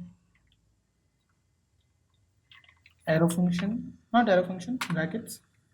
Then we'll have the state dot search term equal to action dot payload. That's it. Then we will have clear videos. No, we have clear videos. We have to write clear search term. Clear search term. This would be state dot videos equals to, okay, so we just want to clear the search term, so we'll have to write state dot search term equals to empty string. That's it. And we have to export it inside here, clear change search term and clear search term.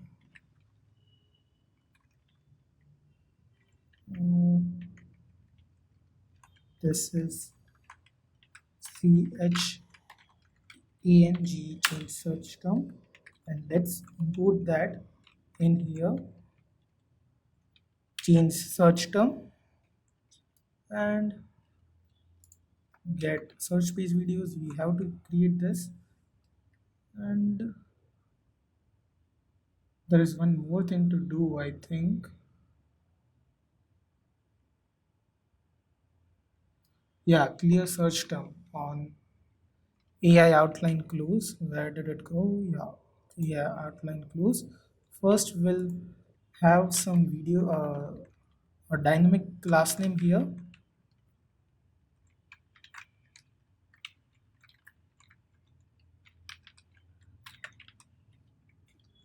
Inside of here,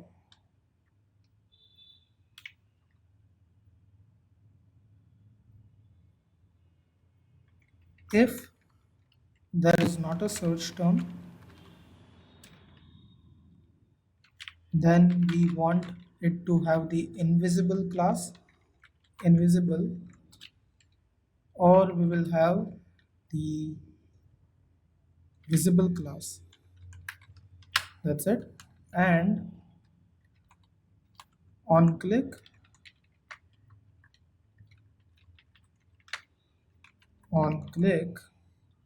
we want to dispatch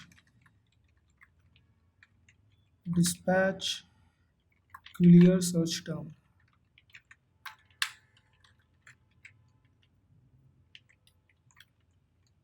We should be below this. That's it. Let's check if we have any error. Get search page videos. Yeah, let's create that reducer. So for that, let's head over to this utils, not utils, here reducers. Will write get search page videos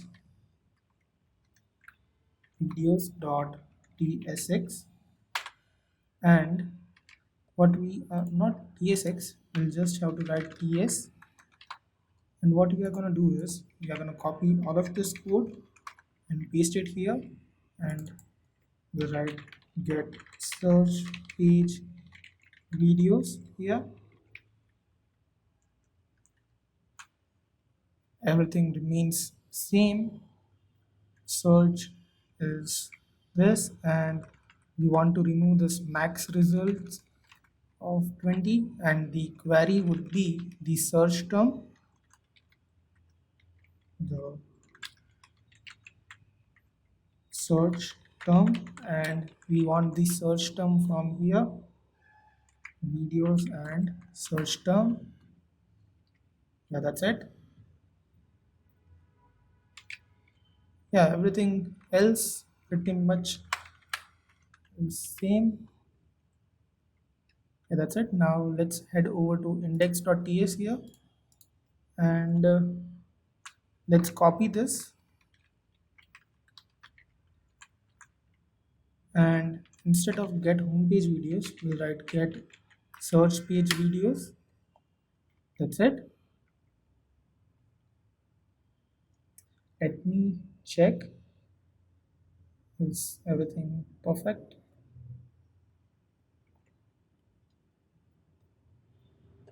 It is. Now Let's import this.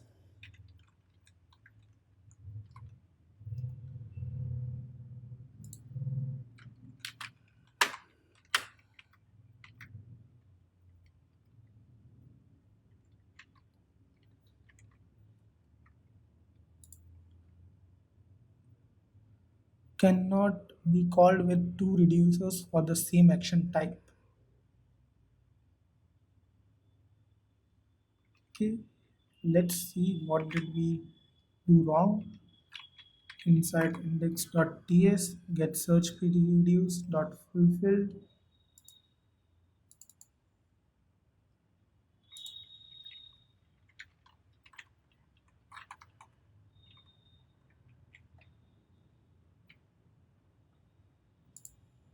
Okay, so I think we made a mistake here.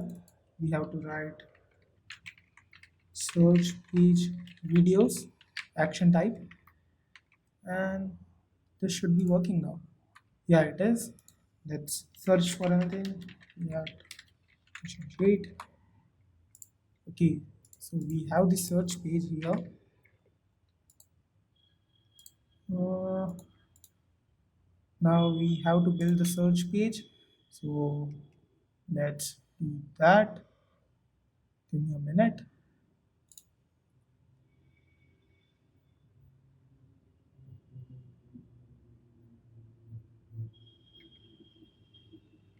For a search page,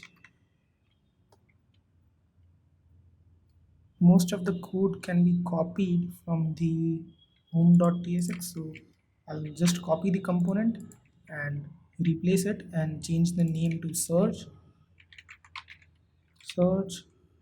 and we need the navigate, dispatch, and all that method. So videos, and we need the search term. So this would be search term. That's it. Then we need the navigate. So that can be copied from here. Use navigate.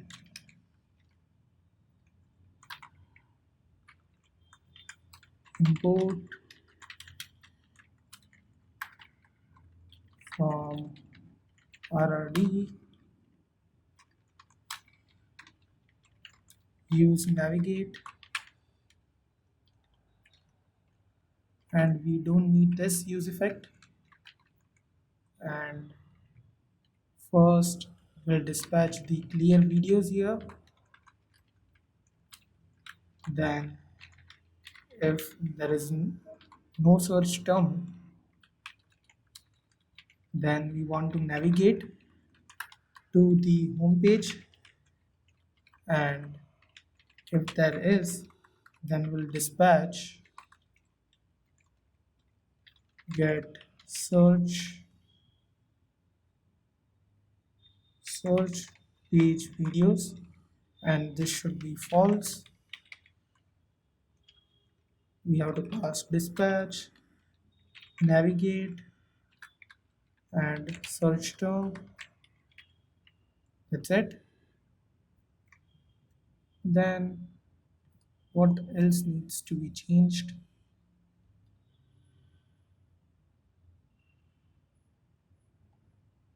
The size should be 600.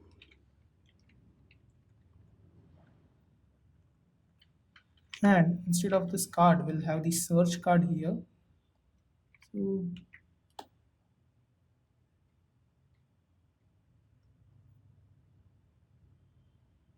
okay,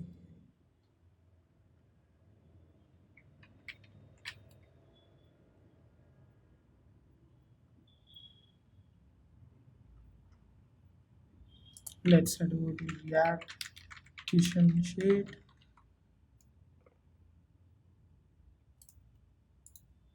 Still loading. I don't know why.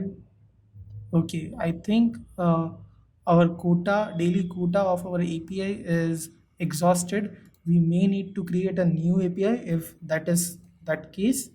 So let me replace the API. And okay, so let's test it out again. React Kishan Shade. Yeah, it is working. So We also need to replace the infinite scroll function. So here instead of get homepage videos, we need to pass get search page videos.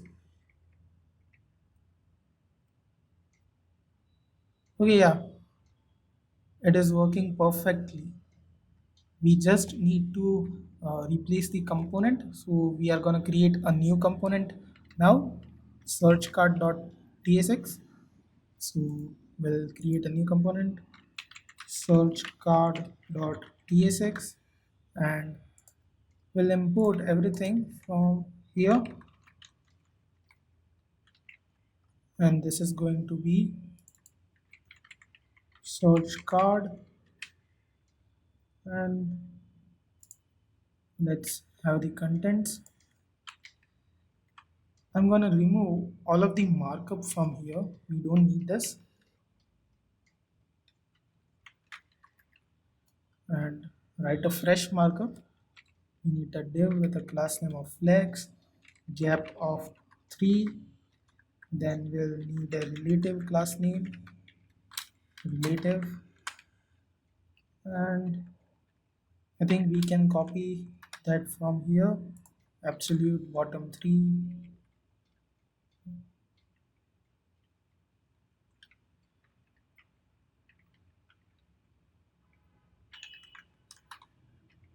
Copy, and the image would have the height of 52 and width of 96. 52, 96. And let's replace this inside of here. Instead of card, instead of this card, we need search card.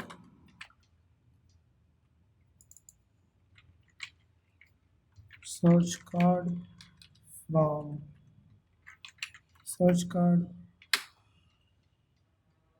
duplicate identifier. Okay, we need to remove this, and we also need to remove this. Let's check. Yeah, that's great. And I think we also need to change the grid. So for that, inside of infinite scroll,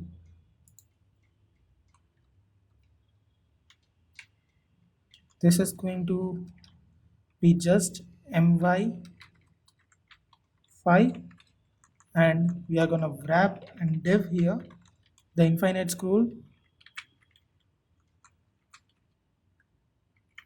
Give it a class name of py8, pl8, flex, flex call, gap of 5, and width of full.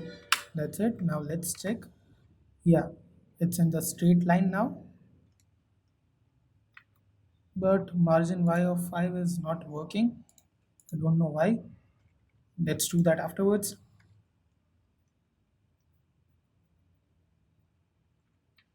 Let's head over to search card,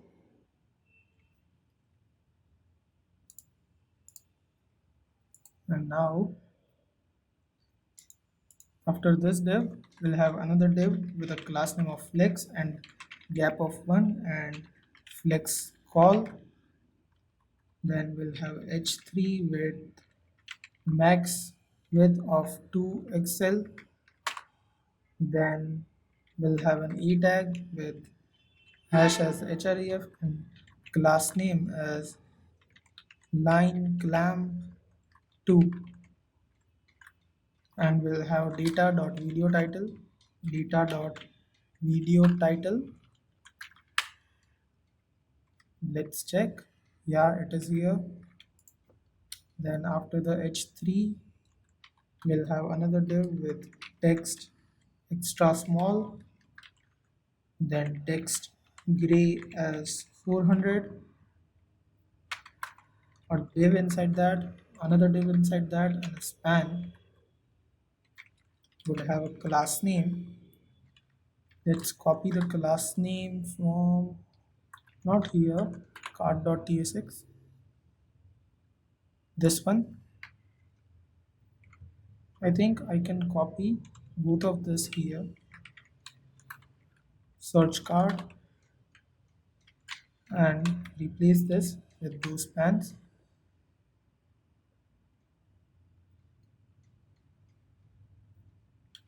Then can we copy the other thing?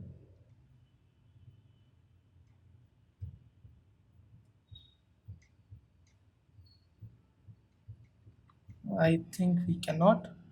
So let's head over to search card, and after those span, we'll leave three divs and have another div with min width as fit and margin y as 2, then a with hash, class name would be flex items center, gap of 2, text of extra small, text gray of 400, and inside that we would have the image source would be data dot channel info dot image channel. After the image, let's give it a class name to the image as well. Class name equals to h of 9, w of 9, rounded full. Then after that we'll have a span data dot channel info dot name. That's it. And after this div we'll have another div with max width as 2xl, max width as 2xl. We'll also give it a line clamp of 2, text small, text gray of 400, and we would have data dot video description. This is going to be a p tag.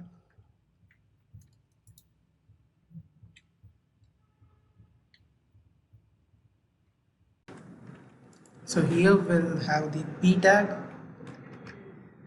and inside of the p tag we'll have this video description. Paste it. Yeah, that's it. So this is completed, but why there is no gap here?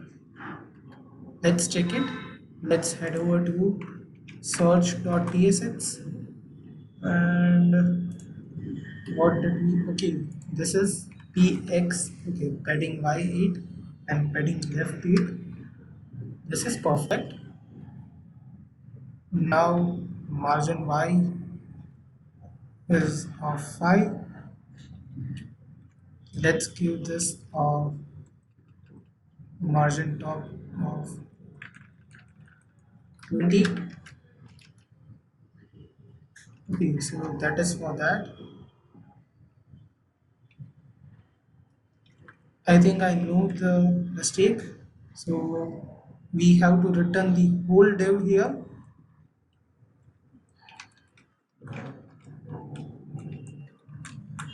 This is inside of this, and this also done. Now what mistake do we have? Okay, so return, that's it. It should perfect. Let's remove this.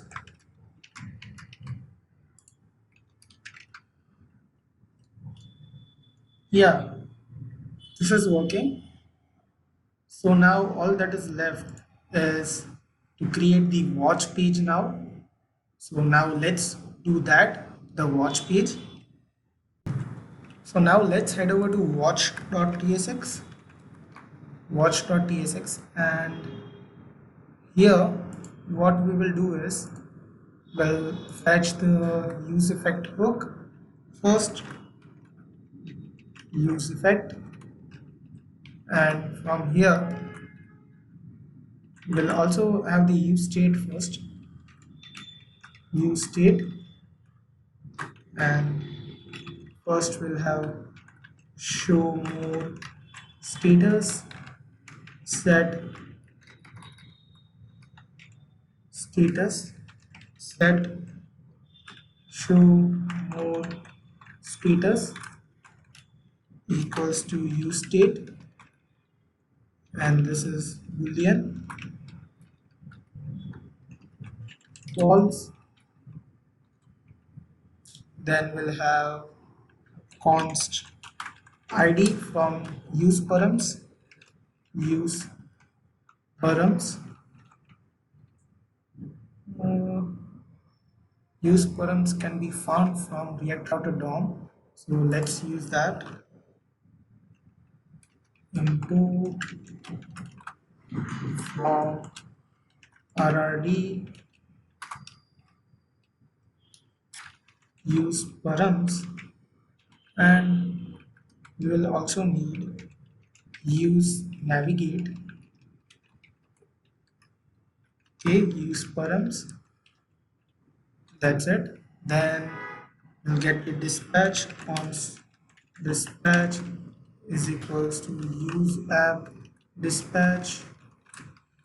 Then we'll have const navigate is equals to use navigate. Then we'll grab the current laying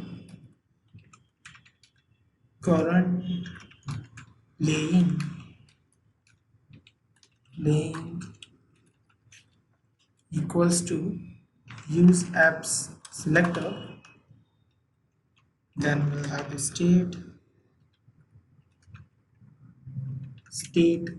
dot YouTube app dot current laying. Then we'll grab const recommended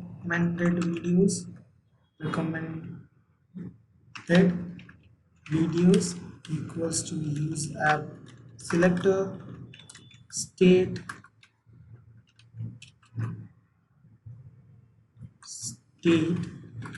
equals to state dot YouTube app dot recommended videos, and then we'll have our use effect.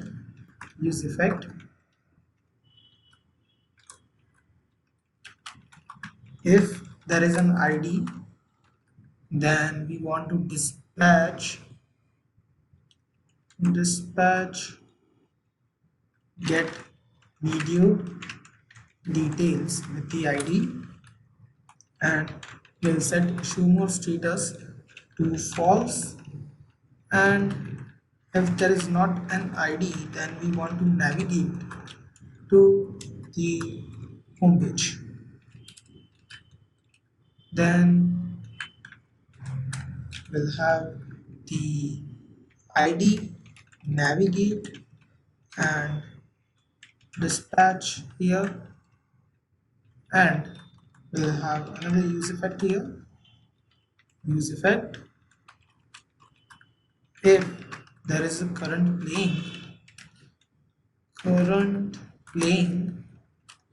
and ID, then we want to dispatch a new method which is get recommended videos with the ID, and the dependency would be current playing, dispatch, and an ID. That's it. Okay, so now we have to create two methods, which is get video details and get recommended videos. So these both are async thunk.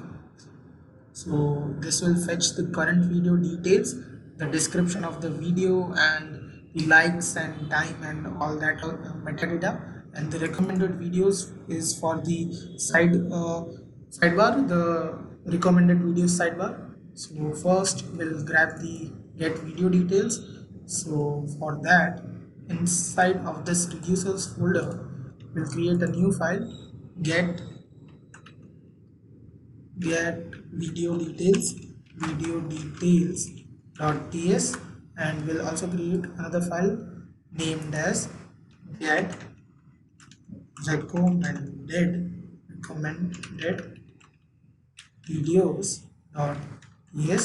So what I'm gonna do is I'm gonna copy the code from my GitHub repo and paste it here for the recommended videos, and same goes for the video details. I'll explain the code in a minute.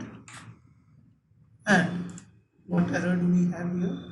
Okay, get parse recommended data. So I'll create a new file, parse recommended data.ts, and the code is going to be copied from the GitHub repo.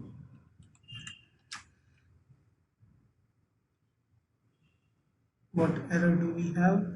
Okay, we need to create an item. Okay, so for the item, let's do one thing.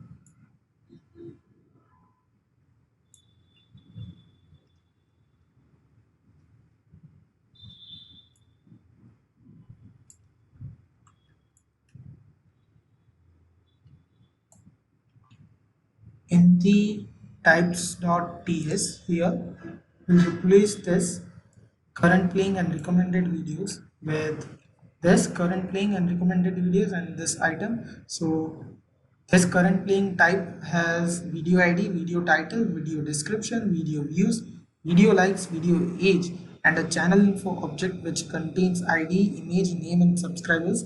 All are string. You can copy it, and same goes for the recommended videos. And we have this item which will have a snippet of this kind.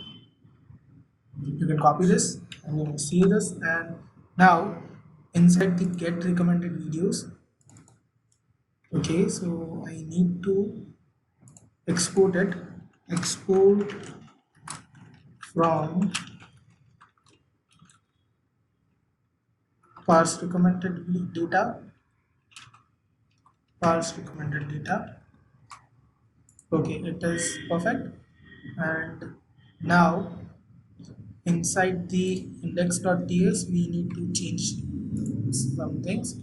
So I'm gonna copy this builder.add case, copy and paste it 2 times, and this is going to be state dot current playing equals to action dot payload dot, not dot, just action dot payload.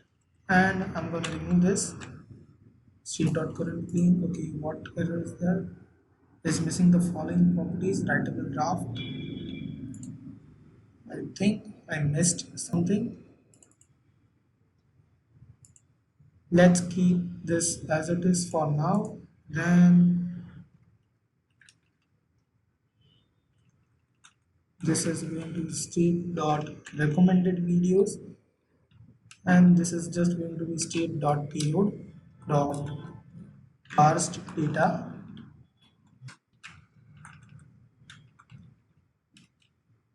and we are going to pass the current playing here, current playing, and let's get inside get not search page, this is get video details, and this is get recommended videos, get recommended videos. Let's remove this.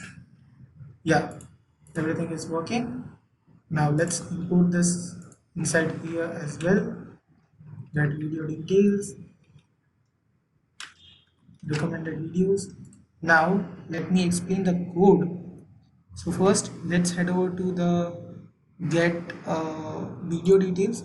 So here we have this get video details. It is an async thunk. We have passed the type as video details. So we are doing the same process as we did in the get homepage videos. So we have this parse data in which we are passing the items. The parse data function is below here only, and we are getting the channels image on all and passing the object here. That's it. It is very simple. No need to explain it further. Then for the recommended videos, we have the same process that we are following in the homepage videos. You can see that here. We have created another function named as pass recommended data. So it is here, pass recommended data. It is simple JavaScript, nothing complex. You can get this code from the GitHub repo. Now after this, we also created some types. So this is the item type, recommended videos and current playing. These types are used in this files, and inside the index.ts we added the two different cases inside the builder. So this is the get video details. Whenever it is fulfilled, we want to change the current playing, and same goes for the recommended video. So that's it. Now let's head over to where we watch.tsx. We'll also create a new file named as watchcard.tsx. Let's leave it as for now. And inside the watch.tsx, let's write the markup. Let's check our browser. Do we have any error? Okay, cannot be compiled under isolated module. Okay, we'll write RFC here. That's it. Now let's have our markup here inside the watch.tsx. Watch.tsx.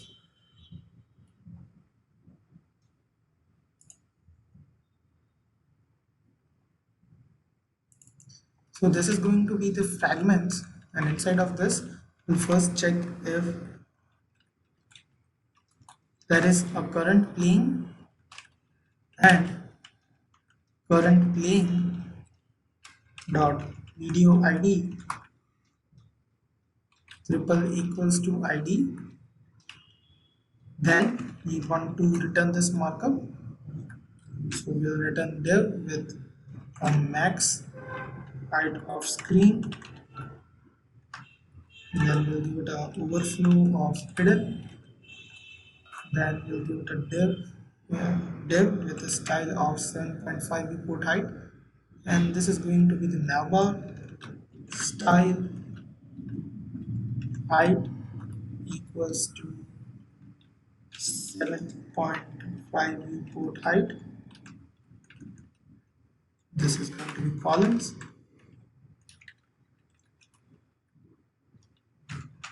Navbar here.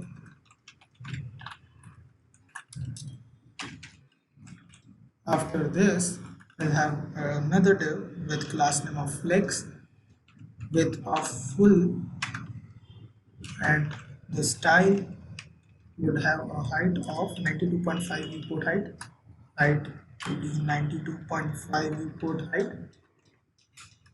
This is string. Then we have another flex with gap of y as 10, then gap of x as 5. Then we'll have padding of 7 on all sides. Then we'll have mx of 20, mr of 0, w of full, overflow of auto.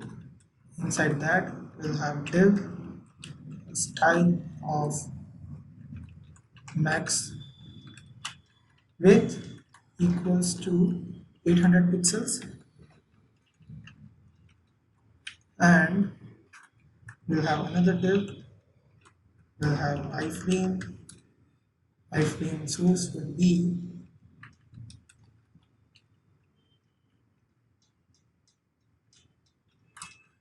this would be https colon slash slash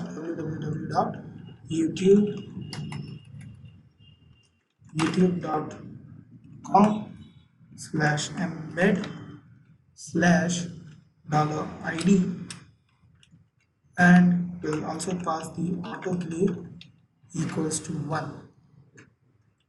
Then we need the frame border as 0. Then we'll have the width as 800, height would be 502. Then we'll have allow full screen here. Allow full screen. That's it. What warning is there? Unique title element. Okay, so title would be YouTube video layer, and this is going to be frame border. That's it. Now let's load it here.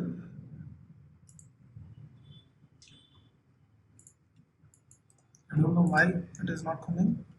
Let's check body. Okay, so no JSX has been returned. Why is that? Bad request, API key not valid. Please pass a valid API key. Okay, so we might need to change the code here. Let's copy this key and inside of here,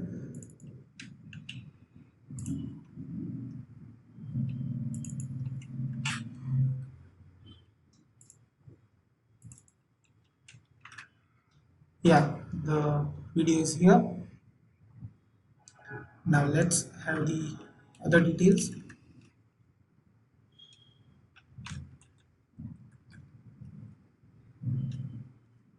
So after this iframe,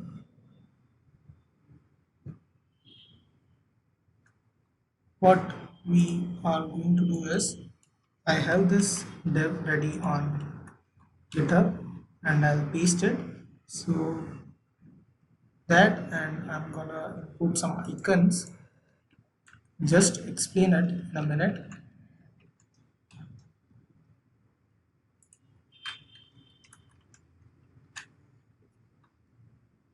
Okay, so we have written margin top of 5 and P of video title.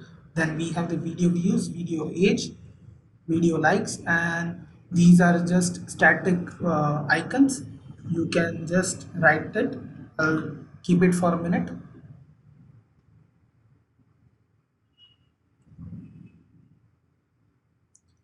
This is just the ordinary stuff.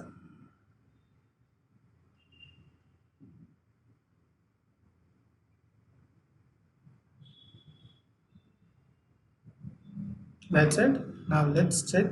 Yeah, everything is here. Now we have to have this recommended videos.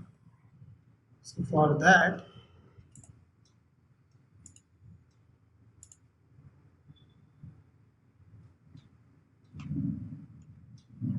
after the max width div, this div, here we'll have another div.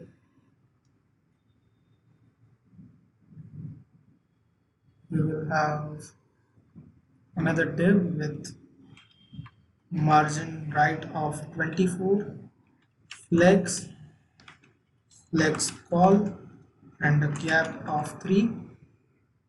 Then we'll have get recommended videos dot map.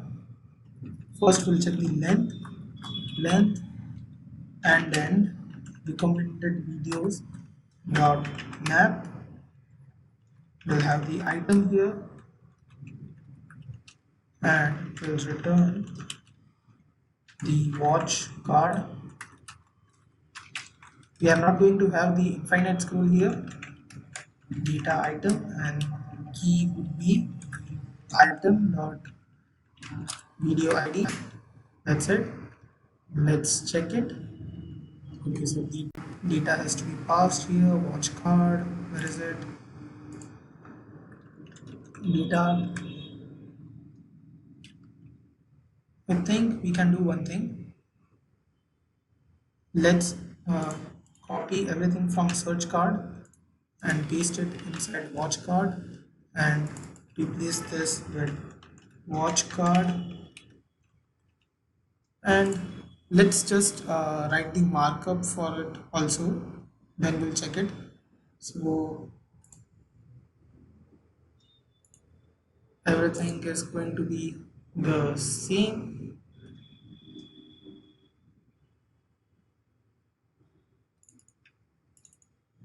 So this data would be recommended videos, recommended videos, and we are going to remove this get homepage.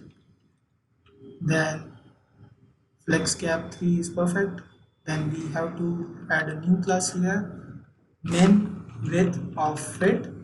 Then this is right, video duration, video ID, video video thumbnail. This is going to be h of 24 and width of 40. Then flex gap 1, flex call, perfect. This is going to be text SM, and this is going to be h4 instead of h3. Line clamps are perfect.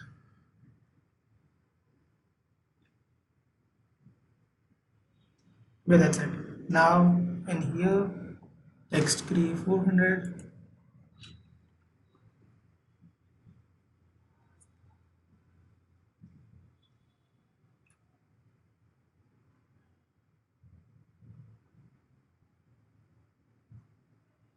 Okay, so before the videos, here we'll add another div, an href hash last name would be over text of white, and we'll have data dot channel info dot name.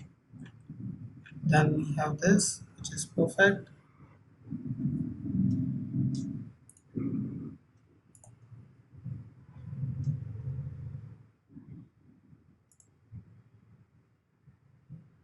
And we don't need this.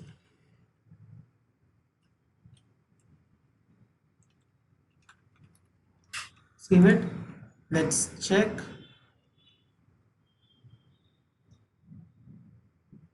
And that's it. Everything is looking perfect.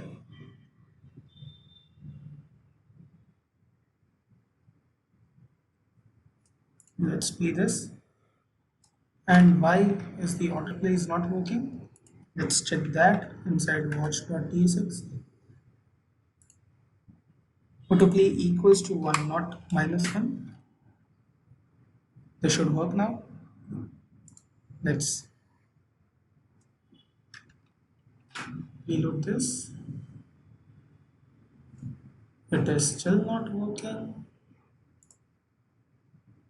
Autoplay equals 1.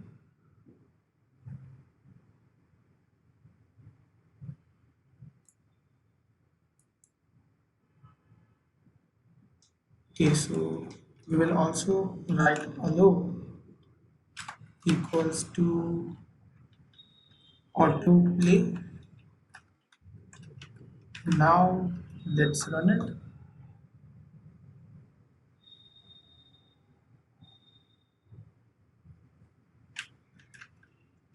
I think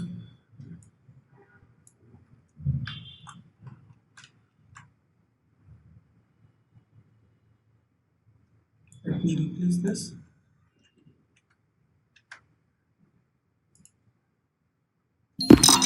Okay, this is working now. Let's check everything further. Let's head to home page. Play. Yeah, that's it. So our YouTube clone is working.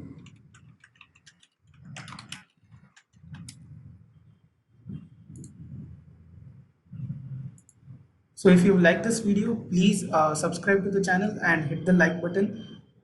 See you next time.